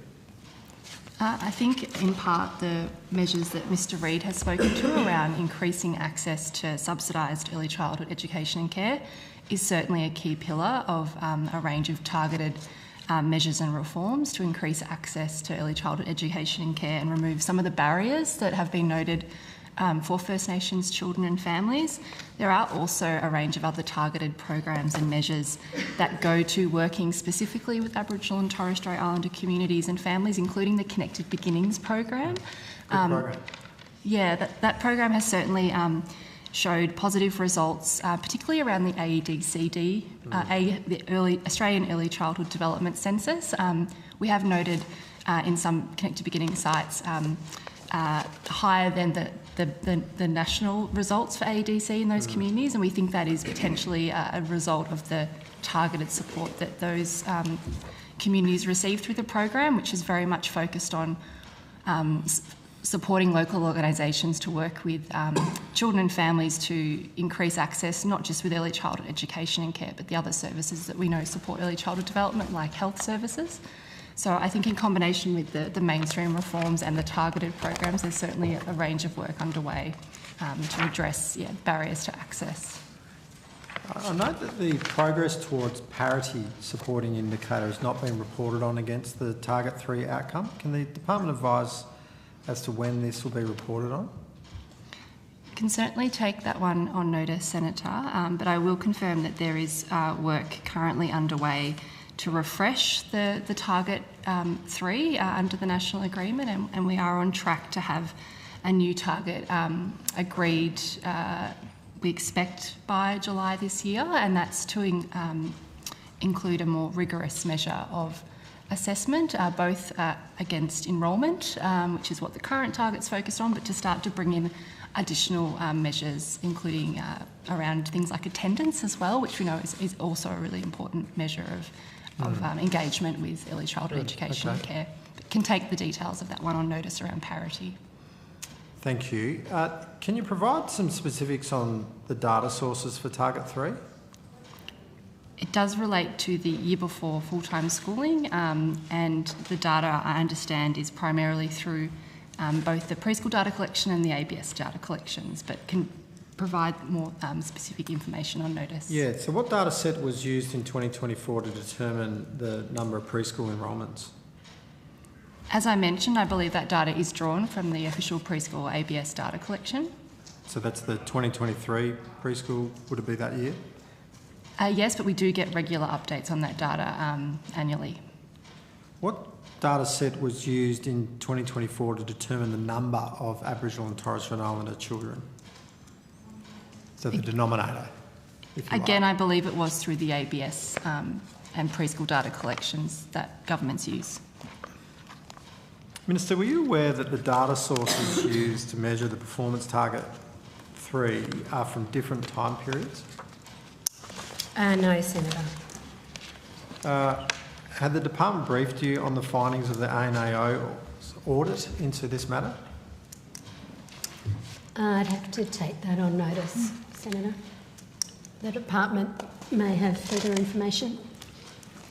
We certainly have noted the findings of the ANAO report, and as I mentioned, that refresh of the target 3 under the national agreement is looking to address some of the issues with the methodology under the current... Can you explain to us, just for the record, what the ANAO found? I don't have the detail in front of me, but I know that they did draw out issues around particularly where there might be slight misalignments in the time periods in which some of the data is captured and reported on, and that's certainly something we're looking at through the Target 3 refresh process. That's right. So based off that, the Productivity Commission, at the Productivity Commission's request, the Australian National University reviewed data specifications for all closing the gap targets. The ANU recommended that the data for Target 3 be derived from the person-level integrated data asset instead of the ABS census data from 2016. So what we've got is a comparator of the 2023 preschool Education Attend Australia data set versus a 2016 census figure on population, which gives us quite a distinct difference, particularly given that the census data from 2021, 22, whenever it was, there was actually quite a jump in population. There were more people identifying as, recognising themselves as Indigenous.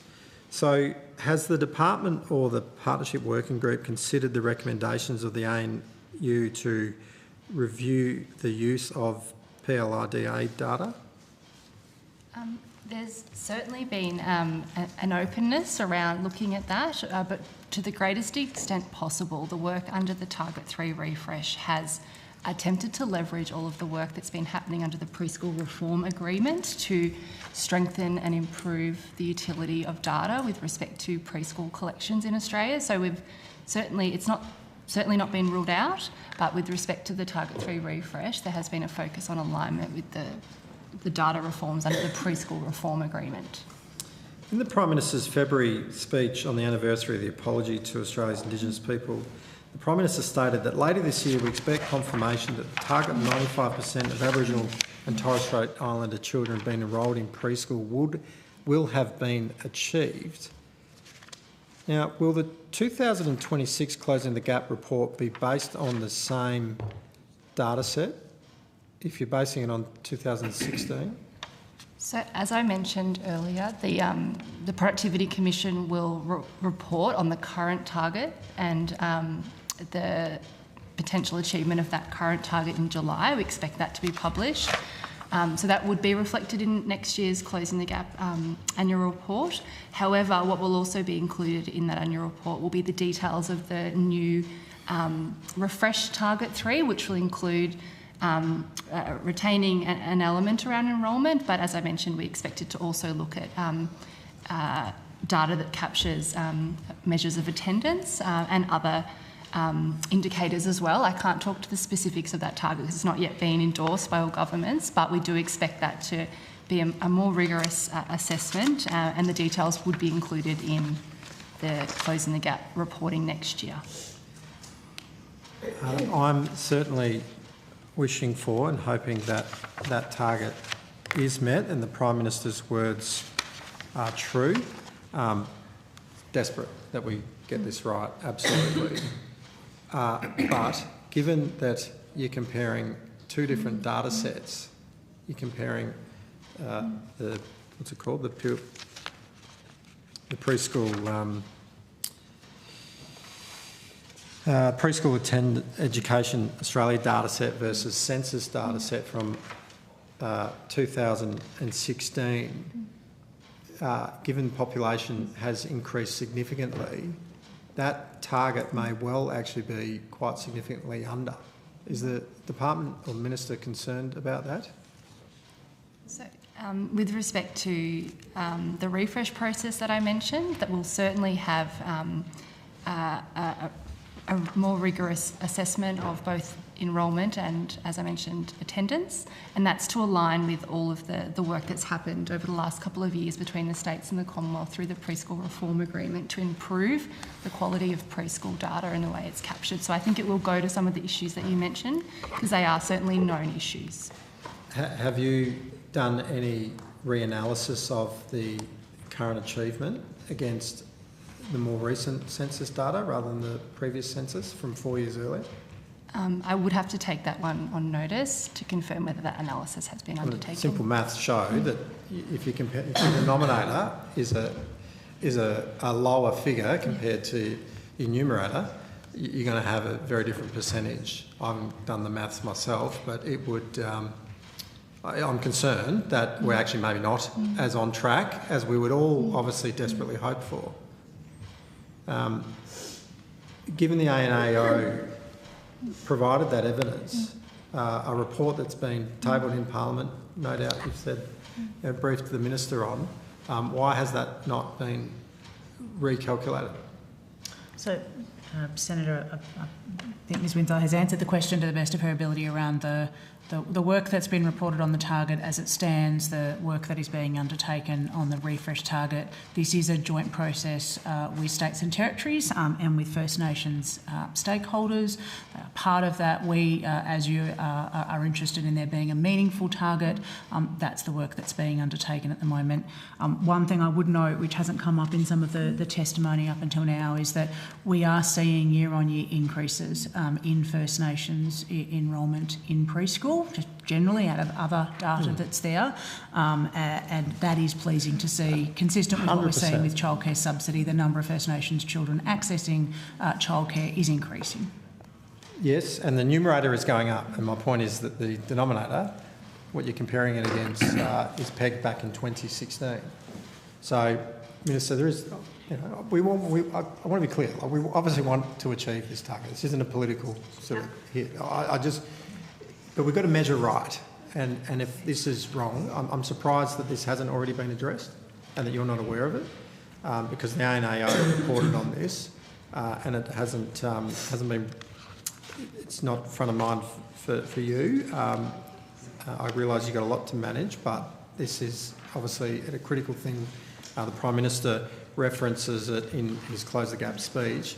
Yet, if the ANAO, the Australian National University, in their review of it, identified that there is a problem with how we're actually measuring this, I would expect that this gets looked at urgently, certainly ahead of next year's Closing the Gap anniversary. Senator, I appreciate your genuine investment in the early years for Indigenous kids and your genuine engagement in that. Enrolments are strong for First Nations children, and that is great to see. Attendance still needs work. So, for example, we know that around 42% of First Nations children are not getting the full amount of preschool, early childhood education in the year before school that they're entitled to, even though enrolments, as officials have said, remain strong. I think, one of the issues for us is the targets are incredibly important. Enrolments are important, attendance is important as well. But what is also important is actually putting the work in to make sure that Indigenous kids can get the benefits of early childhood education and care. Replacing the activity test that the Coalition brought in has been really important in our ability to extend more early childhood education to First Nations children.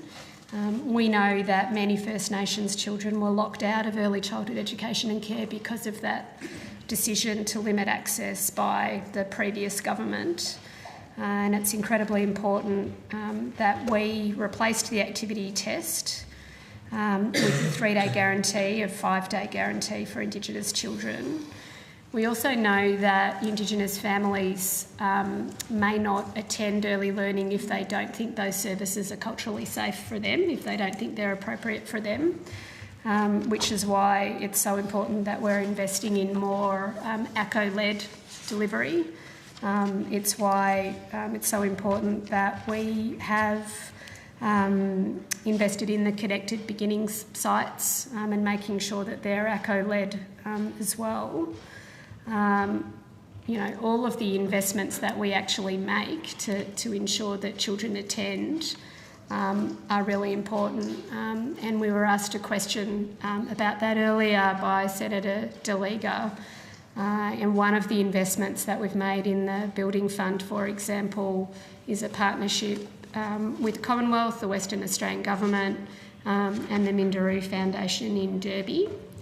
And at the moment, there is no appropriate early learning service for Indigenous families in Derby.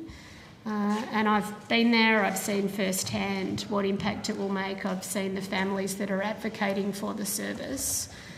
So we are very determined and committed to not just the targets, not just the targets on paper, but also the actual delivery and the investment that gives rise to First Nations children being able to participate and having places where they can participate. Thank you, Mr. Nile. I didn't want to cut you off because what you are talking about is important, but you didn't actually address my question. I'm talking about data.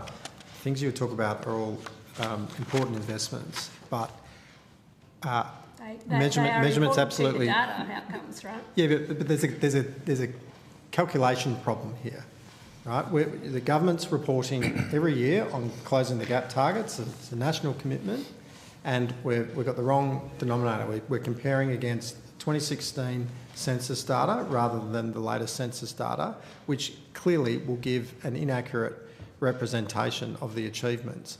And I'm wanting to know what the government is going to do.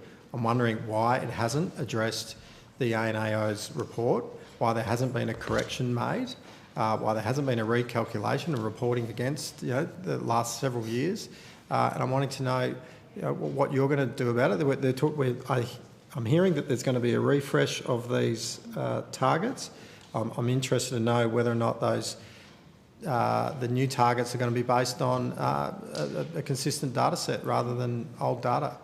The officials have answered your questions about that and talked about the ways in which the data is being looked at on Target 3.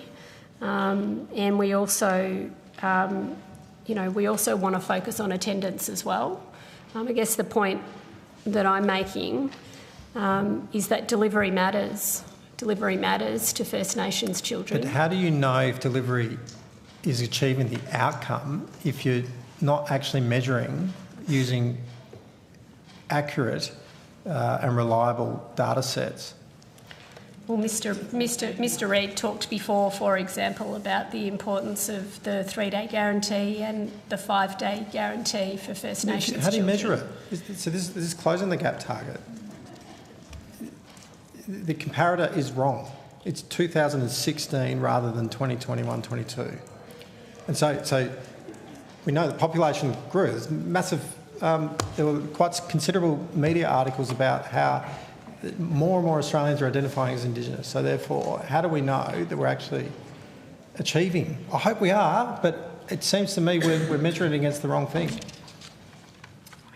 The officials have answered your questions about the data. You're not addressing it, Minister, and you're responsible for it. And I'm not hearing from you any acknowledgement that this is wrong and that you're going to do something about it. We are interested in enrolments being high. We are interested in attendance being high. There is work going on about how the data can best reflect both enrolments and attendance, as I understand it from the evidence of the officials. And we are also putting the delivery in place, working closely with First Nations groups, investing in Aboriginal community controlled early learning, and I'm seeing firsthand the benefits of that. So can I get a commitment? Well, can I get an answer then on? Can you get is it possible for you to recalculate that target against the latest census for us? So, Senator, the Productivity Commission plays this role rather than the department. So the reason we're taking it on notice is because if I just read the ANO report, the Productivity Commission recognises the ongoing need to address data limitations, such as for Target 3, I think the exact point you're raising, and to enhance the completeness of the information repository, which is the Closing the Gap repository, which is kept by the Productivity Commission. The Productivity Commission is committed to work in partnership with governments and Aboriginal and Torres Strait Islander people to develop the information repository so that it meets their needs. So the point that you've raised is very valid. We'll have to talk to the Productivity Commission because it's actually the PC rather than us that collects the data, generates the data and actually produces the reports. Okay. And we're very happy to do that. So we'll take that on notice and see what they can give us around the questions that you're asking. Thank you. All right, I will move on.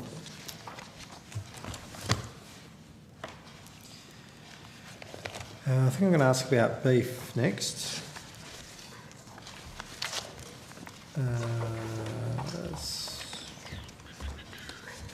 Sorry, CCS. Just quickly on childcare subsidy. Does the department have here today the medium-term budget estimates from 26-27 for the childcare subsidy by financial year? We'd have forward estimates, but not medium-term. If you're talking medium-term as 10 years, because I'm assuming that's what you mean. So, yeah, the department doesn't calculate medium-term estimates. So you've only got forward estimates. Forward estimates, which should be in the budget papers. Okay. So you don't project over the medium term. We only project over the forward estimates. Okay. Right, now I'm going to beef, if I can get the right people here. Terrific. Sorry, just give me 2 seconds while I find that in my pages.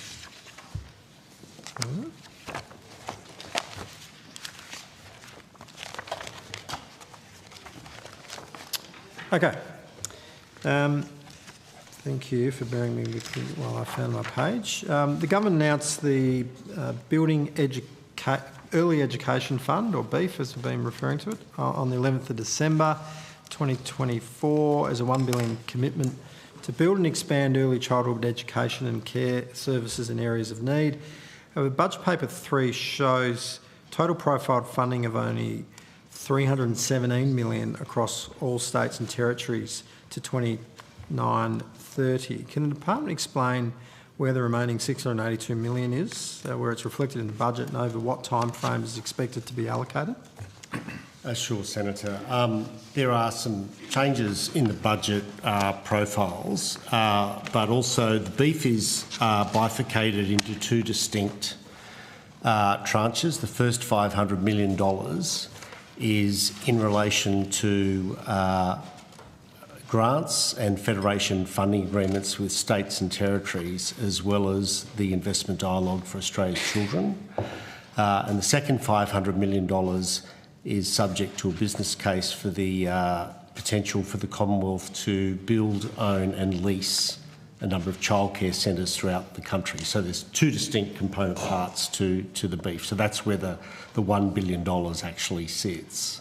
There is funding, and I'll get Ms Cotching to talk through it, but effectively there are federation funding agreement profiles, and in the main that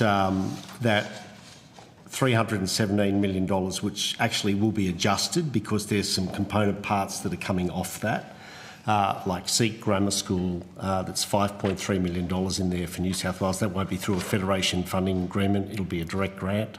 So there's got to be some adjustments, but effectively election commitments and the school sites round, which is predominantly the federation funding agreement, is around the $300 million mark. And then there are a series of grants as well as the IDAC component that fill out the remainder of the $500 million, Senator. Okay.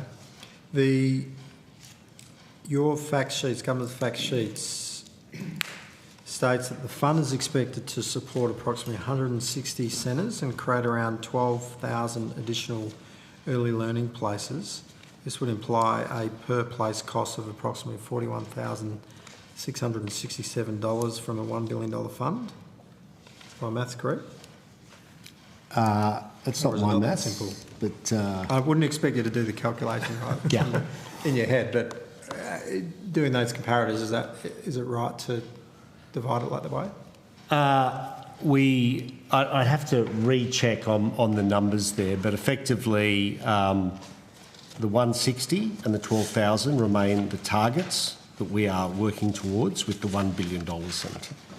So the funding agreements released for individual states and territories show significantly higher per place costs. Victoria would be $113,555 per place, the ACT at $130 per place, and Queensland at $142,000. Can the department explain why there's a difference between the implied per place cost in the government's own fact sheet and the per place cost emerging from state funding agreements? Senator, for a start, I'm not... The ACT, from the top of my head here, is 130 places at 10 million, so that's not $130,000 a place. Otherwise, it'd be a $13 million agreement. I'll get that checked while I move on. Are you aware that the private sector builds new childcare centres for a fraction of the cost, the implied cost?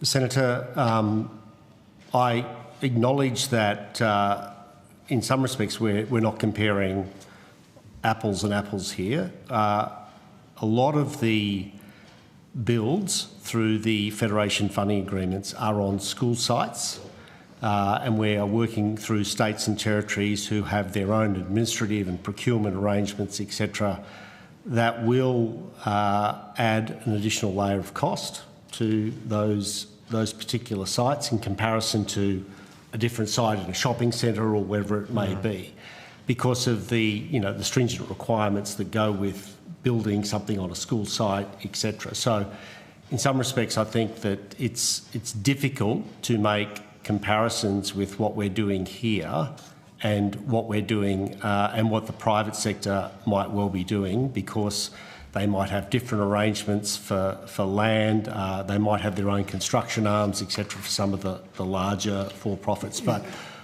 we are also in the process of assessing a number of grants through our small and large provider rounds.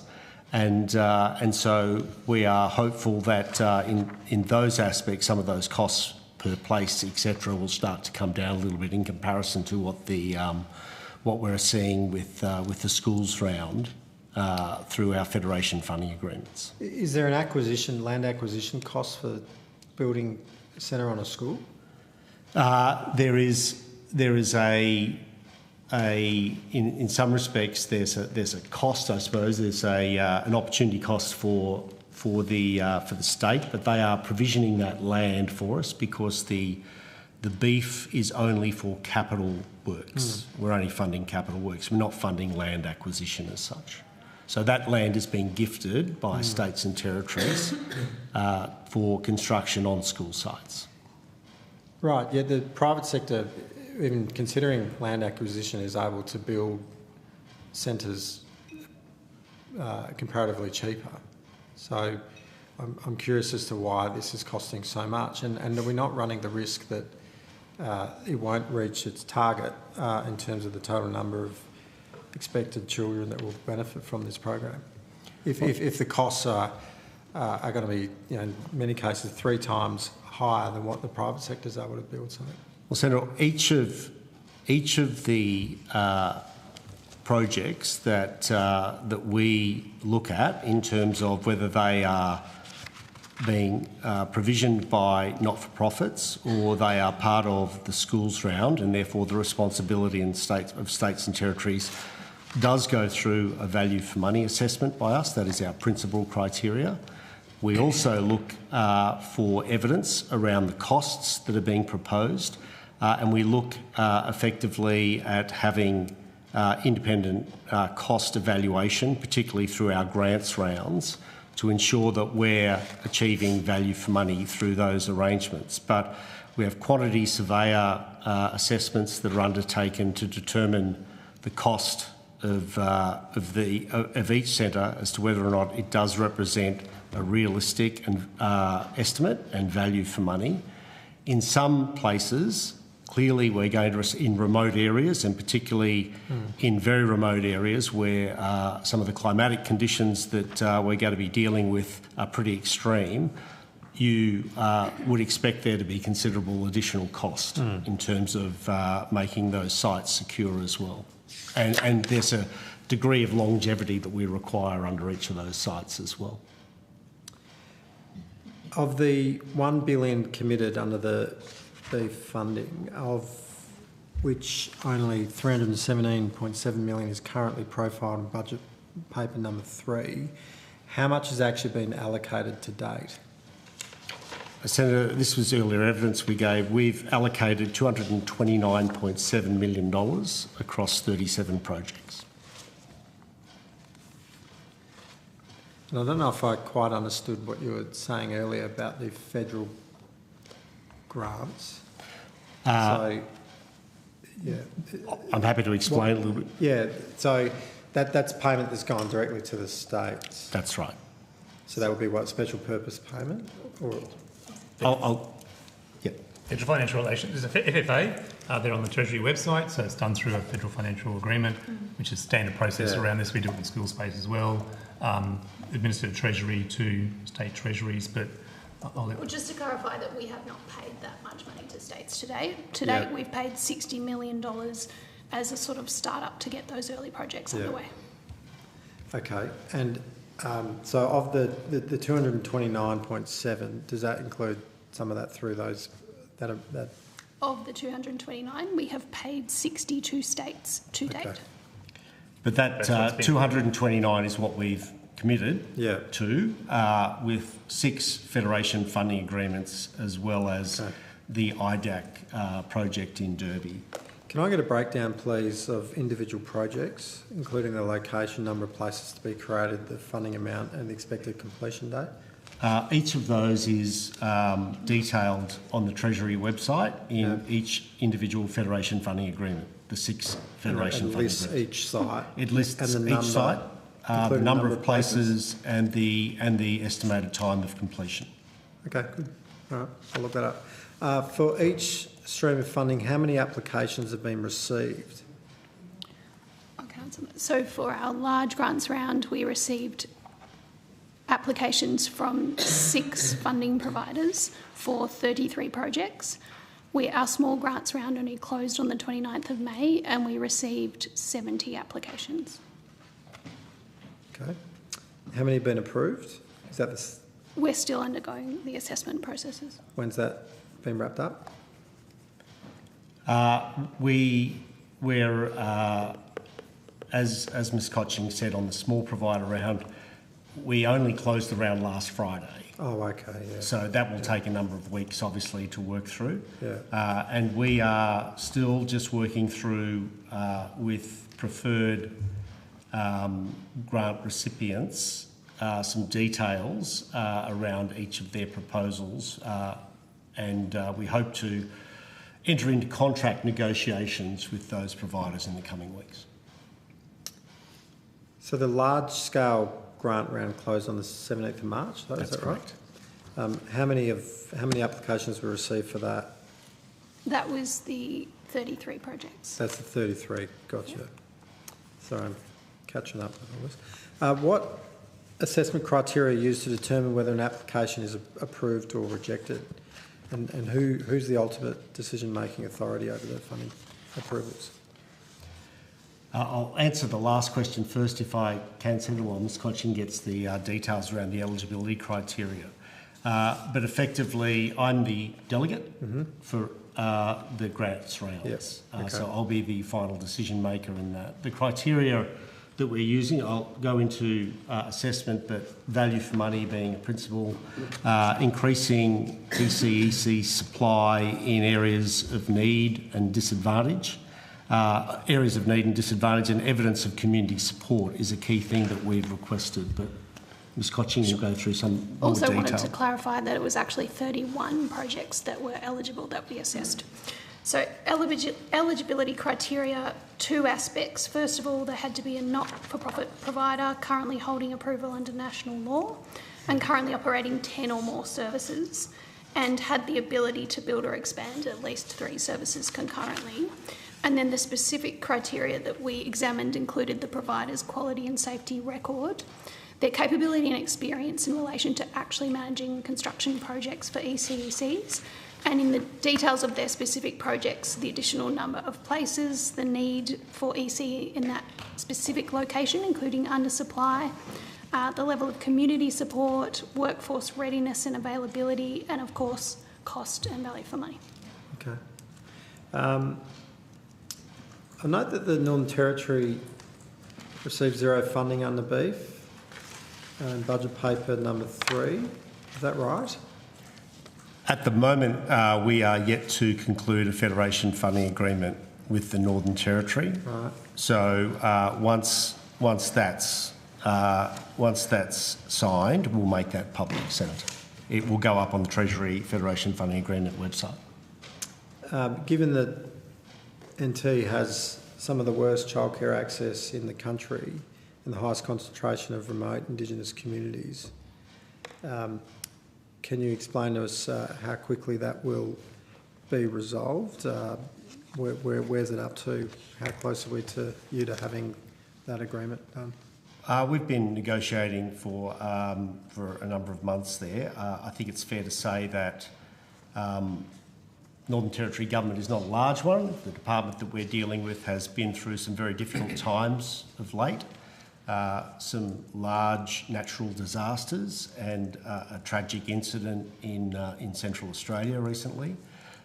So at various points in time they have asked us to actually put into hibernation some of our negotiations with them whilst they work through some of those natural disasters and other issues. But we believe that we're relatively close to concluding an agreement with them, Senator. New South Wales only receives 5.3 million, yet it's the most populous state in Australia. So I'll just finish my question. Is there, well, and then we see Victoria gets 63.2 million and Queensland 50 million. Can you just explain the basis for this distribution? Is it per capita, needs-based, or driven by the state government co-investment decisions and commitments? The New South Wales figure is not included in the budget papers because that agreement was concluded post the budget. Okay. So we now have, and Ms Cotchin can detail the figures to there, but it's 59 million was received by New South Wales through their FFA. Have you got the other states? Where are the other states up to? Yep, I can just run through them. Yep. So for Victoria, 63.2 million, Queensland, 49.98 million, South Australia, 14.8 million, Tasmania, 25.5 million, ACT, 10 million. WA remains outstanding as well. But there's still been like the Derby projects happen. Yes, sorry, that one is right. sitting outside the FFA. That sits so a little bit outside the Federation funding agreement. So yeah. Effectively, the funding is 2 parts for states and territories. There was election commitments. There were a number of election commitments made across a number of jurisdictions. In addition to that funding, generally, there was effectively a notional allocation that was provided to states and territories by which we're negotiating off that is around a population-style split for each of those jurisdictions, subject to them putting forward projects that satisfied the selection criteria that we assessed, but also a floor that was placed in for smaller jurisdictions like the ACT and the Northern Territory, so that they had viable projects to be able to put forward for funding. Because on a normal population split, we don't believe that they would have received sufficient funding to make a viable service. Just on the funding, has all the election commitments been fulfilled now? We've concluded 10 out of the 15 election commitments. There's 3 election commitments that will be resolved through the Western Australian Federation Funding Agreement, 1 in the Northern Territory, and there is another grant round that is currently going on in Tasmania for a specific site, Malangena. And then the last one was Seek Grammar School, is another election commitment. So in beef, there's 5 that are remaining and 1 outside that. Can you provide on notice the list of those 15 and the value of each and the projected completion dates of those as well? Just finally on this, before we move on, I understand that this funding's for capital only, buildings, so no operational funding would be attached. This will be operational funding be funded in the normal way for a childcare centre. Is that right? Not quite, Senator. There are 2 sites in South Australia that are receiving operational funding. Okay. In Kimber and Corn, of around $1.8 million over 4 years for both of those sites. In addition, the government has made available $40 million through CCCF funding for small grant recipients and ACO-led services. Yeah. So, subject to them meeting the criterion being selected as a beef site, then there is funding available for operational purposes. Can be complementary. That can be complementary to that, because we recognise that in some of these very thin markets, they may require some supplementary operational funding. Yeah, Minister mentioned Derby. Workforce is a big issue in a lot of these communities. I remember years ago, it was the previous state, Western Australian government built a new centre in Fitzroy Crossing. Yeah. Fantastic building, beautiful, but they couldn't staff it. They didn't have houses for the staff. It took a long time. Eventually, they did. But the operational expenditure and housing and other costs. So, is there consideration for items like that, like for housing? Other states stepping up, allowing grow housing, for example, in Western Australia. Is that enablement happening? I think the beauty of the Derby site, and it's been a long time since I've been to Derby. The Minister's been there more recently than I have.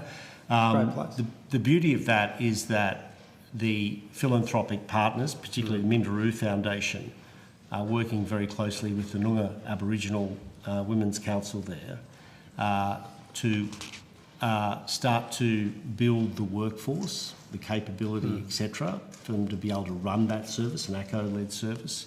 So I think that's part of the beauty of the IDAC arrangement, is that the philanthropic partners are putting in operational funding, looking at workforce capacity and capability, etc., in an enduring way, and that's where they're investing a substantial amount of their time and money as well to complement the Commonwealth's capital funding.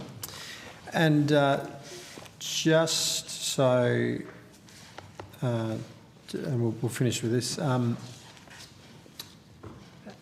Just back on the funding, how's the government satisfying itself that it is getting value for money? I think you mentioned you've got valuer generals or someone doing valuations, but what else is done to make sure that we are getting value for money on each of these sites? I can speak a little bit too. So for each project that is going through grant assessment, we are getting independent advice both about the financial viability of the provider and cost assurance that it is a reasonable cost and that it is appropriately costed, to make sure that if we fund a grantee that they will actually be able to build a site for the amount of money that we've granted them. We also intend to build in regular site inspections throughout the process to make sure that what's on the grant agreement is actually being built. And for both states and through our grant arrangements, we'll be paying milestone payments as progress is made. And who've engaged to do that work? So for the financial viability and cost assurance, currently we have 2 separate contracts, but they both happen to be with EY. Okay.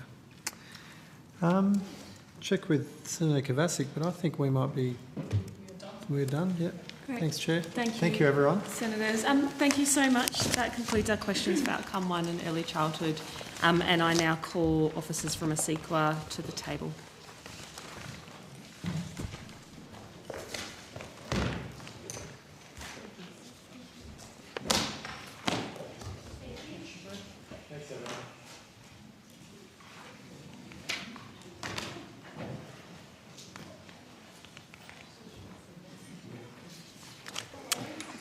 Greens are placing theirs on notice for this one, so it's just whatever block you have.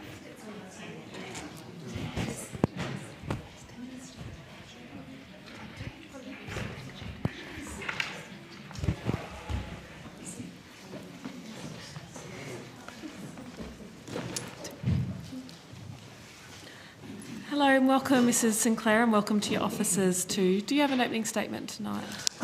Thank you very much, Chair. We do have an opening statement that we provided to the committee, and the opening statement just covers the work that ASIQA has done since the last appearance before the committee, but for the interests of time, I'm happy to have it tabled. Thank you. Well, we might take that as read if senators are happy to. And I'm passing the call to Senator Kovacic. Thank you. Thank you for your time this evening. I have some questions around the National Worker Register and the National Continuous Checking capability. Can ASIQA please provide the committee with some clarity on how the National ECEC Worker Register and National Continuous Checking capability are intended to work together to support child safety in the sector? Gabrielle Sinclair, I'm the Chief Executive Officer of ASIQA. Thank you, Senator. The foundational stage of the Worker Register is, as you know, alive and well. The first objective was to make sure that employees of all of the 18,000 and more services across Australia were being registered in a national register, which enables all regulatory authorities to view who was being employed in each centre.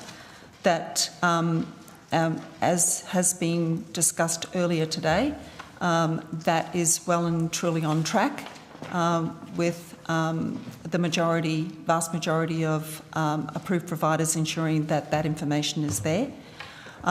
We are now working on a blueprint, which is the second stage of the National Register, which will be considered by ministers in July of this year. And that blueprint, as has been mentioned a couple of times today, really enhances the register. It has things like ensuring identification and making sure, as our child safety report recommended, that we are able to have a one-stop shop for enabling checking that all persons employed in a service have working with children checks. We're connected to reportable conduct schemes. We have prohibited persons. We're also looking at how we can make the administrative burden on approved providers easier to upload all the information and to keep it current, because under the national law and national regulations, approved providers are already required to make sure that all of that data is current. So our value proposition is that we want to make sure that every possible gap is filled so that ministers in July can give us a go-ahead to continue to build on the register. Thank you. And what would ASIQA's role be in facilitating the termination of an employee that has been identified by the National Continuous Checking Capability? ASIQA doesn't have that power. What it does do is that we hold the database and we hold the register, and ensuring that all the regulatory authorities who do have that power are able to see that. And with the enhanced powers that regulatory authorities have been given since the 27th of February this year, they can act very swiftly to make sure that that the appropriate regulatory action is taken when there's a failure. Okay.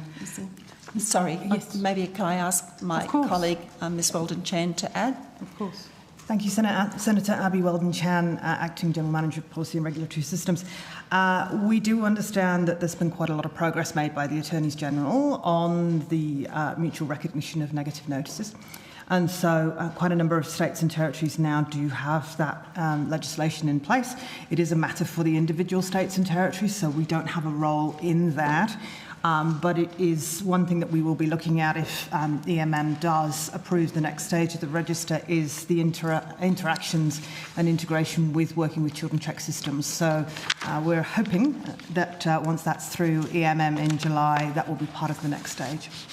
You've spoken about the progress that the Attorney General has made, and I just want to understand, have you also received updates from each of the state education ministers as to where they're up to in how that interconnects? And is that a formal update? Like, do you have that correspondence? Or you can share when that correspondence was received? Senator, we don't receive anything formally, but we have what's called the Regulatory Practice Committee. Yeah. We established that Regulatory Practice Committee back in 2017, and that's the heads of all the regulatory authorities and the Commonwealth. And we meet very frequently and we share information. So, for example, with the foundation stage of the National Register, we brought all the regulatory authorities together and we to get consistency and agreement about how they were going to use the register. And we continue to meet with them and they continue to tell us how they are using it. And we're doing enhancements because we get great feedback from them, as well as approved providers. So we are constantly improving the National Register as we build it. So you're receiving all the updates from them via that practice committee? We are. Okay. Yeah. And that's the only mechanism by which you receive information from them? So, Senator, we also are observers at some of the ministerial, like not EMM, but the hierarchy that reports through to EMM. So, and not even at ASOC, but at CSIG and at ECPG. And the blueprint that is going forward through to EMM is progressing through that pathway. So, those states and territories participate in the conversations through those fora. Are you able to tell the committee how many of the 23 services where Joshua Dale Brown worked were registered under the National Quality Framework at the time? I don't think we have that information, Senator. You wouldn't? We don't have it here. Could you provide it on notice? Yeah, we would have to check to see if we know the services. We don't. Because would the National Worker Register, I'm just thinking out loud, as it currently operates, have created a real-time flag when he moved between services? If the register had been active, if it had been developed, we certainly expect that we would be able to see, as would all the regulatory authorities, certain patterns of behaviour that would be concerning. And one, as you have touched on, Senator, quite rightly, is that frequent changes of services is a risk factor. It is, yeah. And we are very confident that that risk factor can be seen, but also the risk factor of having a high number of employees in a service who are working towards qualifications. That's also a risk factor. Another risk factor is that when you have a person who seems to constantly be working towards and hasn't achieved, plus complaints, plus concerns, plus high levels of breaches, all of those things would be a cluster of risk factors that regulatory authorities and SQL would be able to identify without having to go to a service and ask to see their register. And also, it becomes very clear to a regulatory authority through the register that services are or are not meeting their ratios. Okay. Sorry, and my colleague. Senator, I might also say that the way that the register has been designed within the IT system, there is an ability for contact matching. So with certain fields, if they are matched appropriately from the approved provider's entry into that data, you can then drill down where one particular contact has been working, so regulatory authorities can access that information. So if they are undertaking investigations into particular individuals, they will then be able to look, as long as all the data matches up, they can track all the services that they have worked at as of the February date when the register came in. I think the real-time flags are the important element, so that people don't have to go drilling through to put that all together themselves, because it's the efficiency of that system of creating that flag that's the most important element. That's right. So approved providers were required to enter workforce information into the new National Early Childhood Worker Register by late March 2026. Could you tell me what the compliance rate is so far on that? I think it's 98%, isn't it? So how many providers would that be that have not met the deadline, and what enforcement action is taken? So it's good that it's a low percentage. It's a very low percentage, but I know that all the regulatory authorities, we report to them weekly, and they know the services that have not entered the data, and they're taking action. Do you know how many there are in total? So we're at 96% at the moment who have included data. 96, They do have 14 days to then update that data. So we are aware that some of the regulatory authorities are already taking compliance campaigns and educative or other action with some of those services. So they are using that data already. Okay, so do you know what number have not met the deadline, or we can provide that on notice? Yeah, I would say that Western Australia, it's not compulsory yet in Western Australia. That's right. Ah, right. So would they make up? They have quite a high compliance rate. So 96% doesn't include WA? WA, it's not mandatory yet. Yes, that's right. Yeah. So, but I know, even though it's not mandatory, I think about just over 80% of services in Western Australia have already voluntarily joined the register. But yes, that's right. If you could provide that information on notice, and the different types of enforcement action. You spoke about educative and others. So obviously where perhaps organisations, providers have been proactive and are seeking support, then you're supporting them to do that. But perhaps those that are ignoring and are not cooperating, that would be different. Is that correct? That's right, absolutely. Okay. And it is the states and territories who are leading that work, because they're out with the providers and the services, and they can check against the staffing records that are housed at the services. So if you would like us to ask the states and territories what action they have been taking, we can certainly do that on your behalf. Thank you. Could you tell me a few quick questions to finish up? When does the current operational funding agreement between the Commonwealth and ASIQA expire? I might take this question. Angela Buchanan, Chief Operating Officer. Thank you, Senator. It expires the 30th of June this year. Okay. Has a new funding agreement for 26-27 onwards been finalised? We are in the process of finalising that now, Senator. Okay. When do you expect that to Imminently within the next week, I would say, Senator. Okay. Have you sought additional operating funding as a part of the negotiation? There is a separate discussion happening with respect to the quantum of funding for the National Worker Register, Senator. Okay, and so that's happening separate to the operation, exactly, to the operational grant funding agreement, Senator. Okay, thank you. Do you consider your current funding levels are sufficient to meet growing expectations around quality assurance, compliance and regulatory oversight in the early childhood sector? Yes. Thank you. The government has announced significant new child safety and workforce reforms, including the National Educator Register and consultation on an Early Education and Care Commission. What additional funding will you be receiving to deliver those important reforms? So, I think, as discussed earlier, the Early Childhood Policy Group is leading consideration of what an ECEC Commission would be. ASIQA's role in that is that we have been asked to be an advisor to the working group, and so at this stage, need additional funding for that as an advisor. Is that no? Okay. No. So are they your only additional responsibilities as a part of those reforms, to be an advisor? Is that it at this point? At this point, we're just advising on the feasibility of what an ECEC Commission would look like. Okay. All right.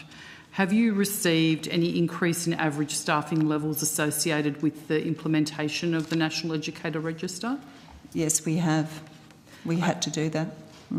Of course. Can you provide a current ASL, sorry? Yes. Yes, just for the Worker Register, Senator? Yes, thank you, yes. It is 27 full-time equivalent resources for the National Worker Register.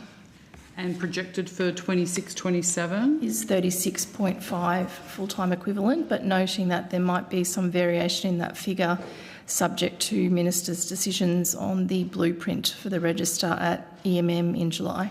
Sure, thank you. And just my final question, and just for understanding, I understand ASIQA initially requested that witnesses today appear by video conference for these hearings, citing travel and expenditure considerations.